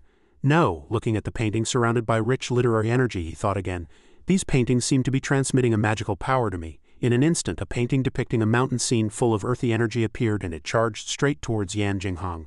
He was touched by that spiritual energy and couldn't help but think, because of my poor spiritual root, I, as the crown prince of Great Yan, have been unable to enter the Tao, becoming a laughingstock among the Imperial family. But at this moment, Yan Jinghong looked with tears in his eyes, deeply moved, and he reached out to grasp that trace of spiritual root, thinking again. I seem to have grasped a trace of the most important profound mystery. Just one word or a suitable fortuitous encounter. Yi Chongqing saw him waving his hand in the air capturing phantoms and stepped forward shouting, Crown Prince. Seeing no movement from him, he waved his hand again shouting, Your Royal Highness. Yan Jinghong felt like a drug addict, so he let out a cough to cover his embarrassment, then angrily warned Yi Chongqing not to use their familial connection again, and then asked Yi Chongqing about the painting. This Crown Prince asks you, where did this painting come from? Yi Chongqing didn't care much, turned around and replied perfunctorily, I painted it. Yan Jinghong was displeased upon hearing this, and even if it rained he wouldn't accept it. He shouted loudly, Nonsense, how could you have painted such a masterpiece? Yi Chongqing walked to a nearby table, then picked up a painting on the table and said, If you don't believe me, look. Then he picked up an unfinished painting, held it high for Yan Jinghong to see, and then said, This one isn't finished yet, I still want to add a poem. But he had only come up with the first 2 lines, and after a pause Yi Chongqing said, Your Royal Highness, since you are proficient in poetry, could you help me complete the next 2 lines? Yan Jinghong arrogantly crossed his arms and said, Go on. Hearing this, Yi Chongqing recited his 2 lines of poetry. Breaking off the city south's bustling market, far from the dusty south's clamor.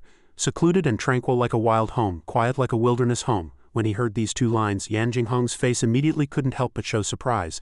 The scene before him at this moment was no different from a fairyland, with clouds rolling and water flowing. He personally witnessed the beautiful scenery like Penglai Wonderland before him, and at this moment he could no longer deny everything before his eyes, stammering, that's right, these are the 2 lines of poetry. This was precisely the opportune moment. The imagery of these 2 lines of poetry is continuous, and the rhymes are flawless. Even if I were to read all the poetry in the world, I couldn't complete these 2 lines. Just then, Yi Chongqing spoke again. Pulling Yan Jinghong out of the scroll's ethereal clouds, Yi Chongqing leisurely and softly recited 2 more lines of poetry.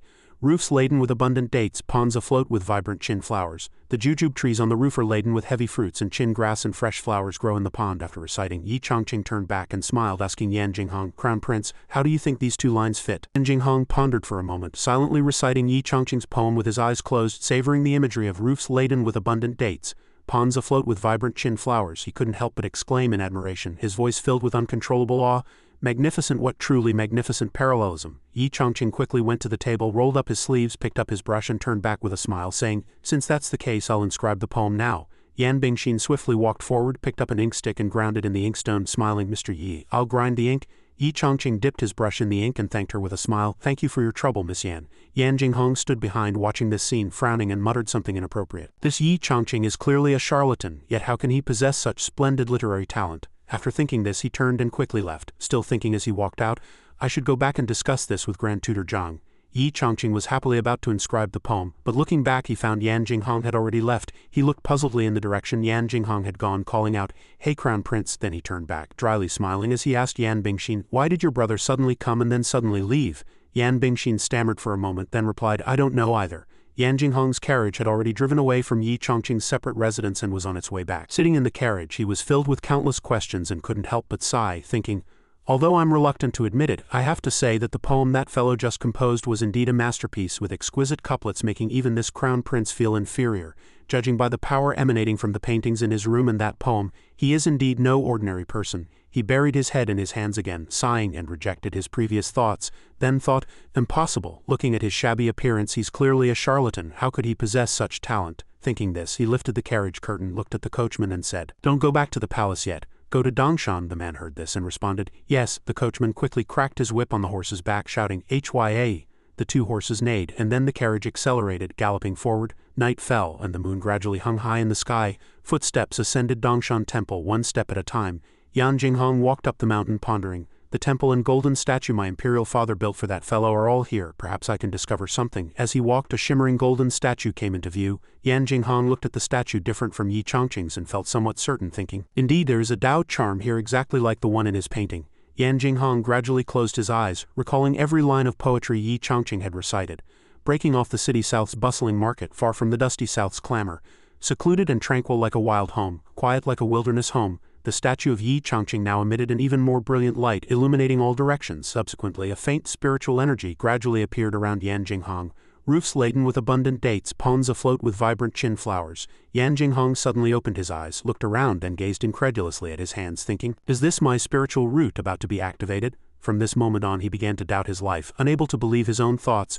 Could it really be true, as Imperial Father said, that Yin Chongqing is a sage? Late at night in the Eastern Palace Academy, all the ministers were gathered in the main hall. A minister in a grey robe looked at Zhang Shen and called out, Grand Tutor. He cupped his fists and bowed, saying with some unease, the Crown Prince's unauthorized entry into Mr. Yi's residence is probably inappropriate. A minister in a green robe also echoed, indeed that is Sage Chongqing, deeply trusted by His Majesty. If His Highness acts like this, he might fall out of favor with His Majesty. Zhang Shen listened silently for a while, then frowned and said, now that things have come to this, no matter the outcome, even if it costs our lives, we must remain loyal to His Highness. All the ministers present, although reluctant, could only cup their fists and unanimously shout, yes, we will forever be loyal to His Highness. Just then, footsteps were heard. Yan Jinghong walked in from outside, enveloped in a faint, extraordinarily dazzling halo. As he entered, the ministers in the hall were all surprised. Turning to Nook outside, a guard outside shouted loudly, His Royal Highness the Crown Prince arrives. Yan Jinghong's face at this moment was beaming with joy as if he had just found gold from the sky. His happiness overflowing, he asked the people in the hall, it's so late, why haven't the ministers rested yet? A minister in an orange robe saw him and exclaimed in surprise, Crown Prince. The minister in a grey robe also asked in wonder, how can you possess such abundant literary saint's aura? Hearing him say this, Yan Jinghong was a little stunned. Seeing this, Zhang Shen quickly ran over, looked at him and asked, did you achieve Tao? Yan Jinghong, hearing this, clenched his hands and said firmly with a determined expression, yes, I finally succeeded in taking a step forward. He pondered for a moment, then changed his words, I used to think that governance required both civil and military strategies, and that cultivation and such were useless miscellaneous studies. My vision was too narrow, he finished with a frown, then continued. But now I understand. Then he clenched his hands and shouted loudly with determination. Confucian scholars can also achieve Tao through literature, and the Tao charm of miscellaneous studies also contains the great Tao of heaven and earth. Zhang Shen looked at his high spirits, his burning passion for the Tao, and couldn't help but think in disbelief. He, Zhangchen, was preparing to fight to the death, but the Crown Prince surrendered first. Thinking this, he cautiously cupped his fists and asked Yan Jinghong, how did you suddenly come to these realizations? Hearing the question, Yan Jinghong recalled the scene just now with some shame, then said, thanks to Mr. Yi, who repaid ill will with virtue and generously enlightened me, I was able to achieve such understanding. The minister in the grey robe, hearing Yan Jinghong say this, couldn't believe it and asked, the Mr. Yi you speak of, is he perhaps Yin Chongqing? Yan Jinghong turned and shouted, exactly. Then he added, I believe only Sage Yi is truly the great vehicle of literary Tao, which is why the golden statues of literary saints we previously worshipped suddenly faded and turned into clay and wood carvings. The minister in the orange robe stood dumbfounded, while Zhang Shen was exasperated, thinking, no way, the clown is actually me. Yan Jinghong, now delighted, grabbed Zhang Shen's hand and loudly said, Grand Tutor Zhang, hurry with me into the palace to see Imperial Father. Zhang Shen, hearing this, gasped in surprise. Ah? Back in the Imperial Palace in the Imperial study, Yan Yangnian was now with Yan Jinghong and Zhang Shen. Yan Jinghong cupped his fists and bowed, saying, disturbing you late at night, please forgive this son, Imperial Father. Yan Jinghong excitedly spoke quickly. This son finally understands today that Mr. Yi is indeed a rare talent on earth, closely tied to the destiny of our great Yan. Zhang Shen, dragged here, still didn't understand what was happening. He just stood there, sweating profusely, and stammered, echoing Yan Jinghong's words. This subject also agrees. Yan Yangnian was naturally overjoyed to hear Yan Jinghong's words. Good, good, good. He walked forward, placed a hand on Yan Jinghong's shoulder and said, Jinghong, you know how to turn from the wrong path and have successfully entered the Tao. You have not disappointed my expectations. Yan Jinghong then cupped his fists again and loudly said, Imperial Father, this son proposes to erect a golden statue for Mr. Yi in the Hall of Sages and honor him as the chief of literary saints, to encourage scholars of the world to strive for progress. Yan Yangnian quickly approved, waving his hand. Granted, I believe the scholars of my great Yan will all achieve something in literary Tao, not disappointing the senior's painstaking efforts. While Yin Chongqing was sitting in the courtyard of his residence, with a guzheng in front of him, as soon as his fingers touched the strings, the zither emitted a crisp zheng sound, and he put his hands on his hips and smiled. Hey, how strange. I suddenly feel my back is a bit stronger. Yin Chongqing's words meant his support had become even more solid. The next morning, Yin Chongqing walked out of his room, let out a big yawn with his hands behind his back. He was about to go out, saying, let's go shopping in the imperial capital today. Just then, Yan Jinghong's figure entered from outside. His attitude was now different, and he greeted with a happy smile, "Good morning, Mr. Yi." Yi Chongqing heard this and found it a bit strange. He scratched his head and asked, "Why are you here so early?" Yan Jinghong replied with a smile, "Jinghong reflected on your teachings and help last night. I am now fully enlightened." Yi Chongqing, however, heard the underlying meaning, his face turning pale, thinking, "Damn it, you pondered all night and this is your enlightenment." Thinking this, he dryly smiled and cupped his fist, saying, "This Yi has previously offended you with my words. I hope your Royal Highness will forgive me." Yan Jinghong shouted loudly, "No thanks to you, Mr. Yi. Jinghong is who he is today." He clenched his hands, tears streaming down his face, and said regretfully, "I only regret that I didn't meet you sooner, Mr. Yi." Yi Chongqing heard this and looked at him puzzledly, thinking, "What is this person saying? I don't understand a word." Yi Chongqing turned and ran off, looking at Yan Jinghong's remorseful expression, and said, "Well, your sister and I have already made plans to visit the Imperial capital today, so I'll take my leave." With that, he slipped out the door and headed to the streets of the Imperial capital. Yi Chongqing's carriage was moving along the street. He sat inside, reached out, pulled aside the curtain, and looked outside, looking around. Yi Chongqing happily said, "As expected of the Imperial capital, it's more westernized than small pond town." Yan Bingshin sat beside him, watching Yi Chongqing intently, her cheeks flushed. Just then, someone on the street saw Yi Chongqing and shouted, "Look at the man in the carriage, so handsome. He really looks like the golden statue in the Chongqing Temple on Dongshan." Saying this, the girls on the street all ran towards Yi Chongqing's carriage, even though it was moving. The guard driving the carriage had never seen such a frenzied scene for beauty in his life. He was so frightened he shouted, "Stop!" Yi Chongqing also looked outside in confusion, only to see three beautiful girls standing before him.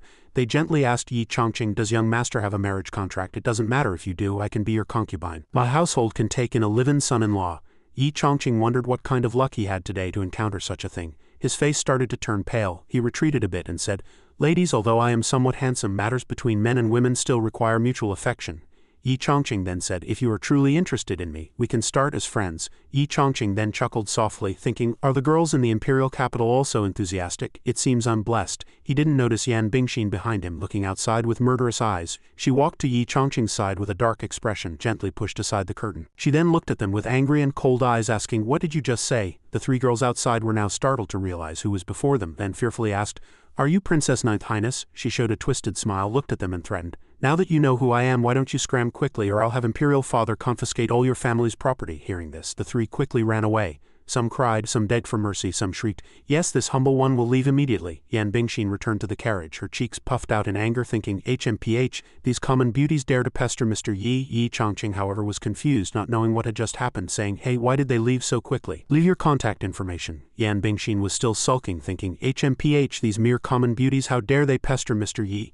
Yi Chongqing then turned to Yan Bingshin and asked, "By the way, Miss Yan, where are you planning to take me to play?" She looked out for a while, then pointed in a direction, saying, "Over there." Before the two stood a massive towering pavilion, radiating ancient charm, adding a brilliant touch to the entire Imperial capital. This Qingfeng Luiyi pavilion had 4 floors, each featuring areas for calligraphy, painting, guqin and chess, for like-minded individuals to exchange ideas. Yan Bingshin got out of the carriage, and as she walked she pointed ahead, happily saying, "The head of each floor is a top talent in their field."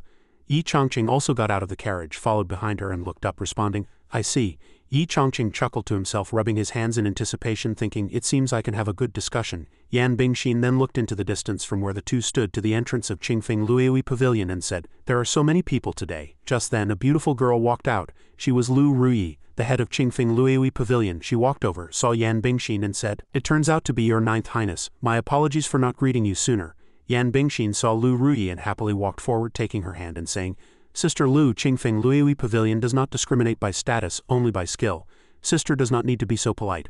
Lu Ruyi smiled softly and replied, "Your 9th Highness is right." She then noticed Yi Chongqing and asked, "And this young master is?" Yan Bingshin remembered Yi Chongqing and said, "This is." Before she could finish, Yi Chongqing interrupted her, cupped his fists and smiled gently and gracefully, "My name is Yi. I have a keen interest in refined arts and have long admired your esteemed pavilion. I have come to pay my respects." Yan Bingshin, hearing Yi Chongqing's humility, looked at him in surprise, thinking, Mr. Yi's mastery of guqin, chess, calligraphy and painting has reached its peak, yet why is he still so humble? I understand he must have deliberately hidden his identity after hearing me say that the pavilion does not consider qualifications or status, wishing to win respect through skill. Yan Bingshin kept thinking this, constantly admiring Yi Chongqing from behind. Here, Lu Ruyi smiled again and said to Yi Chongqing, "You two have come at a good time. Mr. Wang is currently in the pavilion, please come in." Hearing Lu Ruyi say this, Yi Chongqing turned and asked Yan Bingshin, "Who is Mr. Wang? Is he very powerful?" Yan Bingshin replied with a quick smile, "That's right, she is the youngest calligraphy master of our time, but her temperament is eccentric. Crown Prince brother has invited her with 3 consecutive imperial decrees, but she still refused to join Donglin Academy. Yi Chongqing said, "Oh," and then said, "It seems I've come at the right time today." Many people had already gathered in the pavilion discussing animatedly and looking up. At this moment, a girl on the upper floor was intently focused on writing calligraphy. After a while she finished writing and shouted, "The writing is done, please take it up and display it for me." She was Wang Mo.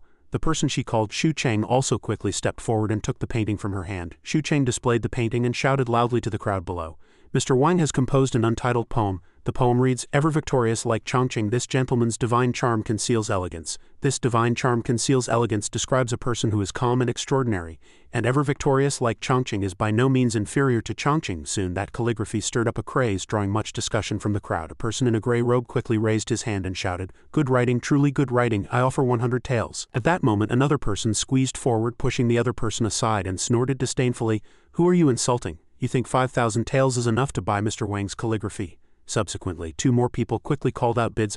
"I offer 1,000 taels, I offer 2,000 taels." Yi Chongqing stood to the side observing the situation and pondered with his arms crossed. "So calligraphy is this popular in the Imperial capital. I wonder how much my writing could sell for." Thinking this, he turned to Yan Bingshin next to him and said, "But I didn't expect this Mr. Wang to be a woman." Yan Bingshin seemed to also like Wang Mo and happily replied, "That's right. She's young and deeply learned, so she certainly deserves the title of Mr." Just then another person tried to steal the limelight, snorting and coldly sneering, "Such a level is worthy of being called Mr. The literary world of Yan is nothing special." This was Chen Chang'an, the young master of the Sha kingdom. Wang Mo heard this and asked, "What?" At this opportune moment someone disapproved of him, angrily scolding, "How dare you belittle Mr. Wang? Where did this fellow come from? Is he deliberately looking for trouble? What right do you have to judge Mr. Wang's calligraphy?" Chen Chang'an calmly rose and said, "I heard that the Qingfeng Luiwi Pavilion in Yan is full of talented people. I specifically came from the Sha kingdom to see these talented people, but I see nothing but a rabble." He stepped closer to Wang Mo, followed by several burly guards, and continued disdainfully, "I didn't expect them all to be undeserving and fame-seeking individuals." Wang Mo, hearing this, began to get angry, saying, "You who are you calling fame-seeking?" Lu Ruyi walked in from outside at this moment and softly said, "So it's the renowned young master Chen Chang'an. My apologies for not greeting you sooner." At this moment a scholar finally recognized Chen Chang'an in surprise, shouting his name, and then another recognized him, saying, "It's him." Yi Chongqing of course didn't recognize the person in front of him, and turned to ask Yan Bingshin, "Miss Yan, who is this person? Is he very famous?" Hearing Yi Chongqing ask, Yan Bingshin was also a little surprised, then somewhat nervously explained to Yi Chongqing, "That's right. Chen Chang'an is the calligraphy saint of the Sha kingdom, famous from a young age. I didn't expect him to come to Yan." Chen Chang'an laughed loudly, then arrogantly said, "It's enough that you know who I am. Let me show you what real calligraphy looks like." Saying this, he gestured for his subordinates behind him to present something. The 2 subordinates behind him responded in unison, "Understood." One subordinate then pulled one end of a scroll. On that painting were only 4 characters. "The advantage is mine." Wang Mo looked at the painting, and she couldn't help but admit Chen Chang'an's skill, thinking, "Impressive. His skill is indeed above mine." Chen Chang'an stood proudly in front of his calligraphy with his arms crossed, looking down on everyone, and loudly declared, "If all of your Yan kingdom is at Mr. Wang's level, I advise the Qingfeng Luiwi Pavilion to close its doors early to avoid further embarrassment." 2 scholars below were indignant at his arrogance, but helplessly said to each other, "This guy is too arrogant. I really want to beat him to death, but he does have some skill." Yan Bingshin also angrily waved her fist, snorting, "How hateful! How dare he belittle my great Yan kingdom? It infuriates me." No one came forward to shut him up. Chen Chang'an became even more arrogant, pointing at the scholars below and saying, "That's right, that's the expression. I just love the way you look at me with disgust but can't do anything about it. Ha ha." Just then, Yi Chongqing suddenly spoke, causing everyone to turn in surprise to see who it was. "Young Master Chen, I don't think your calligraphy is all that great." Chen Chang'an immediately turned grim-faced upon hearing someone say this and turned back to ask who was speaking. Yi Chongqing, completely unafraid, bowed and calmly replied, "That would be me." The people around began to discuss, curiously asking, "Who is this young man? He looks unfamiliar, he must be new." Yan Bingshin anxiously tugged lightly at Yi Chongqing's sleeve and said, "Mr. Yi, Chen Chang'an is an elite of the Sha kingdom. Do you have a plan?" Yi Chongqing, however, with an unknown source of confidence, said carelessly, "Don't worry, Miss Yan." Yi Chongqing in his heart slyly thought, "Elite? I'm going to take down this elite." Chen Chang'an walked over with several tall burly guards and asked, "Kid, what's wrong with my calligraphy?" Yi Chongqing was in no hurry and calmly said, "This calligraphy looks good on the surface, but it fundamentally lacks the true essence of calligraphy." Chen Chang'an heard Yi Chongqing and couldn't help but laugh wryly. "Ha ha, true essence," he smiled and then angrily said, "Is this kid confused from sleeping too much? Can writing still have a true essence?" Yi Chongqing looked at him again and smiled faintly. "Just because you can't do it doesn't mean others can't." Chen Chang'an then walked to the center of the hall and shouted loudly, "Good, everyone present today has some understanding of calligraphy. If anyone can achieve the realm you speak of," he then pointed outside the Qingfeng Luiwi pavilion and roared loudly, "I, Chen Chang'an, will crawl out of this Qingfeng Luiwi pavilion." He lowered his head and cunningly stated his condition: "If no one can write it, then the golden signboard of this Qingfeng Luiwi pavilion will have to be taken down." Yi Chongqing remained unmoved, merely saying, "All right," then slowly walked forward and said, "Then I shall make a fool of myself." At this moment a table had already been set up in the hall with an uninscribed painting on it. Everyone was now focused on what Yi Chongqing would do next. Chen Chang'an also watched him calmly from the side, observing Yi Chongqing's performance. Yan Bingshin stood by, staring intently as Yi Chongqing began to write, thinking excitedly, "Mr. Yi is writing. I'm so excited." Wang Mo at this moment also watched Yi Chongqing with a mix of worry and anticipation, thinking, "I've studied calligraphy since childhood, yet I've never reached the realm of true essence in every stroke. This young master helped me out. If he truly can't do it, he'll surely be humiliated by Chen Chang'an later." Just as she thought, Chen Chang'an, sitting there, couldn't help but speak, looking at Lu Ruyi and saying, "Manager Lu, the Qingfeng Luiwi pavilion is about to be ruined by this ignorant junior." But in contrast to his taunt, Lu Ruyi had some faith in Yi Chongqing and replied, "That's not necessarily true. I have great expectations for this young master Yi." Yi Chongqing, on the other hand, was stroking his chin, contemplating what to write. He suddenly opened his eyes wide and exclaimed, "I've got it." Yi Chongqing excitedly picked up the brush and said with a smile, "Now watch me perform." He then dipped the brush into the inkstone next to him. Every stroke Yi Chongqing made on the painting below seemed to glow, and he leisurely wrote verse after verse on the calligraphy. After a while he lifted his brush and shouted, "Done." After saying that, he calmly placed the brush back in its original position. Wang Mo, standing nearby, looked worried. Yan Bingshin, however, excitedly said, "Show me quickly." Chen Chang'an, sitting nearby, still spoke mockingly, disparaging everything from Yi Chongqing's first stroke to his inscription, pouting, "HMPH, look at his messy strokes. What good could he write? Don't defile my eyes." But contrary to his disparagement, Wang Mo and Yan Bingshin were both greatly astonished. The calligraphy seemed to come alive with true essence, continuously emitting light. Both Wang Mo and Yan Bingshin stammered, This is the calligraphy only contained 5 short characters, but it was enough to exude profound true essence, just because you're too beautiful." Even Wang Mo, who had studied art since childhood, had to say after seeing this painting, "Every stroke comes to life." Truly every stroke comes to life. Yan Bingshin, who already admired Yi Chongqing, was now blushing with even deeper affection, saying, "Just because you're too beautiful. In just 5 characters I feel as if I've seen the heroic demeanor of my future husband." Wang Mo could no longer bear to look, turning away, her breathing becoming difficult, saying, "If I look at it again, my heart feels like it's going to explode. If I get any closer, my entire body will melt." Chen Chang'an, who had always looked down on Yi Chongqing, saw the expressions of the two and frowned, asking, "What? You two aren't trying to deceive me, are you?" He angrily stomped his foot and walked forward, snorting, "Watch me expose you." Saying this, he stepped forward and glanced at the calligraphy, but the 5 characters, "Just because you're too beautiful," immediately appeared before his eyes. The dazzling light forced him to shield his eyes, saying, "WH, what is this?" When he opened his eyes, he saw a woman in green clothes with an elegant and serene demeanor appear before him. Chen Chang'an looked at the woman, unable to believe it. How is this possible?" Looking at the woman, Chen Chang'an's arrogance was now replaced by panic, saying, "To actually reach this realm." The scholars below began to clamor to see the calligraphy. "Quick, show us, we can't wait, hurry." Lu Ruyi called 2 maidservants behind her, who understood and responded, "Yes." Then, one holding each end, they presented the characters, "Just because you're too beautiful," to everyone. Everyone exclaimed in surprise upon seeing it, then praised it endlessly. "So well written, truly excellent. That's right, that's right." Yi Chongqing was very happy to see everyone's reactions, thinking, Judging by their reactions, my calligraphy will surely fetch a good price." Lu Ruyi stood behind, seeing Chen Chang'an's gnashing and angry expression, and couldn't help but sneer. She softly asked, "Young Master Chen, do you submit?" He heard the question and angrily waved his hand at his subordinates, shouting, "HMPH, you win today, let's go." Lu Ruyi would not let him off easily. So she crossed her arms and frowned loudly, saying, "Wait a moment." He turned back with a face like he'd been bitten by a dog and roared, "What do you want?" Lu Ruyi calmly reminded Chen Chang'an to remember what he had just said. "Young Master Chen just said that if someone could write with true essence, he would crawl out. Do you remember?" Everyone present also responded in unison. "That's right, it's time for you to fulfill your promise. Doesn't it feel good to be proven wrong?" Chen Chang'an, seeing this, panicked a little and said, You're going too far." Lu Ruyi showed a mischievous smile and began her psychological attack. "You have to be a good sport. If you had won earlier, you would have smashed the signboard of Qingfeng Luiwi Pavilion. Now that you've lost," leaving like this, she looked at him with wide eyes and a cunning smile, adding, "It would somewhat suggest that our Qingfeng Luiwi Pavilion's signboard is not worth much." Chen Chang'an's body trembled and he pointed at himself, panicking, "You really want me to crawl out of here? I come from an aristocratic family in the Great Sha Kingdom."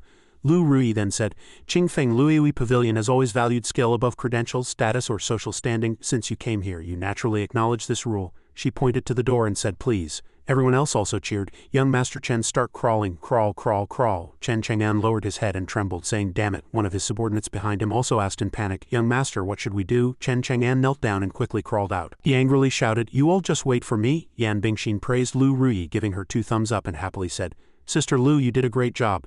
Yi Chongqing also stood by, sighing, "Indeed worthy of being the manager here, truly talented and meticulous."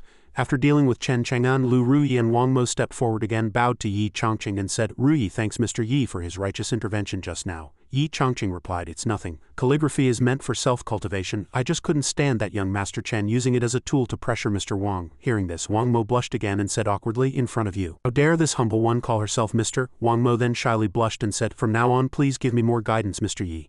Yi Chongqing chuckled and said, "When 3 walk together, one is bound to be my teacher. I also have much to learn, so let us improve together." Wang Mo was astonished by Yi Chongqing's words. "When 3 walk together, one is bound to be my teacher." She blushed again, thinking, what humble and profound words. Thinking this, she clasped her hands, stepped back a few paces, bowed and said, "Mr. Yi, this humble one wishes to follow you day and night to receive your guidance." Yan Bingshin quickly stepped forward to assert her claim, holding Yi Chongqing's hand and sticking out her tongue, saying, "Mr. Yi is busy." Yi Chongqing hadn't even had time to react, merely saying, "Ah," when Yan Bingshin turned excitedly to Lu Ruyi and said, "Sister Lu, quickly take us to see the 2nd floor."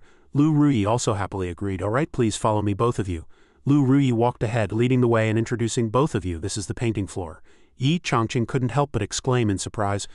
Looking at the scene on the 2nd floor, Yi Chongqing couldn't help but sigh. Horizontal and vertical strokes, truly neat and uniform. He then noticed a woman standing there looking after the students in the room. He then pointed at the woman and asked, "Miss Lu, who is that?" Lu Ruyi replied, "That is Xu Shiyue, the manager of the painting floor." Xu Shiyue was happily teaching the students, saying, "What is this?" Yi Chongqing praised Xu Shiyue, gentle in demeanor, tender in appearance, excellent, excellent. But contrary to Yi Chongqing's praise, Xu Shiyue was very displeased about something at this moment. She slapped the table and shouted, "Stop!" The student was so scared he trembled, and Yi Chongqing also stared at her in surprise. The student's legs turned to jelly, and he fearfully asked the teacher, "What's wrong?" "What's wrong?" She leaned down slightly, looked at the person's palette and showed a terrifying smile, asking, "Why are your pigments arranged like this? Everyone else arranges them on the right." The person at this moment already had tears streaming down his face, extremely scared, but still tried hard to reply. "I am left-handed, it's easier to use this way," she decisively said. "Arrange the pigments according to my requirements." Seeing the person too scared to speak, he quickly complied, promptly replying, "Yes, yes." Seeing Yi Chongqing and Yan Bingshin's incredulous expressions, Lu Ruyi chuckled dryly, explaining, "Please don't blame them, both of you. Xu Shiyue does have some strange requirements in certain areas, but the students she teaches are all very skilled and popular." Xu Shiyue then walked past a woman who was concentrating on painting, and she angrily snatched the woman's paper, scolding, "Today's assigned topic was Celestial Maiden painting. Why didn't you paint a Celestial Maiden?" The woman fearfully replied, "I did, I painted a Celestial Maiden descending to the mortal realm." Xu Shiyue glared and said, "I once said that Celestial Maidens can only be in the heavens. Why didn't you listen to me?" The woman was so scared she cried, saying, "Because I think a Celestial Maiden descending to the mortal realm would be more vivid and lovely." Xu Shiyue's face darkened as she looked at the woman and said, "Since you don't listen to me, then you no longer need to be my student." She put down the woman's painting tools and immediately left. The woman exclaimed in panic, "Oh no!" Then she quickly knelt on the ground, kowtowing and begging for mercy, saying, "Teacher, I was wrong. Please give me another chance. Teacher, please." At this moment she looked around and saw everyone staring at the two of them. Xu Shiyue angrily tsked, and this action scared the woman's face pale. After thinking, she then. Yi Chongqing stood aside, gently covering his mouth and chuckling, thinking, "This time I've really driven the perfectionist crazy." Xu Shiyue was now enraged, her eyes wide as she said to the young woman, "Someone as undisciplined as you can't possibly paint well. You'd best find another path early on." Yi Chongqing then spoke, "My lady, I beg to differ." Hearing someone interject, Xu Shiyue immediately turned to see who it was. She looked at the person before her with some surprise, not recognizing him, and asked, "And you are?" Lu Ruyi smiled softly, quickly introducing him. "Shiyue, this is Mr. Yi who came with the 9th princess." Upon hearing that Yi Chongqing had come with the 9th princess, Xu Shiyue couldn't help but feel a little contempt. She pouted and frowned, thinking, HMPH, clinging to power, probably a gigolo. She didn't pay much mind to the person before her, merely stepping forward to offer a perfunctory greeting, then asked with a half-closed eye, "May I ask what is your instruction?" Yi Chongqing calmly replied, "I wouldn't call it an instruction, merely some thoughts on your teaching methods." Xu Shiyu's tone carried a hint of arrogance, though she didn't show it overtly. Maintaining a dismissive attitude towards Yi Chongqing on her face, she raised her voice and said, "I'm all ears, young lady." Hearing her say that, Yi Chongqing quickly stated what he wanted to say. He said, "You suffer from a severe compulsion, which manifests as you demanding that everyone act according to your standards and wishes, but nothing in this world is absolute, especially when it comes to painting, where everyone has a different style. 100 flowers blooming," he continued. "Teaching according to aptitude is the true path. Teaching according to aptitude." Xu Shiyue folded her arms and sneered disdainfully, saying, Mr. Yi speaks lightly. I wonder if you have ever taught any accomplished disciples. This remark immediately rendered Yin Chongfun speechless. He thought of the unruly children in the private school and awkwardly scratched his head, replying, I guess I haven't. He then secretly thought, those good-for-nothing brats in the private school all ran off to cultivate immortality. Hearing this, Xu Shiyue grew even more contemptuous of Yin Chongfun. She arrogantly retorted against Yin Chongqing's words, then what right do you have to critique my teaching methods? Yin Chongqing thought for a moment and felt that Xu Shiyue's remark was indeed not wrong. He rubbed his chin and replied, Miss Xu has a point, then how about this? Yin Chongqing looked around at her disciples, then continued, you and I each choose a disciple, guide them to paint a picture, and let everyone here judge which is superior. Xu Shiyue laughed as if she had heard the funniest thing in the world, covering her mouth. She pointed at Yin Chongqing and said, are you joking? She then raised an eyebrow and arrogantly, self-importantly declared loudly to all the students present, these disciples were all taught by me. Aren't you being a bit fanciful to use my disciples to compete with me? Yin Chongqing let her finish, then raised a finger and wagged it, replying with a soft chuckle, no, I won't choose your disciples. Xu Shiyue then looked puzzled, her eyes half closed as she asked, then who will you choose? Yin Chongqing didn't overthink it, quickly placed his hand on Yan Bingshin's shoulder, then confidently pulled her to his side, replying, I choose Miss Yan. Yan Bingshin's cheeks flushed crimson with embarrassment, but she was also a little worried. She pointed to herself and said, oh I. Xu Shiyue covered her mouth and laughed, her tone filled with contempt for Yan Bingshin. She held her head high and said, Mr. Yi, it's not that I'm unwilling to give the 9th princess face, but from what I know she has no talent for painting whatsoever. Are you really going to choose her? The words no talent whatsoever pierced Yan Bingshin's heart like arrows, leaving her dumbfounded. But at this moment Yin Chongqing stepped forward to defend Yan Bingshin. He folded his arms and frowned, refuting that remark. I don't think so. Miss Yan is intelligent and discerning, and she will certainly produce a satisfying work. Hearing this, Yan Bingshin was deeply moved. She said softly to Yin Chongqing, her face flushed, I didn't expect Mr. Yi to think so highly of me. She regained her motivation, raised her hand, pulled out the arrow stuck in her head, and made up her mind, raising her hand high and crushing the arrow into dust, saying angrily, then I must not disappoint him. Xu Shiyue bit her lip and let out an angry snort, thinking, such ignorance. She snorted coldly, then turned and walked into the room, calling out, Hulanhua. A student heard the summons, quickly stood up and called out, disciple is present. Xu Shiyue raised a finger and said, 1 hour. The final result will be decided in 1 hour. Yin Chongqing smiled softly, his face showing no hint of panic, merely responding with a good. Before long, countless students gathered behind the two, leaving the center of the main hall open where 2 painting tables were set up. Sitting at the tables were disciples Hulanhua and Yan Bingshin, with Yin Chongqing and Xu Shiyue behind them. The surrounding atmosphere was unusually noisy. Yan Bingshin at this moment showed no sign of panic. She happily turned around and called to Mr. Yi, I've never painted before. Can you teach me some techniques? Yin Chongqing didn't refuse, calmly walked over, picked up a brush and held it in his hand. Yin Chongqing smiled again and said, techniques, just remember the 5, flat, round, retain, heavy and change. Yin Chongqing then spoke of painting again, a happy smile on his face. He said, the essence of painting lies within the heart. Paint what is most important in your heart. No need for many skills, emotions will naturally integrate into it. Hearing this, Yan Bingshin hesitated a little. She lowered her head and looked at the untouched rice paper before her. She thought for a while, then said again, the most important thing. She suddenly opened her eyes wide, thinking with surprise, Master, I understand. She picked up the brush, but her hand kept trembling. She herself didn't understand why. After hearing Mr. Yi's words, the brush seemed to move by itself as if it had a life of its own. She gently made a stroke, every movement full of vitality, incredibly vivid. Xu Shiyue stood by, hearing Yin Chongqing's words, and snorted, thinking, easy for him to say. She fiddled with the brush on the paper, angrily folded her arms and muttered, let's see what you two can paint. Hulanhua at this moment asked Xu Shiyue, teacher, what should this disciple paint? She disdainfully waved her hand and left, saying, your opponent is merely an amateur. You can win by painting anything. I'm going to rest for a bit. She suddenly stopped, then turned around, her face exceptionally stern, saying, remember to put the tools back in their original places, no moving them, understand? Hulanhua saw her expression, too scared to speak, and quickly replied, understood. An hour later, Yan Bingshin and Hulanhua both put down their brushes. Lu Ruyi stepped forward to serve as the judge of the competition. At this moment, everyone stood around waiting for the results. Lu Ruyi spoke, both of you have completed your paintings. Now let's let everyone here judge them. She wanted to ease the somewhat tense atmosphere, so she smiled and said a few more words to make the atmosphere light and pleasant. She said, I wonder whose painting we should look at first. Yin Chongqing spoke first again, extending his hand to indicate that Xu Shiyue should go first. Ladies first, let's look at Miss Xu's accomplished disciple first. After he finished speaking, he smiled lightly at Xu Shiyue, thinking, based on my years of watching movies, the first one to present always loses, so it's essential to look at mine later. Xu Shiyue also didn't refuse, waving her hand and saying, good, then I'll let you lose convincingly. Hulanhua, show them what you've painted. Hu Lanhua quickly responded, yes. Hu Lanhua quickly walked to his desk, picked up his painting and said with some excitement, disciple has painted His Majesty the Emperor of Great Yan. The students around continuously praised Hu Lanhua loudly, endlessly. As expected of senior brother Hu, truly well painted, truly well painted. His Majesty's Imperial aura leaps off the paper. Shu Shiyue folded her arms and arrogantly looked at Yi Chongqing, asking confidently, Mr. Yi, do you have anything to say? Yi Chongqing listened to the question, then looked at Hu Lanhua's painting, commenting, Miss Shu's disciples' painting skills are indeed solid, but there are a few inaccuracies in this painting. Shu Shiyue folded her arms and frowned, asking displeased, where are the inaccuracies? Yi Chongqing rubbed his chin, recalling the posture of the previous emperor of Great Yan, then said, if I'm not mistaken, His Majesty habitually uses his left hand, but in this painting he is holding a sword with his right hand. Shu Shiyue's eyes widened in some surprise, and she asked, what? Yi Chongqing smiled softly, then continued, and I previously heard that the Yan Imperial family's ancestral boxing technique dislikes the use of weapons and they usually don't carry weapons.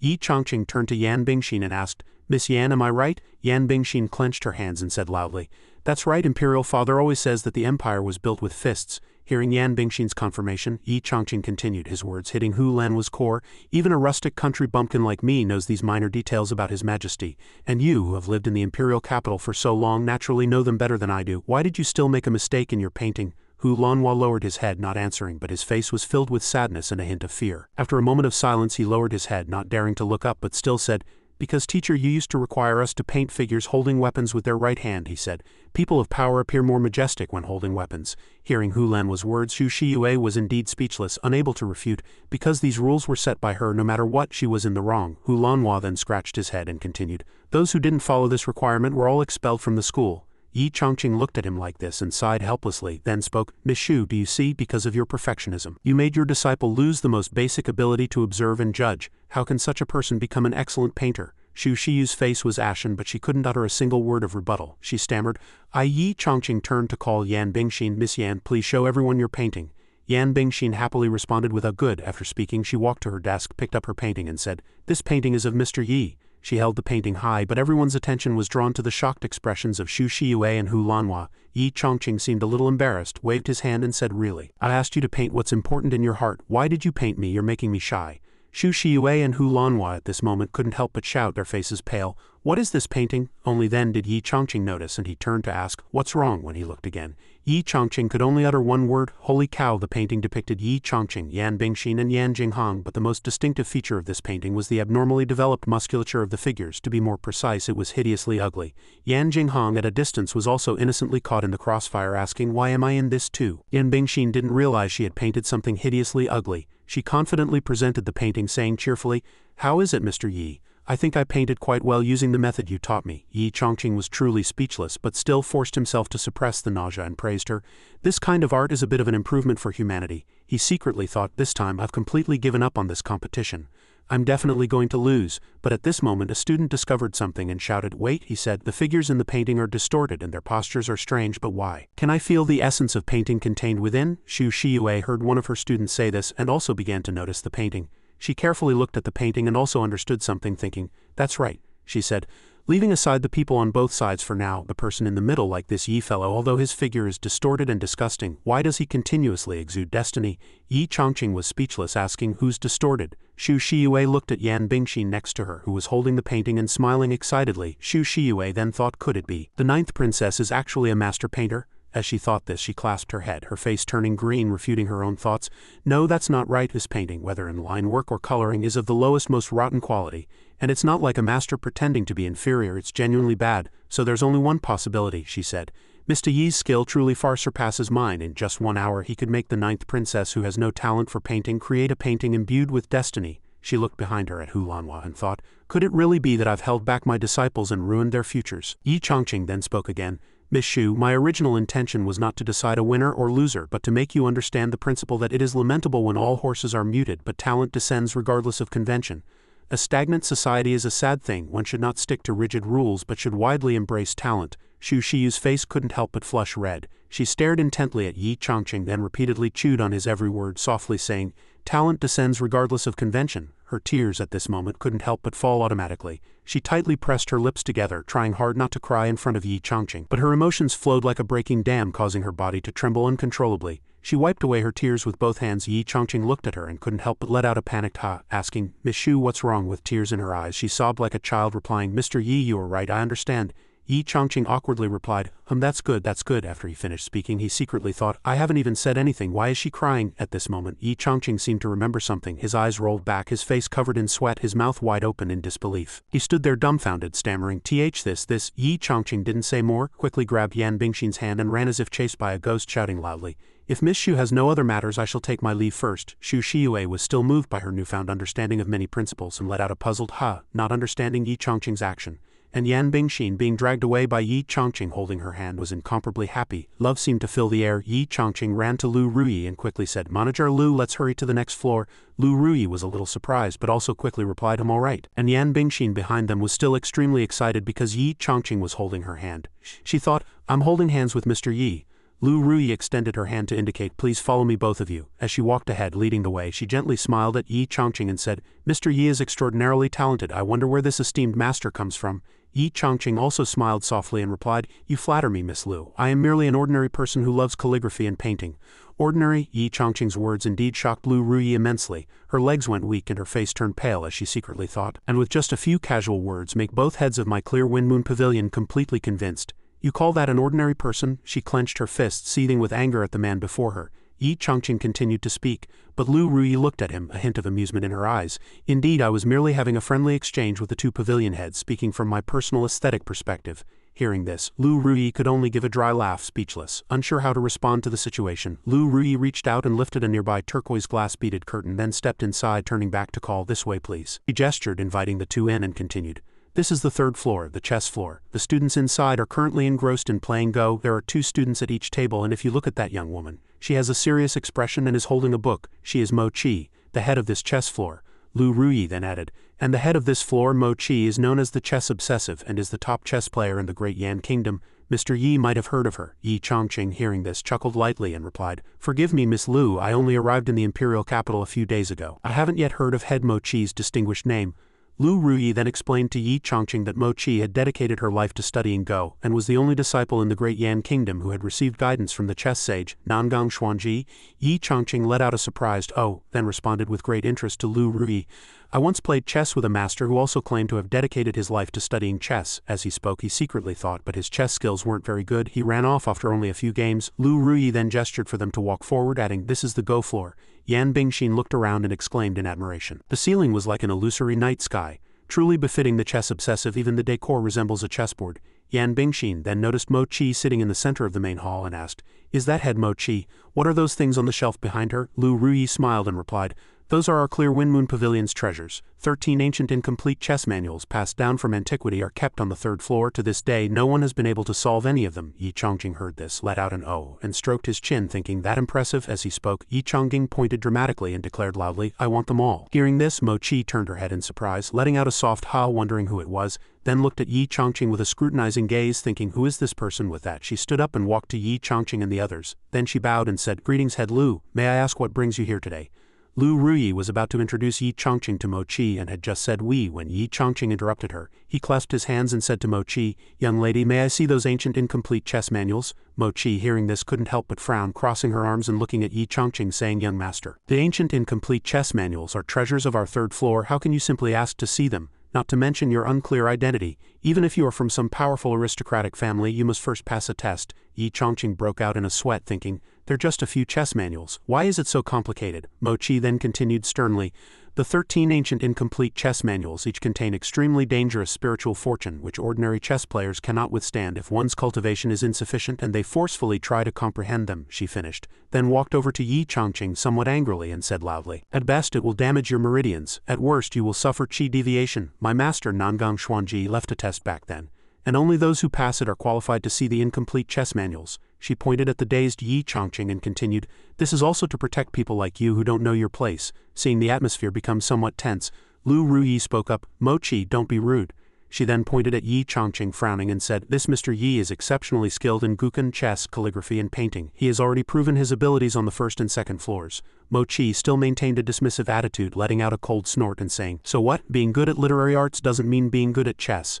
Yi Chongqing lowered his head, covering his face with his hand, revealing a sly smile, and said with a shiver, "Then remember what you just said, Miss Mo, please give me a problem." Hearing this, Mo Chi pointed in one direction and said, "Look, there's an old man with white hair playing chess." She then said that this elder Yin is a chess master in the Imperial capital and he is trying to solve the test left by her master, but he has been without sleep for 3 days and still hasn't made a move. Yi Chongqing then stepped next to elder Yin. Then he looked at the chessboard in front of elder Yin and said, "Let me see." Seeing Yi Chongqing act so casually, Mo Chi frowned and shouted, I advise you not to overestimate yourself and get caught in the chess game."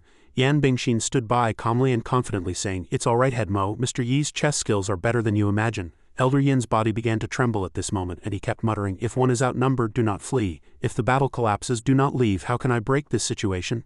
Yi Chongqing then clasped his hands and bowed, interrupting Elder Yin's tense atmosphere. "Elder, may I give it a try?" Elder Yin, hearing Yi Chongqing, couldn't help but sigh and said, "Forget it, I've been studying for 3 days and I haven't even been able to make a single move. It seems I am truly not fated with the ancient incomplete chess game." With that he stood up, moved away from his seat and then gestured for Yi Chongqing to sit down, saying, "Please, young friend."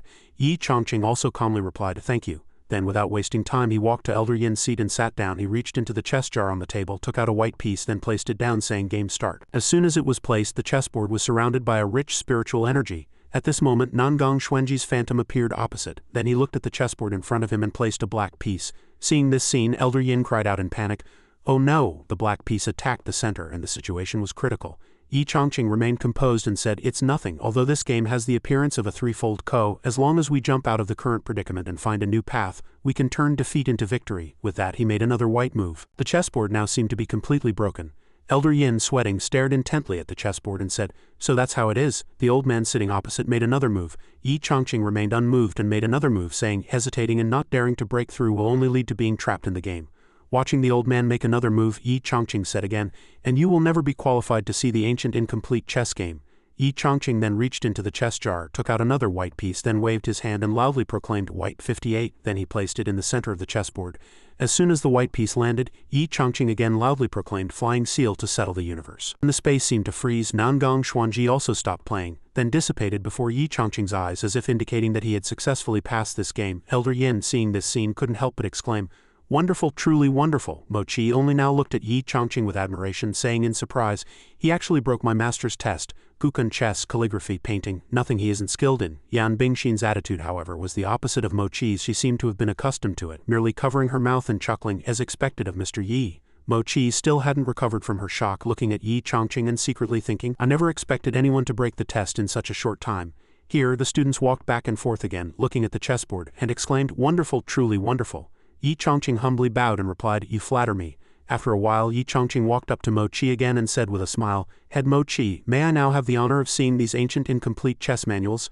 A few older chess players observed for a while, then spoke again, "This young man is probably the most skilled chess player in the past 100 years. Another also said, "Indeed, if he can solve even one incomplete game, he will receive a great blessing." Mo Chi also sighed at this moment and agreed. "All right." With that she walked to the bookshelf behind her, took out a wooden box and said, "Mr. Yi, although you have passed the test, I must still remind you, even someone as powerful as my master who could enter the Tao on the spot, only solved one game." So, Yi Chongqing, excited, quickly replied, "Understood, understood." He reached out, wanting to take the box. "Quickly, let me try." He couldn't wait to show off his talent. As he spoke, he also thought, "Stop trying to fool me with feng shui superstition. They're just a few pieces of paper. How dangerous could they be?"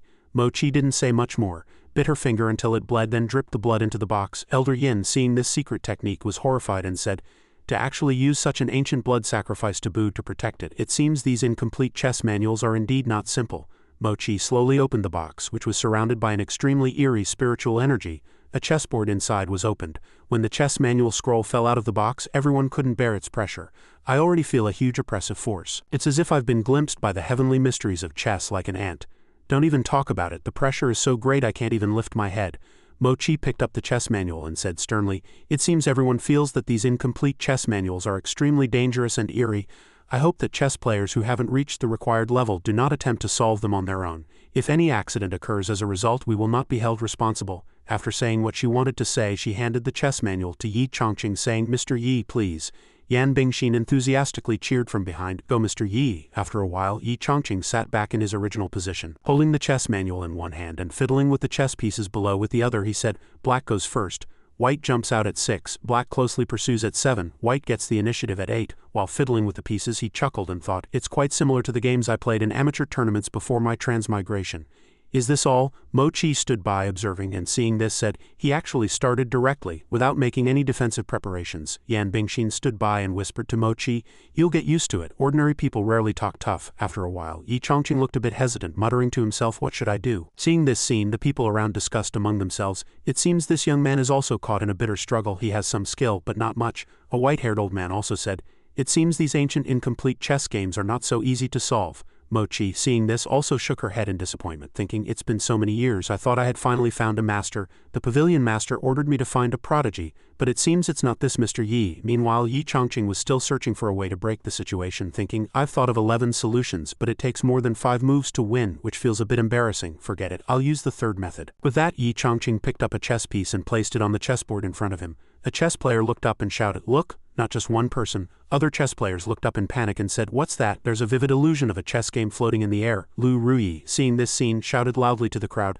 that's the chess game taking form. Mochi was also stunned and disbelieving, shouting loudly, even my master when he entered the Dao through an incomplete game didn't create such a spectacle. The chess game's situation is changing again now. Elder Yin stared intently, exclaiming, wonderful, wonderful. This game seems to be focused on the gate of life position, and will be continuously drawn into conflict, eventually being exhausted and perishing. And this young friend is calculating the entire trajectory of the game. Lu Ruyi now looked worriedly at the chessboard and asked Mochi, do you think Mr. Yi can solve it? Mochi also couldn't take her eyes off the chess game at this moment and replied, it's not a question of can he. Yin Chongqing, after regaining his composure, opened his eyes, his hands quickly and flexibly manipulating the chess pieces, then placed a white piece and the entire space seemed to calm down completely. Mochi said something unfinished, it was he has solved it. After the chess game was solved, the voice of a senior resounded from the chessboard. Descendant, congratulations, you have successfully solved the incomplete game left by me. This also means you have the qualification to inherit my legacy. Yin Chongqing, hearing this, looked up with joy, thinking, it's here, it's here, it's here. Is this the reward for solving an ancient incomplete game? With that, he spread his arms and closed his eyes, saying, the gift of the chess god. Come, I am ready. A ray of light appeared from the chessboard and directly drilled into Yin Chongqing's body. Then the chessboard gently dropped back onto the board below. But when outsiders looked, they saw him waving his arms like a madman, laughing to himself. Mochi, seeing this scene, also found it strange and turned to ask Yan Bingshin, Mr. Yi, what's wrong with him? Yan Bingshin was also confused by the situation before her and replied, I don't know, perhaps he wants to express his respect for the ancient incomplete game. Yin Chongqing narrowed one eye at this moment. After waiting for a long time, he looked up at the sky, his face pale, and shouted, what's going on? Where's the inheritance? Yin Chongqing's face flushed with anger and he threw the chess manual onto the table, roaring, are you messing with me? Seeing Yin Chongqing furious, Yan Bingshin stepped forward and asked Mr. Yi, are you all right? Yin Chongqing awkwardly scratched his cheek and replied, oh no. After responding to her, he began to think seriously, is this inheritance like a puzzle? Do I need to unlock all the pieces one by one? He turned to Mochi and asked, Miss Mo, may I solve the remaining 12 incomplete games? Hearing Yin Chongqing's words, Mochi's face immediately darkened and sweat beaded on her forehead. She asked, you plan to continue solving them? Yin Chongqing replied boldly, indeed. Yin Chongqing's affirmative answer immediately astonished the chess players behind them, who felt confused. Does this young man intend to solve all the incomplete games consecutively? Young man, that's a chess master. It's the first time anyone has said they want to solve all the incomplete games. Brave, truly brave. Mochi recalled her master's appearance back then and couldn't help but shiver, thinking, my master only tried to solve one game and exhausted all his energy, too tired to even get up. Seeing everyone discussing and even Mochi showing a strange expression, Yin Chongqing asked, Miss Mo, is something wrong? Mochi laughed dryly, somewhat clumsily turned around and replied, no, please wait a moment, I'll go get them for you. From a distance, Lu Ruyi had already observed and witnessed everything that had just happened. She silently turned and left the room. A hint of slyness flashed in her eyes as she pulled something from her person, thinking, Yin Chongqing is truly a genius. I must report this to the pavilion master immediately. That object at this moment was emitting a faint blue light in the pavilion master's top floor room.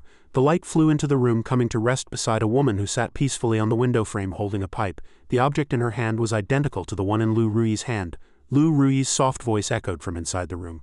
Pavilion master, I apologize for disturbing your rest. The pavilion master remained still, taking a gentle puff from her pipe and exhaling, and spoke, Ruyi, what is the matter that you're sending a message at this time?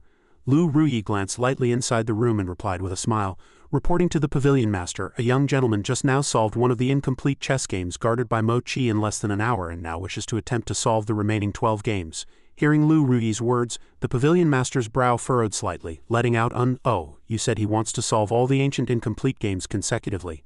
Lu Ruyi confirmed, yes. The pavilion master showed an amused smile and said, let him try, I'd like to see if he has the ability. Lu Ruyi also understood and replied, understood. After ending the communication, Pavilion Master Lu Ruyi looked out the window again, lost in thought. Have the people we've been searching for finally appeared today? A wooden box was placed on the ground. Mo Qi, somewhat breathless, turned to Yi Chongqing and said, Mr. Yi, the remaining 12 ancient incomplete chess manuals are all here. Yi Chongqing replied with a smile, thank you. With that, Yi Chongqing unhesitatingly opened the next box. After the box was opened, an extremely dazzling light emanated from within. Yi Chongqing focused his gaze into the box. Then he took out a chessboard from the box, concentrated with his eyes closed and committed the board to memory. After some time, precisely 3/4 of an hour later, Yi Chongqing opened his eyes, his gaze firm, picked up a white piece and with a frown placed it directly on the chessboard. A layer of power was directly breached and the chessboard gradually lost its strength, indicating it had been solved.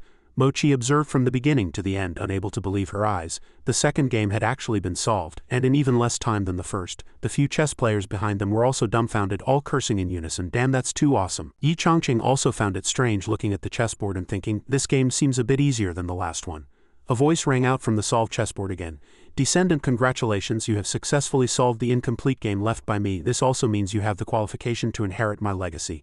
Yi Chongqing looked at it nervously, thinking there should be something good this time, right? The chessboard also emitted an energy at this moment which then continued to drill into Yi Chongqing's body, leaving him bewildered. Yi Chongqing scratched his head looking at it confusedly, thinking, why is it still the same as before? Yi Chongqing looked blankly behind him at Yan Bingshin, thinking, perhaps I should let someone else try. Thinking this, he followed the usual procedure. Opened the box, took out the board and finally set up the pieces. Then he called out, Miss Yan. Hearing the call, Yan Bingshin immediately walked over respectfully and asked, Mr. Yi, what can I do for you? Yi Chongqing reached out and pointed to his seat, then pointed to the chessboard and said, see this spot, you place the white piece there. Yan Bingshin was startled, pointing to herself and asking, me? Yi Chongqing showed a harmless smile and lightly hummed in affirmation. Yan Bingshin obediently sat in Yi Chongqing's seat and replied, all right. She reached out and picked up a white piece. Just as she was about to place it, she was affected by the exquisite power of the chessboard. She trembled, hesitating for a long time, still unable to place the piece. Mo Qi, seeing this, spoke up to remind her, Your Ninth Highness, be careful.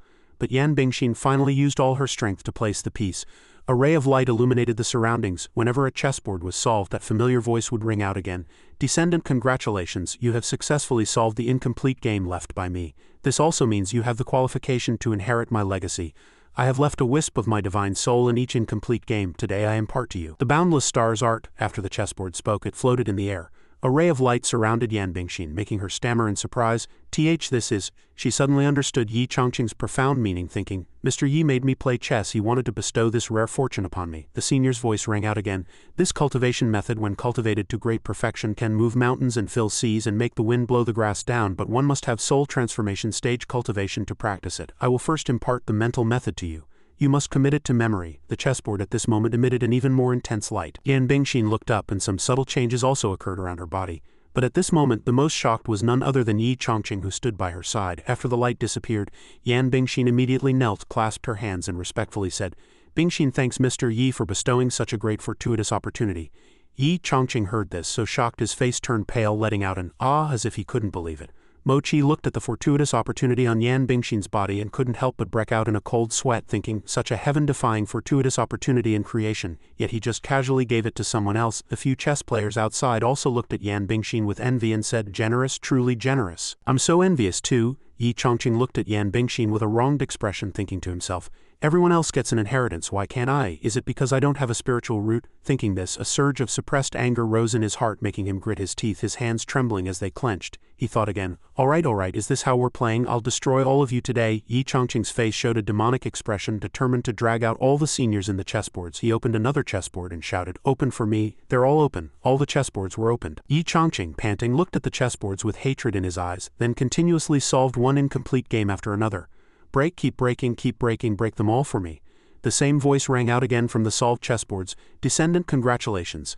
Another chessboard transmitted something into Yi Chongqing's body. Yi Chongqing's face was distorted and twisted at this moment, because this time too there was nothing. The voices of other chessboards also rang out one after another. Congratulations, congratulations, congratulations, congratulations. One ray of light after another transmitted from one side to the other, continuously going into Yi Chongqing's body. Every congratulatory message that rang out made Yi Chongqing's entire body tremble with anger. Congratulations. Yi Chongqing pointed and cursed. Congratulations, my foot. Aren't you afraid of divine retribution for playing with people's emotions like this? Another hour passed. Yi Chongqing angrily turned and walked out, saying to Yan Bingshin, let's go. Yan Bingshin followed behind, continuously looking at him with admiring eyes, thinking, Senior Yi is truly amazing. Mo Chi respectfully bowed as she watched Yin Chongfun walk out, saying, Congratulations, Mr. Yi. Sweat beaded on her face as she looked at the spot where Yin Chongfun had been sitting, thinking, he solved all 13 incomplete games in less than 3 hours. What kind of person is this? Lu Ruyi walked ahead, leading the way for Yan Bingshin and Yin Chongfun. She noticed Yin Chongqing's agitated mood as if he'd been bitten by a dog and couldn't help but wonder, Mr. Yi solved all the ancient incomplete games, so why does he not seem happy? Have I failed to entertain him properly? Just as they reached a certain spot, a burst of zither music suddenly came, making Yin Chongfun stop and look. He looked inside with some confusion and asked, This zither music is? Lu Ruyi quickly replied, It must be that immortal fairy gracing the 4th floor again today. Hearing her say this, Yin Chongfun turned around with some confusion and asked, Is that immortal fairy, the 4th floor pavilion master? Lu Ruyi replied, No, she is an immortal sect cultivator who first came to the pavilion a month ago, defeated the then 4th floor pavilion master with her zither skills and then left. Since then, she sometimes comes to the pavilion to compete with those who wish to challenge her. She has never tasted defeat. Yin Chongfun chuckled softly and said, Interesting. Lu Ruyi then walked ahead again and said to him, It seems we'll get to see the immortal fairy showcase her talent again today. Inside, a competition was currently underway between the immortal fairy and a certain young fop. The fop had just finished playing his zither and bragged, HMPH, I'm definitely winning today. A soft voice came from behind the curtain. A mantis trying to stop a chariot, not knowing its own limitations. With that, she strummed the guzheng in front of her. 3 sound waves flew directly from behind the curtain, heading straight for the man. Seeing this sight, he exclaimed in shock, What? The sound waves grazed his face, and after the wind dissipated, a noticeable cut appeared on his face. He clutched his face, screaming hysterically, Ah, my handsome country-renowned face. Behind the curtain, she still didn't pay him any mind, and the same voice as before said, A mantis trying to stop a chariot, not knowing its own limitations. He stood up, trembling all over. He angrily pointed inside and roared, It's a competition. Why destroy my face? Are you a sore loser? The immortal fairy behind the curtain gently replied to him, You are too weak to even withstand the wind pressure from my zither music, and we had a bet that if I lost I would have to marry you, this ugly fellow, which I simply could not allow. Yin Chongfun at this moment showed an interesting smile, walked to the curtain and spoke, Hey, even if you win, you shouldn't resort to personal attacks. I think this brother here is quite decent looking, barely presentable. The man clutched his face and angrily roared, HMPH, stinky kid, don't talk glibly. If you can do it, then you go up. Yin Chongfun, not to be outdone, put his hand on the man's shoulder and said, Don't say that, I really can. With that, Yin Chongfun walked straight forward, bowed and said, Miss, may I have the honor of competing with you? But unexpectedly, the person inside said something that puzzled everyone. No need for life, I concede. Indeed, everyone who heard it said blankly, Why? The man, unconvinced, pointed at Yin Chongfun and asked, Why, he just got here and you're conceding? The curtain was slowly drawn open and the voice from inside grew closer as an elegant and peerless woman of extraordinary grace stepped out. Master Yi is the foremost person in the world in my heart. After a while, the room became quiet. A cup of tea was poured, its steam rising. At the tea table sat Yin Chongfun, Yan Bingshin, as well as Qingshui and Lu Ruyi. Yin Chongfun was the first to speak. He chuckled softly and said, I just heard the zither music and felt it sounded familiar. It really is Miss Qingshui. Qingshui also happily looked at him and replied, Thank you, Mr. Yi, for still remembering me. As soon as she spoke, Qingshui also recognized him. Lu Ruyi, seeing Yin Chongfun and Qingshui chatting happily without any awkwardness, became even more surprised, thinking this immortal fairy skilled in zither and chess is usually aloof, yet she is so humble now. What is Mr. Yi's true identity? Yin Chongfun then asked, It's been a while, Miss Qingshui. What brings you to the Imperial capital? Qingshui found it a little difficult to speak, then explained the reason for her visit. She recalled when Shu Jishin informed her that Yin Chongfun was coming to the Imperial capital. According to reliable sources, Senior Yi is preparing to depart for the Imperial capital.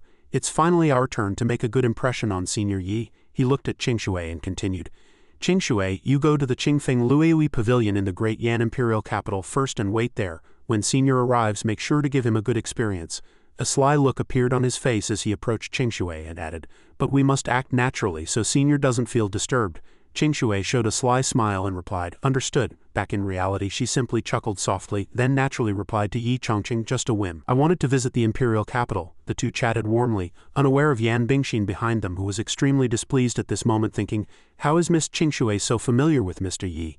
A green light shimmered in Qingshui's eyes at this moment. She looked at Yan Bingshin, observing and thought, Ice and water, dual spiritual roots, yet only a golden core stage cultivator. HMPH, the 9th princess of Great Yan is nothing special. Yin Chongfun, still oblivious, continued the conversation. From the zither music just now, your way of music seems to have improved. Qingshui, blushing, looked at Yin Chongfun and softly replied, Master Yi flatters me. If I may, I still hope you can guide me further. To receive your instruction is Qingshui's greatest honor. Yan Bingshin interjected, Exactly, this big sister's zither skills are passable, but still less than 1/10,000th of Mr. Yi's. Hearing the words, big sister, Shui was furious, thinking, "Big sister, you stinky brat, calling me big sister." Yi Chongqing's voice at this moment became a little deeper as he said, "Miss Yan, you're wrong, although my skill is a bit higher than Miss Shui's. In literature there is no first, in martial arts there is no second. What matters is sincerity." Shui directly grasped Yi Chongqing's hand and said happily, "Exactly, so Shui wishes to be of one mind with Master Yi." Yi Chongqing then chuckled and replied, "All right, since Miss Shui has said so, I shall make a fool of myself, hee hee." With that, Yi Chongqing calmly walked towards the guzheng and sat down.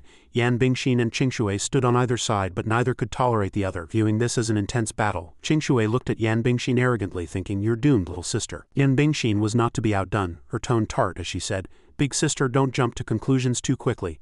Yi Chongqing focused his gaze on the guzheng before him, then placed his hands down and played a few notes. The room was filled with the melodious zither music played by Yi Chongqing. The music spread throughout the entire imperial capital, and everyone heard his zither music. People walking on the street couldn't help but marvel at the music. "This zither music is so peaceful this time, my heart has calmed down a lot after listening to it. My cultivation also seems to have improved." Everyone began to gather. The people at Qingfeng Luiui Pavilion looked up and said, "The zither music seems to be coming from here. Truly divine music." Lu Ruyi went from one surprise to another shock, suddenly realizing and thinking, "I thought Miss Shui's zither and chess skills were 1 in a million, but in front of Mr. Yi it's like a firefly competing with the bright moon." After the zither music ended, Yi Chongqing stopped playing. Shui and Yan Bingshin were both diligently circulating their spiritual energy.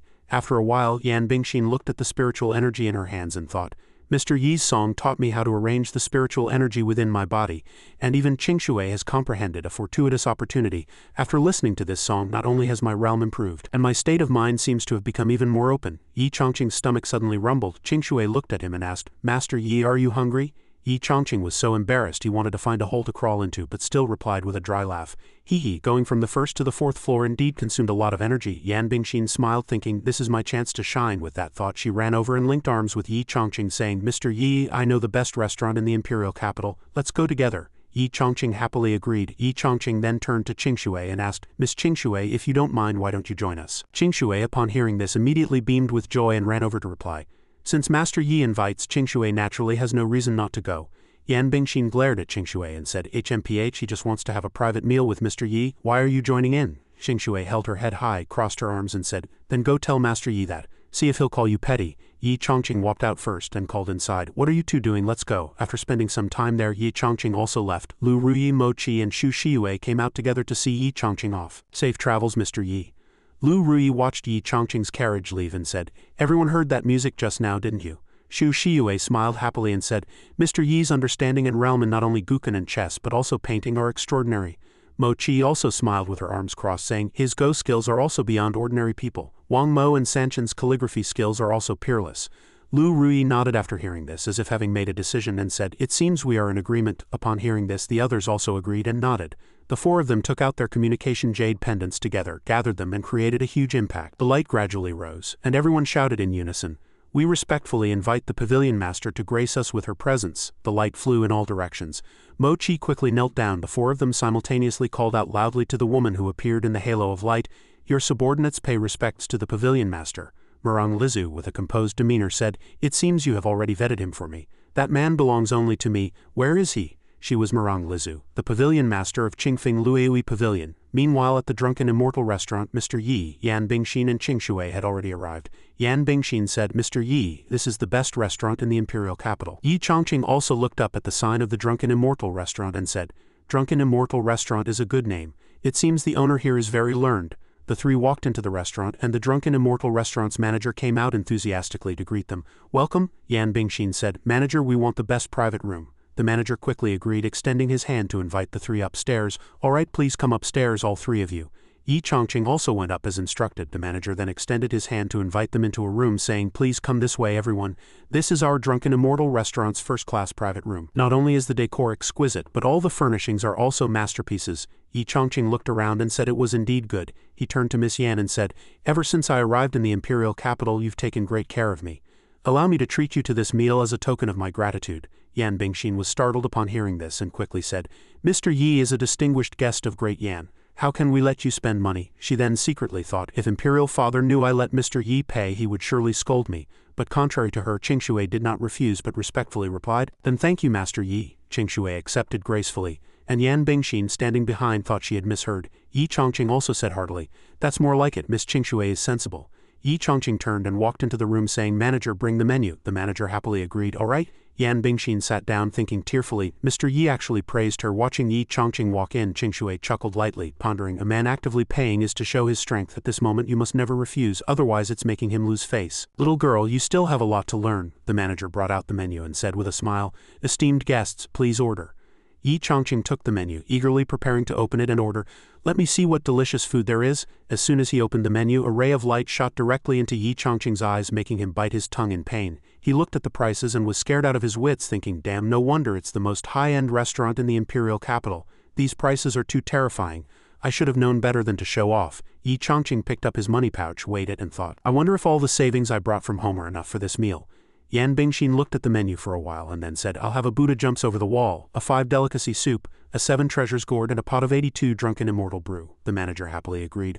"All right." Yi Chongqing's face turned pale when he heard Yan Bingshin order. He thought, 82 drunken immortal brew, it sounds expensive. Yan Bingshin noticed Yi Chongqing's pale face and quickly asked worriedly, "Mr. Yi, do you dislike the dishes I ordered?" Yi Chongqing replied with a dry laugh, No, I like all of them." "Miss Qingshui, what else do you want to eat?" Qingshui closed the menu and said haughtily, "Miss Yan's dishes are too greasy. I'll order a vegetarian dish." Yan Bingshin, upon hearing this, growled angrily. "What did you say?" Yi Chongqing also breathed a sigh of relief, thinking, vegetarian is good, vegetarian is cheap. Qingshui ordered a 1,000-year snow lotus soup, which scared Yi Chongqing so much he puffed up blood on the spot. The manager happily agreed. "All right." He picked up his notebook to record it, then asked Yi Chongqing, "And you, esteemed guest?" Yi Chongqing tearfully wiped the blood from the corner of his mouth and said, I don't need anything. There are too few people to eat so much." The manager rubbed his hands and replied, "All right, I'll bring the dishes right away." Yi Chongqing tearfully looked at his money, crying in his heart, "Goodbye, my money." After a moment of silence, Yi Chongqing began to look for ways to reduce the cost. "Miss Yan, you seem very skilled at ordering. You must come here often, right?" he said, thinking, perhaps the owner will give me a discount out of consideration for a regular customer. Yan Bingshin also replied, "That's right, but not just for the food. I mainly like the elegant atmosphere here." She extended her hand and pointed to a painting behind Yi Chongqing, then continued, "For example, that painting is an authentic work by Master Billion." Yi Chongqing also got up and went closer to examine it. The manager also served the dishes. Dishes are served. After looking at it, Yi Chongqing asked again, "Is Master Billion also a famous painter?" The manager also happily replied truthfully, "Esteemed guest, Master Billion is the owner of our Drunken Immortal restaurant. He only loves lotus flowers and is particularly skilled at painting them, so he gradually adopted that elegant nickname." Yi Chongqing stroked his chin, carefully observed it and said, "This person's painting skills are indeed good, but in terms of artistic conception it's still a bit lacking." The manager was so angry he trembled, thinking, isn't he just trying to show off in front of these two young ladies? The manager's face turned green with anger and he hurriedly walked out, complaining as he went, "A mere brat dares to criticize Master Billion's painting. He truly doesn't know his place." Just then, someone called out "Achung" from behind. He turned back and saw a person dressed in green clothes wearing a green hat, elegantly dressed. It was the legendary Master Billion. The manager saw him and stammered, "Master Billion." Master Billion asked him back with a dark face, "I just heard you say someone was commenting on my work?" The manager quickly replied, "That's right, there's a young man in the heavenly private room criticizing your painting." Master Billion gave a surprised, "Oh, is that so?" Master Billion turned directly and walked in, saying, "Then I really want to meet this person." Master Billion pushed open the door and walked in, politely saying, "Everyone, I apologize for the interruption." But what met his eyes was Yi Chongqing, who was wolfing down food, his mouth full. With his mouth full of food, Yi Chongqing still hummed and asked, Who are you?" Master Billion was a bit angry, but still tried hard to remain calm and introduced himself. "I am the owner of the Drunken Immortal restaurant. My surname is Bu and my given name is Zhao Billion."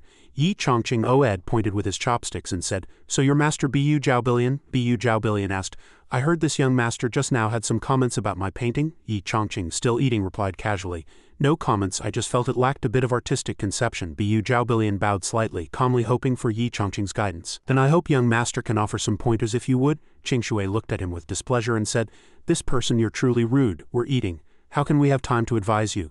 Yi Chongqing heard this and thought it was absolutely right. He bit his chopsticks, crying inwardly, "Exactly. This meal cost me my entire fortune. I can't waste it."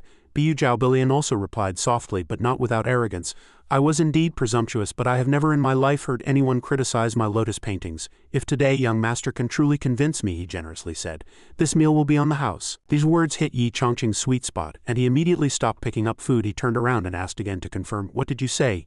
Yi Chongqing ran to Bu Zhaobilian, grabbed his hand and asked, "Is that true?" Bu Zhaobilian was also scared out of his wits by Yi Chongqing's actions and quickly replied, of course it's true." Upon hearing the affirmative answer, Yi Chongqing immediately regained his composure and said, "Then I shall make a fool of myself." He chuckled lightly and said, "Bring me a brush and ink."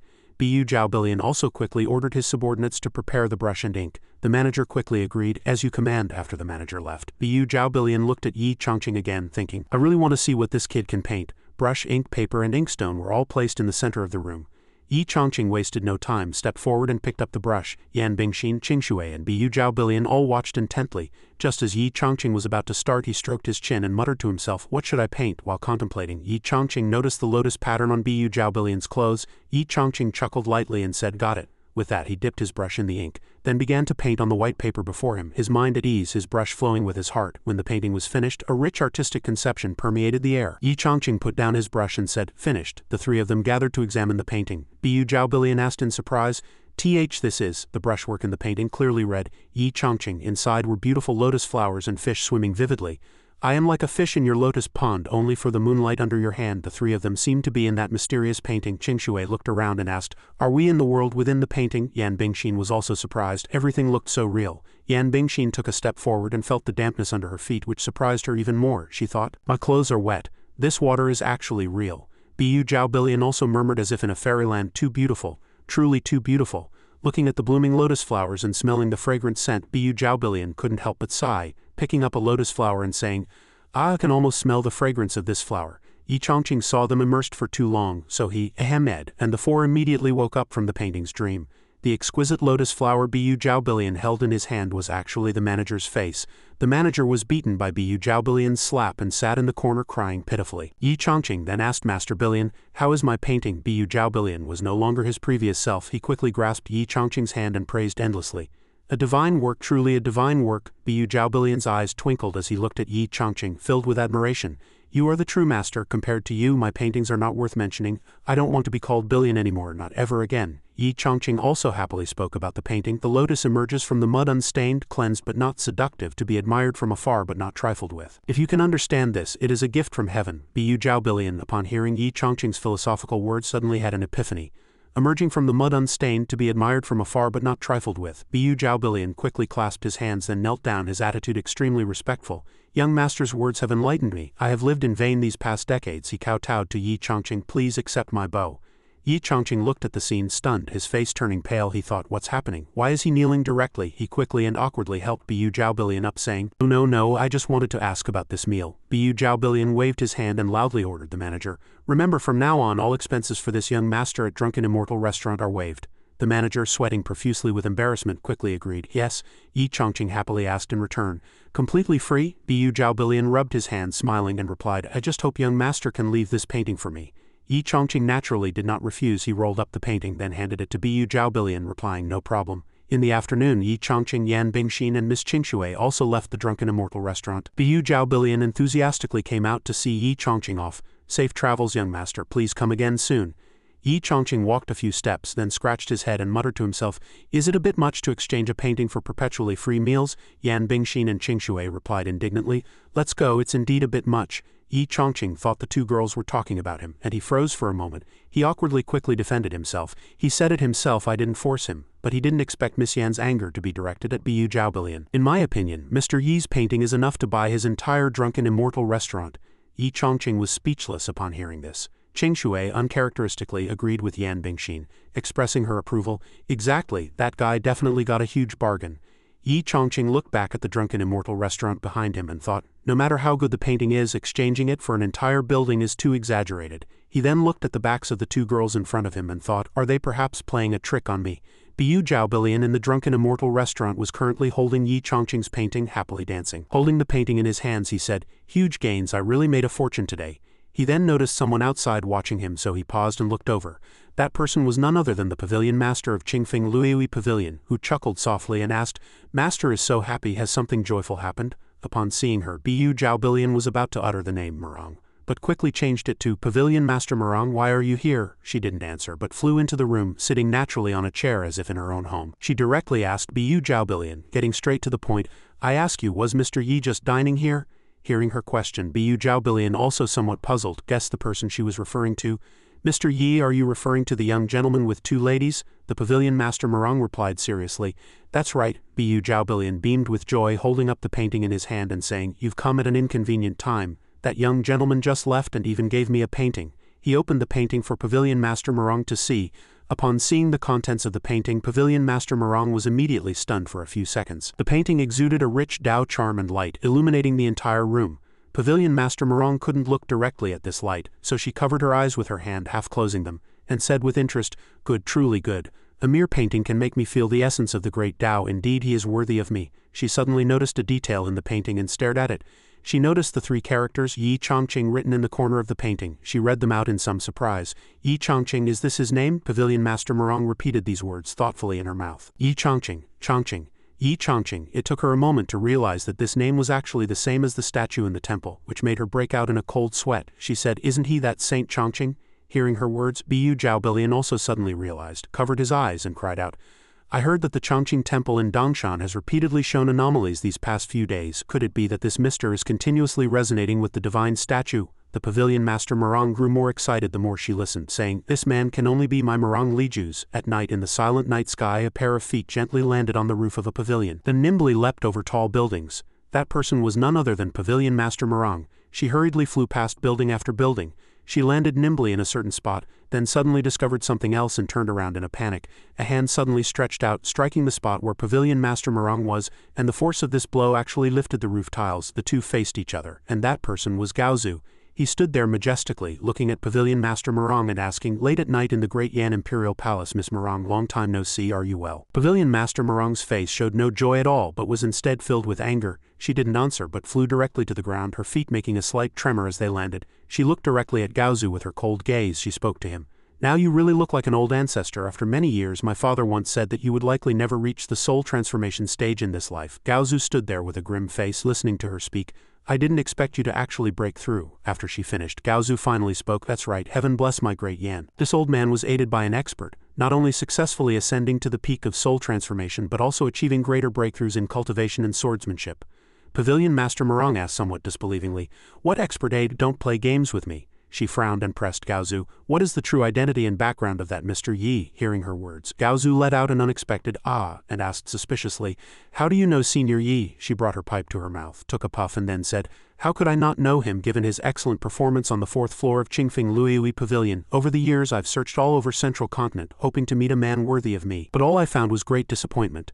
Today I witnessed his abilities firsthand and realized there is indeed such a peerless figure in this world. Gaozu did not shy away, and directly said to Pavilion Master Morong, Miss Morong, forgive this old man's frankness, he is someone you cannot have. After speaking, his expression turned dangerous again.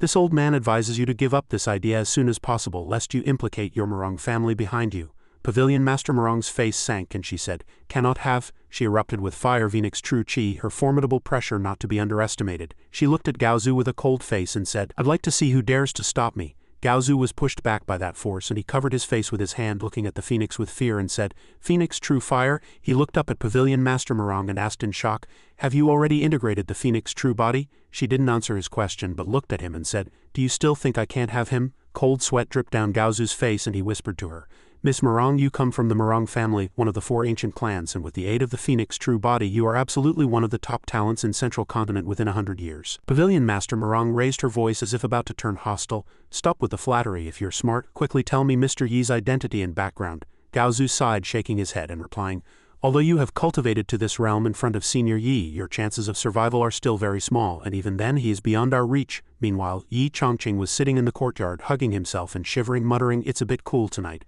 Tu Shisan walked out of the house holding a bag in her mouth and said, Master, why didn't you do your daily work today? Yin Chongfun took the bag and said, thank you my little white fox. He poured the contents of the bag into his hand and said, what's this surging fortuitous encounter from the ancient incomplete game? I really envy Miss Yan for getting the boundless stars art, but I can only touch this stone. Tu Shisan heard this and looked at Yin Chongfun with wide eyes. The stone in Yin Chongqing's hand glowed and was directly absorbed by him. Tu Shisan was astonished at this sight, unable to close her mouth, thinking, the absorption speed is so fast, she murmured to herself with a blush. What has Master experienced outside? He's become more demanding these past 2 days. Yin Chongfun looked up at the sky and gave up. If it doesn't work, then it doesn't work. At least it warms my hands, he sighed, then said, Billion skill can also be called a master, he suddenly roared. I'm so angry. The sky gradually brightened, and Gaozu and Pavilion Master Murong were on the other side. Pavilion Master Murong had now put away her angry demeanor, and looking at the sunrise she sighed, so that's how it is. I didn't expect this Mr. Yi to be the old ancestor of Taishuan Holy Land who ascended to the upper realm and then descended to the mortal world. Gaozu's face showed a profound expression as he looked into the distance and said, that's right, merely with calligraphy he could make this old man drop his guard, his realm, casually granting Bingshin dual spiritual roots. Senior Yi's cultivation is so peerless yet so humble, how can he not be admired? Pavilion Master Murong lowered her head slightly, somewhat sadly saying, to think that I, Murong Lizu, come from a prestigious family and possess the Phoenix bloodline, yet in front of Mr. Yi I am still insignificant. Gaozu looked at Murong Lizu and comforted her. Miss Murong, don't be discouraged. As long as you cultivate diligently you will surely have a chance to ascend next year. He waved his hand and added, but as for Ancestral Master Yi's intentions, forget about it. Pavilion Master Murong, however, now showed an inscrutable smile and said, how can I forget about it? Gaozu looked at her puzzled. Pavilion Master Murong confidently said to him, even if he cannot completely belong to me alone, I, Murong Lizu, must have him. She tightly clasped her hands, firmly expressing her determination, and then turned to Gaozu. Take me to see Mr. Yi. Gaozu looked at her helplessly, sighing with his head in his hands. Alas, she cannot be persuaded. Then he kindly reminded her. Miss Murong, this old man reminds you, a figure like Senior Yi naturally has many beautiful and captivating confidants around him. Before he could finish, Pavilion Master Murong leapt directly down and replied seriously, it's all right, I don't care. The next morning in the detached residence where Yin Chongfun was staying he heard zither music and walked out carrying 2 shison on his shoulder, yawning widely and saying, what's that zither music so early in the morning? Yin Chongfun was surprised by the sight before him, seeing Qingshui leisurely playing the zither while Bingshin sat there casually sipping tea greeting him. Good morning, Mr. Yi. Good morning, Master Yi. Yin Chongfun looked at this scene and asked speechlessly, are you two really that idle, coming to my place so early in the morning? Don't you need to improve yourselves? Qingshui replied with a light chuckle, you jest. Bingshin also said, being with you is the best improvement. Yin Chongfun also turned around helplessly and walked out saying, ah right. He passed through a cloth curtain, then walked to a chair and sat down. He sat there teasing 2 shison, thinking to himself, one lazy princess obsessed with imperial affairs, one cultivator who doesn't cultivate properly. I don't believe you. At this moment a pair of feet quickly approached the entrance of Yin Chongqing's courtyard. Murong Lizu walked briskly, looked inside and chuckled softly, is this Mr. Yi's residence? She was about to reach out to push the door open and go in, but another hand stopped her. Gaozu grabbed her hand and said, wait. This surprised her a little. Gaozu's face at this moment was filled with worry and looked rather bad. He admonished her, Miss Murong, although your status is extraordinary and you admire Senior Yi, when you meet him later, you must be restrained and not too agitated.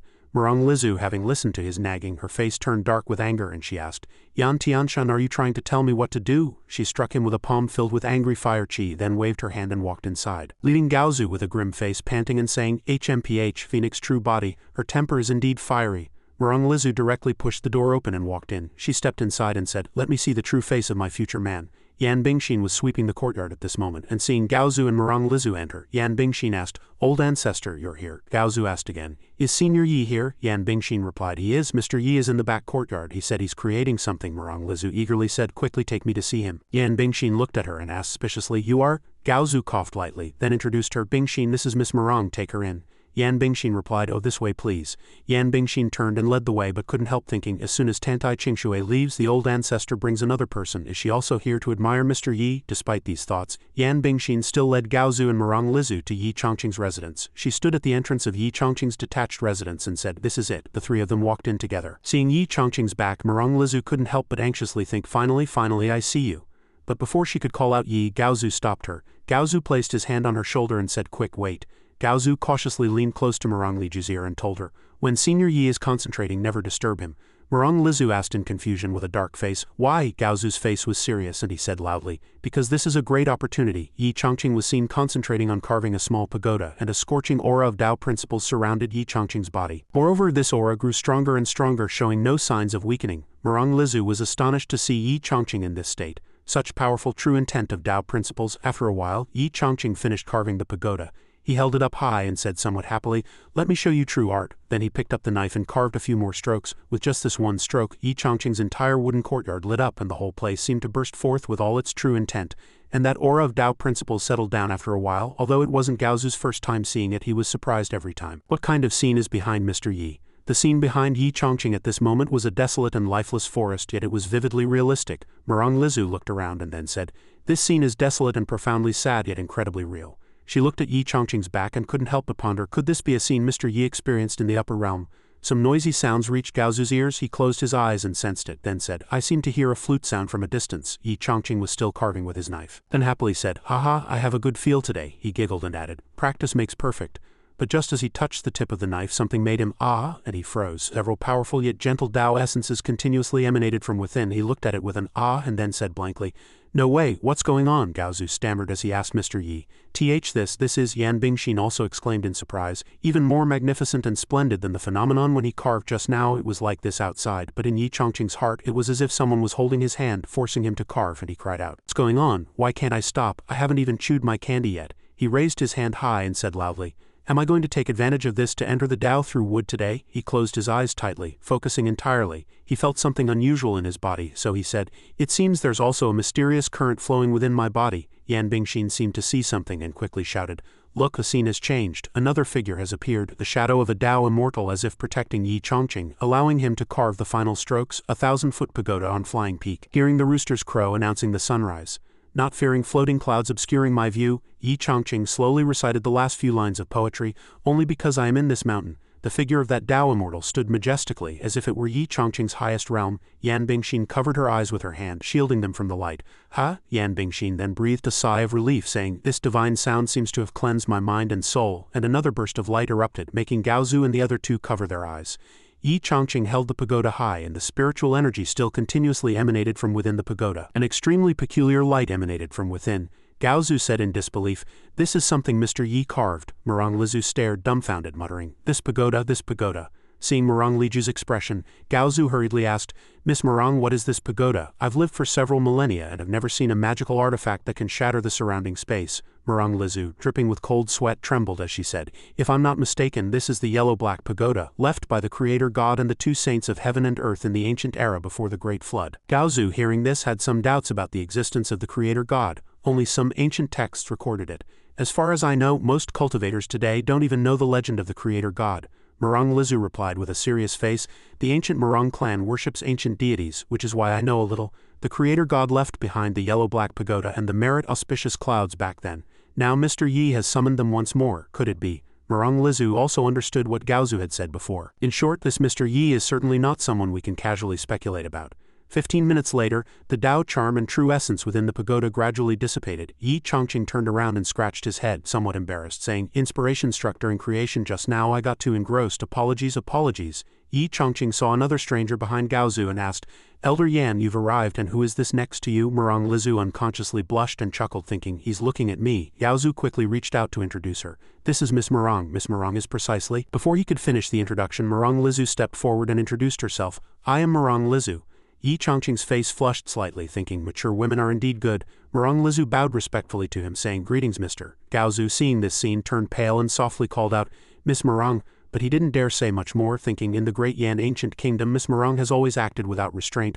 I didn't expect her to condescend and bow to Senior Yi. Gaozu thought again, but Murong Lizu was thinking, I really have no chance of catching the eye of such an extraordinary person as Yin Chongqing. A favored daughter of heaven, born into the ancient Murong clan, what does it matter? Before Mr. Yi, who can summon the yellow-black pagoda, I am ultimately just a tiny ant. Yin Chongqing let out an addressed Murong Lizu, and then expounded on the meaning of her name. Early sun's radiant pearl reflecting light clouds and thin mist. Sao Dongqing Zan's flowing words resound, a crimson charm gives birth to a hidden fragrance. Murong Lizu, hearing this, chuckled softly and replied, it is truly Liju's honor to have such an interpretation from Mr. Yan Bingshin stood far off watching this sweet atmosphere, stomping her foot in frustration. She pouted, unhappily thinking, HMPH, Mr. Yi hasn't even recited a poem for me. Yin Chongqing stepped forward and helped Murong Lizu up, saying, please rise, young lady. As he helped Murong Lizu, Yin Chongqing couldn't help but think, beauties are so expressive and the material of this outfit feels quite expensive. Perhaps someone with discerning taste will buy my carved small pagoda. I'm not a casual person, but if the money is enough I can stop being human. Thinking this, Yin Chongqing burst out laughing, envisioning his non-human future. He then took Murong Liju's hand and in her surprised gaze said, Miss Murong, I see you are a peerless beauty. Talented and beautiful, you must have many insights into painting and carving. Yin Chongqing, holding her hand, happily pulled her along, saying, please follow me. Then he led her to a spot and asked, so what do you think of these works of mine? Before Murong Lizu was a large statue carved by Yin Chongqing. Murong Lizu stammered, Mr. Yi, although this humble one loves art, I have only been able to establish the Clear Wind Moon Pavilion in the Imperial capital. Compared to your realm and skill, I am still far inferior. She cupped her fists and bowed, affirming, this humble one cannot give a proper evaluation. Yin Chongqing said a few words, but still didn't understand what he was saying. So you could only establish the Clear Wind Moon Pavilion. Suddenly he remembered and shouted, pale. Was the Clear Wind Moon Pavilion built by you? Yan Bingshin couldn't help but be surprised, thinking, so she is the famous pavilion master of Clear Wind Moon Pavilion. Even such a figure to evaluate Mr. Yi's work is indeed presumptuous. Cold sweat trickled down Yi Chongqing's face as he said, Miss Murong, do you know that there's no first in literature, but there is in martial arts art? Everyone has a different perspective, a different mindset, and naturally sees different things. It's the same for both artworks and the path of cultivation. Don't be swayed by outsiders like me. Yan Bingshin listened and asked, is this Mr. Yi's latest insight? Gaozu stroked his beard full of admiration for Yi Chongqing and said, to gain insights at any time, that is what makes Mr. Yi admirable. Murong Lizu cupped her fists respectfully, bowed her head and replied, thank you Mr. Yi. Lizu humbly accepts your teaching. Yi Chongqing showed a peculiar expression, thinking, seems she understands what I mean. I have a way. After thinking this, Yi Chongqing continued to speak, so Miss Murong, from your professional perspective, how much is this wood carving of mine worth? As he spoke, he handed her the newly carved pagoda. Murong Lizu stepped back in surprise and replied, how much is it worth? How can a peerless master like Mr. Yi's work be measured by worldly possessions? She turned to Gaozu, looking at him with a nervous pleading gaze. Elder Yan, how should I answer? Gaozu also turned pale like her, waving his hand to indicate helplessness. Miss Murong, before Senior Yi, I am merely a junior, Gaozu said helplessly. I have no idea how to answer your question either. Murong Lizu bit her lip, trying to think of a solution herself. Although she didn't know what Mr. Yi meant by asking that question, she absolutely couldn't speak carelessly. Otherwise it would be a great disrespect. Yi Chongqing, on the other hand, was secretly envisioning a bright future. The art world of Great Yan was about to welcome a young genius. He clutched the pagoda in his hand, looking at Murong Lizu with sharp eyes, thinking, tremble for me. Pavilion Master Murong Lizu reached out and touched the pagoda, then gave her assessment. Exquisite and delicate. Beautifully textured, truly a superior work, such a masterpiece. Its magic lies not in its creation. If placed on the market it would certainly be worth tens of thousands of gold taels. Yi Chongqing was astonished to hear this price. He stood there dumbfounded, looking at the pagoda, feeling bewildered. 10,000, a full 10,000 gold taels? Yi Chongqing cursed inwardly, then cried, thinking, I'm going to be rich. Yi Chongqing leaned back, almost falling. Murong Lizu immediately supported him, saying worriedly, be careful, Mr. Yi. Murong Lizu helped Yi Chongqing up and said, I apologize, Mr. Yi. Yi Chongqing chuckled softly in response, but inwardly he thought, sister, can you be a little more forward? Murong Lizu suddenly stiffened and spoke a few words that made Yi Chongqing turn his head in surprise.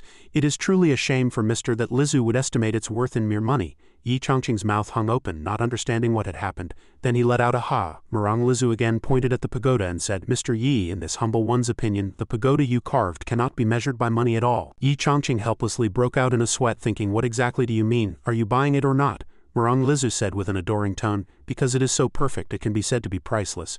Yi Chongqing scratched his head and chuckled. You say that, I understand. Yi Chongqing chuckled again, feigning composure, thinking, I almost thought you were just stringing me along. Yi Chongqing then arrogantly stroked his hair and said, being too perfect is also a burden. Gaozu and Yan Bingshin from behind said in unison, exactly, exactly. Yi Chongqing reached out and picked up the pagoda, saying, Miss Murong, today our meeting can be considered fate. He held the pagoda and walked to Murong Lizu, continuing, this small wood carving is for you.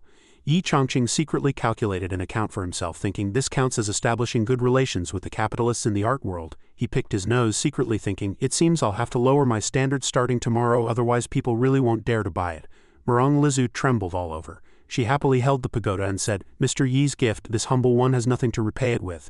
Yi Chongqing turned around and asked, then for the next few days would you be willing to accompany me, going in and out together, to harmoniously exchange ideas about art? Hearing this, both Gaozu and Yan Bingshin, the grandfather and granddaughter, were stunned, mouths agape in disbelief.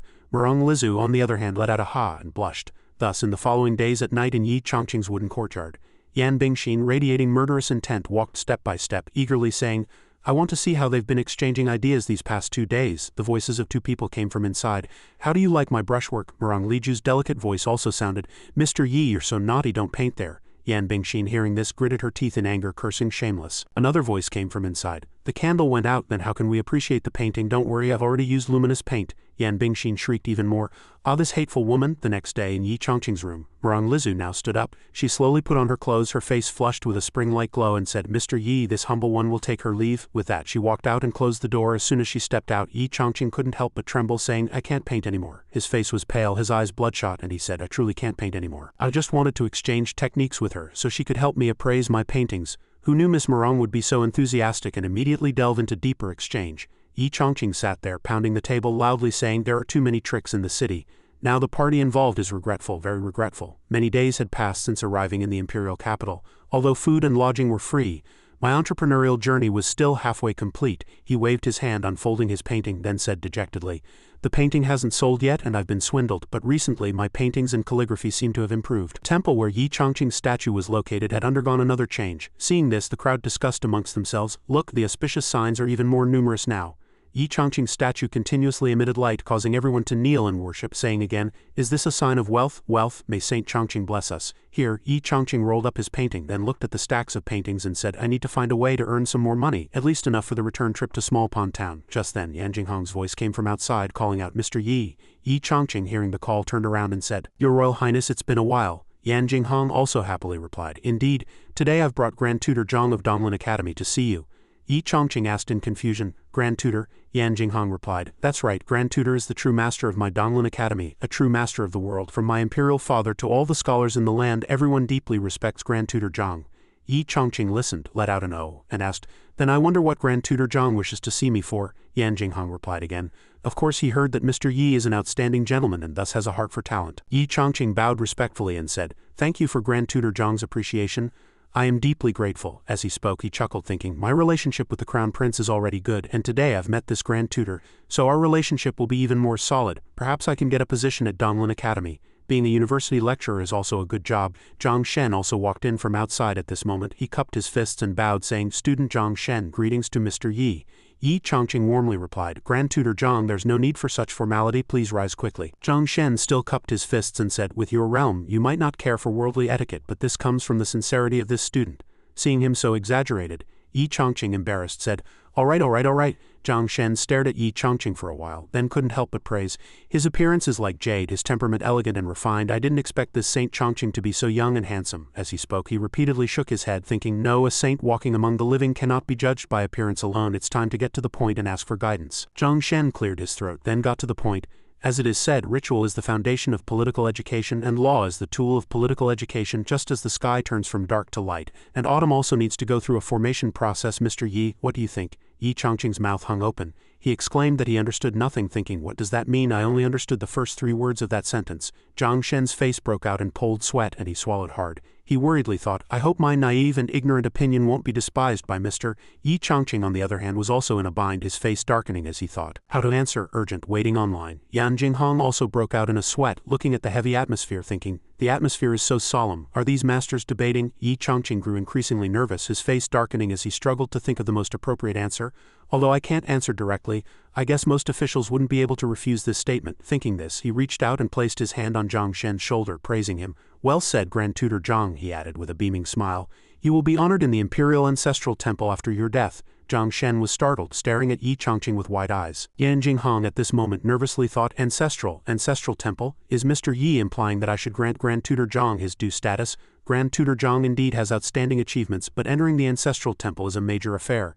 Do I need to ask Imperial Father? Zhang Shen's face was pale at this moment, thinking, this subject is wholeheartedly devoted to Great Yan and has never thought of seeking credit for it. Thinking this, he quickly cupped his fists and loudly said, Mr. Yi, as the saying goes, jade can be broken but its whiteness cannot be changed, bamboo can be burned but its integrity cannot be destroyed. Yin Chongqing chuckled dryly, saying, all right, you deserve a place in the Imperial Ancestral Temple. Hearing this again, Yan Jinghong felt as if struck by lightning, sweating profusely. He thought, Mr. Yi said it again, he's clearly guiding me. As he thought this, his face couldn't help but darken, and he gritted his teeth. He looked at Yin Chongqing, making a firm decision in his heart. His Imperial father's opinion didn't matter, but Mr. Yi could not be underestimated. With that, Yan Jinghong clasped his fists again and said, Mr. Yi, Grand Tutor Zhang, please continue your conversation. With that, he stepped 1 foot out of the room, then with his hands behind his back ordered the soldiers, men relay this Crown Prince's decree. Grand Tutor Zhang is learned and has dedicated his life to the nation. He shall be granted a place in the Imperial Ancestral Temple after his death.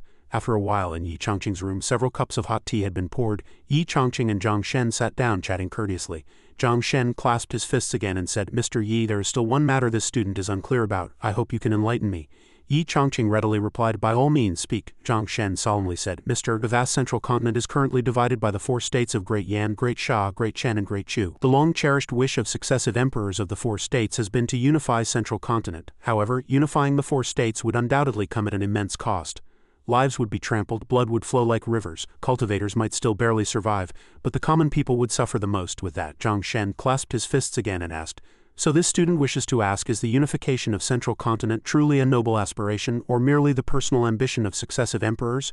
Yi Chongqing gently picked up his hot tea and said, "May I ask Grand Tutor Zhang, what was the situation in Central Continent before the emergence of the four great states?" Zhang Shen pondered for a moment, stroking his chin, then said, "Before the four great ancient states, 7 states contended for supremacy." Zhang Shen suddenly had a flash of insight, opening his eyes wide and exclaiming, "That era was known as the era of 7 states." Yi Chongqing emphatically placed his teacup on the table and declared, "Good, you are well learned and undoubtedly familiar with the history of the era of 7 states." Yi Chongqing calmly stood up and posed another question to Zhang Shen. "May I ask Grand Tutor Zhang, which era was more stable, the era of 7 states or the present one?" Zhang Shen quickly replied, "Of course, the present. The 4 great ancient states maintain order and the people live in peace and contentment." Yi Chongqing chuckled softly. "Grand Tutor, you love your people as your own children and hope to avoid the flames of war. This is indeed a blessing for the common folk. This thought is not wrong. But has the Grand Tutor ever considered that for eternal peace, for future generations to never suffer the agony of war?" He extended a finger and continued, "There is only one way." Zhang Shen eagerly slapped the table and asked, "What is it?" Yi Chongqing clenched his fist and said with a smile, "That is to help the great Yan kingdom unify the Central Continent." Upon hearing this, Zhang Shen rose abruptly, exclaiming, "Marvelous, simply marvelous. To abandon a foundation of 10,000 years for temporary comfort is to suffer a heavy loss for a small gain. To disregard the common people. Only by daring to charge into battle and fight to the death can future generations of all people live a good life." As Zhang Shen spoke, he couldn't help but bow his head respectfully. "Mr. is brilliant, pointing out a bright path for this humble official and even for great Yan." Yi Chongqing gave an extremely professional fake smile and replied, "I am merely talking hypothetically." Outside the detached residence, Zhang Shen had already boarded his carriage and departed. Sitting inside, he gently lifted the curtain and looked back, seeing Yi Chongqing shining with an otherworldly glow. He couldn't help but chuckle softly, thinking with such foresight and deep consideration for the common people, he is indeed the revered and beloved Saint Chongqing of Great Yan. The carriage drove away under his gaze. Yi Chongqing stood still, watching the carriage disappear, then breathed a sigh of relief, saying, "Just tricked them with common sense from a middle school history textbook." He turned and walked into the house, adding, "It seems the Grand Tutor of Donglin Academy isn't that impressive after all." As he entered the room, something seemed to catch his eye. Suddenly, several wisps of Tao principles swirled like mist, making him reach out to touch them in confusion. Asking, what is this?" He looked outside again, where lightning now flashed across the sky. Lightning! The lightning now began to strike Yi Chongqing's detached residence. He was startled by a sudden impact, his eyes wide. Yi Chongqing's meridians now lit up, and his whole body radiated a pure light, making him cry out uncomfortably, "This hot current surging through my body, it's back." Meanwhile, in the great Yan Imperial Palace, Zhang Shen had arrived. He rushed into the hall, loudly declaring, "Your Majesty, this old minister was previously short-sighted, believing that unifying Central Continent was merely a means for successive emperors to fulfill personal ambitions. I deliberately obstructed your engagement in war with the other 3 states, but today, after hearing Saint Chongqing's words, this humble official has had his eyes opened." Yan Yangnian let out an "oh" and asked, "What did Senior Yi say?" Zhang Shen, filled with impassioned eloquence, loudly declared, "The battle to unify Central Continent." Zhang Shen knelt and clasped his fists, adding, "While it may be taxing and costly in soldiers in the short term, in the long run, it is a great undertaking that will benefit the nation and all its people, laying the foundation for eternal peace." Yan Yangnian shed 2 lines of hot tears and said blissfully, "With this statement from Senior Yi, I, your emperor, have found certainty in my heart." Zhang Shen added, "Saint Chongqing also said that after unifying the states, one can immediately unify the written language, currency, and cart tracks, to be passed down for 10,000 generations. Upon hearing Yi Chongqing's philosophy, Yan Yangnian couldn't help but rise abruptly, exclaiming, "Unifying the written language and cart tracks, such a grand undertaking. No emperor throughout history has ever achieved it." As he spoke, he couldn't help but tremble, thinking, "I never expected Senior Yi to have reached such a realm." Yan Yangnian walked down the steps, helped the respectfully kneeling Zhang Shen to his feet, and said, "Now that my great Yan has been blessed with national fortune by Senior Yi, and with devoted individuals like you, my dear minister, how can our great cause not succeed?"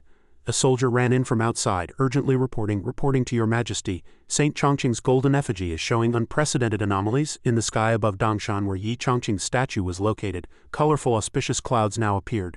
Villagers looked up, exclaiming to each other in surprise, "Look, the clouds have so many colors. Am I seeing things? There seems to be a phantom of a pagoda behind the saint's statue." Everyone knelt in unison, piously praying in unison, "Bless us, Saint Chongqing, bless us, Saint Chongqing." Gaozu and Yan Yangnian also saw the appearance of the pagoda. Gaozu said, "There's no mistake, it must be the merit auspicious clouds and the yellow-black pagoda." According to ancient texts, before the creator god passed away, he left behind 2 treasures. Only those of immense merit and widespread renown can summon them. Yan Yangnian said with some surprise. The creator god impossible. While Senior Yi is indeed immensely powerful, could the appearance of these two treasures merely be a coincidence? Gaozu turned away angrily and said, foolish, do you know what cultivation and fortune are required to wield these two treasures of heaven and earth? That day, Miss Morong and I witnessed with our own eyes that the wooden carving in Mr. Yi's hand was precisely the yellow-black pagoda. Today, we see the merit-auspicious clouds surrounding Mr. Yi's golden effigy. It must be that Mr. Yi resonated with his golden effigy, summoning the treasures. Even if he is not the reincarnation of the creator god, he is certainly an unparalleled figure from antiquity to the present.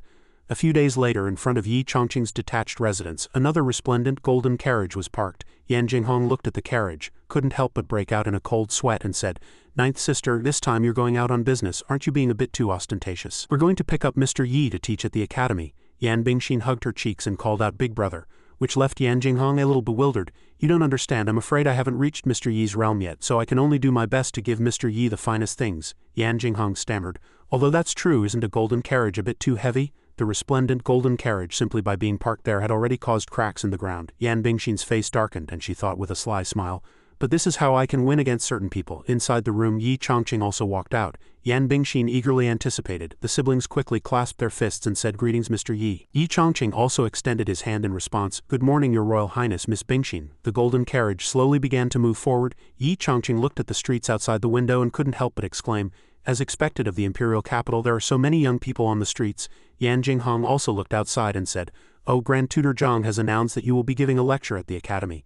Yi Chongqing asked in confusion, those young people on the street, are they all heading towards Donglin Academy? Yan Jinghong added, it seems the young scholars of Great Yan all deeply admire Mr. Yi. Yi Chongqing's face turned pale and his lips tightened as he thought, damn it, I thought it was just a small trial lecture, I can handle that. I haven't even prepared a lecture script. Yi Chongqing recalled the novel My Brother-in-Law You Hurt Me he had read and sighed helplessly thinking, I can't possibly talk about that, can I? Yi Chongqing chuckled dryly, clasped his fists and said, You flatter me. I think the view outside the window is quite pleasant today, Your Royal Highness might as well take a closer look. Yan Jinghong chuckled softly, pondering. A peerless expert with unfathomable cultivation, though not seeking fame or fortune, still maintains curiosity and a spirit of exploration for ordinary things. This is the true cultivation of the highest figure in the Eastern Palace. Yi Chongqing's carriage had now arrived. Just as he was about to alight, he overheard a few remarks about himself. Indeed, Saint Chongqing blessed me with wealth. My daughter-in-law also gave birth to a healthy grandson, another person said. I never imagined that even cultivators could pay respects. Not only has my realm improved rapidly, but my inner energy has also become much purer. Yi Chongqing listened carefully to everything they said but didn't realize it was about him, thinking, can paying respects to a cultivator really improve one's realm? Sounds like a very effective immortal, but that name, why does it sound so similar to mine? After a while the three arrived by carriage in front of Yi Chongqing's colossal statue. Yan Bingshin, seeing Yi Chongqing's calm demeanor, couldn't help but ask worriedly, What's wrong, Mr. Yi, are you unhappy? Yan Jinghong said, I suspect Mr. Yi is simply immersed in the devout reverence shown to him by the great Yan kingdom. Yi Chongqing stood before the statue covering his face and thinking, what a cruel twist of fate. Yan Jinghong turned around and smiled and said to everyone present, Saint Chongqing's merits are boundless, he has now descended from the heavens and walks among mortals. As Yan Jinghong spoke, he walked towards Yi Chongqing, then knelt, clasped his hands and respectfully declared, generously bestowing blessings upon great Yan. Everyone responded in unison, kneeling and reverently bowing and proclaiming, Citizens of great Yan greet the saint. Seeing this, Yi Chongqing with an air of superiority waved his hand again, we greet Saint Chongqing. Yi Chongqing, his face darkened, looked at the statue and thought, I don't deserve this, damn it, if he's the one they're seeking, can even I get a spiritual root by worshipping you? Another figure of Yi Chongqing walked out from within the statue, and Yi Chongqing here secretly gnashed his teeth again, thinking, can I get a spiritual root by worshipping you? That figure now extended a hand pointing at Yi Chongqing, which left him somewhat bewildered. Then he also reached out and grasped that arm. Yi Chongqing found himself in a boundless world. Looking around, he exclaimed, Wow, how amazing, a spiritual light is radiating from above my head, the figure's voice rang out, saying to Yi Chongqing, do you know to have such a powerful physique at such a young age, if one day you discover the truth, will it not be like a true dragon soaring into the sky? Yi Chongqing turned his head left and right, searching for the person, and asked, the truth, discover what truth? The figure gradually descended and then said, don't rush, only by experiencing hardships and failures can one truly understand oneself. Go. As it spoke, a ray of light emanated.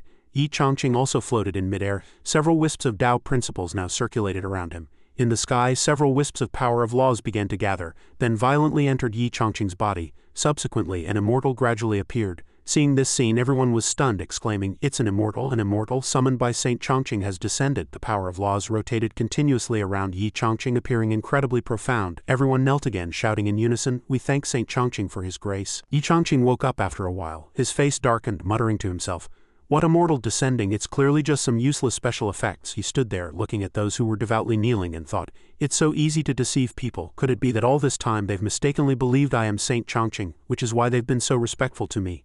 That's right, how could they be so respectful to me just for a few paintings and calligraphy? I was being delusional. Wait, even if others made a mistake, what about those royals who mistook me? He remembered Gaozu and others, and couldn't help but break out in a cold sweat, thinking, if the Yan family discovers that I am not Saint Chongqing at this moment. Several wisps of Tao principles appeared beneath him. He looked down, then reached out and rubbed his belly, thinking, why is my dantian suddenly warm, and there's a faint power circulating?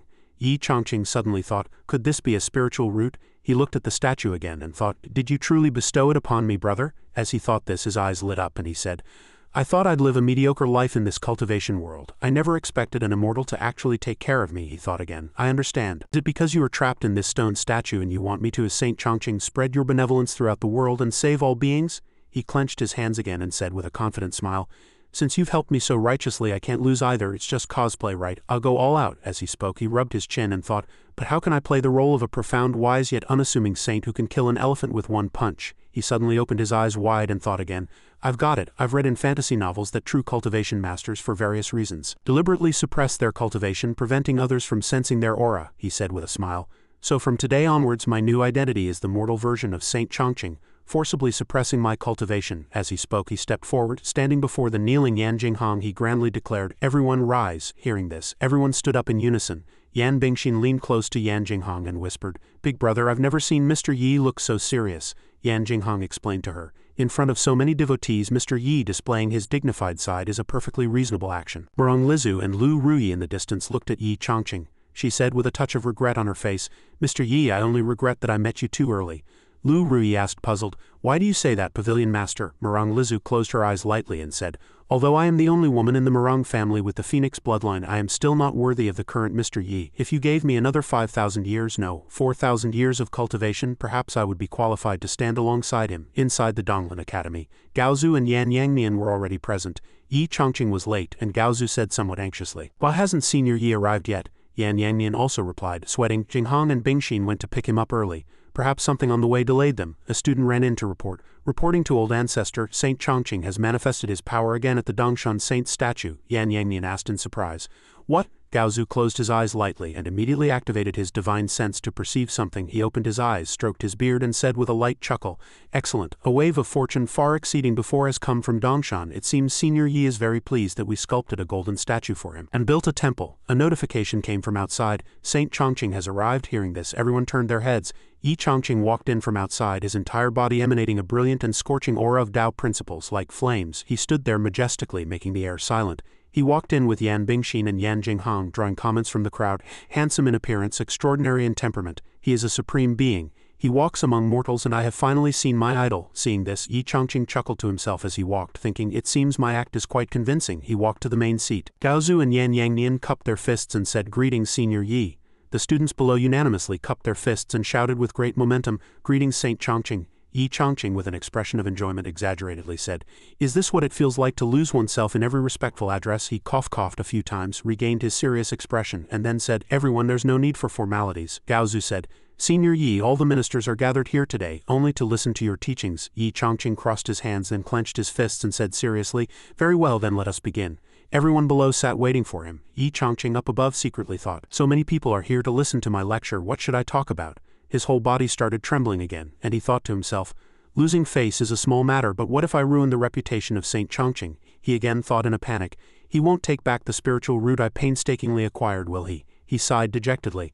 I should have known better than to agree to such a troublesome matter. It seems Small Pond Town is still better, quiet and peaceful, with Black Emperor and Little White Fox to play with. He sighed, accidentally letting slip, alas, it's too difficult. These words made everyone below ask in disbelief, difficult. The students below couldn't help but discuss Saint Chongqing's profound words. The first sentence is difficult. Gaozu's eyes were filled with tears, yet he still wept and said, indeed, I have cultivated for 1,000 years only to break through my shackles, from diligently training my body to tempering my character. His face had deep dark circles under his eyes, and his eyes were wide as he said, but the hardships within are unimaginable to outsiders. Yan Yangnian also pondered that Yan Nation was located in the central continent and could not relax its vigilance on domestic and foreign affairs. He squeezed his thigh tightly and then thought, I walk on thin ice every day. It's too difficult. Yan Jinghong's entire body trembled and he covered his face, recalling his life.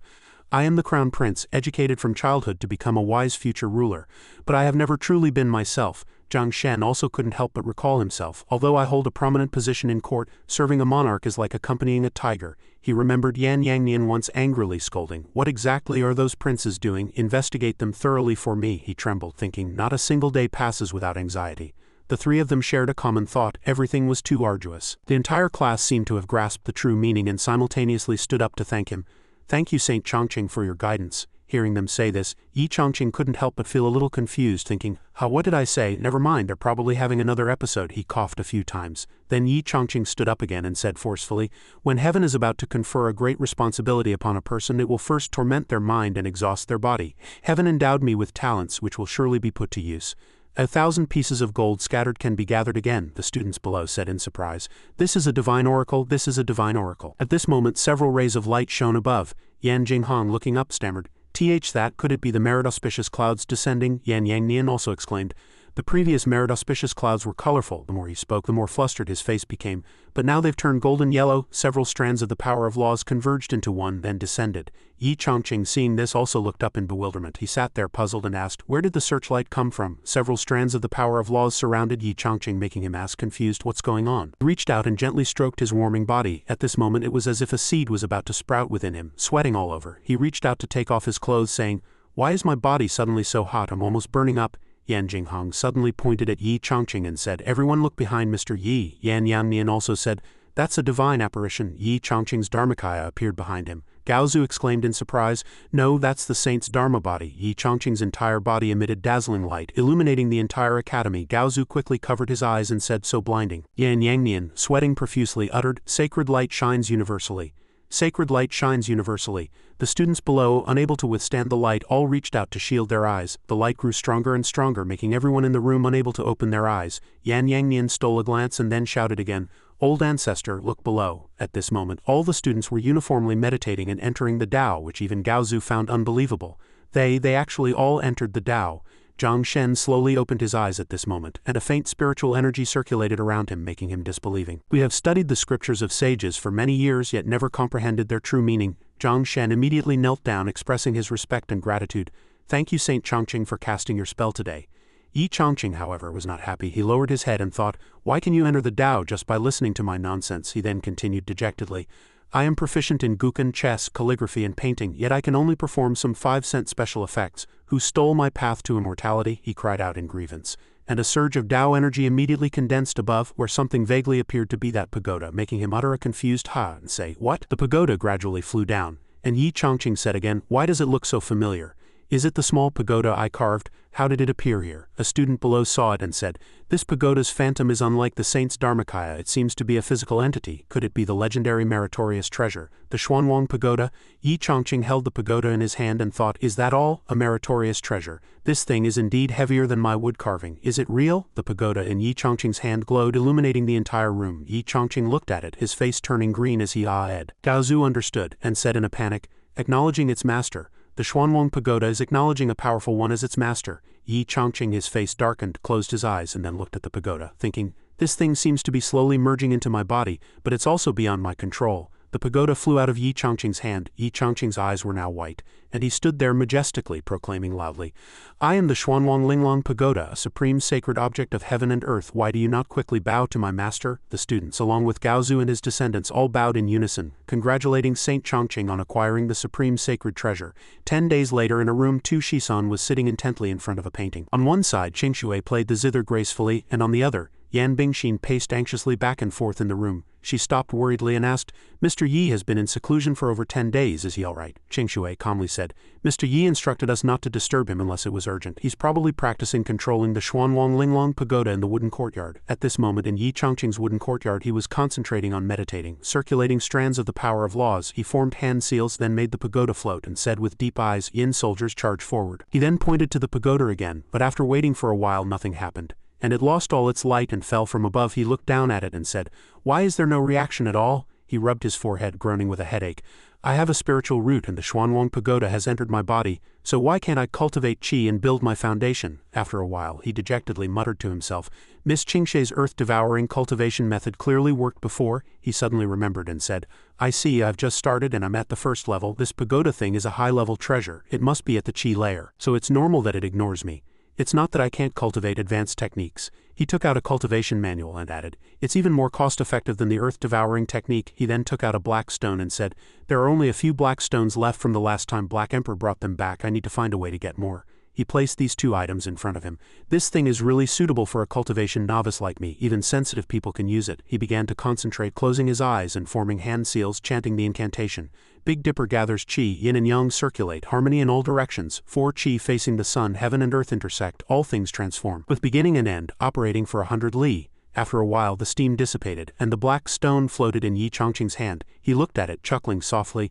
This feels right. I can feel a mysterious warm current flowing along my 7 main and 8 collateral meridians, eventually slowly converging in my lower abdomen. Yin Chongqing's face showed a comfortable expression. My whole body is starting to warm up and I feel like I've gained a lot of energy. Tu Shisan sat in front of the demon fox painting thinking to herself, absorb, absorb, but suddenly those spiritual energies changed direction and flew away, making Tu Shisan excitedly think, how my spiritual energy. Yan Bingshin sat on an empty chair listening to Qingshe's zither music. Even so, the spiritual energy contained in the zither music was very suitable for cultivation. She suddenly broke out in a cold sweat, opened her eyes abruptly and watched as the spiritual energy continuously flew in one direction, making her exclaim, Sister Qingshui, look, all the spiritual energy surged towards Mr. Yi's room. Qingshui looked in that direction, then touched her chin and uttered an oh, after which she played the zither with even greater vigor, and the spiritual energy became even denser, but her panting also accompanied the zither music. As she played, she thought, Mr. Yi, if you wish to absorb, then let Qingshui contribute this bit of insignificant spiritual energy. May all of it remain within you. At the same time, Gaozu and Qi Shifu were acting as protectors, circulating their spiritual energy. When suddenly all the spiritual energy flew away, leaving Qi Shifu somewhat bewildered, he looked at Gaozu and said, not good, old ancestor, be careful. Gaozu at this moment was so overwhelmed by the interruption that his vital energy was affected, causing him to spit out blood. Qi Shifu quickly ran over and shouted, old ancestor, Gaozu roared angrily. What's going on? The spiritual energy in the place where Gaozu was meditating and cultivating gradually weakened. Gaozu looked down and loudly said, which scoundrel dares to steal the spiritual energy of my great Yan Imperial capital? A subordinate ran in to report, reporting to old ancestor. To be frank, all the essence of the Imperial capital is flowing towards St. Chongqing's detached residence. It seems he is cultivating. Gaozu, upon hearing this, exclaimed in shock, has St. Chongqing's cultivation reached such a level? A single cultivation session has absorbed all the spiritual energy of the entire Imperial capital. I never expected St. Chongqing to possess such divine power, capable of causing such celestial phenomena. Qi Shifu hesitated for a moment, then stepped forward and said, old ancestor, if it truly is St. Chongqing, it will be difficult to resolve. Gaozu glanced at him and asked, why so? Qi Shifu then said, old ancestor, consider this. St. Chongqing has cultivated only once, yet he has absorbed almost all the spiritual energy in the Imperial capital. If this continues, other cultivators will be unable to absorb spiritual energy, and fundamentally unable to cultivate in the Imperial capital. Yan Yangnian added tearfully, even Qi Shifu won't have any surplus left. Gaozu stroked his beard, pondered for a moment, and then said, indeed, although the spiritual energy of heaven and earth can regenerate, its regeneration speed cannot keep up with St. Chongqing's cultivation speed. Qi Shifu bowed and cupped his fist, saying, old ancestor, if many cultivators are forced to stop cultivating and leave Great Yan, this will be a severe loss for our Great Yan. I don't know if we can invite St. Chongqing. Before this thought could even sprout, Gaozu had already decisively said no. Gaozu looked angrily at Qi Shifu and said, St. Chongqing is the blessing of our great Yan ancient kingdom. His cultivation is unfathomable, and he will bring countless opportunities and benefits to our great Yan. He turned his back and added, even if Great Yan loses all rogue cultivators and Qi Shifu is disbanded at that time, St. Chongqing cannot be asked to leave. Seeing Gaozu's determination, Qi Shifu reluctantly said no more and replied, yes, this subordinate understands. Black Emperor at this moment followed the scent of spiritual energy, walking step by step towards the house in front of it. It thought to itself, the spiritual energy here is so abundant, it must be right here. It slowly walked forward and stood up and scratched the door with its paw, calling out,